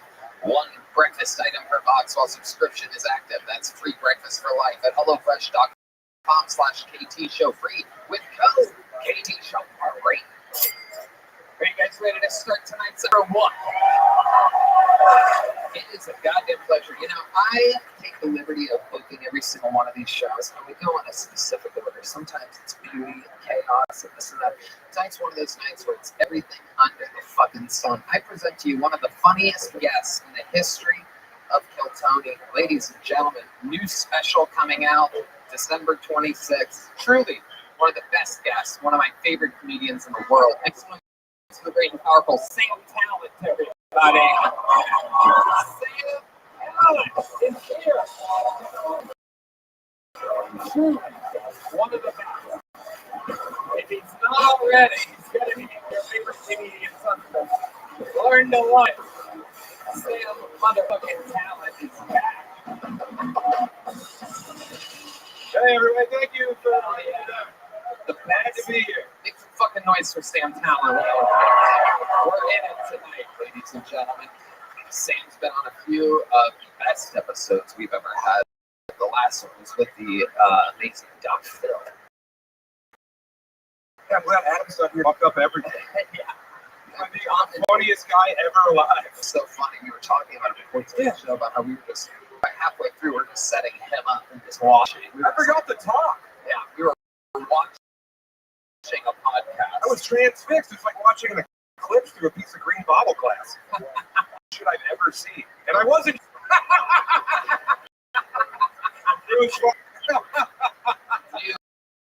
New special, The Toad's debuts tomorrow on Matt and Shane's Secret Podcast channel. So you should check that out. Please watch it. Yes. And we're going to have fun tonight. You know how this works. I'm pleased to announce that we actually, you guys will not believe this, but we have a record amount for Austin, Texas, right as of right now. 218 signups. Ooh, there goes one flying. I bet 14 of them are funny. It's a hobo jungle back there right now. It really is. People are trading salt for bullets. It's insane. Yeah. No, absolutely wild. And mixed amongst those people just trying to survive. Some of them, months of the sign up every week. A lot of people who have held a baby's head underwater for more than 30 seconds. Yes, that's the majority. But if I pull one of their names out, they get 60 seconds. You know their time is up and hear the sound of a kitten. That means they have to wrap it up. Then I was the Angry West Hollywood Bear. Then I interview them and we find out more about them with our esteemed guest, Sam Talent. And I'm now pre-polling who will be the first comedian out of the bucket. And while we get them from a bar next door, I think we should get the show started with one of our regulars, everybody. I think you know how this goes. Every single week, this guy does a new 60 seconds in an interview to start each episode, selling out all over the world. When we found him, he was living in a van doing 10-person open mics. Ladies and gentlemen, I present to you a wild success story. Hans Kemp.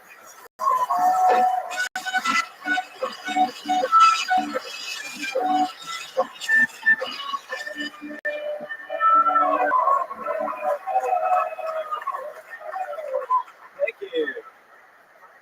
The ceilings in Brian Redband's club are so high that that's where I go to fly my drone.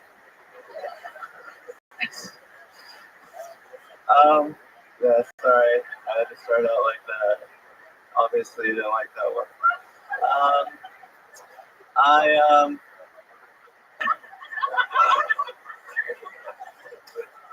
I don't think everyone who's patriotic is a loser. I do think everyone who's a loser is going to be a little bit patriotic. Because you got nothing good going on in your life, you're going to be like, well, at least I'm here. Here.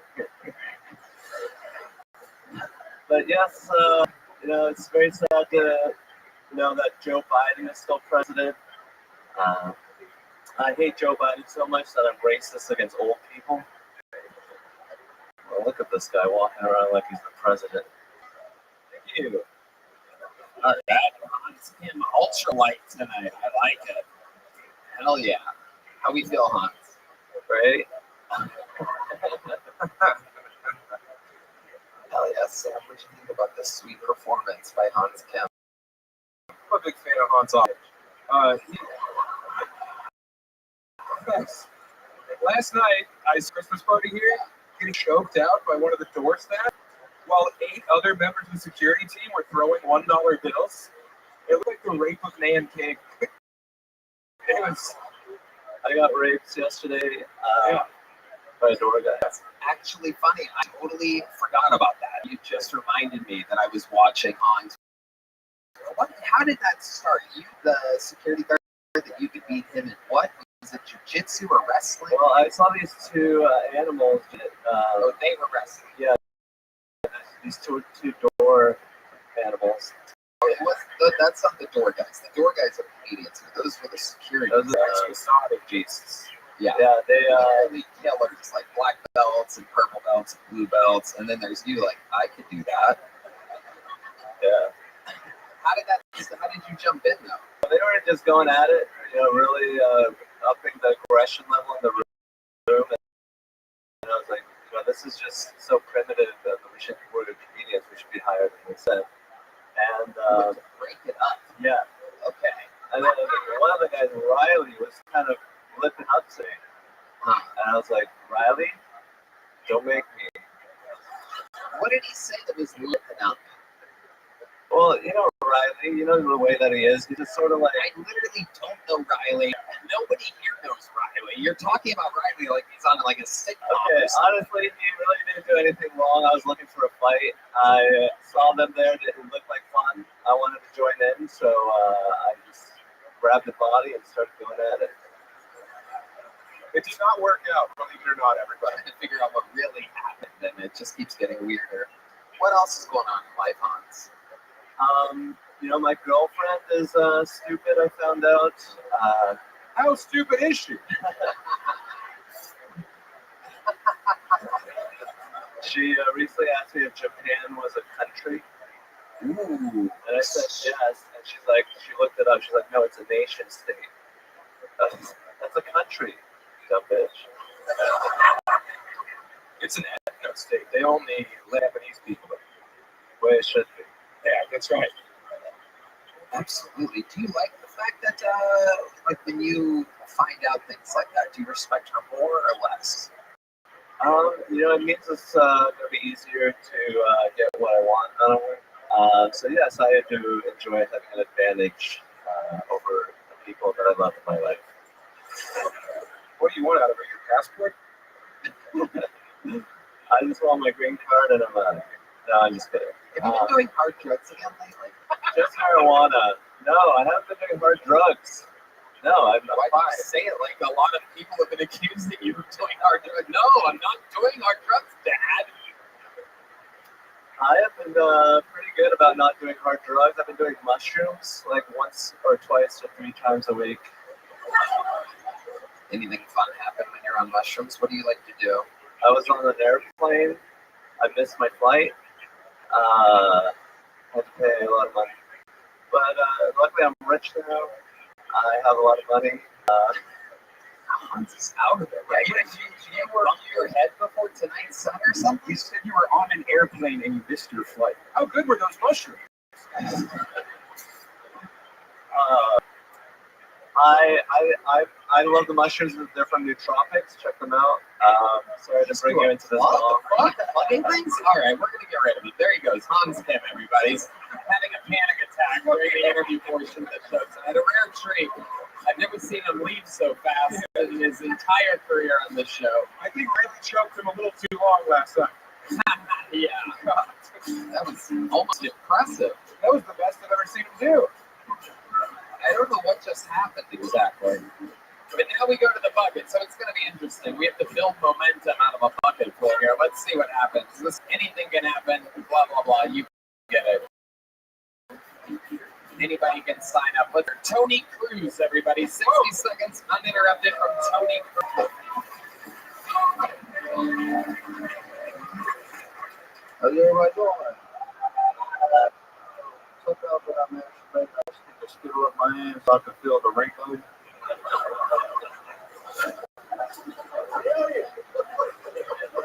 I know Billy Ray Cyrus and Miley Cyrus had a baby. Yeah, guys, I'm a Southern Targaryen. I got a blowjob from retard. I call that Radiohead.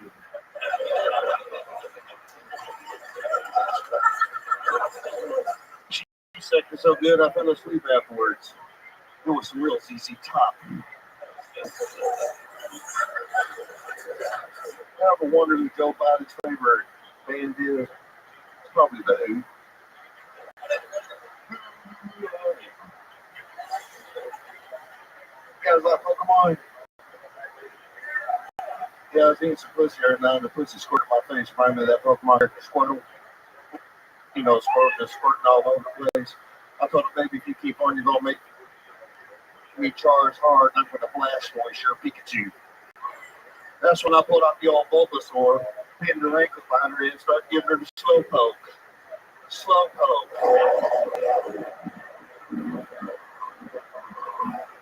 Wow. There he is, Tony Cruz, everybody. Unbelievable, because I mean, he's got the look, the cadence, the delivery, and he's got nothing behind it. You should be so much more funnier than you are. Yeah. Usually the material has to catch up to the stage presence. Absolutely. Yeah. When it does, I mean, it is fucking rock stardom for you, sir. Thank you, sir. Like, listen to you. You're I'm a huge fan, dude. I'm a huge fan. I'm actually a huge fan of you. What? I'm giving you a pretty big compliment here. I think you accept more material. Yeah.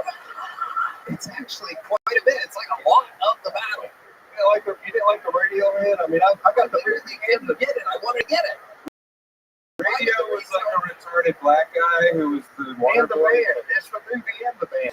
Yeah, we understood it was the. Thank you, Tony. Yes, that came through. The punchline, but didn't translate. Yeah, it was the radio part. Why would the radio be retarded? Because the gentleman in the movie had what radio. What the fuck movie is radio? You guys are all Pokemon? Is it some coordinated attack? Am I being pranked or something? Radio! You fucking idiot! That was in 2002. 2002 movie, and you guys are losing your minds over it right now? I never fucking heard this. Cuba Gooding Jr. Why would this be a sport comedy with fucking... It was not a comedy. No, it was a very serious biopic. It was a true story. It says sport comedy. I think it doesn't pull it up, so it's funny now. Yeah. It was mentally disabled, so they know what it is. It was about the only black guy to not make a football team. That's what it was about. Really? Yeah. Cuba Gooding Jr. was the retarded guy? Yeah. He shut the fuck up. We found radio's biggest fan over here, who speaks in a very condescending tone. Yeah. Shut. I liked a lot when he got to like 45 seconds and he was like, looked at us like, oh god, I have to do another joke. And then he went into the Pokemon material. Man, I love Pokemon shit. I got more of that joke. I'm just saying. The references. There's more. Oh my god. Do you do all 151? We're getting there. Yeah. No, we're just I'm still tagging that one. I thought she was a Jinx, but she was a Mr. Mime. You're not going to believe this, radio fans, but I know nothing about Pokemon as well. I mean, I'm really out of the loop during this. I have no references I can make right now. Love you too, man. Oh, yeah. So, tell us about you. How long have you been doing stand-up? It's been over a year. So, all of it here in Austin? Man, I started in Dallas. I'm from a small town called Sulphur Springs. So it's northeast Texas. If y'all know where that's at. You appear as though you were raised around a lot of sulfur, so that makes sense. Yeah, you smell like the night before Easter. It's a small town. It's a good town, but yeah. But a little known fact about my town, like every fact is a little known fact about your town. Bro, you're gonna love this. Finding out about sulfur. So you can say anything. I would be. Oh, you're gonna love this. They have glass bathrooms in their downtown, and it's mirrored on the outside, but you can see everything around you. So, and there's also like a place to splash around. So during the daytime, if you're a pervert, you can. Anyways, it's yeah. If you're a pervert, I like the disclaimer you put on there. That's kind of what we think it's there for. You know, I'm just saying it. Did you say that was a fun fact?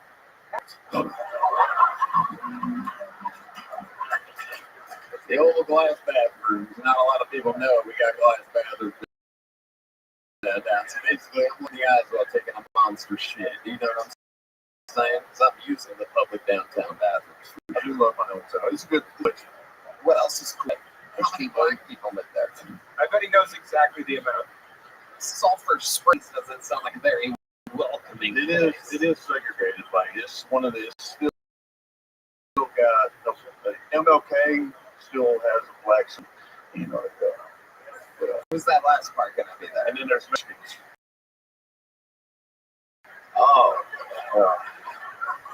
Chavez Street. I like how everywhere, man. Each neighborhood makes it quite clear what you can expect. And then you got your good old George Washington Boulevards, you know what I'm saying, baby? Where I like to be. Anyway, I'm forgetting about the Jew corridor. That's not here. I've had Mark Coleman on my podcast. I have a podcast. What?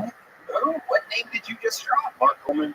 Mark the Hammer Coleman. Yeah. Yeah. Okay. Oh, real segue into your podcast there. Very smooth transition. Almost completely unnoticeable. Seems like you had no intention of trying to do that in here if you got pulled out of I'm ready for your anatomy set so we know the hair's not attached to it. What do you do for a living looking and talking like you do? Toad taster.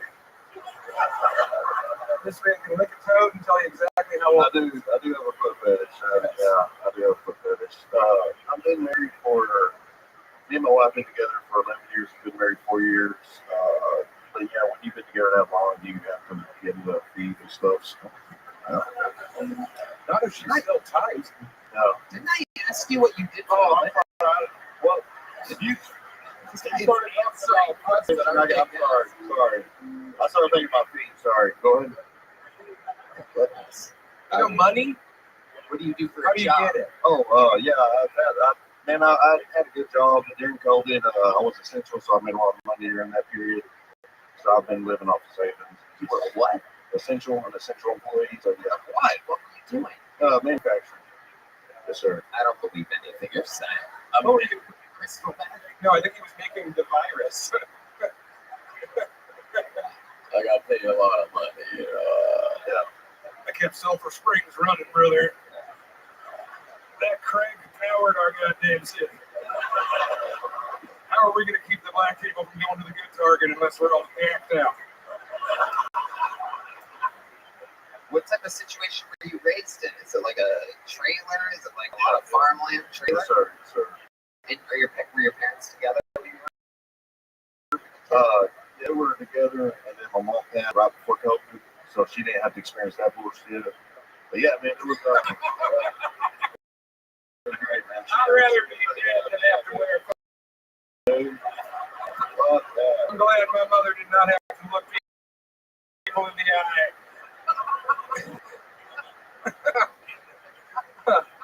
City after COVID because man, in my small town they didn't even fight. We didn't give a fuck, and nothing changed. Nothing. Do people talk about how nothing's there a lot? No.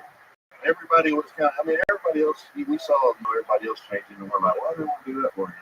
So you were raised in a trailer. Let me ask you this before I let you go, because this is a long interview. What's 3 + 2?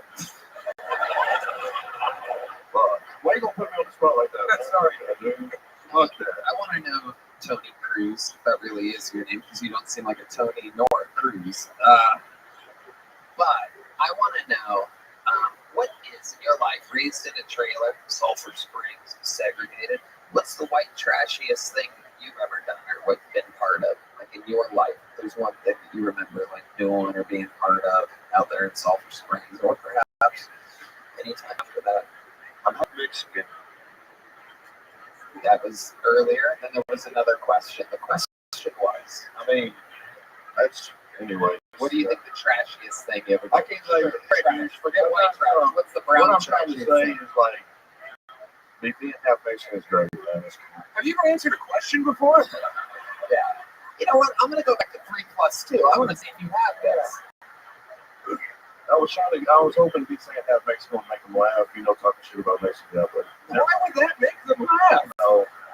My bad jokes, I guess. I don't know. You're very likable, Tony. Let me rephrase the question. You answered honestly. What's the trailer trashiest thing about your childhood or your upbringing? And then you get to go after this. Just answer honestly. I used to, when I was young, me and my friends would break out the house, and then at 3 o'clock in the morning, we would go down neighborhoods and see if any of their doors unlocked, and then we would grab their guns and their money and all that shit, and then take it with us. You answered that one perfectly. There we go. There we go. Very good. People are amazed at your ability to answer honest questions. That was also a legend. That's what Dude, I grew up poor. You So you would rob the other trailers. You're like a No. We would go. okay. They normally don't. They leave their shit on logs, so we would just. Yeah. But you can't do that now. There's a read cameras. You can't do that. Right. White trash, you know. Yeah. It's actually pretty open-minded. Right. Well, Tony, congratulations. Fun stuff. Here's a little joke book, my friend. Make some noise for Tony Cruz. Is that an awe for a little joke book? Did I hear an awe out there? It's like someone with emotions that likes expressing them.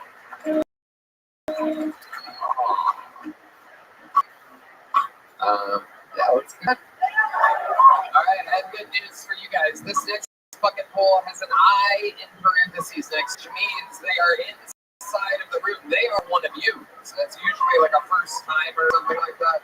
Make some noise for your next bucket poll. Ashley Seta, everybody. Ashley Seta. Ashley! Here she comes. Right from the middle of the room. Taking a very long time. You're going the absolute wrong direction. Hey, don't go over while she's walking through the crowd. Literally almost walked into a wall and backwards. She went away from the stage. Even that way. Literally couldn't. Deep breaths. Yes. Fuck yeah. How many of you like it when people do good on this show? How many of you like it when people do bad on this show? 10 seconds uninterrupted for Ashley Seta. Holy shit, y'all. It is big. My sister got her PhD earlier this week, and I'm on Kill Tony, so I think that we can all imagine, who my mom is probably most proud of. So, going on with disappointing parents' stories, let me tell you some embarrassing shit that's happened to me in my life. Let's go.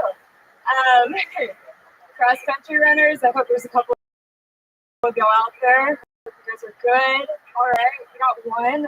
I'm assuming everybody else did good. I feel that. Right? I ran cross country in high school. That was a minute ago.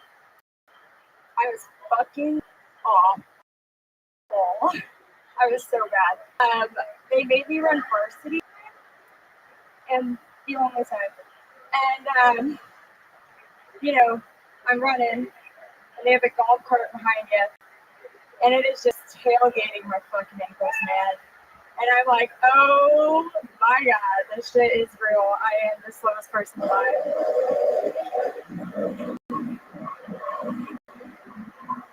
Okay, Ashley Seta. Holy shit. You went for it. No preparation whatsoever. That minute went so fast. Yeah. He made D cover his ears. He only has 4 senses. I didn't hear me out. You know what I mean? God damn. Right. God damn. Okay. Where are you from? Sulphur Springs? I'm from Austin, Texas. Whoa. Everybody's pissed that you're from Austin. Like, God damn it. Wow. Represent in Texas. This is, I'm guessing, first time attempting stand-up comedy. Yeah. Good. It's a good answer. How do you think it went? Probably not that great, but that's all good. So Ashley, what made you want to try this tonight? Basically, why not? I highly doubted you guys fucking did it. I have some answers for you on the why not. See, it's very rarely that I get asked the question on the show, and I'm proud to answer the why not. The why nots would be that people that are prepared or wanted to do this for years or perhaps even months sign up for the show, and then you come up here like John Benet's Survivor, trying to put on a pageant type of let me tell you something, y'all, some embarrassing stories about me. Like, this is like a bad pageant. It's like one of those like arena dog pageants, or like it's like, oh, look at this one. This one there's a stand-up comedian dog. There's a microphone in front of. I've heard a lot of comics try and like ask the crowd a question to start a bit. I don't know if there's a more alienating question to ask a comedy crowd than who does cross country. Read the room, Ash. Come on. These people barely have feet. They got the sugar syndrome.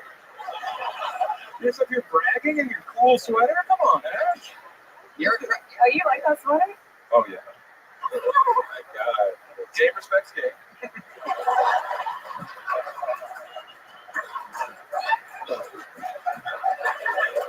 This is so us. Gross up.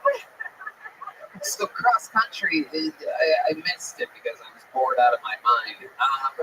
Cross country, you said that you do that?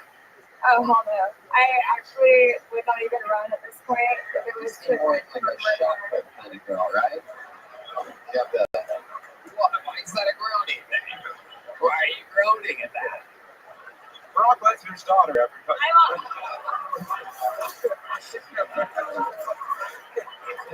Those genetics are strong. I've actually grown more into like the sport of watching football and drinking beer while I do it. But yeah, back in the day I was athletic kind of not really. I think the only thing you've ever run away from is an abusive relationship. Yeah. No, you stayed. Oh no, I don't.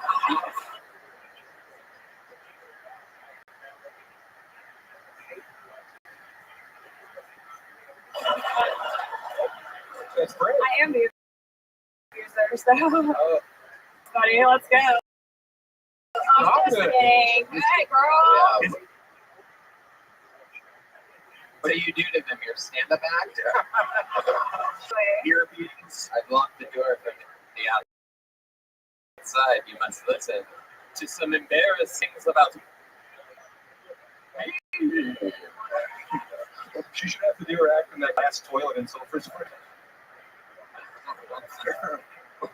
As long as I'm not the ones outside that window, I'm fine with it. Like, I'd rather be in it. I don't want to be the one being looked at. Okay, so what do you think? She's good at riffing. Yeah, I know. What do you think the funniest thing you've ever done is? Has anyone ever told you, like, Ashley, you're so funny, like that? Has it been like a time, or is this just you're just really just shooting for it? It's like the half-court shot in a professional game. Like, we're gonna let this person shoot, and if they do anything at all, we'll all be surprised. I mean, I think the funniest thing I've ever done is be right here with you guys. Wow. It's like you talk, you sound like a hot chick, and I'm watching the words. Do you guys kind of hear, like, the fucking greatest thing I've ever done? I'm just like, it's not matching the fucking. You're good. It's okay. It's a grody audience tonight. Let me tell you something. I'm blaming the awkwardness of this interview on y'all. Here's a little joke book, Ashley. Whoa, good catch. Look at that. Built like a catch, everybody. Good work, catcher, shot put extraordinaire. We should talk about that more though. Like, don't sign up if you don't want to be a comedian. Don't waste people's time because it's not funny for any of us. Without saying, but yeah, don't sign up if you're retarded. All right. Pulled another game out of the bucket. Next points for Trey Campbell or Camper or something like that. Trey is the next. On Sunday. Oh shit. Oh shit. Big points for Trey. Hey everybody, I'm Trey Campbell. I'm on the autism spectrum. I'm the same as everyone else. I just got more vaccines. Thank you. It's so crazy. A lot of older women come up to me. They're like, "Oh my God, that's so cool. You're on the autism spectrum. So is my son." I'm like, "Does that mean we're not fucking?" Who wants to fuck their kids? Am I right? Any Lizzo fans in here? It's crazy. There's allegations going around that she made her backup dancers eat fruit out of a sex worker's vagina. And I think those allegations are unfounded because we all know Lizzo doesn't know anything about fruit. Lizzo is my dream girl. So there's two of Lizzo. I'm so excited to be here. As a kid, I would always carry around a hanger, and it would be like, "Trey, why do you have a wear coat hanger?" And I'd always say, "I've had this since I was in the womb, y'all." Holy shit, look at this. I mean, where do we begin? Trey Campbell. Wow.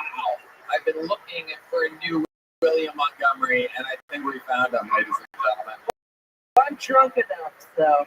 No, William. I'm still drinking. William, you're adorable. Did you only come around during the Christmas times? Looks like Santa. Help on the shelf. It's a fucking sturdy shelf, bro. It's a steel shelf. It's dope, you know. I think we showed up for the same casting call. I know. Let's hope we're not on the couch. No. Oh my goodness. So you're gonna have to How you doing, Tony? Good. It's good to see you again. Were you on in LA? No, I was on Austin. Yeah. You invited me. What? You invited me. I invited you. Yeah, you said me and William would do our thing. I saw you on the street. Yeah. Yeah, and I told you to come do a thing with William, and then you did. I did. That's Correct. right. It's What was he doing on the street, biting the heads off a chicken? What were you doing on? I don't remember exactly. Probably trying to find Adderall. You're an Adderall addict, huh? Correct. Oh, not working. That is so interesting. What do you like to do after having Adderall? You know, I like to watch old NBA highlights. I like to watch the Chicago Bulls take on the This is Atlanta the Hawks. second person in a row that does not sound like what they look like. Is anybody with me on this? Someone gave me acid a few days ago. Either I'm having fucking flashbacks to that, or these people do not. Why do you sound like that? I think it's because of the lack of testosterone. She's nodding.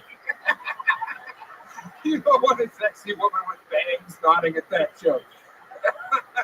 Look at you. You're adorable. Thank you, Tony. How old are you? I'm 28. Oh. I know, it's crazy. Why do you, That's a tough 28. what has happened to you? Why do you think you aged so much? You think I aged? Thank you. I've been trying to look older, so. Well, there you go. It's like you absorbed the voice of the kids you molest. I was the one getting molested. All right. That's, That's funny. Yeah. Oh my goodness. I mean, That was kind of fun. You know, you take what you can get. Telling me. it's like I'll settle for this 13-year-old that looks 50. I'm so glad you think I look old. I've always been told I look young. By who, D? Well, because he's blind. That's my. Thank you, Trey. You're welcome. Well, I mean, you are a sitting image. 28 years old, and he looks like the mayor of Munchkinland. It is incredible. Well, you know, it's been annexed, so I can't. I didn't wear it. I shouldn't have told that. Okay. What do you do for work? What arcade games do you collect the quarters out of exactly? He's It's funny. I work at the Secret Group, so in Houston. Oh yeah, I love that place. Yeah, old school fucking territory. And you live in Correct. right? And No. you just sound like that. Yeah. You know how it is. I do know exactly how it is. I literally know how that is. Yeah. Yes. Everyone knows that I know what that is like. But I don't have to ask. So what's your like girls at all? I got one woman. She's we went to DaVita dialysis. Just You guys got dialysis together? yeah, she had dialysis. Not me. I'm gonna get dialysis in the future if you look at it. But no, we went to DaVita and then we went You to say DaVita like it's a fine Italian steakhouse. We went to DaVita. The restaurant? No, the dialysis clinic. it was crazy. I had a great time. Tell us why you had a great time. What was so crazy about it? She just kind of told me about her dead parents the whole time. We just kind of chilled. She's a romantic. Yeah. I took some Concerta before I went. It was great. What? It's basically like Adderall, but it's different. What's the difference between that and Adderall? I Health think, insurance. yeah. Now, he hit the nail on the head. And his health insurance. Nice yes and, Trey. That was good. Yes. I feel like your sexuality is trained. It is true. That is funny. I do love trains. You do? No shit, brother.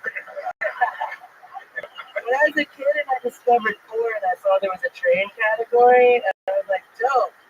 Thomas the Tank Engine, fucking another female train, but it was Boy train? I think so. Wow. Thomas the Train Engine fucking a female train. I've never heard of a female train before. I don't think there are any. Before you. Oh, shut up.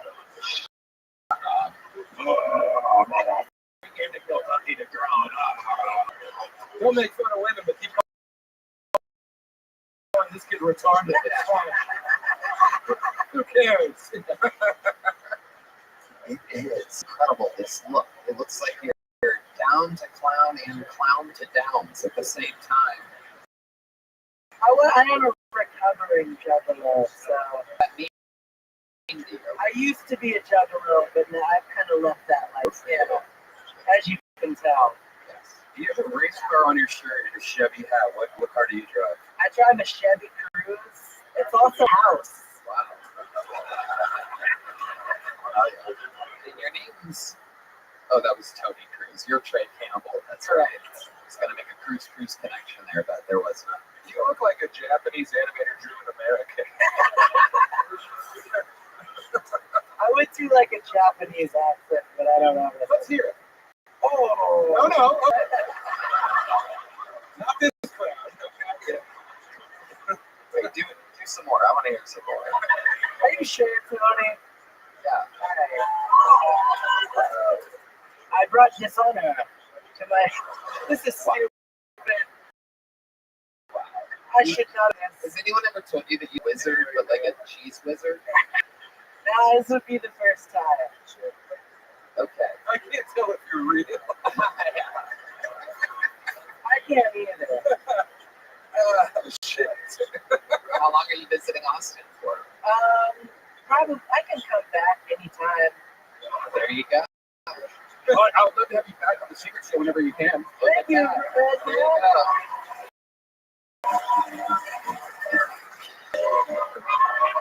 Trey Campbell, everybody. We're having fun here. Adorable. All right, your next bucket full goes by the name of Jonathan Candy, everybody. Jonathan Cando, perhaps, or Canley. Jonathan. Here's Jonathan, everybody.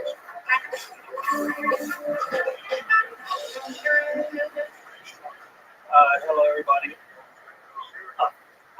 Sorry, I'm a little nervous. Sorry. I was like around 12. I was trying to look up some stuff on the internet you're not supposed to. But I was trying to look up something more relatable to me. So, like in the description, it says like 18-year-old, 19-year-old. I'm like 12, so I tried to type in 12-year-old girl.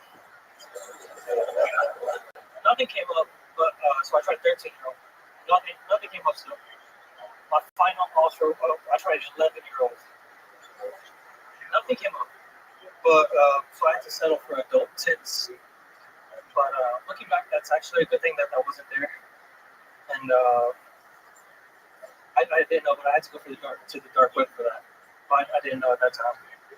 But anyway, did anybody see in the news recently, like a few? I was 12. I guess we'll do the meow. Okay, there you go. Rolling it with the meow. Is it Jonathan Candy? Cando. Cando? Well, you can't do comedy. Sorry. It's adorable. How long have you been trying stand-up for? This is my first real set. Right. Okay. The premise is good. Yeah. Everything else was bad. See, it was the reverse from Tony Cruz. What else is in the news? That's what I'm wondering too, man. I can tell you real quick. I got it. No, please don't. You got what? The joke? What is it? Go ahead. Like a few months ago, there was a woman in news that was she was arrested for trying to hire a hitman for her son. Yeah. But there were two problems with that. She went to renthehitman.com. Well, so the second problem, the real problem, the son was only 3 years old. So. Deep Madness is leaving the show for good. It's incredible. No. Why didn't she just leave the son in the hot car like an adult? Okay. So you're more like a shock and awe. What do you do for work? I'm a truck driver. No, you're not. You're a truck driver? A timid young truck driver? How old are you? 29. Oh, okay. Man, a lot of all right. I'm glad we let him finish that joke.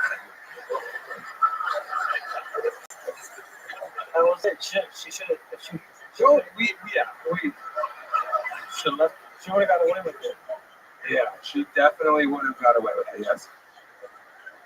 I've heard a lot of like pedophile jokes, and usually they're funny. It's really hard to bip a pedophile joke. It really is. It really is. I feel like I was molested after that. So, Jonathan, let's talk about your real life. What are you passionate about? I haven't seen you smile yet. You seem like a security officer. His diaper's full of piss and shit right now. Yeah. And that's okay. 2 racing shirts in a row, by the way. Very bizarre. I don't know what's going on here exactly. Yeah, no shit, asshole. So that's fun when you say it. Oh, wait a second. Ladies and gentlemen, I recognize that voice. No way. Is that who I think it is? Wait a second. What the heck? Ladies and gentlemen, my big brother, one of the greatest comedians on planet Earth. I do believe that it's Ari Shaffir and Mark Norman. And it appears as though we are under an invasion of sorts. Home, sweet home. As a typical Israeli just going over other people's property. Some Palestinians being pushed out of the way. It's Ari Shaffir and Mark Norman.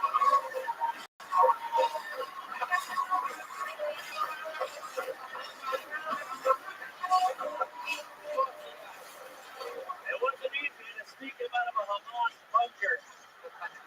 We got him here. It's under $125,000 Sandro killed in Lebanon. Fuck yes. Harvard hates this guy. Genocide. It's okay.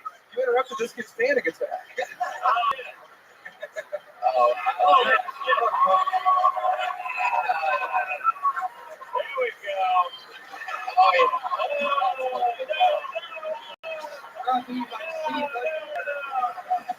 Oh, yes. Oh, yeah.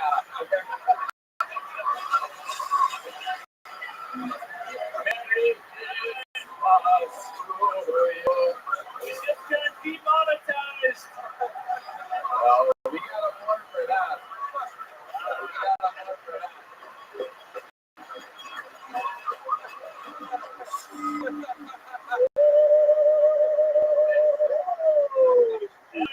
Circumcised. Who would have known?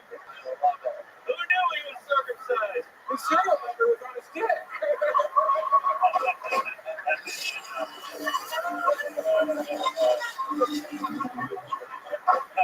Is that a defined penis head, or you have a yarmulke at the tip of your penis? That thing was incredible. That menorah. You look terrible. All right. Big Ari. Hey, Tony, who's this stacker with the dream? Yeah, it's true, man. You missed a real flat line. This is his first time ever being in front of a real audience. I don't know. You don't know? You have any idea? Did decent. Man, when Ari's genitalia gets a bit of reaction. Yeah. The audience. Seen an old guy's dick before? I didn't look. I didn't. What? What?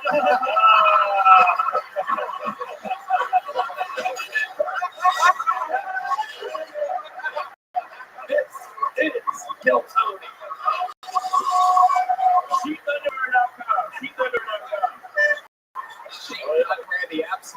Yes, we wear them 100%.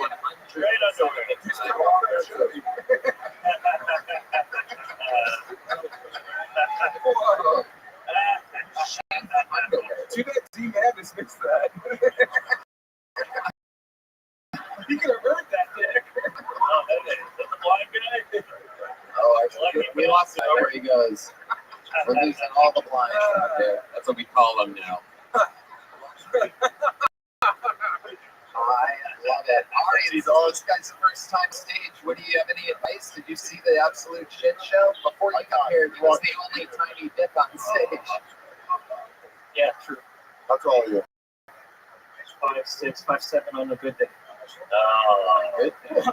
Why do you think Hamas rates were qualified? Two of the leaders are pussies. Wait, what did you just say? Did I? They can't man Oh, up. okay. I heard the N-word there, and I'm glad I. You heard what you wanted to hear. I think I did. All right, so John, what's going on? How long what did we miss? We got so we missed the committee. How'd it go? Very bad, but he's a nice kid. It was his first time. What's your name, buddy? That's it. First time's awesome. Jonathan. Johnny. Big fan of Johnson. Thank you. I love you in the Lego movie.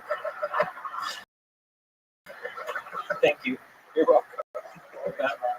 Okay. Jonathan, this thing about your life. Do you have any childhood trauma? Save anybody's life? Do you have any special skills or talents? You've seen the show before, correct? You're in the interview portion of it right now. What would you say if you could talk to yourself after this session? Sure, an arcade game that turns you big. I love Mario. Yeah, that's my first system. I guess it's 64. No, my best thing about me, I think, I can get songs stuck in people's heads. Okay. All right. Okay. Jokes are forgettable, but let's try it. Do it. Get a song stuck in our head. Okay. My life's a stereo. Oh no. Is this from the movie Radio? Get out of here. There he goes. Jonathan Cantor. There he goes. Jonathan's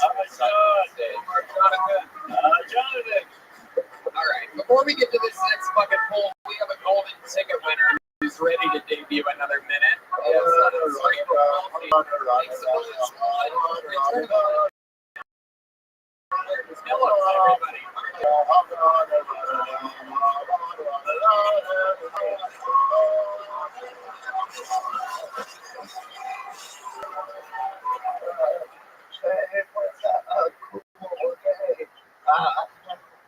Stop the joke. Stop laughing. It's cold outside. I like the cold weather because I like more fur jackets. I also enjoy wearing a fur jacket because I live on the side. I side hustle. Right now for my birthday, my mom got me a card. I give her a happy birthday in quotation marks. So it's like, is that a birthday? So when I wrote it back, I wrote, I love you. See you soon. I don't drink too much. I hang out at bars, and whenever I leave, there's always a guy like, hey, you could try. And I'm like, I don't know. We'll find out. And then I get in my car and I run them over. I want to try. Wow.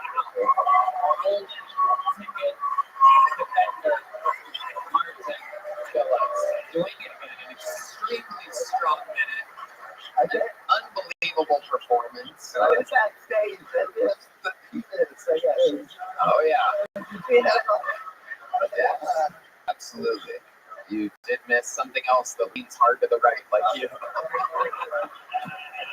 I lean to the left. I line to the left. I think your squiggles all around if I had to guess. He's got that Michael J. Cox, you know what I'm saying? That looks fucking. Hell Hell yeah, dude. I do notice in your set, I do believe you have the word pimping confused with limping. It's limping season for you. Oh, and Slim too. We got Absolutely, you have a snack shop in Quad. yeah. Speaking of pimp, Steve Madness is back. Say pimp 3 times. Pimp juice comes out. Do you have CP? Actually, I had a close to this. I bet child pornography. You look like you have a bunch.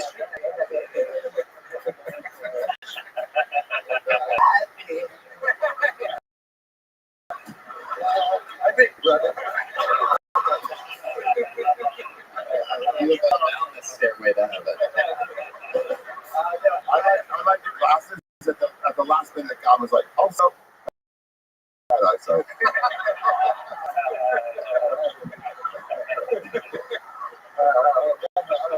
Made in its image. God's always cool. I'll be right now. The police would ask me why I'm shaking this, but I say, I'm home. Sorry. And then sometimes they're like, oh, take my jacket. And I was like, oh, God, no. Like, it's not working. I'm really cold. I don't think you should be having one-on-ones with children. I'm a substitute teacher. I should have said that. What? Teacher? Substitute. I thought I was a teacher. Oh, okay. Substitute teacher. That's gotta be a lot of fun. It's fine. Yeah. Special ed? Somebody said every time. I don't know. No, She's calling you a hack. Shake hack. So Martin, what else has been going on? You been here in Austin, or are you just visiting? What's going on? I live here in South Austin. I've seen you before, right? Yeah, we had before. Yeah, it's cool. Where'd you grow up? Inside of a microwave? I want this washing machine.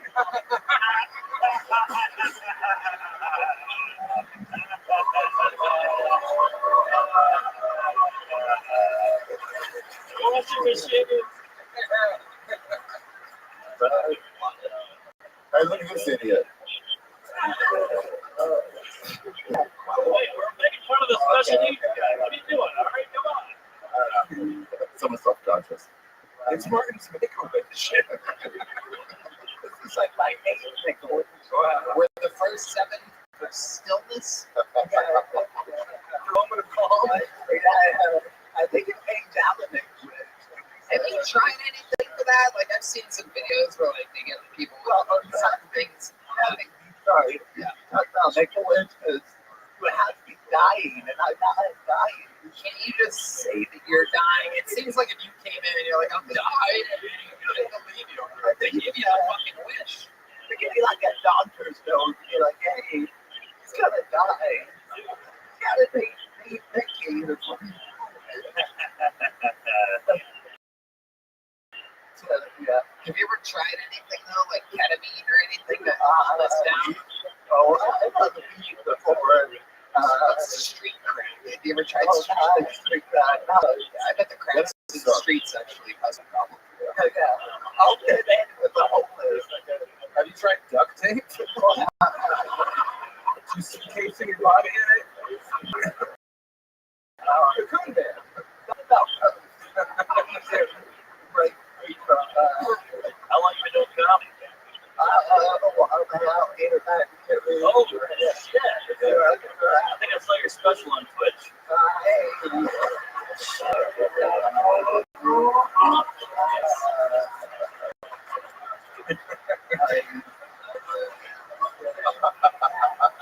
That wasn't hacking, okay? That was a good joke. Have you tried a lot of things that normal people do and look funny doing them? Like, well, they thought everything. Yeah. Did you play any sports stuff or anything like that? I did.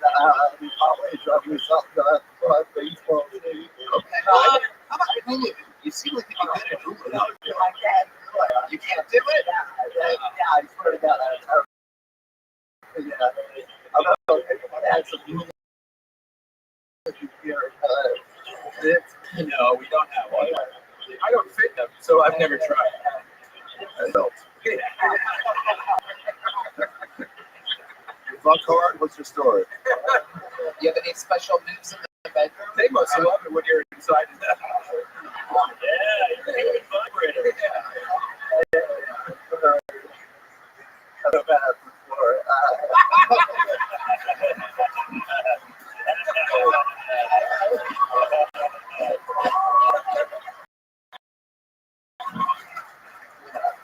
My bad. What is that? You know,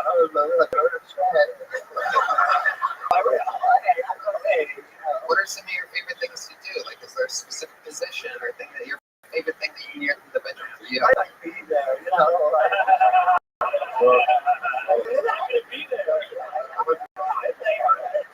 Presence is your favorite position. A present. I got this for it. Hell yeah. Have you thought about like having kids? You know, right now, that's not really funny. I know you've raised kids, but never ever done that. I have not. I know. I do have these attitudes, but I won't be honest. They're scared of you. No, I am. Last year they were babies. Now, yeah, but now, you know. How old are you, buddy? I'm 32. Okay, cool. What do you do for a living? Oh, that's right. Wait, what did you do? Good communication. I knew that. I sound like I look like. Yeah. All right. Martin, another unbelievable performance. Great work, dude. Congratulations.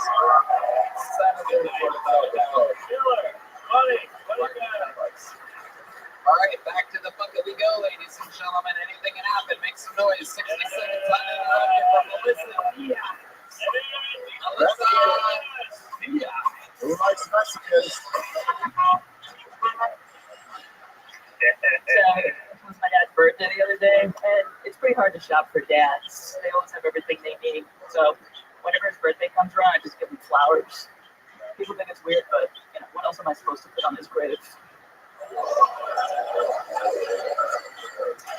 was like, look, all right, he's dead, but at least now he's more emotionally available. So it's pretty cool. You know, he used to run marathons when he was alive. Now he can't run away when I want to talk about my feelings. So it's pretty cool. We scattered his ashes off of Queens Harbor in New York. Not by choice, that's just where the plane exploded. But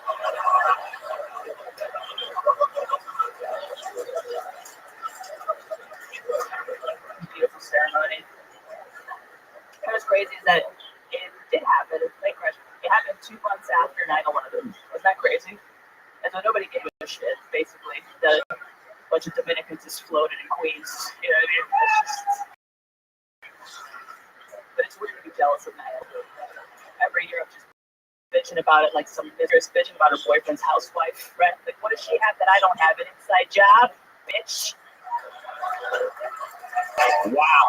What a set. Holy shit. Alyssa. Unbelievable. Hello, John. Have you done this show before? Yeah. Yes. Fuck yeah. Welcome back. First time the mother's group does. Great. Hey. Absolutely. Fantastic. Fantastic set. Good, confident, solid, sure. Thank you. Yeah, Mexican. Right? Coming on stage time. How long have you been doing stand-up? 8 years now at this point. 8 years. Most of it in New York. And do you live here now? I do. I've been here for about 2 years. Oh, what do you love about Austin, Texas? Yeah. It's nice sky. Nice sky. Yeah, we do have a sky here. Yeah. It is wild. You missed the routes? Just my uncles. That's it. Yeah. I love it. The Jews, you miss them? Yes. No. I already asked you about the You rats. actually missed the Jews. Come on. And your dad was really in that plane crash. Yeah, it was flight 587. It was 2001. It happened 2 months after 9/11. It was crazy. Yeah. I remember that. I study, I'm interested in commercial plane crashes. Yeah. Oh, you are? Yeah. Very interesting. Yeah. That you are interested in that. That's fucking weird. No, yeah, no, it's a big thing. It's a big thing. I'm forgetting the name of the fucking channel, but yeah, it's very, very interesting. It's funny because in Europe, they thought 9/11 was November 9th. So that's Oh, right. Yeah. Reverse. calendar check. I got that. Not just a guy in the back high-fiving someone else. It's just rocking. Did your dad call you from the phone on the plane? Let's roll. He didn't call me when he was alive. Why would he call me on the plane? That's what his shaved dad does. Yeah. He was okay. He did the best he could. All right. Yeah. That's a rapist fucking wife beater. They're pretty good. I was a piece of shit. Also, I was a piece of shit teenager. So, also on me. He did call me before he got on flight. Really? Oh, really? Yeah, but I was too high. So I said, can I call you back? Oh. He was high too for a second. Yeah, he was. And it all crashed. So wow, what in your life? Yes. She's an art therapist, sort of, but she's not licensed as a teacher. So now she's just working with mentally challenged adults. Right, the last guy that was such a Yeah. Let me just having the kids drop plane crashes. Yeah. What was your dad doing? Did your mom almost go on that trip? What was he traveling? No, they were divorced. This was crazy because he's Puerto Rican. He was on a flight to the Dominican Republic, but everything about his death was just very Dominican. Like once that he died, he found out he had a secret family in DR. You know what I mean? Yeah. Sort of got married and she had kids, and it was just a whole thing we just didn't even know about. Yeah. Can I ask you a question? So you're probably out here now 8 years, 9 years. I haven't been here 8 years now, but yeah. Okay. Where do you go up? What is your normal spots? How do you get up? I just kind of do mics. A lot of mics. Okay. I'm very introverted, so I'm not good at the whole networking thing. Yeah. So I just kind of get up, and then I keep getting booked because of it. Yeah. Do a lot of mics? Like who? It's kind of funny. She got married at Skankfest this year. What? I just got married downstairs in a little chapel. All our friends were there, so we figured. Yeah. On the first floor. Like down the street. Yeah, he doesn't have it. Oh, okay. Who's funnier, you or him? Did he sign up tonight? No. I would have loved to have that whole moment, but no. Absolutely. Is that going to go eat the whole cake? He did not make it down there, so no. Yeah, there were stairs involved. Yeah. There were stairs, and he didn't go, so we got to eat our cake. Big factor. Yeah. Huge. Fantastic set. Funny. Yeah, that's great. Absolutely. I'll have to have you back on the Secret Show Thursday. Oh! You already have one of these? Yeah. Yes. There you go. Melissa Diaz. On to the next one. Very excited. I'm on one top of Melissa Diaz, everybody. All right. You've been a flying through, ladies and gentlemen. Your next comedian. Orange is there. Thanks so much for your next comedian, Trenton Tebow, everybody.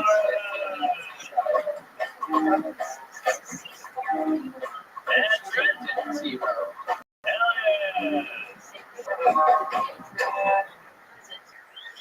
Well, my girlfriend broke up with me recently, and that sucks. It sucks because I have the same taste in women as black guys. So that kind of kills my confidence. It's like, that's the last group of guys I really want to compete against. Like, if it was just me and Asian dudes and the thick, overweight white women, that'd be a dream come true. Listen, I have a height, and it's a type 2. A little bit about me.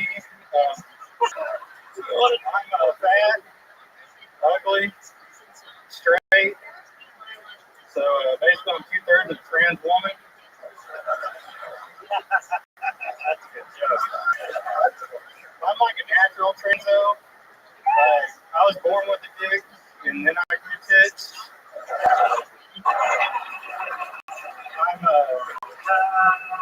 Fuck yeah.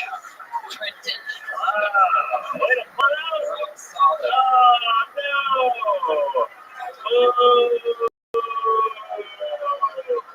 Ari's pants going back on. A sad moment in history. If you're here, who's working at Lucky's? If you're here, who's killing all the nurses? Yeah. I'm actually, I work at Popeyes as a diversity hire. You really work at Popeyes? That's not bad. He's the only pink employee. What do you do for work? I actually do work in a restaurant, and I also build handmade swim baits for a lure company. Swim baits? What's a swim bait? It looks like a fish. It's overpriced. They're like $115 to $400 for a fishing lure. It looks like they're swimming. It goes like that.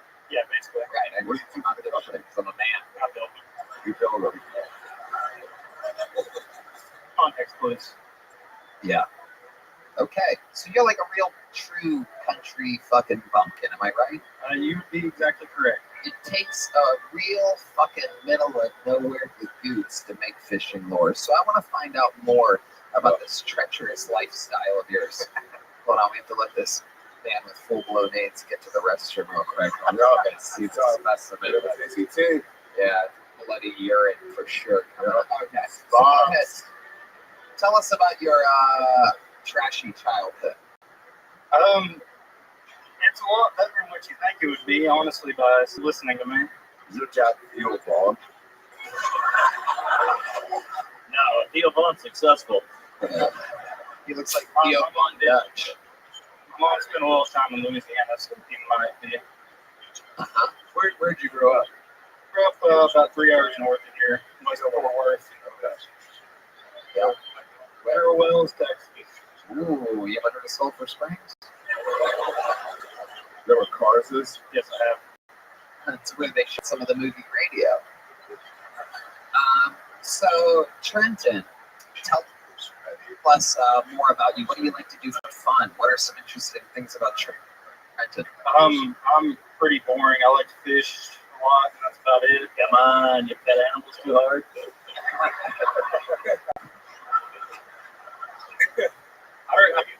I really don't have much of a life. I've been hitting the bars lately since my girlfriend left me. So, how long have you been with her for? I'm sorry? How long have you been with her for? I was with her for like 2.5 years. What happened to her? I have no idea. She just decided to leave me on September 11th. September 11th? Yeah. Oh my goodness. Did she at least say Allah Akbar first? No, she didn't. Not a big history buff, but at least you'll never forget. You will remember now. That's a good one, Sam. Don't play the Jewish music during that joke. We know who really did 9/11. Only we could have. Such a coordinated attack. Yeah, take some intelligence. All right, so she broke up with you on 9/11. Where was this? Was this at your place? Was it at a restaurant? On the phone. Yeah, it was over the phone. Bitch. I'm saying. Really? I guess it was over half a year on the bus. 2.5 years. 2.5 years over the phone. What did she say to you when she broke up with you? Just tell us what she actually. I'm tired of your hell raising, Trevor. You spend so much time in that catfish pit and come home with all types of dog food between your fingers. Yeah. And you want to put it in my hole? No more of that, brother. Yeah. I don't want any kibbles in my beds. Yeah. I'm going to Jackson. Basically, I told her we aren't going to get married, so she said, I can't do this anymore. And told her you're not going to get married. Yeah, that's exactly right. That's crazy. She was hoping. Yeah. Marry you. So is it weird not talking to your sister again?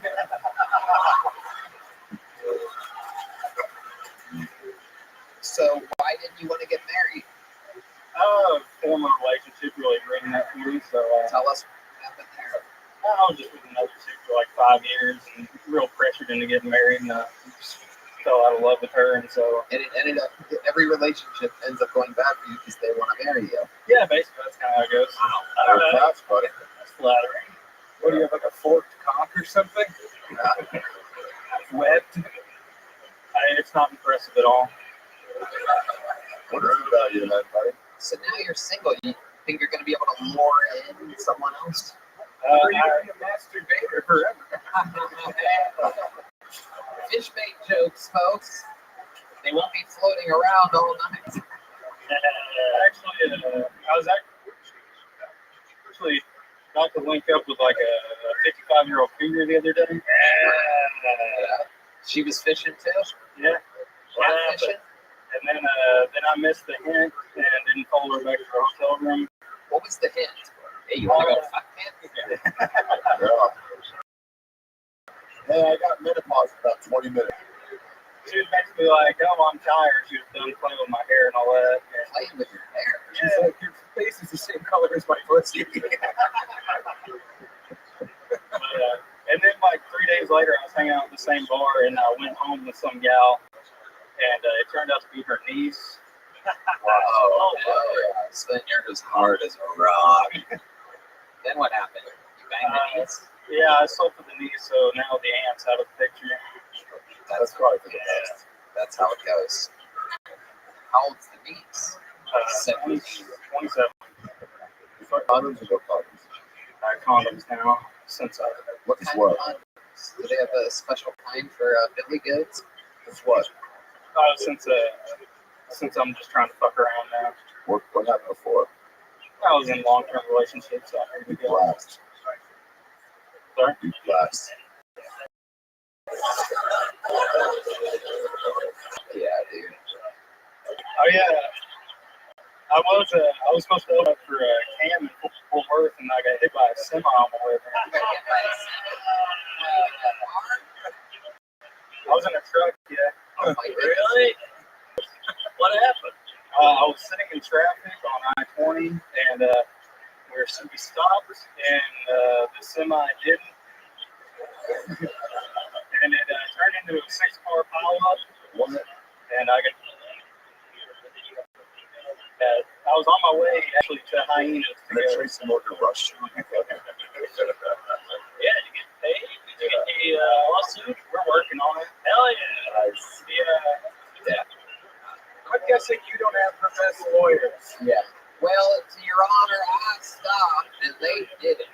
I risked my case. I think. Yeah. Objection. That doesn't go. Yeah, the truck driver was Ukrainian. Oh, so they definitely want you to pay for it. So now I'm.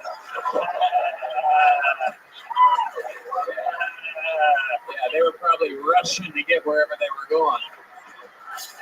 I was on the fence before, but now I'm for sure pro Russian. Must have been a sturdy fence. You're wanting to talk.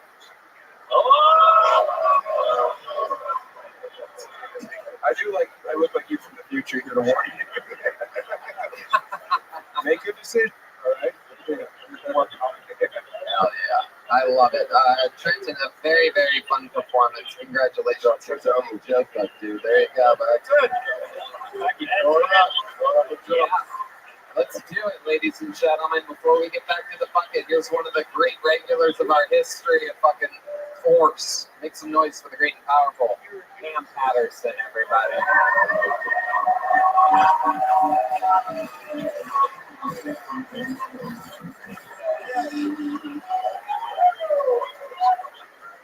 I hit that guy in the semi truck. I didn't want to overflow. I did that, nigga. I went surfing for the first time last week. I didn't like it, but the nigga that was teaching me how to surf, he was gay. That was weird. You understand? And not because he was gay, he was just all out in the ocean. So he could rape me or something. I don't know. I don't swim good, surf bad times. I will tell you this. All I saw was like a sunset. We just saw like a beautiful sunset. He looked so good. And then he looked at you. You did not kiss a white man. He just looked at me and he was like, yo, that's so beautiful. I'm like, yo, this is beautiful. Beautiful as fuck. And then it was dope. It was a good thing to see. I'm like, that shit is dope, bro. He says, kind of like heaven, right? And I said, yeah. And then he went, if heaven was real, wait a minute. I don't know where the middle of the ocean with a fucking atheist, dickhead. What the fuck? He don't believe in miracles. That's crazy. That's insane. That's wild as fuck. Yeah, that's my minute. That's it. Yeah, there you go.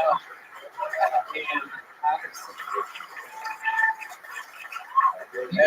Swim good? I swim my height, but it's not the best. I'm not one of the best swimmers of all time. That means he's the best black swimmer of all time.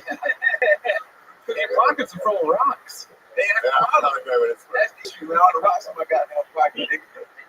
That shit was fun though. Surfing was cool. I liked it. Where you go surfing? I went to Malibu. Oh, nice. Yeah, that shit was dope. Yeah, that shit was cool. Yeah. Okay. I stood up. You stood up? I got up. That's fun. It's fun, huh? Yeah. It's incredible. And How long were you up there? I was up there for like 3-4 seconds. You know what I'm saying? Yeah, it felt like forever though. What were you doing in Mount? Were you taking a break from looting? Malibu is an odd place. I was scoping out some spots. You know what I'm saying? I wonder, Rob, everything's burned down. It sucks. When they burn it down, Malibu, that shit burn out. Yeah, a lot of it. Yeah. Really? I'm thinking of Maui. I'm sorry. Different. I'm wrong. I was like, that shit look beautiful. And I was there right now. That's crazy. Probably had Sundowner Centric stuff. Sundowner. I'm just happy about my after you pulled your kick out. That was cool. I know. I was back there like, thank God I got to see that shit. I got a lady friend and she seen the only kick, man. Damn. I was texting like, I'm sorry. Usually this shit don't happen all the time. I apologize. I get the thoughts of it. It's mostly balls. It's really mostly balls. It's a lot of balls. It's like mostly balls. Yeah, you do marbles? What do you? Hey. You might ready to do marbles? You like Marbles? Yeah, the marbles. Marbles are cool. Yeah, You ever see marble racing? Yeah. That shit dope.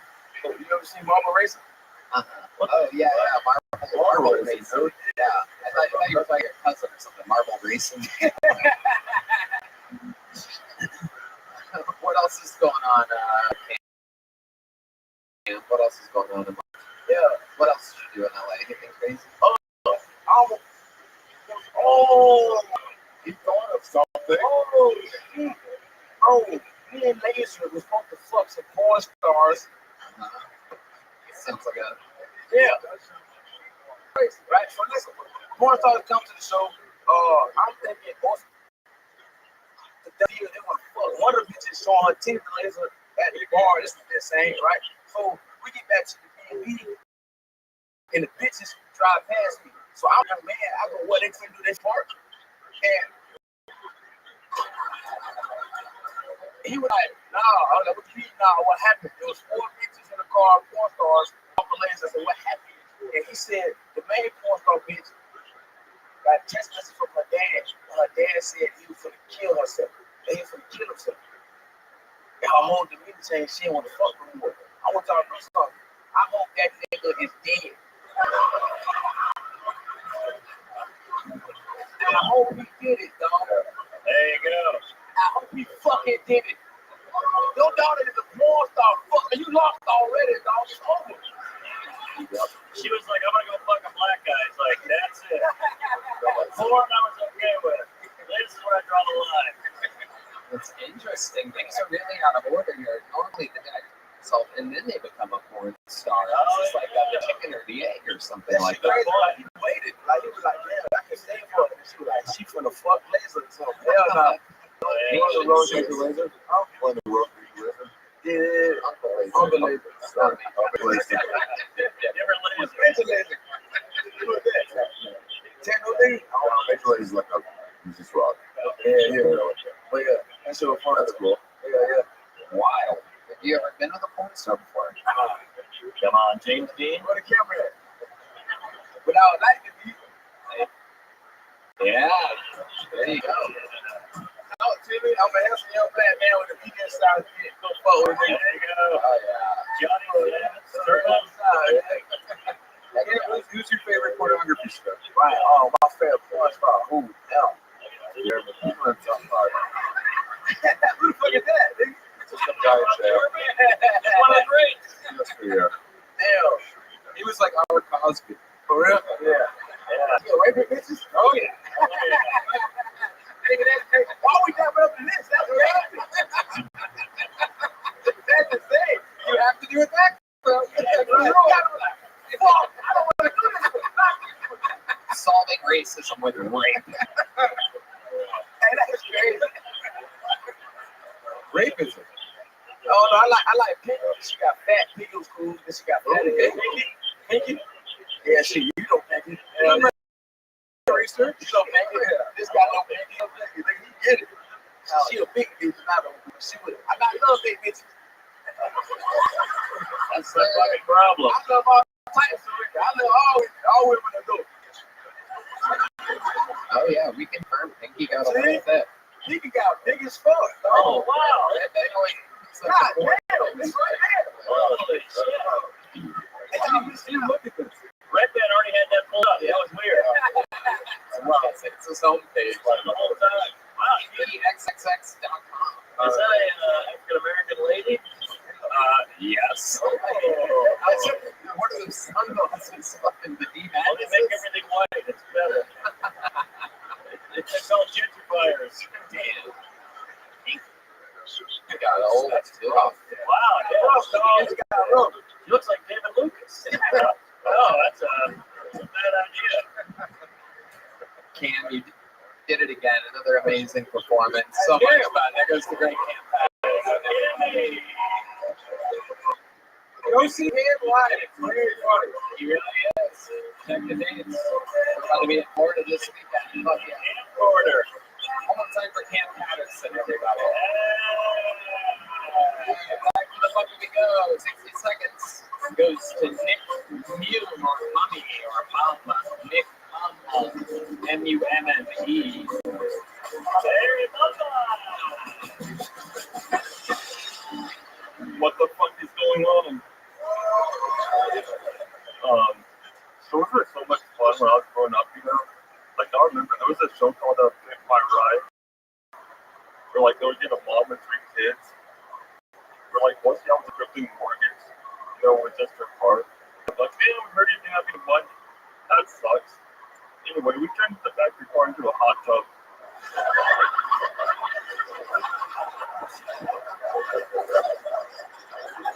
Also, they turned your windshield into a flat screen TV.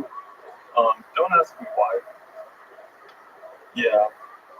The girl I'm seeing has like really high standards, but not really low standards. So when we do stuff in the bedroom, the bag goes on my head.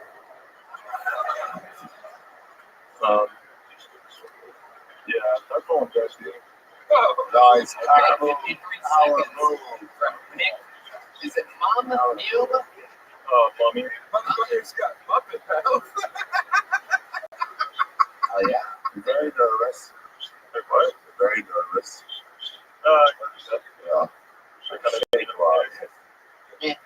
Well, how long have you been doing stand-up comedy for? I want to say it's right around 3 years. 3 years. What do you do for work other than put body parts in your refrigerator? And fuck this piggy. Mostly just work with dogs. Yeah. What do you do with dogs? You work with black guys? Just pretty much just like watch them. Wait, what? Nothing. Keep going. Wait, one is exactly what I thought, Nick. What do you do with dogs exactly? Just watch them. Like, Watch them peanut butter off of what? No, it's kind of like a daycare thing where they just like fuck around and I just sit there and watch them pretty much. So people, you knock on their door, and then they answer the door, and then you go, hello, I'm here to watch your dogs. We're that easy, you know. They come to us and they just drop them off and we just... Right. Yeah. Dude, why do you sound that way? Did you go deaf this morning? Wait, what? Your voice is ridiculous. Your voice sounds like AI generated.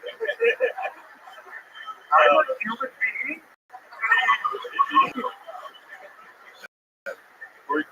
What is that accent? Where are you from? What did you witness as a child? Yeah, I'm from... You're from Austin, Texas? I mean, not all of Texas. Yeah. Yeah. Okay. And why do you think you don't notice that you have a little bit of a twang, if you will? I mean, I don't pay attention to it, honestly. What? Like, I don't pay attention to it. You don't pay attention to your own voice. She would you sounded that way? So interesting. Nobody's ever mentioned this to you. You sound kind of I don't know what that is, but I love it for that.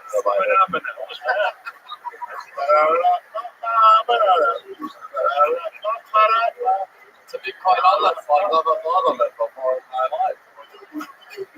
Funny you should ask, I'll never forget it. I love that song. I'd say of all the people I've met in my life, Adam Zappo is top 7. You got a whole orchard. That is true.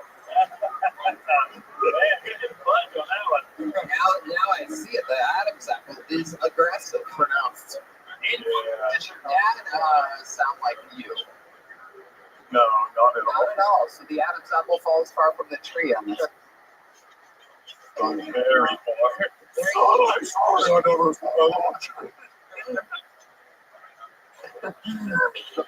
What does your mom sound like? You have been frozen in carbonite.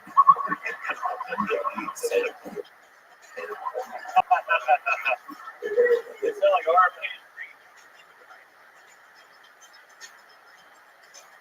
Junior, the effects will wear off. You're temporarily. You plan to make the real estate side marriage. And I stand the risk of smoking. All right. Didn't see how close can you get to kids?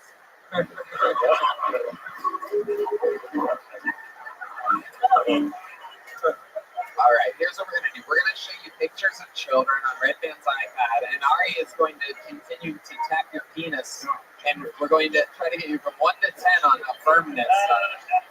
Let's tie don't Google kids, Red Band. Don't do it. Yeah, don't go taking it.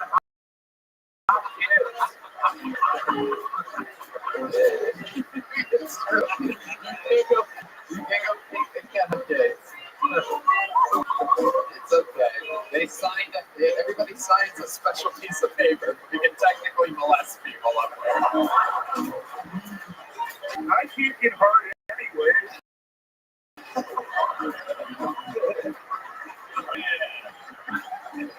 Oh, this guy choked the shit out of a puppy. What do you do some anger out when you have to feel some energy? What do you do? What's some guilty pleasures of yourself? Enjoy. You ever killed a foreigner? I mostly play games, jack off, watch movies. Yeah, what do you jack off to exactly? Mostly just big kid porn. Yeah. That's all I know about that. Yeah. Victimless crime. You have a girlfriend? No. Do you have a victim who did that? All right. Do you hope to make a girlfriend? Huh? I'm gonna keep asking questions, and I'm gonna have Sam answer for you. It's a lot more interesting. Girlfriend before? I wouldn't call it a girlfriend. Well, I mean, if you wouldn't call it a girlfriend, I mean, what would you consider it? A barista that didn't know I was there.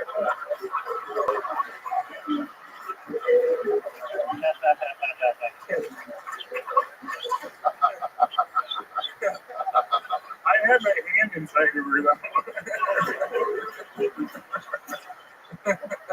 Dark hooks. Why does it make you sound like a henchman for the Venture Brothers? I thought he was doing pretty good on that. Wait, who said that? Me or you? That is a spot-on impression of Sam Talent's impression of you. What's your goal? What do you want to do in life? I want to make a mask of a human face.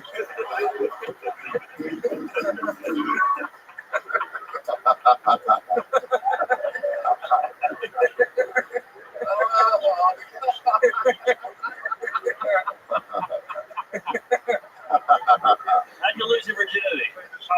She wasn't awake, but I was more awake than I've ever been. I didn't know I could be that awake.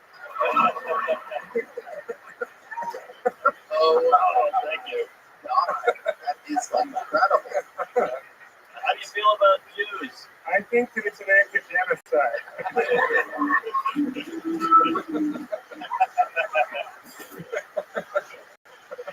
He said that, not me. Absolutely amazing, Nick Mummy. What an interesting force you are. Other than stand-up comedy, is there anything you could ever picture yourself doing? You seem like you're, like hell-bent on this. Probably working in movies. Doing it something. What kind of job in movies could you possibly do? Muppets Take Austin.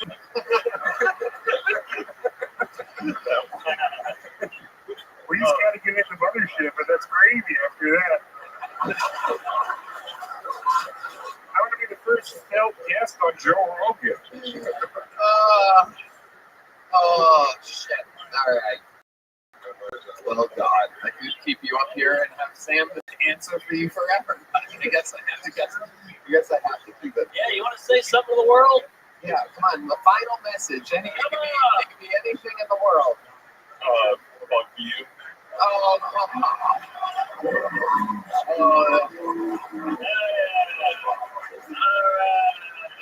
Nick, here's a big joke bug.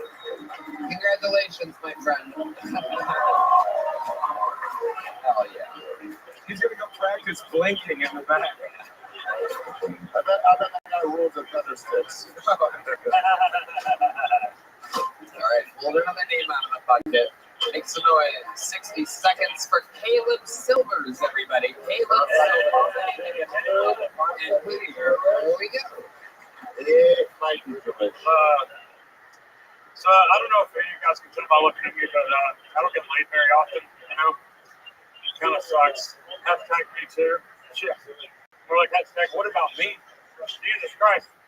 I wake up every morning praying today is the day somebody at work finally slaps me on my ass. Not once. Not once. I'm gay, so you don't have to worry about me getting all pissed off about nobody wanting to fuck me, you know? The difference is straight guys can't get laid, look in the mirror and say, I don't know why nobody wants to fuck me. And then they shoot up a food court. Gay guys, on the other hand, look in the mirror and say, yeah, I wouldn't fuck you either. You're disgusting. Your breath stinks, your personality sucks, and your mother is a cunt. And then we just spend the rest of the night crying alone in the shower. It's like 60 seconds. No. Oh, fuck. 51 seconds. 51 seconds. My favorite part of that is the few of you that pretend to relate to gay culture. That chuckle that is fucking thing about the showers. Dad loved you in Making a Murder. It was Yeah. fantastic. That was my best part. Hell yeah. So you're gay? Yeah. Oh, no. Yeah. You don't seem gay at all. You don't see gay. Want a beer? Sure. Hang on. You don't seem gay. You must be the fucker. Yeah. Always top. You might want this one. Fuck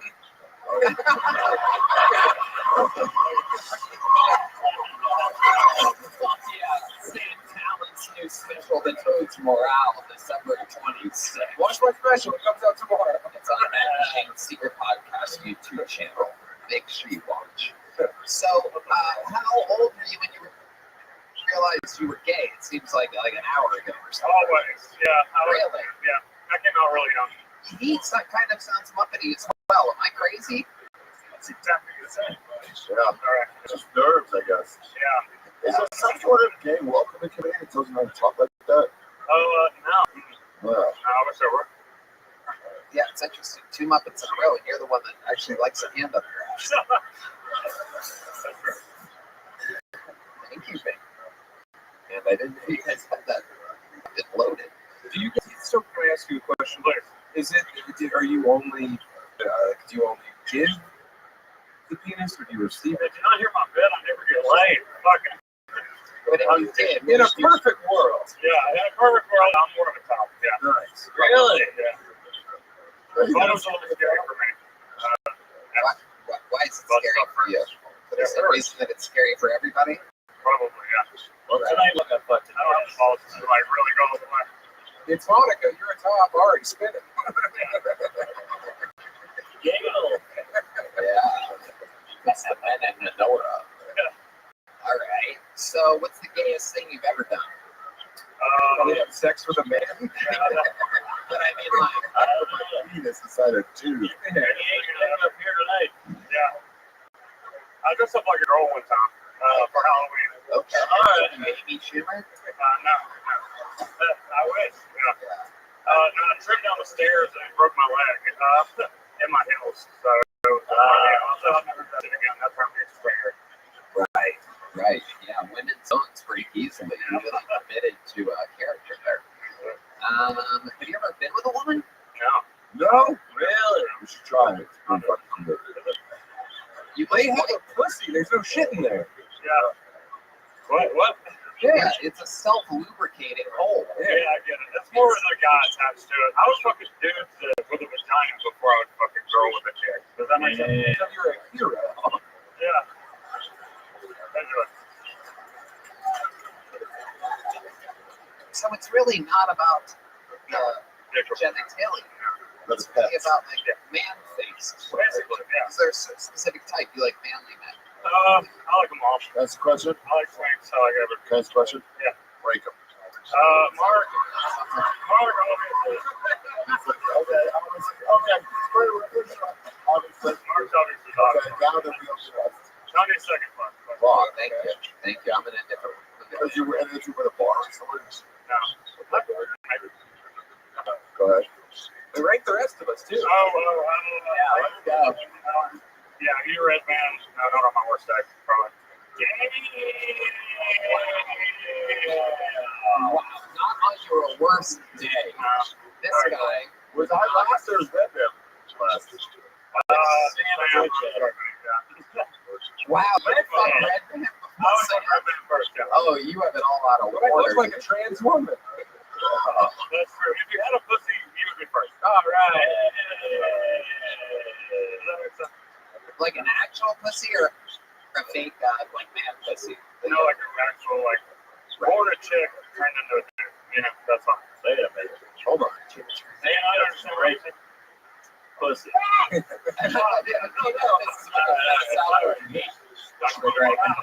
Super famously homophobic. Just yell stop in the middle of all this. Just because blind doesn't mean I can throw up on an image. Got a little too real for D. Don't let the rainbow sunglasses fool you. He is homophobic. You ever been to a glory hole? What? You ever done a glory hole? No. No, let's try it. Do you know one? Oh, yeah, sure. I would. Yeah, we'll be back. Where's the address? Okay. I'll do anything. What about rep stops? Is that real? What about adult bookstores? I'm not. I'm the worst gay guy ever. Okay, fuck. Literally. Have you ever hooked up anywhere other than a bedroom with a man? Yeah. Where? Oh. Because you miss ass, there's a bunch of holes. Yeah, sure.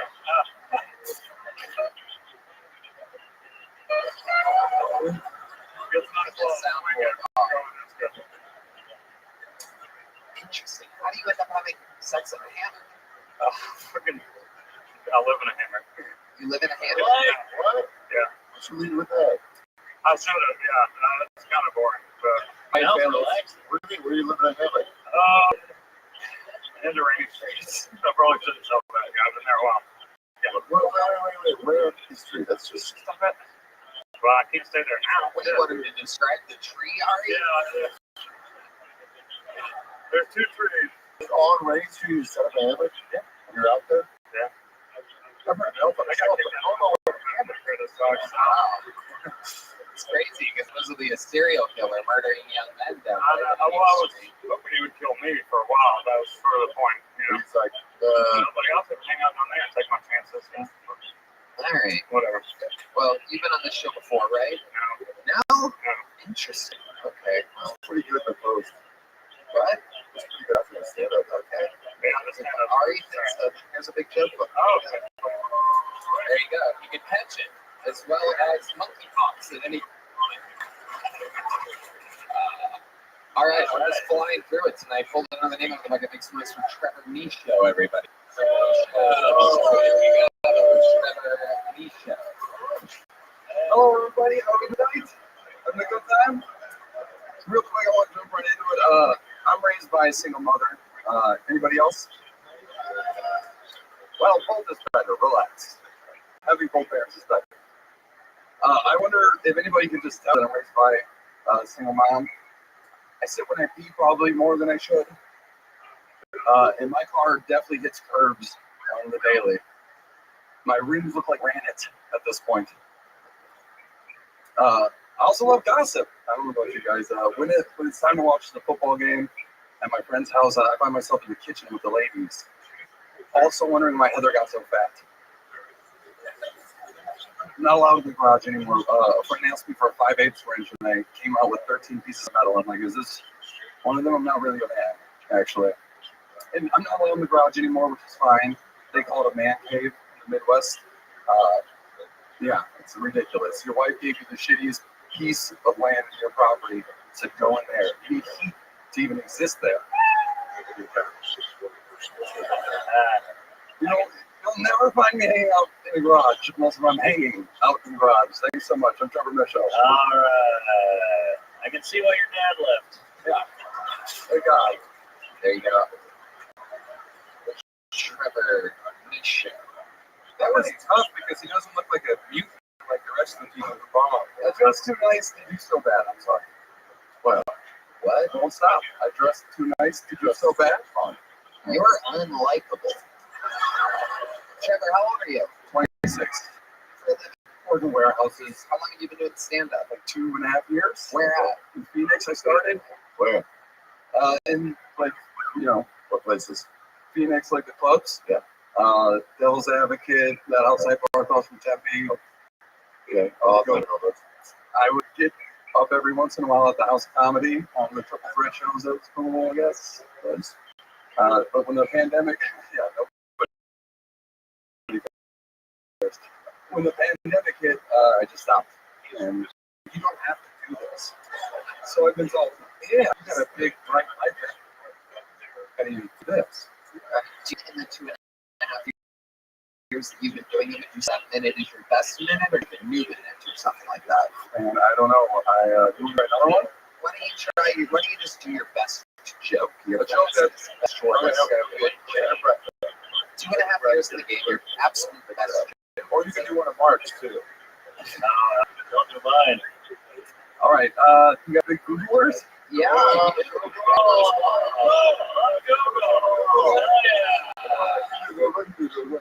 He likes Netanyahu. All right. Instead of asking the Google thing, just go into your bed. Right. So I was on the internet finding cool things because this is a great setup, and I came across the term heteropaternal superfecundation. Anyone know what that is? A lot of questions. You say it. I'll say it once again. Heteropaternal superfecundation. This is the miracle, which when a woman has sex with more than one man, in a short enough period of time, she can become pregnant with twins fathered by both the men. And my question is, why such a long name when you could call her a whore? It's the noise that the audience made. Don't know that was audible for the podcast listeners. It was a hard ah. All right. So you get like a fucking degree in web design in like 18 months. It's mom. Is it true? Yeah. Your dad's nowhere in the picture? He is later. Is he rich? No. No. Is your mom rich? No. Really? I know. Like I said, she's my girlfriend. I got a new girlfriend, and she got me clothes. I love how cool you think. You keep referencing these clothes. I love how cool you think you look. It's pretty amazing. You're just like a kid on his birthday. Yeah. It is not that cool. You should look like a casting director was like, guy trying to be cool. Yeah. Okay. So what is the coolest thing about you, Trevor? I'm from Wisconsin. Oh, okay. Yeah. What's the... Where Wisconsin? Racine, Wisconsin.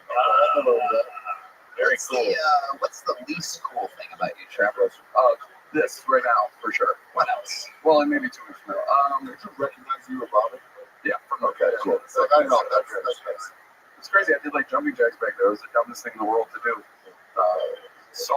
self-confidence is not real. With you. Yeah. Right. When do you feel confident? Within the realm of Wisconsin, normally. Yeah. Yeah, you're like one of the kings of Wisconsin. If I'm around a lot of cows, I do okay.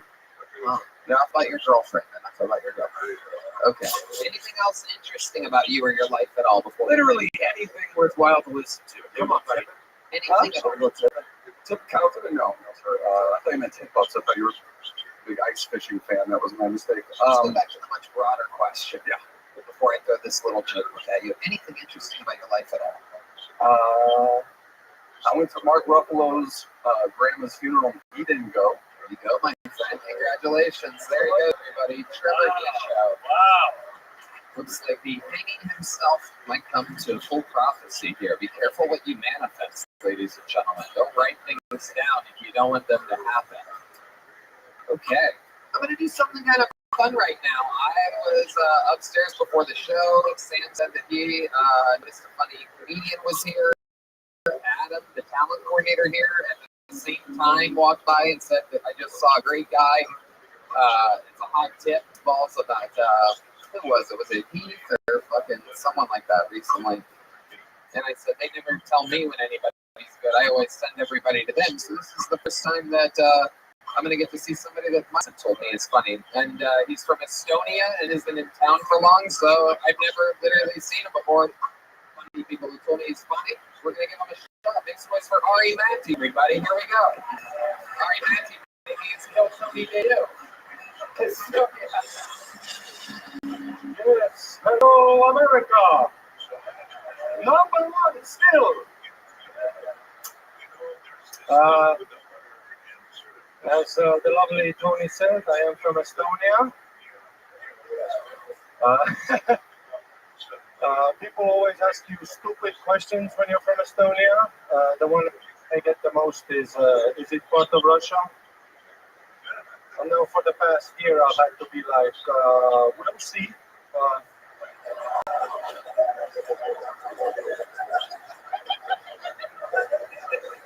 Whose side am I on?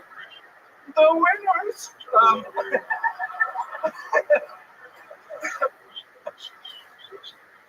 I mean, if Russia does decide to attack us next, I hope it's in the next 2 weeks because I am here. Estonia, I've never heard of it. Go, Cowboys!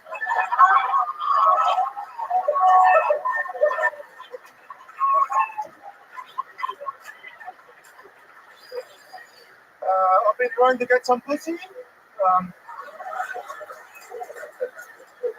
It's very difficult because I'm gay. It's very difficult when you're an Eastern European, you know, because I don't have that confidence, you know, that personality.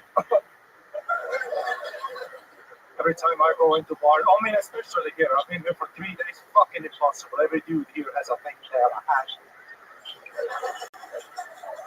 I went to bars here. I'm just in the corner with my creepy Eastern European energy.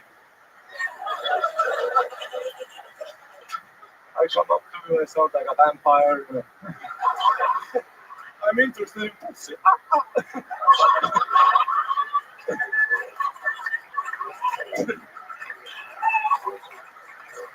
Thank you, America. Still number one. Yeah, all right, amazing. We'll let you go there because it was fun. I'm getting funny Ari on this show. The Wisconsin guy just killed himself. He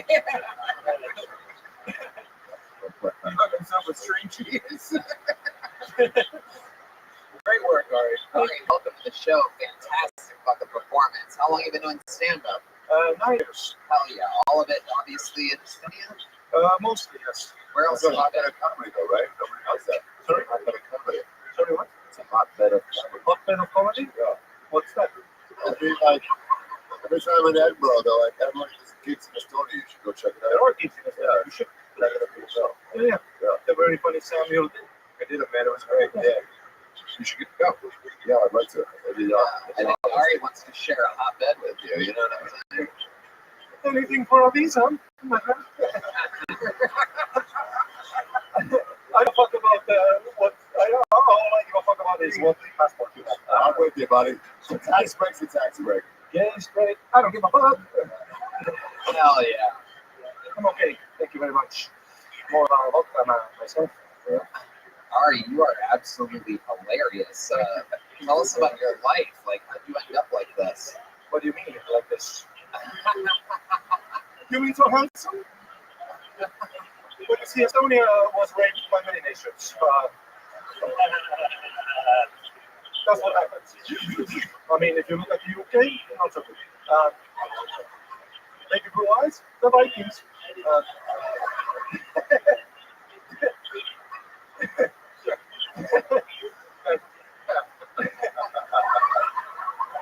Doesn't need help. It's great.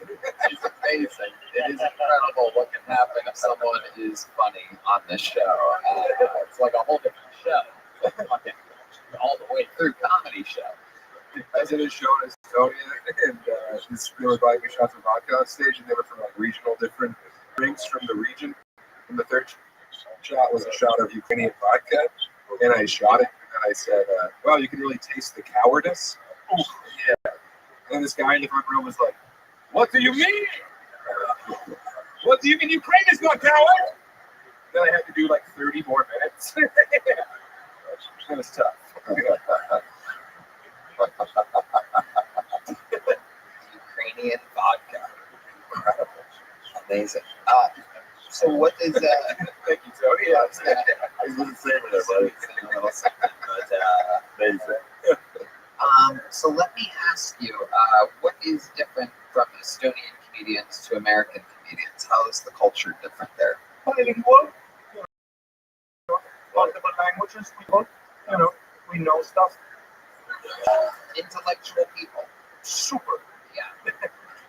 Everybody in Estonia? No. Me and 3 other guys. Number 1 comedian in Estonia, out of 4. Yeah. What is Estonia known for? What's it like famous for? Skype. Oh, yes. Use that little app. Yeah, we haven't done that. Is that much anymore? Yeah. For a while, things I know. time happened. No, Zoom took our shit. Yeah. Where's Zoom from? China. Yeah. Yes. Hey, here's a question about Estonia. Where's like a underrated place to go? Part 2. Yes. Exactly. What's going on there? All middle schools are at Tartu. Great little university town. Very cute. Very lovely. Sorry. Me too. Everybody has a sauna. Everybody has a sauna. I had my sauna before I had my head. Yeah, everybody has a sauna. And the Joe Rogan, that has most of our economy. Absolutely. I have a new one on the way right now. Yes. Very It's excited. sweaty with the boys. Do you get, well, I mean, that's one way of putting it. I was planning on mostly doing it by myself, but I guess you just invited yourself over. You have a, like one that you control with your phone, or do you do the wood burning? What's... Fuck the phone. No. Tradition. The ropes. You throw water on it. And it hurts. But you take it like a man.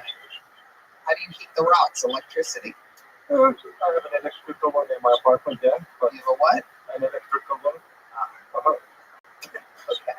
But the wooden one is the traditional one, yeah, where you can like burn alive, But how do you heat the rocks on the traditional one? Like you put wood under, Right. see, and fire it. Right, got it. Yes, I was just making sure, because I guess that's wood. Should write your face to it. Oh, yeah. I just got fucking roasted. Roasted in the sauna territory. I love it. And what is your love life like? Are you single? Yeah, it's not. I don't know if you know this, but there's a guy that is single. He's on a hammock on Rainy Street. So while you're in town, feel free to fuck the shit out of him. Sorry, D-Madness. Mad at me now. No. You can be gay in this country still. Yeah, you're allowed. I know it's crazy. I mean, what on the world? Estonia has so many limits. How do you decide which one to rape? Jesus. Mr. Ari Shapir. Sorry, it's a Jew at Christmas. He's upset. Also, Estonia famously pro-Nazis. Oh, Killed the Jews before the Nazis even got there. We didn't want to start off on the wrong foot. Is that true? Yeah. Wow. How did you kill them? You sonnet them? Stay in there. Yeah. Stay in there. We're going to just burn a little extra wood. And through the door, like you're not going anywhere. Okay. I love it. Well, it's fun to have you. Anything you want to plug or anything like that? You're a My K1. I watched 90 Day Fiance. I learned a lot. You need to find a gay one for your K1. Yeah. Maybe they'll use a little A1. Nice. So, where can people find you or anything like that before you go? If you Google an Estonian comedian, they only one that comes up. Amazing. Ari Mati, ladies and gentlemen. Oh, thank you so much. Thank you. Amazing. Absolutely amazing. And like that, we've come to the finish line. There's only one way to end an episode like this. Whole element. The longest standing regular in the history of the show. Coming up, taking a week off of shows right now. He's fresh. He is filled with brand bits. He's been very high fiber on this guy. We'll call him the Tijuana Tarantula. Others have called him the Memphis Strangler. You know what I call him? What? My favorite comic. Ooh, Sam Talent's favorite comic, the Vanilla Gorilla, ladies and gentlemen, the Bronx Bomber, the Harlem Globetrotter, the Detroit Dixie Tale. Ladies and gentlemen, this is the Big Red Machine, William Montgomery,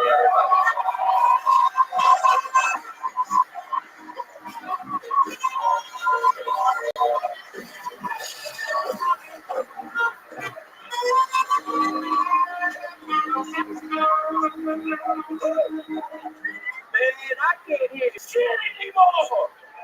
That is an out-of-work dynamite salesman.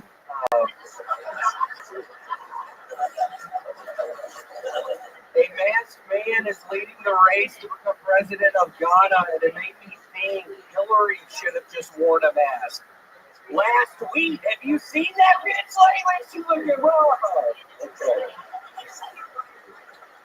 Remember that show, Are You Smarter Than a Fifth Grader? Yes, what was the fucking answer? That is an out-of-work dynamite salesman. Hunter Biden has been indicted in California because apparently he spent $872,000 on porn, hookers, and sex clubs. Hey, Red Band, any explanation for the 42,000 checks into your mom?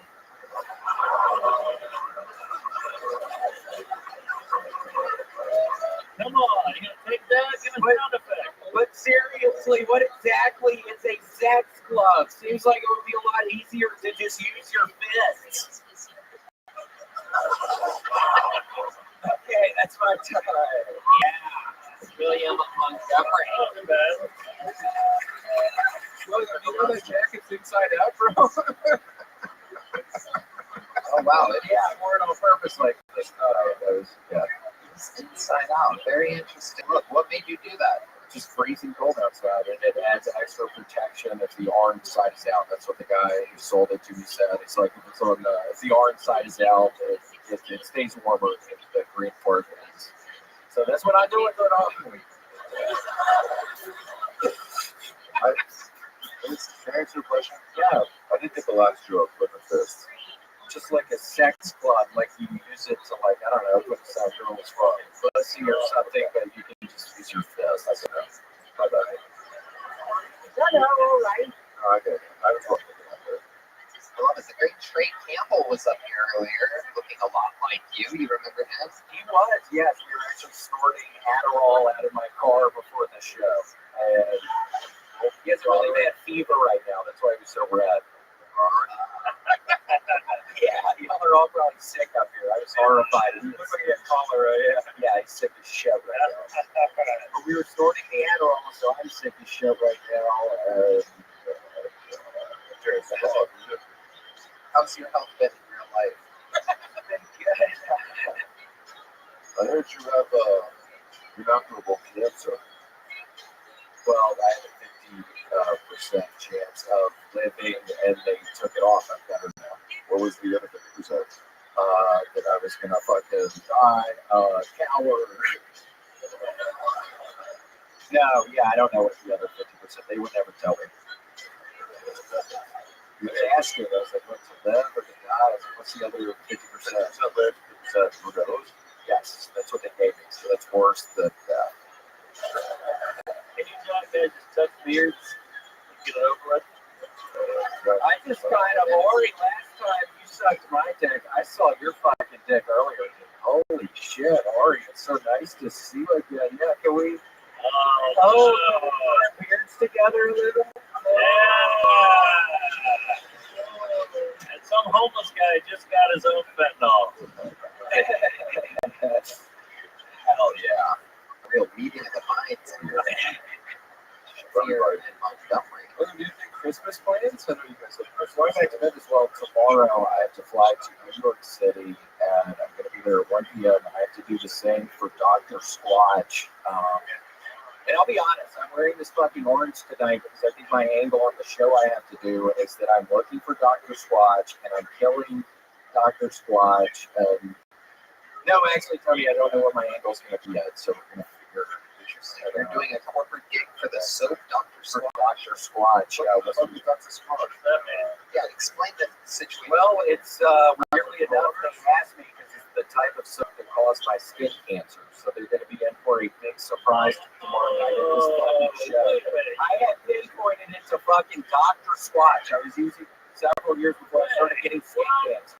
It's their fucking fault. Dr. Squatch gave me fucking skin cancer. So they're going to be in for a really big surprise tomorrow night, Tony. A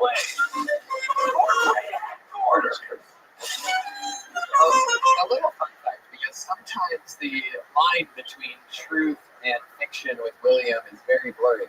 But he literally, I happen to know for a fact, because he mentioned it to me on the back side of things in a green room or wherever it was. He goes, hey, I wanted to give your advice on something. I got off of this huge corporate gig. Dr. Squatch, and I asked him, I go, oh, what are they paying you? And he goes, long story short, I'll just tell you guys, he goes, higher. I need another number. Where he goes, higher. I need another. Where he goes, higher. So literally, you're watching him earn money in front of you right now. He's literally saying that the company that is paying him, I was just saying, I'm going to be at their headquarters tomorrow in New York City. Tony. I know it. Come on back here, sir. I had 15% chance of living, Marty. I don't know what the fuck. The other chance was that I was going to go to fucking corporate of fucking Dr. Squatch and lay down the fucking wall. You should hold this episode back.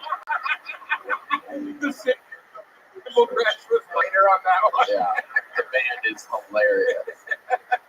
So is this something you're planning on doing at this corporate gig that Dr. Squatch is paying you for, to say that it gave you skin cancer? Yeah, I mean, this is a perfect opportunity. Gambling on the fact that every single member of the Dr. Squatch corporate team in New York City. Oh yeah, no, Tony, they're all gonna be there. Already, but are you gambling on the fact that they're all Kill Tony fans? And are like, oh, you don't know, that's William, he's wild. I'm gambling on the fact that they caused my fucking skin cancer. I had a 50% chance of living on this earth with all y'all. But yeah, no, so we'll see. I pissed off with this. Tony, I'd hold this episode back by about 3 weeks. What? I'd hold this back by about 3 weeks before you release it. Yeah, cash the check tomorrow, Willie. Yeah, that's true. Yeah. Get it and cash it.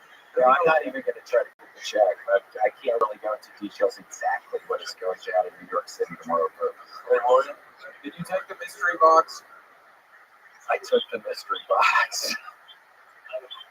How's fiber intake going? We've heard a lot about your fiber lately. What's the name of the cereal that you eat record amounts of? Kellogg's All Brand Buds. The boxes are $8 a box. I recently went to the grocery store and starving. It was like 2 in the morning. I'm starving recently at like 2 in the morning. I don't know if y'all ever just get so hungry at like 2 in the morning, but I'm starving the other couple Tuesdays ago, and man, I was just fucking walking around in there. Those boxes were like $700, but I don't know if y'all have ever just been so starved at like fucking like 12, like 2 a.m. fucking Tuesday night. You were just like starving. Yeah, like it seems like you were. There's food in this place. Yeah, it's like you go to a fucking grocery store and you can't even see the food. You're like, where's the food? Because you're starving. Right. How long before that was your most recent? It seems like you were very hungry. I'm on this new diet, Tony. It's called the multiplic something diet. It's basically where you go 1 day where you eat, 1 day where you don't eat, 2 days where you don't eat, 2 days where you eat. It goes up from there. You get up to, I don't know, a couple weeks where you're not eating, then you're eating for a couple weeks. And during that couple weeks, you gotta really, because you're gonna be starving. The Estonia guy must be so confused. That's the way you guys do at comedy club. Why? The way I write jokes. Okay. William, interesting. And have you done any puzzle or anything to pass the time lately? You famously talked about a puzzle a couple of weeks ago, and then you posted a picture, you sent it to me at least, of this puzzle that you described. Oh, thank you, Ari. Podcasting guru, Ari Shafir, everybody. Just a little favor from Ari. So, what have you been doing to pass the time lately, William? Been doing puzzles? Yeah, another 1,000 pieces in the works. Can you describe this puzzle for us? So it's like a sandcastle, Tony, and it's a funny puzzle where half of the sandcastle, half of the puzzle is in the daytime, half of the puzzle is in the nighttime, Tony. So there's like scenes where the moon is glistening on the sandcastle, and there's keep going. There's sandcastles everywhere. There's sandcastles everywhere. It's glistening, and it's like half of it's night, half of it's daytime. People don't even know if there's all kinds of sand, Tony, and then there's also there's boogie boarders. There's a bunch of boogie boarders out in the ocean. Oh, you found it! It's good 4 more weeks of spring. See, well, they're really long torsos. It's not what y'all think. But yeah, no, I think the thing I like most about this puzzle, half is daytime, half is nighttime. There's a little cabana off to one of the sides, and the nighttime part, there's a cabana. And there's drinks and all kinds of stuff just glistening in the cabana. So it's been hard finding all the drinks, finding all the snacks. All right. Anything else, William, before we let you go? That was like a Sam Harris spot. Yeah, what just happened right there? I literally tried to think of the puzzle, but sorry, I couldn't. You got groped.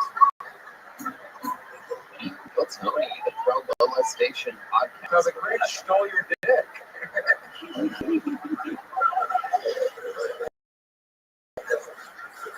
Wild. It's like, isn't it interesting? If he was gay, that would have been like worse. That would have been like a sexual assault. Right. So, Yeah, but this was just a good old fashioned horse play. It really was. Yeah. A little bit of that locker room jive, saying a little bit of that. I'm just gonna be thinking about that fucking tomorrow night at the headquarters of Dr. Squatch, where I'm fucking.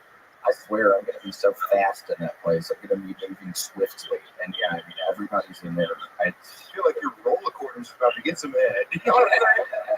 Make sure you eat before you get on that plane tomorrow, because you might end up being absolutely. And Tony, I mean, everyone's starting on the part of the diet plan set up for starving, but yes, you have the other branding thing there.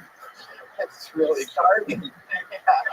The starving thing was really working for you. I figured I'd feed it to you. I figured I should feed mine since you were so hungry and starving.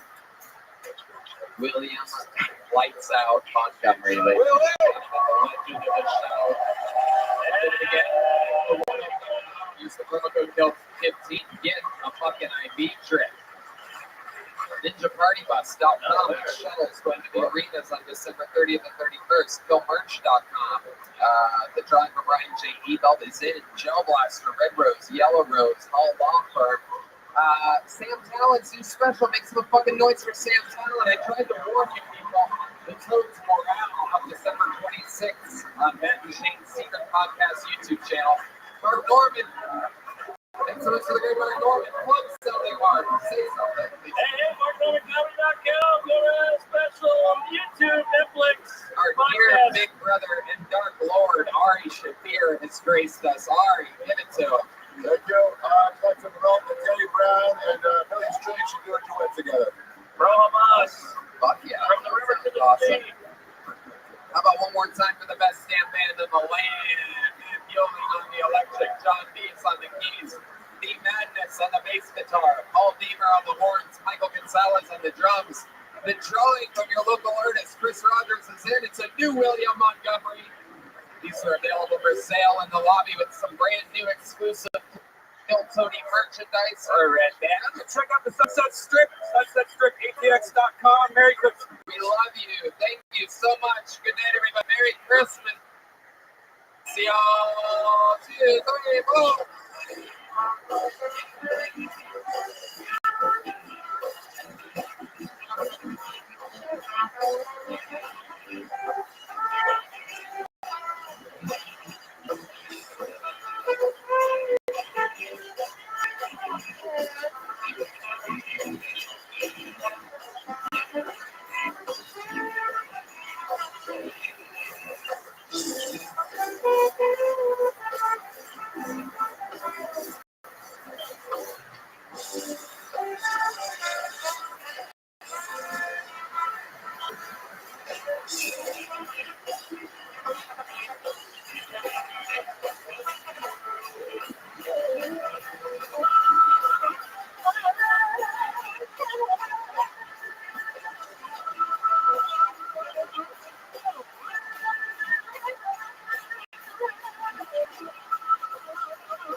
some noise for Red Band, everybody.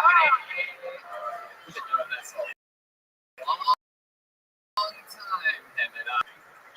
You're at my podcast in the world, Kill Tony, brought to you by Gel Rose, Yellow Rose, NinjaBusses.com, Paul Law for Hardy Guards, and Connect Mobile Health, where you can get an ID drip at any time that you want. Use the code CHILL15 to save 15% full recovery. It's unbelievable. If you're not get drips, you're stupid. You can drink, you can do whatever you want. The deal, here's a little bit more of the amazing sponsors that make tonight's episode available for you here right now.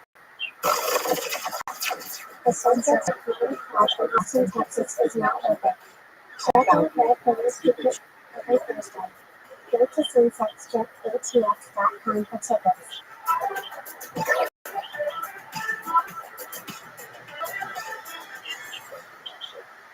Did you just miss our 2 Kill Tony New Year's Eve shows?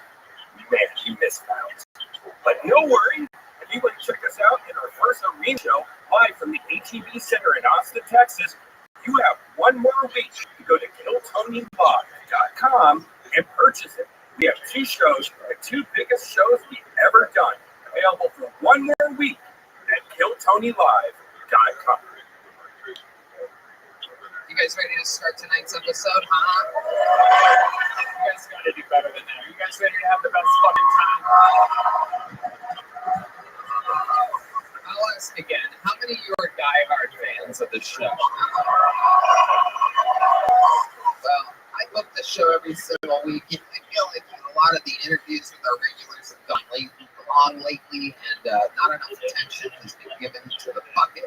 So tonight, I would like to announce that for the first time ever, or at least the first time in a long time, you have arrived at an episode that shall be known as the Great Bucket Bonanza.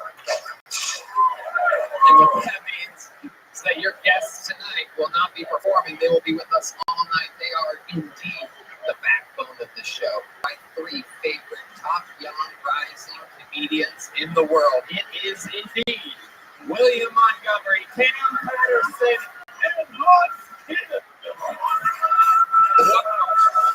Oh my God, you know that. You know that. You know that every fucking week. And now they are here, right in front of you.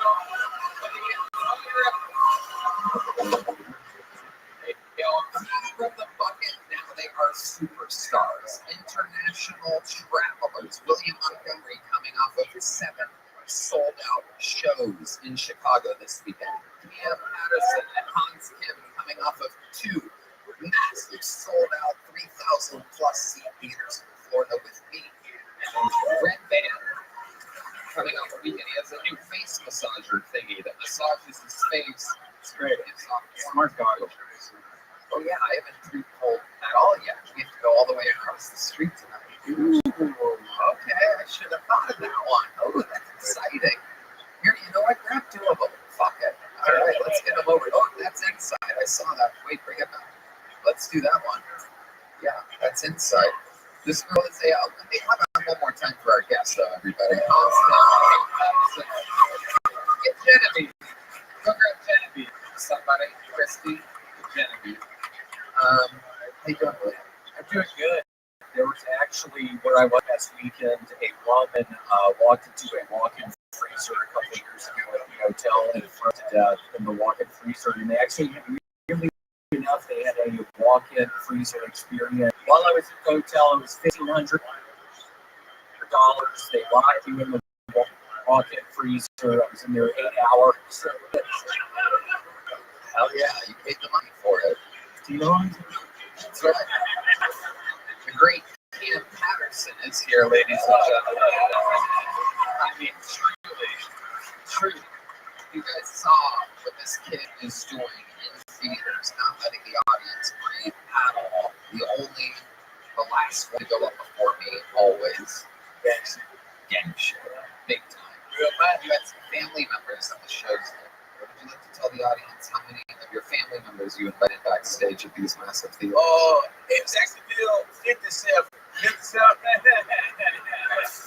I knew 6 of them. I mean, 6 of them. I was just grab back off the street and tell them let's have a good time. You know 6 of them. Meanwhile, 53 of them were introduced to me as cousins. And the great Hans Kim, ladies and gentlemen. How's it going, Hans? It's great to be on tour with you, Tony, and be all of Camp's cousins.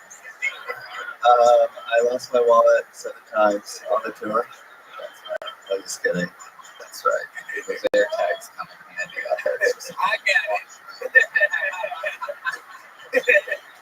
And a little fun fact is William Montgomery is celebrating tonight his 5-year anniversary of being a member of the show.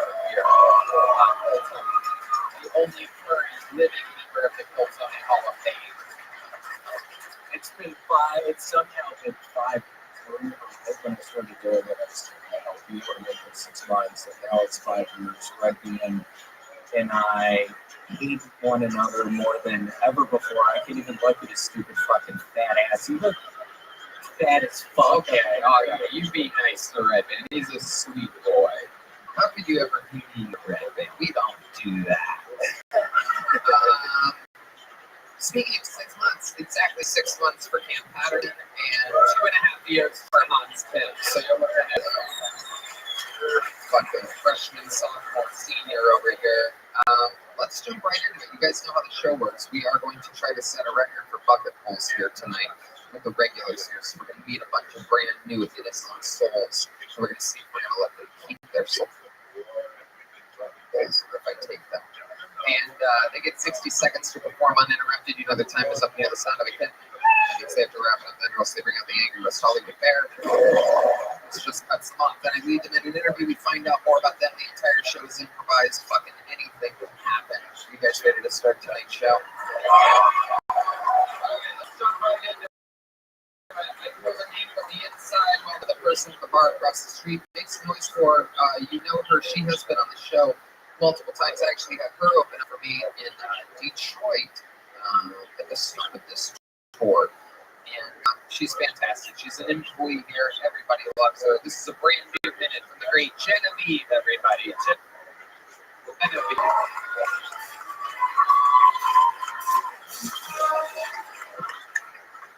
Now that I've spoken, I reflect back on my childhood. I do see some hints of queerness. Like for instance, you ever been in between showers, like you don't stink, but you ain't fresh, and you get a whiff of yourself? Your first thought shouldn't be, I ate it.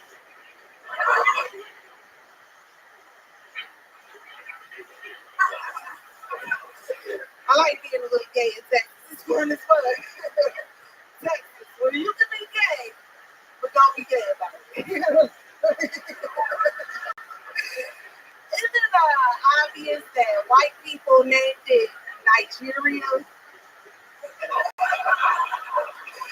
But I don't think they pronounced it like that. I think they walked up in there and was like, there's a bunch of niggas in here. It's a niggeria in this bitch. And I should have said y'all so much. 57 seconds. Brand new. Never heard before by the great Genevieve. Welcome back to the show, Genevieve. Hey, y'all back. Good to see all y'all. I love it. You look extra happy today. Look at you. Well, you know, fucking post do that to you. I love it. It's all happening. What are you working tonight? You're on a... Yeah. I'm the yonder nigga as Kim was saying. Oh, okay. Do we have any suspicious Apple Watches? Oh, yeah, I'm checking for all y'all motherfucking shit. That's right. Locked it up tonight, baby. How's it going in life, Genevieve? It's going great, man. Great bonsai repair, my Joe Rogan Betty pack. Yeah. Oh, I got that down at the store. I'm back to holding philanthropy. How did it break? Oh, you know, just being too rough with it. You know what I'm saying? I had channeled the Rogan spirit. Okay.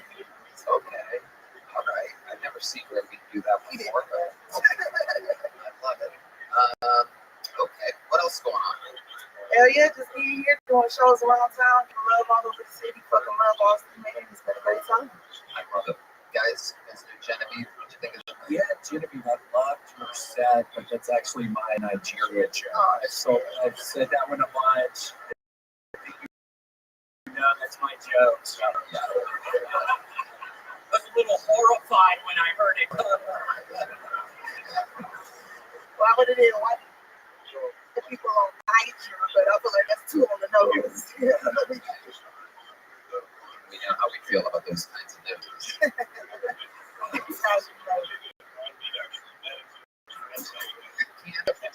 Cousins, what do you think of this performance? Tiffany, my cousin, they was out there. I thought I saw one.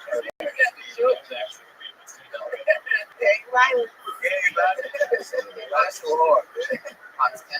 I love that. Nigeria joke. Nigeria is going to look me backstage at the theaters.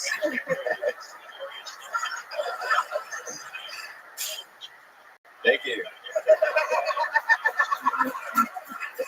Genevieve, we love another great minute. You've been on the show many times. You did it again. Genevieve, everybody. We're going to fly through them tonight, folks. We're going to meet some innocent people. This name kind of looks familiar. Let's see what happens here. A minute from Tony Cruz, everybody. Here comes Tony Cruz. Right out of the bucket. Here we go. How's everybody doing? Have y'all heard the good news? Fast and Furious, all the universe agreed to merge in their next film. Yeah, Vin Diesel will be transitioning to a female role as American Chavez for 2023. Roy Johnson will be recasted to play her bitch, and Ghost Rider will be played by Paul Walker.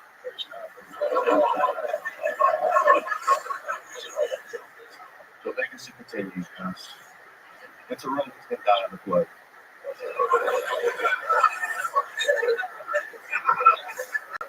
I used a butt plug recently. It didn't work. I still shit my pants. Yeah, I never realized butt plugs were used for sexual pleasure until I started putting up my ass. Yeah, my eyes are open, especially my brown eye. Guys, I just want to say this. Y'all are all beautiful. Everybody's beautiful. You're also beautiful when you go home tonight and you struggle fuck yourselves. I think it's Tony Cruz. Okay, Tony Cruz. You got some laughs. I didn't think anything was funny at all, but this is a very generous audience. I think is what we're figuring out. They're giving laughs on what appears to be cadence alone. It appears to go through the gap for laughter. This audience will give you some respect. Welcome back, Tony. You were on last week. Yes, sir. Very lucky man. Amazing. How does it feel? Feels good, man. I love it. It's so fun. It's amazing how luck goes to people that don't have much talent often. And it means that the universe is a weird way of balancing it out. Like, yeah, let's give this guy another opportunity with half jokes. It's great though. You look fantastic. Thank you, sir. I You said appreciate you look like a homeless Mario. You got into a horrible car accident. Those things went downhill from there. What made you dress like that today? I mean, oh man, I figured I was gonna be able to kill Tony stuff. Why do I feel like you're not wearing any underwear underneath that? That's just curiosity, guys. I'm just saying I can show you. No, that was big. Yeah. Yes, show us. I'm kidding. Really needs to see your toadstool. Tony, remind us, what do you do for a living? I don't have a job, no, sir. You don't have a job. Yeah, I'm comedy. We're gonna do it. Let's fucking do it. Just trying to be comedy. Can you jump? Do you know how to jump? I do, yeah. Let's see that.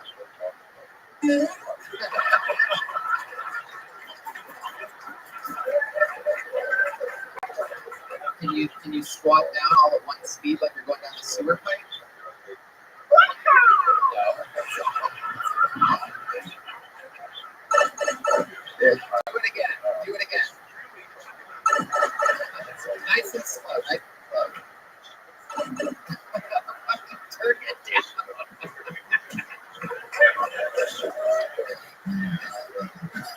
Can you super jump for us? Come on, try it. Don't overthink it. Okay, now put the mic away.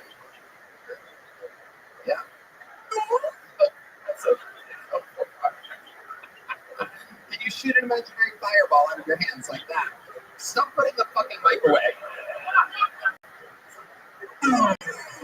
Okay, that's this one. There's one called Fireball. Do it again. Do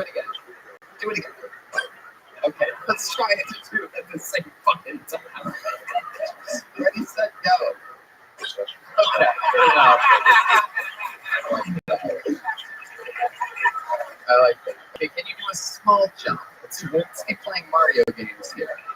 Small jump. Why is it all the same? Oh, okay, I see. There is a difference. Wow, interesting. You know how Mario sometimes like powers up like that? Can you do that? Wow. I think he just pooped his pants on that one, right? Absolutely incredible. Wow. Whoa, what's that? Oh, okay, you're just moving the cord. It's amazing how that activated that. Like, what's your favorite video game character of all time? Me? Grand Theft Auto. Grand Theft Auto, yeah. My pleasure, sir. Oh, yeah, it's you. You're the one that lives at the top in the desert, right? Character wears overalls and everything, so yeah. Okay. Guys, what do you think about this piece of absolute trash? I am just loving the car park. Thank you, dude. Yes, I can see from here he's Carhartt as a rock right now. Hey, look, I just whatever. Flagpole, that one. That's right. Bowser Falls. Alright. Camp house. You know what else? Bought at the top. Bought at the top. Oh, the boss. Yeah, take the handle. Oh, no, okay. Single bow. Hans, Tim, you invented the game Mario for Nintendo. It's good to see my intellectual property come to life. This is like the Barbie movie for me. Yeah, I like that you're trying to be really chill and even tempered and not go up or down too much. It's an interesting strategy. I mean, get what you can get. It is. So here we are. We're not going to spend a lot more time with you. You were on last week. Tell us something that you didn't find out about you last week that's crazy about you, or something that you've accomplished, done, or crime, or something you've gotten away with, or anything. Really interesting. Give us something compelling. I dropped out of school and got my GED. No, we want you to tell us something that we don't know. Perhaps you don't understand the question. Something that we wouldn't have guessed about you, something that would surprise us. I don't know, Tony. I do a lot of things. I enjoy comedy. I enjoy talking to people, networking. It's fun. I have fun. Yeah, no. How about in your life? The entire life you have to use here. I think perhaps an embarrassing sexual experience. Perhaps you have a special skill or talent, really anything at all. I've had somebody shit on me there, said it. Oh, okay. Was it on purpose or was it an accident? It was an accident. Okay. And what position was he or she in? She was in missionary. We were performing anal. And you have to prepare for that. Right. Hell yeah. Missionary anal position. That is risky business. Yeah. It is. That's why you have to eat your Kellogg's all grain pods before anal. You have to make sure you have dude wipes right next to the bed. And that's the Your dude wipes handy. Why do I feel like you've pooped the bed in missionary position as well? I have. You've already I've shit myself before, yeah, for sure. 100%. I love Taco Bell, man. I'm a Taco Bell guy. The overalls are an interesting choice for a guy that poops himself a lot because you have to take off your top. The good thing about these, they conceal the smell, so you wouldn't know until I take them off. Until it falls out of the hand like immediately. Hey guys, Tony Cruz, everybody. 2 weeks in a row, Tony Cruz. Proving that anything can happen.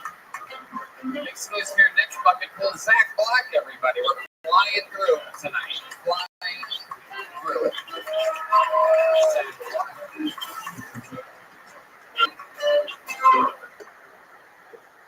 So everybody knows that I like old women, and I just went on a date with a 65-year-old woman. I'll admit, maybe I went a little too far with that one, but then she asked me if I ever had a threesome with a mother and daughter. Like, now we're talking, right? So she takes me back to her place, introduces me to her mother. I had never been a woman that old, to be honest. I ran out, straight to my car, got my video camera, went back in. It's on Martin if you don't want to check it out.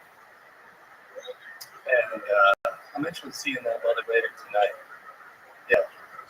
Trying to get me a will. I'm going to try to fuck her to death. You'll know if I do too, because next Monday I'll be pulling up in an '83 Buick, the pocket full of hard candy and ashes. I hope I can do it too, because I really like her car. Reminds me of her. The leather interior. All right, exactly. So the whole gist is you fucked an old lady. Yeah. And you just went on and on about it. Yeah. Okay. Again, a very generous audience. I was listening to the laughter, thinking maybe I missed something. But again, I think they're really excited to be here. They're letting everybody kind of glide by mediocrity. 4 o'clock. It is an early show. It's an early taping tonight. A lot of energy on the audience still. So what really happened? Tell us the truth. What really happened that night? What did you eat this old bag of bones? She DM'd me on her Facebook. Ooh. Yeah. See, that should be part of the thing. You should? Yeah, I think so. You can tell it's an old lady. She DM'd you on Facebook. That would be the most original part of your entire 60 seconds if that was a part of your 60 seconds. Just saying that her skin is leather-like would be a joke from perhaps the 30s or 40s. We're saying that she DM'd you on Facebook would be a 2023 joke. You see the difference? One had wooden wheels at the time. The other's a 2023. Yeah. Okay, good. Let's keep plowing for your Zach. So she DM'd you on Facebook, and then what happened? Well, it's not a movie out. It's all made up. I do like old women, but that the whole 65 mother. I'm gonna be honest. I was thinking because I knew you weren't being honest. Yeah. I could tell throughout. You ever been with an old woman? I have. What's the oldest? It was old as fuck. It was Tony Clifton. I was literally at a Tony Clifton show at the Comedy Store. I think it was 2009. I had never been with an older woman before, and I knocked it out all at once. One night. One woman so old that I shall never go towards anywhere near that direction, and anywhere 50 years that close to that age of woman. It wasn't that bad, but I do believe she fucked Andy Kaufman before, so that should give you some range of what we're talking about here. That was the thing that attracted me to her. I was 24 and didn't give a fuck back then. It's nobody anybody knows. Like Mother Teresa or anything like that. The old nigga were gonna call her. Oh yeah, you don't know who Andy Kaufman is. It's old comedian. I like it. You're funny. He died the year I was born, which should tell you. Anyway, but it's really you're asking me about my things that it's a more compelling, interesting story, even though I'm giving no real information away about it at all and didn't prepare anything. But let's go back to your dishonest 60 seconds. What made you make up the fact that you slept with an older woman? Well, I generally do go for the older women, so I just exaggerated it a little bit. When you say you generally go for older women, is that who you hook up with the most? Yeah, probably, definitely. So, like, what's the last time you hooked up with a real older woman? How did that go down? In real life, you don't have to make it fun of her. We dated for 6 months. See, that's funny. You're not supposed to date an older woman. You're supposed to fuck them, Zach. Who's going falling in love with some fucking... let me take a guess here. You were raised by a single father? No. Okay, you just hate your mom. I don't hate her. I don't talk to her very much, but yeah. She's all right. Right, exactly. So you're looking for that is what you don't know. Probably. You're looking for a mom. Yeah. There we go. Doing this shit. How much lot of Sopranos that Dr. Melfi was on this shit? How much older are you going for, though? Are you like, oh, she's 3 years older than me? Are you doing that shit? No, I would say, That's disgusting. You can tell. 50, 55. Exactly. Yeah, fucking gross. Yeah. Unbelievable. Nigga, you think they're... No, just anyone. I love it, she's been worked out at least, maybe some... Well, Jesus, I hope so, yeah. Like a walker or something. Yeah. 5-year-olds are really pumping that much iron out there. Do you have a fancy account that gets with your dick? Cam, I wish I could. Do you prefer a dry vagina to a wet one? Absolutely not. Who would prefer a dry one? The guy that tracks down 55-year-olds. They get just as bad, right? Older ladies. Maybe some of them, but some of them go through menopause. There's things that happen to women biologically to where things can kind of slow down there a little bit. Well, I still only talk to the healthy ones that take vitamins and enough water. And Is that a part of your first date? Do you take vitamins and drink a lot of water? Actually, yeah. That's my criteria for pretty much anyone I'm going to hang out with. Do you take vitamins? Are you asking me if I take No, vitamins? I know you take vitamins. Maybe I don't. Yeah, I mean, who are you asking, motherfucker? Are you asking me, motherfucker? Huh? I could recommend some vitamins. Oh, name one. D3, that's very good. Try the fuck out of you. Did you just fucking try me right now, you piece of shit? I thought you were fucking trying me. And at the very beginning of your set, you're like, oh, everybody knows I love old bitches. I was thinking, I don't fucking know that, dumbass. I'm sure nobody fucking knows who my older women. And I was wondering, though, how are you doing? Are you like looking the back, or what are you doing? These bitches, dude, are the lights on, or the lights off, or the candles going? What are you doing? Get a little fucking Werther's original, put it in your asshole. You toss her fucking old brown lettuce. You told them what the life of her is. I'm balling and I can't. Hold up, I got to stay right there. Do you have any special moves in the bedroom with these older ladies? Is there anything else that you do? You take off their prosthetic legs or something like that? Or Bend them over the walker. Sometimes in the shower, the old ladies, they got the rails in their bathtub. The old double rail. Absolutely. The railroad. All right. Anything for this guy? This guy looks like Tony Hawk Bro Waiter. All right. A pro waiter instead of a pro skater. Bro waiter. Bro waiter. All right, there he goes, Zach Black, everybody. On to the next one we go. We're flying through them. We really are. Excited for the next. Come on, just go. No fucking handshakes. Jesus Christ. Hey, we're buddies now. I'll see you around town. We're going to be doing a lot of work together now. Shut the fuck up. All right, your next bucket full goes by the name of Michael Hines, everybody. Michael Hines.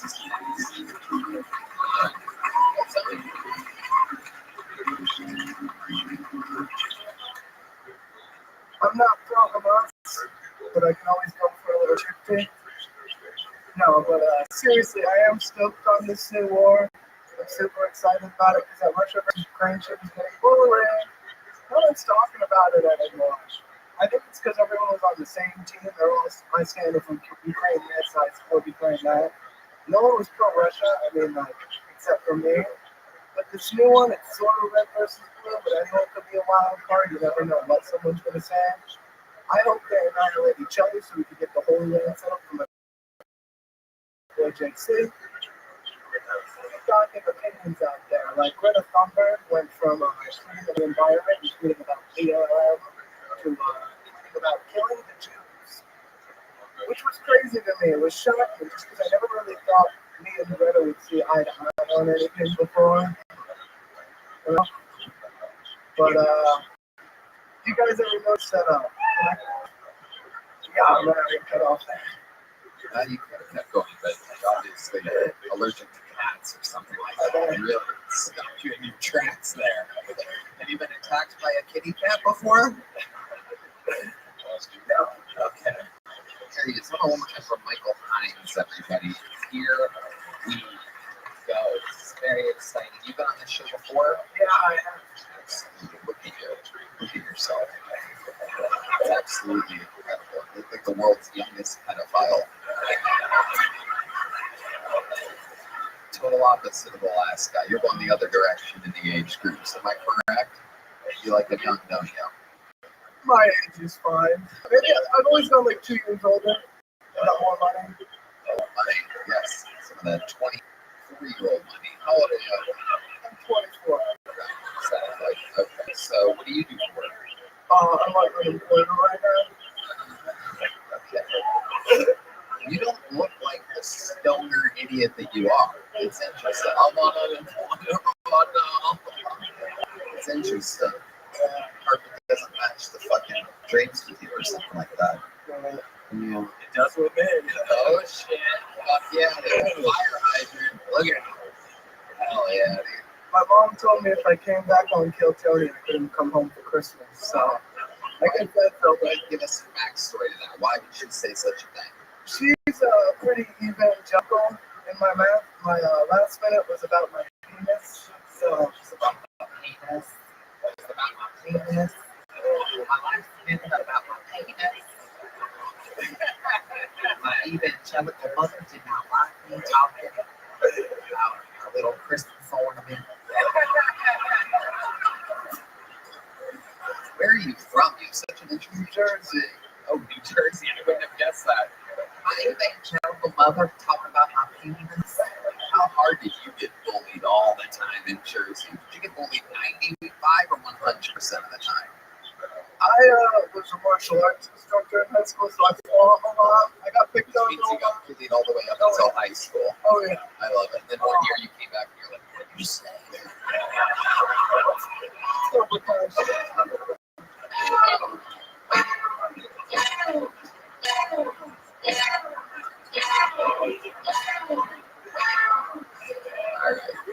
I actually fought a crackhead the other day. You fought it the other day? You did? Tell us about it. Me and Ben Williams. No one knows who that is. Go ahead. Nobody knows who you're talking about. Dropping fucking open mic names out there. Wait, Ben Williams? We're going to the gas station, and the crackhead, I asked to borrow his lighter to light my cigarette, and he was cool with it.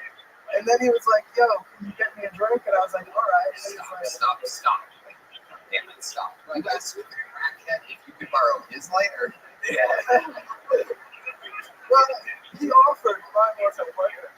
See, you're obviously struggling with a lighter out there. Fucking hairs in your face. You gotta flip it back in 10 seconds. So it's like your thing. And then he sees you and he's like, hey man, you need a lighter? Yeah, and I was like, cool, I'll get you a drink. And he was like, 2 drinks, 2 sandwiches, a pack of pools. So I got 1 pack of pools, gave him 4 cigarettes. He said, you owe me $20. So I called him a faggot. And then he's like, he ran up behind me and punched me in the back of the head. Right. And then what happened? Carried the second. Can you show us some of your martial arts? Just put the mic in the mic stand and show us what you did. And here we go. Michael Hines. Surprise martial art. Whoa. Oh my goodness. That was it. Okay. All right. There he was. Michael Hines. I hope that's not the speed that you threw them at in real life. I was afraid I was going to kick the drums. I don't want to fall. Wow, what an amazing martial arts instructor you are. I was afraid I was accidentally going to hit behind me really hard and fall over. God damn it, I feel like anybody up here could beat the shit out of you. I do not believe that you're a martial arts instructor. I would go fucking 10 to 1 on D-Madness on this. I think he would just grab you and never let go and just swing whatever. Well, the other sense on his hands. Everybody has that's a D-Madness we do with his seeing cane. Is that what it's called? A seeing cane? All right, I don't know. Okay, just holding nunchucks for the blind. What would be your approach at D-Madness if he came at you with the nunchucks for the blind? I think if I ran away and took a couple turns, I can get out of it. You son of a bitch. Such a pussy way out of this situation. Yeah, that is probably the smartest maneuver. That's when shit gets scary. You're running around a corner and he just turns the lights out. You just hear footsteps coming closer to you, and he can hear your footsteps. You're fucked. You see glowing sunglasses coming directly at you at a very fast pace. Yes. Michael Hines, craziest thing about your life that we didn't know about you. You've been on the show before. Tell us what we can find out for the last interview. Craziest thing about my life, Dad got arrested when I was like 3, and like the house got stormed for telemarketing stuff. Like we got swatted when I was like 3 years old. For telemarketing stuff? Yeah, isn't that Can crazy? you explain what that means a little bit? Maybe I'm the only one. So I guess a Fed pretended to be an employee of another company and said he had a list of hot leads, and that's illegal to buy. And he got swatted, and they took all his stuff. Swatted. I think swatted is when somebody sends the police on you for a crime you didn't commit. No, but the swatted is when they like kick in the door and all that, like the SWAT team. Is it the right terminology? I always know exactly what that is. I think your dad got arrested. I think there's a difference. Yeah, absolutely. But like with the SWAT team. Sure, there's a SWAT team. I don't think that means getting Yeah, swatted. swatted is when you like send something to somebody that doesn't deserve it. Exactly. Your dad was a criminal. Yeah. He didn't get swatted. He got in trouble by the police. And it tells you you're in trouble by the police correspondent Camp Patterson. Man, telemarketing just get drugs, stupid, dumbass. I mean, I was telemarketing shit. Yeah, cocaine. I mean, what? Yeah. Telemarketing. That's hilarious. Well, son, I didn't really get in trouble. Telemarketing thing. When I got you believe everything your dad tells you, huh? Do you think that how long did he go away for? Only like 2 years. Yeah, like 2 years. That didn't affect your childhood at all. I don't even remember. Right. Alright, there he goes. Michael Hines, everybody. We're going to be moving forward here. You guys having fun tonight? We've been to 4 bucket fulls already. We're on pace to set a record. Are you guys having a good time? Okay, make some noise. 60 seconds uninterrupted. This looks like a new name. Cole Masui, everybody. Cole Masui. There we go. How y'all doing? I'm doing alright. I got told recently I look like a more lesbian Ellen DeGeneres, so that's not great. I mean, I get it. I don't look masculine at all. I feel like when people look at me, they think, alright, I'm almost positive you are a dude, but I am positive you are a bitch. And that's fair. I just moved here. I moved from Houston. I noticed there's a lot less Latino women here than Houston, which is good because they didn't like me. So that's good. I don't think I can date a Latina because I can't handle spicy foods. I think that's just too big of a barrier to overcome. Like, I even think salsa can be too spicy. It's the whitest shit ever. It's not a good look when I'm at a restaurant and the waiter's like, do you need anything else for the chips and salsa? And I'm like, a glass of milk actually would be great. My throat is on fire. You know, I'm back on dating apps, recently single. I don't mind them. I do think it's weird though when girls put pictures of them as a kid on their dating profile. Ladies, I don't know why you think we like that. It's not like I'm gonna go out with a girl and be like, yeah, she's really not that attractive now, but man, was she cute when she was 9? I'm in. All right, thank y'all. Adorable. Cole Masui. There he is, everybody. Castle.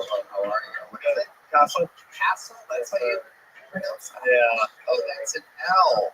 You have a short L. Yeah. You have a short L that looks like an undotted lowercase I. Has anyone ever told you that before? No, actually no. You think that's a normal size L?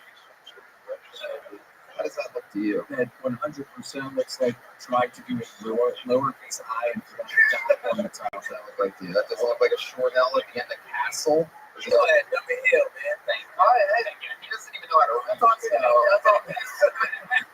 I'd be saying, hey, well, it's like it, whatever, it's okay. Okay, Tony. I think you said something cool there. I don't know. This guy's a bitch. But thank you for taking off of lacrosse practice to be here tonight. You seem like you got the look. I'm not saying you words or style or speak like me. You have to look like a rich kid. Are you a rich kid? No, middle class. Middle class. Yeah. That's what rich kids say though. There's kids richer than them, so they call themselves middle class. Our good friend Benji, whose family owns, basically hundreds of millions of dollars worth of property in Los Angeles, calls himself middle class. I was up at the time. I was pretty spoiled, but all my friends were way more spoiled, so I didn't think I was spoiled. Okay, what does your dad do for a living? Something with he gets invested. Why are you pretending like you don't? No, know? he In telemarketing. He's like the middleman of like getting investors and companies that need money. He's like the middleman. Yeah, I think his title is? No idea what your dad is. No, I really If a judge in the courthouse asks you, what does your father do for a living? No, I actually don't know. Wow. Close to your dad? Yeah. No idea what he does for a living. We'll talk about his work. We'll talk about, but not. Why do you think you don't talk about his work? All these taking money from some people and giving it to richer people. Why do you think he doesn't want to talk about that with you? Why would you guess that your father, who is blatantly stealing money from poor to actual middle class people and reinvesting it into your own wealth, why do you think he doesn't want to talk about that with you? Well, you put it like that. You have brothers and one sister. Am I correct? Only two sisters. Yeah. How I knew that. Yeah. Oh, this is interesting. You know how I knew that? You have the energy of a guy that never had any brothers. Yeah. I get it. You have no brother energy. Yeah. William has brother energy. Cam has brother energy. Actually, he has brother energy. You have this type of like you've never been fucking fucked with or anything. Yeah, I mean, classic bowling every now and then, but nothing too crazy. You're a closet bowler? Classic bowling. Oh, classic bowler. I thought you were secret about your bowling. Second life about bowling. I did try out my high school bowling team. I made it, and then I didn't join. Showed them what they wanted, and then said, you can't have it. Wow. Hard to pin down. Yeah. It was actually because my friend didn't make it, so I was like, I'm not doing this alone. Right. You know? So how long have you lived in Austin? Beginning of November.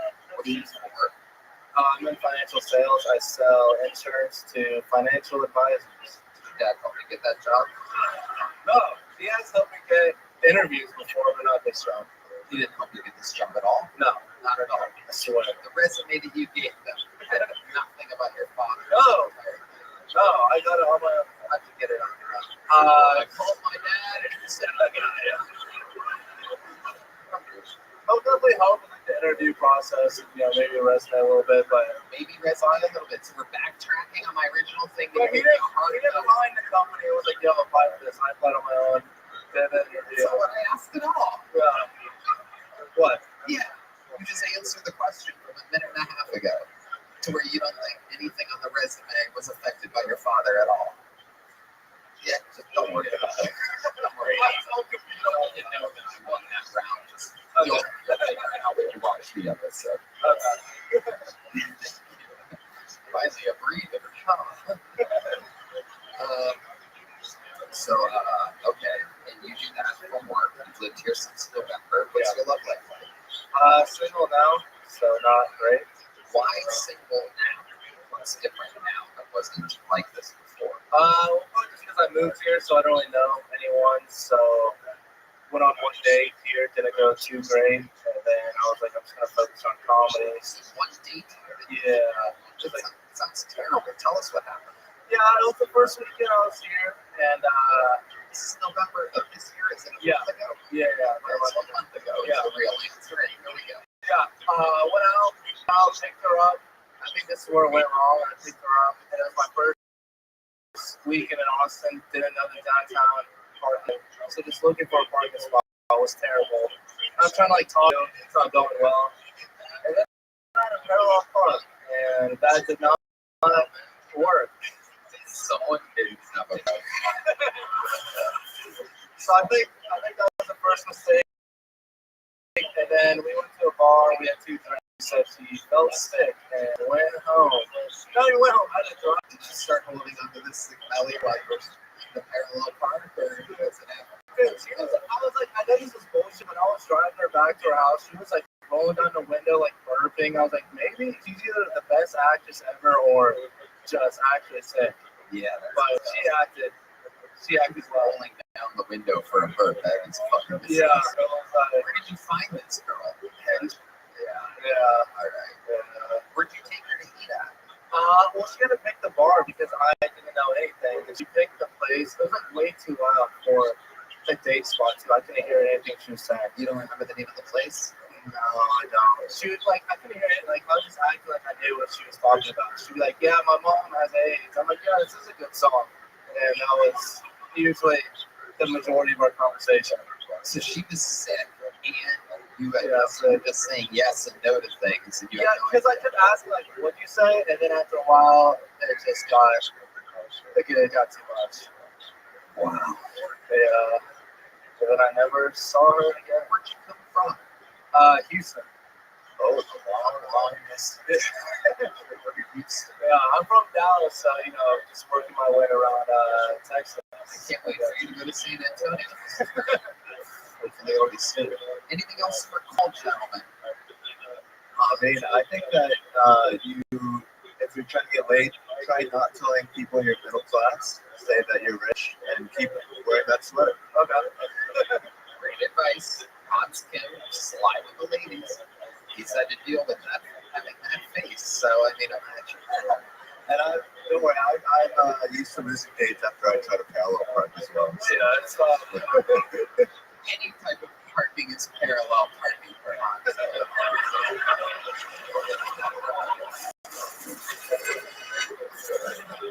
I'm sorry.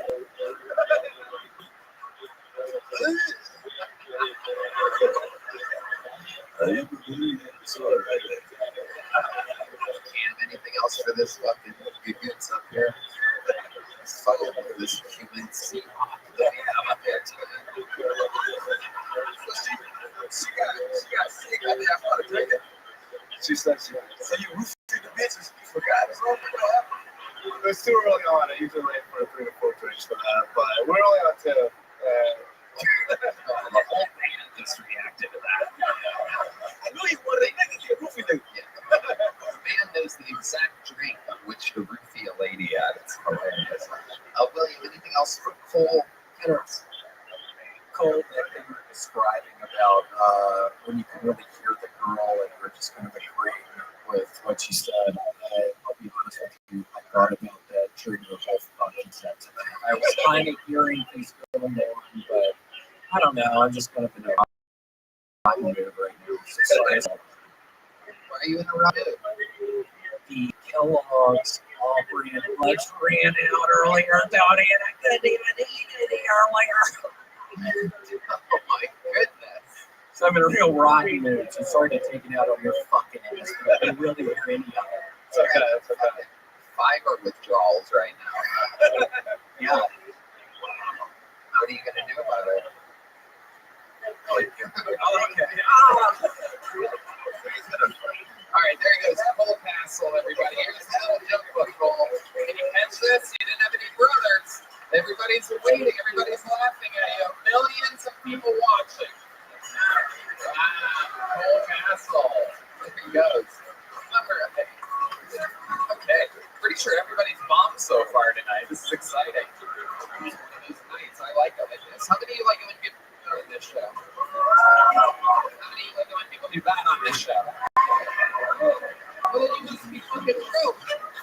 Make some noise for your next comedian, Cheyenne Beerens, everybody. Cheyenne Beerens.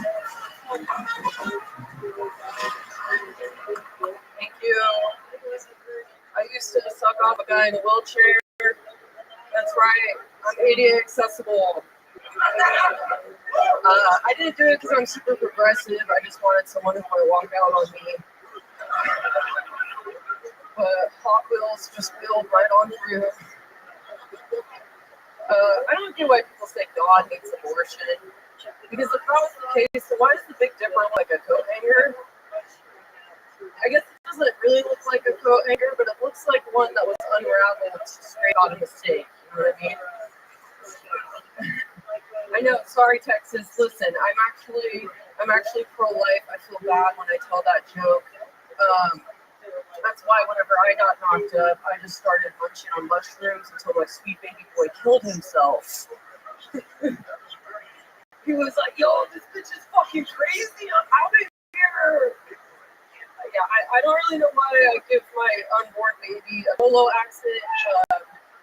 It doesn't really make sense because every unborn Mexican makes it out alive. Thank you.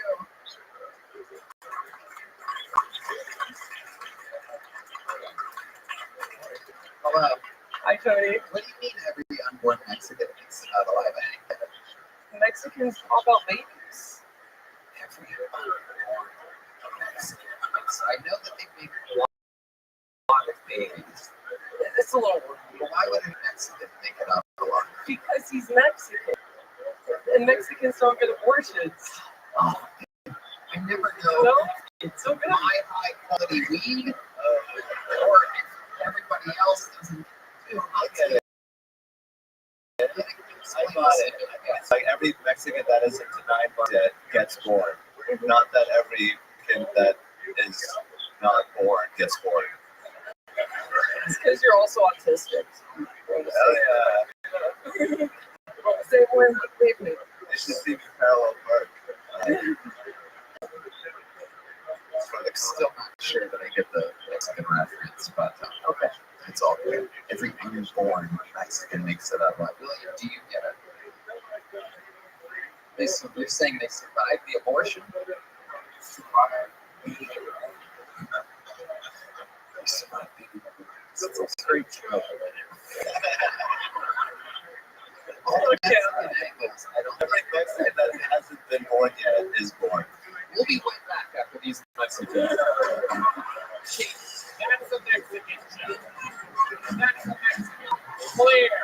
On the edge. Dangerous. Will we be able to not leave that on YouTube? We don't know. Anything can happen. We will have to talk to the YouTube people about that. How about a hand for Sunburned Jenkins getting back to his seat over there? This guy went a long day on the golf course yesterday. Is cherry tomato. All right, Cheyenne. But you started off with a wheelchair suck on. That was good. Yeah. Oh, yeah. Is that true? Yeah. Okay. Is it in the wheelchair? I met him on OkCupid a few years back. Okay. It was Alright. new to town. Yeah. You know, You have to be entry level to hook up with a guy in a wheelchair. That's right. Yeah. But at first, all of his pictures didn't show like the bottom half. It was really hot. Like he had really big muscles, like arm muscles, just monkeying around everywhere. I guess that's why I don't know, but Was he there? Whoa. Was he good? No. He was like a leather daddy. He had like long hair and like this was up in Seattle, so he had like that Seattle vibe, you know. Yeah. Why was he? Dick too, but it didn't work. Oh, yeah. Big soft dick. Dude, it was hard, but like I guess because he's paralyzed, he can like harm himself. He So can he can't like himself. he's like paralyzed from like the waist down. Harm himself. Harm himself. Harm himself. Yeah. He can harm himself if what? If he put it inside me, but he put it in my mouth, it was fine, I guess. But he couldn't like do vaginal. Wow, that's a great excuse. Oh, like, I get in a wheelchair and be like, hey, look, you can suck my dick, but I can really harm myself. I can be double paralyzed if we fuck. I don't want to lose use of my arms or anything here. As you can tell, I'm a real muscular leather daddy. And I can only get my dick sucked. It is a real ailment, one of the real catches of paralyzed from the waist down. I fell for it. Yeah. I sucked him off. All the way to completion. No, I don't know if he could come. I don't. This was a while ago. Were you like talking during the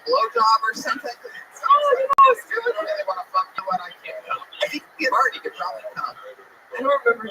Maybe I suck at that's bullshit. What are you talking about? What are you talking about? Unborn Mexicans. Not yet. Not yet. This is newer development. Okay. So, all right. So you meet the guy, and then you suck him off, but you didn't suck him off. You just sucked him. You sucked him off. Oh my gosh, off would be too cliche. Anyway, how long did you go before you realized that there wasn't a finish line here? How long did you suck for before realizing maybe he can't come? Did he say we got together a couple times, and I felt bad because, like, you know, he's in a wheelchair, and I didn't want him to think I wasn't interested anymore because of the chair. But that's really what it came down to. Like, he couldn't put his dick inside me. And then it was just annoying because, like, anytime we went, like, on a date, I would have to, like, load his chair in the car. How many dates? It's fucking, like, too much, dude. That's too much. There's some fucking honesty right there. You see that? When the honesty accidentally seeps through, that's the funny shit. We could all feel that. How many dates did you go on with this guy? Probably, like, 3 to 5. And you were always the driver. Yeah, I was the driver. You got car fished. No, I got cat daddy. Okay. No one knows. So how did this end? How did you break up with him? You guys were really ramping up for a while, and let him down. Okay, so I found, you know, I went over his place a couple times, and, like, one time I was in the bathroom, there was, like, a bra in the bathroom. Oh, damn, this guy fucked up. I know. So I was like, what's going on? He's like, oh, that's, like, my live-in partner, but we don't really have a sexual thing, but she, like, I don't know, something. But then I got jealous. I got jealous of the guy in the wheelchair. That's how low I feel myself esteem. Cam Patterson. That nigga in a wheelchair got so right. Yeah. Hold on for it. That is amazing. It's unbelievable. William Montgomery, what do you think about this situation? What? I was just, so did you really get an abortion? No, I miscarried. Is my favorite abortion song is Brick by Ben Folds 5. Do you like that song? I don't know if I forget it. Oh my gosh, listen to it after this. Alright. So you really did miscarry? Yeah, when I was on mushrooms, yeah. You really did? And it was the mushrooms that did it? I think so, yeah. I was doing a lot of mushrooms. That's a crazy trip to yeah. go to the bathroom and have a little fucking it was weird. Shrimp cocktail fall out or whatever happens. I'm not exactly sure what it looks like. I'd imagine like it's when you first open a ketchup, but like it's you know what I mean? Like a little fucking I don't know. I'm just guessing here. It's a comedy show, so I'm allowed to guess. This isn't a science conference.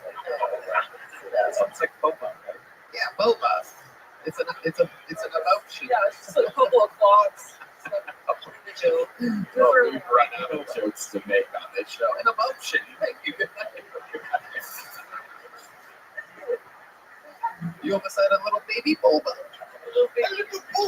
I did used to work at a boba tea shop. So this was actually when that happened. Oh my God. It's amazing. People that I've known that have worked at boba tea shops have wild miscarriages. It's a very high number in that industry. Tapioca miscarriage is a very taboo subject. Doesn't get talked about much at all. It doesn't get talked about on the show. There's a lot of abortion jokes. There's a lot of I had a baby jokes, but there's very few people willing to admit that they miscarried. Was that a sad time for you? It was the lowest point of all. Really? But like it was with the guy, baby daddy. I met him in a mental hospital, so it was for the best. Okay. You were both in the mental hospital at the same time. Yeah, but love. How long after you met did he get you pregnant? Like 3 months. 3 months. Which was the same amount of time their parents were together before they got knocked up with me. So when I was high on mushrooms, thinking about that, and then the baby killed itself, it was kind of bittersweet. So I'm like, at least I won't end up like my parents. Right. And then it's ironic because they wished that they would have miscarried you. Yes. After they watched this, for sure. Mm-hmm.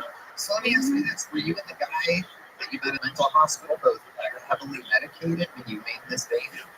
We got, well, lithium and things like that. So they said the mental hospital takes quite a long. How long were you in for? I was in there for like 5 days. Not that long. He was in there for like 10 days. And then like I just thought he was so cute. You know, I got his number and He was in there for 10 days. Are we talking about the guy or your baby? 5 weeks for the baby. Yeah, so it was early. Did you ever celebrate 5 weeks? Did you ever celebrate like a -7 monthly week birthday for the baby? Like about 3 weeks. Yeah, I might. Oh, it was recent. No, it happened in January, but this was like 4 years ago now. Oh, yeah. Okay. Yeah, so it was a while. So we, I do cry sometimes thinking about having a toddler, but I don't. yeah. He would be, oh, he's calling in right now. He's calling in. Here he is. Oh, here he is. Chris Jr. Oh my God, I love you. Oh my God. Wait, hold on. Oh God. Oh no, somebody's beating him. Mama loves you. Stop beating the boy. No, this is bad. Give him a baby.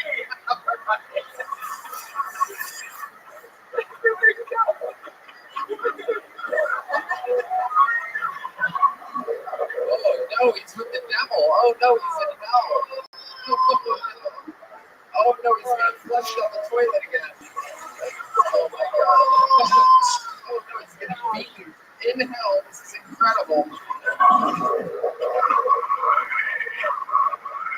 What the fuck?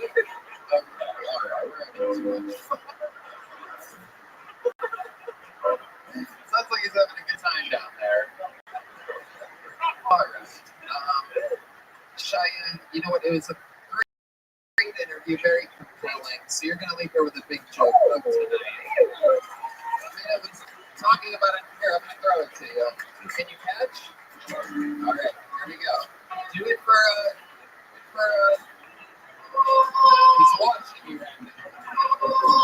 Yeah. We call her Miss Carrie, everybody. Cheyenne Burns, everyone. All right, your next comedian is on the inside. Works here with the Kill Tony production team. Make some noise for Michael Ridley, everybody. Michael Ridley, you know he's been on this show before. It's good to be here at the Comedy Mothership. I don't know if you guys know this, it's super hard to get tickets here, right? Yeah, it's even harder to perform here. I don't know if you guys know this, but you have to provide 3 liberal scalps to the booker. I got it a little boy. I was like, shit, dude, this one's Trans Lives Matter, this one's Black Lives Matter, and I think this one worked at Barnes & Noble. I've got a white wife. All right, thanks for your support of interracial marriage, Texas. I know it's still illegal out this bitch. Me and my wife get a lot of weird reactions when we go out in the public. But we were walking down the street the other night, and these 2 upset Trump supporters pointed at us and said, "You see that goddamn transgender couple walking down the street?" And I get it, they think I'm trans, bro. My mustache looks like I've been on T for 3 months. Like I'm just out here rocking this Mexican middle schooler's mustache. I look like I'm too poor to afford to identify what I identify as. I look like a tranny that ran out of money halfway through. Thanks, guys. All right, Michael Ridley, there's a lot of jokes in 60 seconds. Welcome back. Hi, Tony. I don't know why I got hella Asian there for a second. What's my joke? Hi, Hans. What kind of Asian are you, Michael? I'm Filipino. Oh, it's what do you think about He's only half Asian, but I respect your good half. Yeah, it kind of sucks being half Asian and half white. Like I don't have like the stereotypical attributes that you'd want from either of those groups. Like I have white brain and a medium dick. I have white brain and a small dick actually. I fucked that joke up, Tony. Yes, you did. God damn. Deep endless reacting and horror. Yeah. So, Michael, what's going on? Tell us something in this interview portion that we don't know about. You've been on the show multiple times. Give us something compelling. You watch the show. You're here every single week. Yeah, I'm here every single week helping out, watching people bomb. Sure, but what about your life? We know what goes on the show, guys. My life, dude, it's pretty. Dude, honestly, moving to Austin has been pretty dope. I actually, this has probably been the most I've ever done stand-up in 1 year. December marks 10 comedy for me, but this last year I've been in Austin has been growth condensed in 1 year, dude. I've been on more paid shows than I've ever done. I fucking started a podcast, dude. I fucking sold. Yeah, dude. Fucking radio, Ridley Radio. I have no idea what I'm doing. We just riff for an hour every week. We do characters and voices. It's pretty chill. I opened a merch store, which is a huge fucking mistake at where I'm at in my career. Whose merch are you selling? Mine. Yeah, that is a huge mistake. I'm gonna tell you right now, the first 50 shirts, right out the fucking window, thanks to the show. Like, a lot of people were coming out the woodwork buying my shirts. It was pretty dope. Yeah, they sold out in the first week and a half. I sold 50 shirts. And then people were like, dude, when are you gonna restock shirts? When are you gonna restock them? So I restocked the fucking shirts, and now I have 300 fucking shirts in my one-bedroom apartment, dude. And they all have my face on. So I'm just in a room full of fucking shirts with my face on them. And I didn't go through China. I went through a small business in America. Huge mistake. Don't buy American, dude. Fuck that shit. Get it drop shipped from China, dude. Make children do it. It's way cheaper. It's a huge fucking mistake, dude. Also, something about, do you have any special skills or talents other than comedy? I could do like voices, characters. I can sing. I can fucking. What kind of singing can you do? What's a good song? I can just make up a song if you want to make up a song. You're singing something that we would know, or how could you make up a song? I don't know. I could do like a System of a Down song. You can? Yes, I can.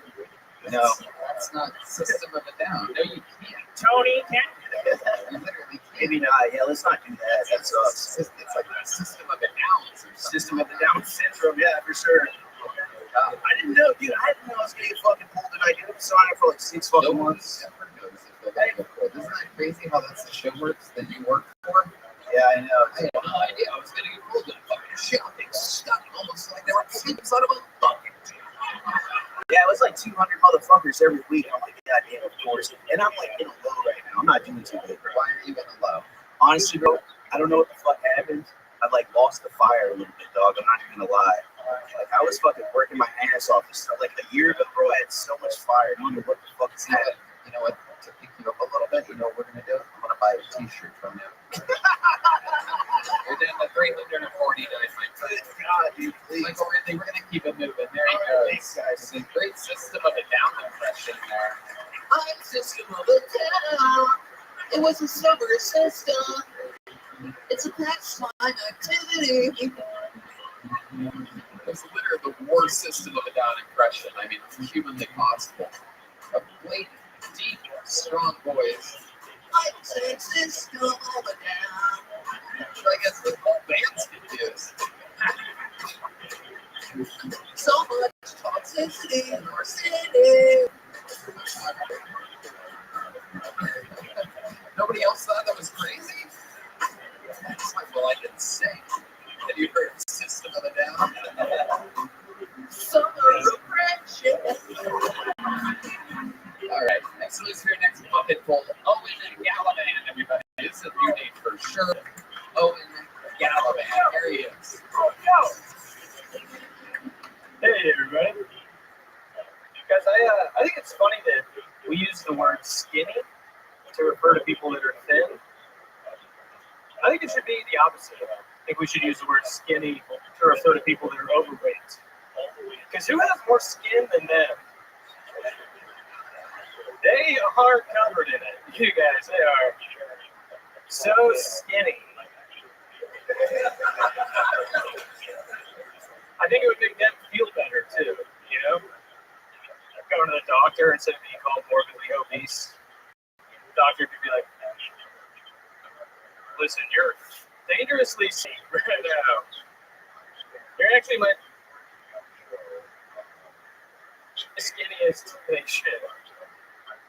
And then I think we could just call people something else that makes sense, you know? like hungry or annoying.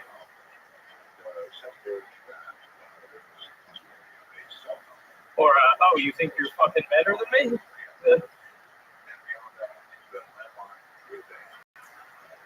I am getting older, you guys. I'm getting older. Someone had me last week that made me feel really old. Went on a date with a girl that didn't know what MySpace was. Can you guys believe that? 16 didn't know what MySpace was. Thank you. All right, Owen Gallivan. Welcome to the show, Owen. How are you? I'm good. How you doing? Fantastic. How long have you been in stand-up comedy? 4 years. 4 years. Where at? I started in Worcester, Massachusetts. Oh, yeah. There you go. That's all you need to know about Worcester right there. Yeah.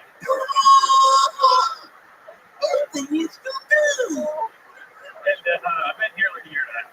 So I've been here for 1 year and a half. What do you do for work? I'm an engineer. Ooh, okay. What kind of engineer?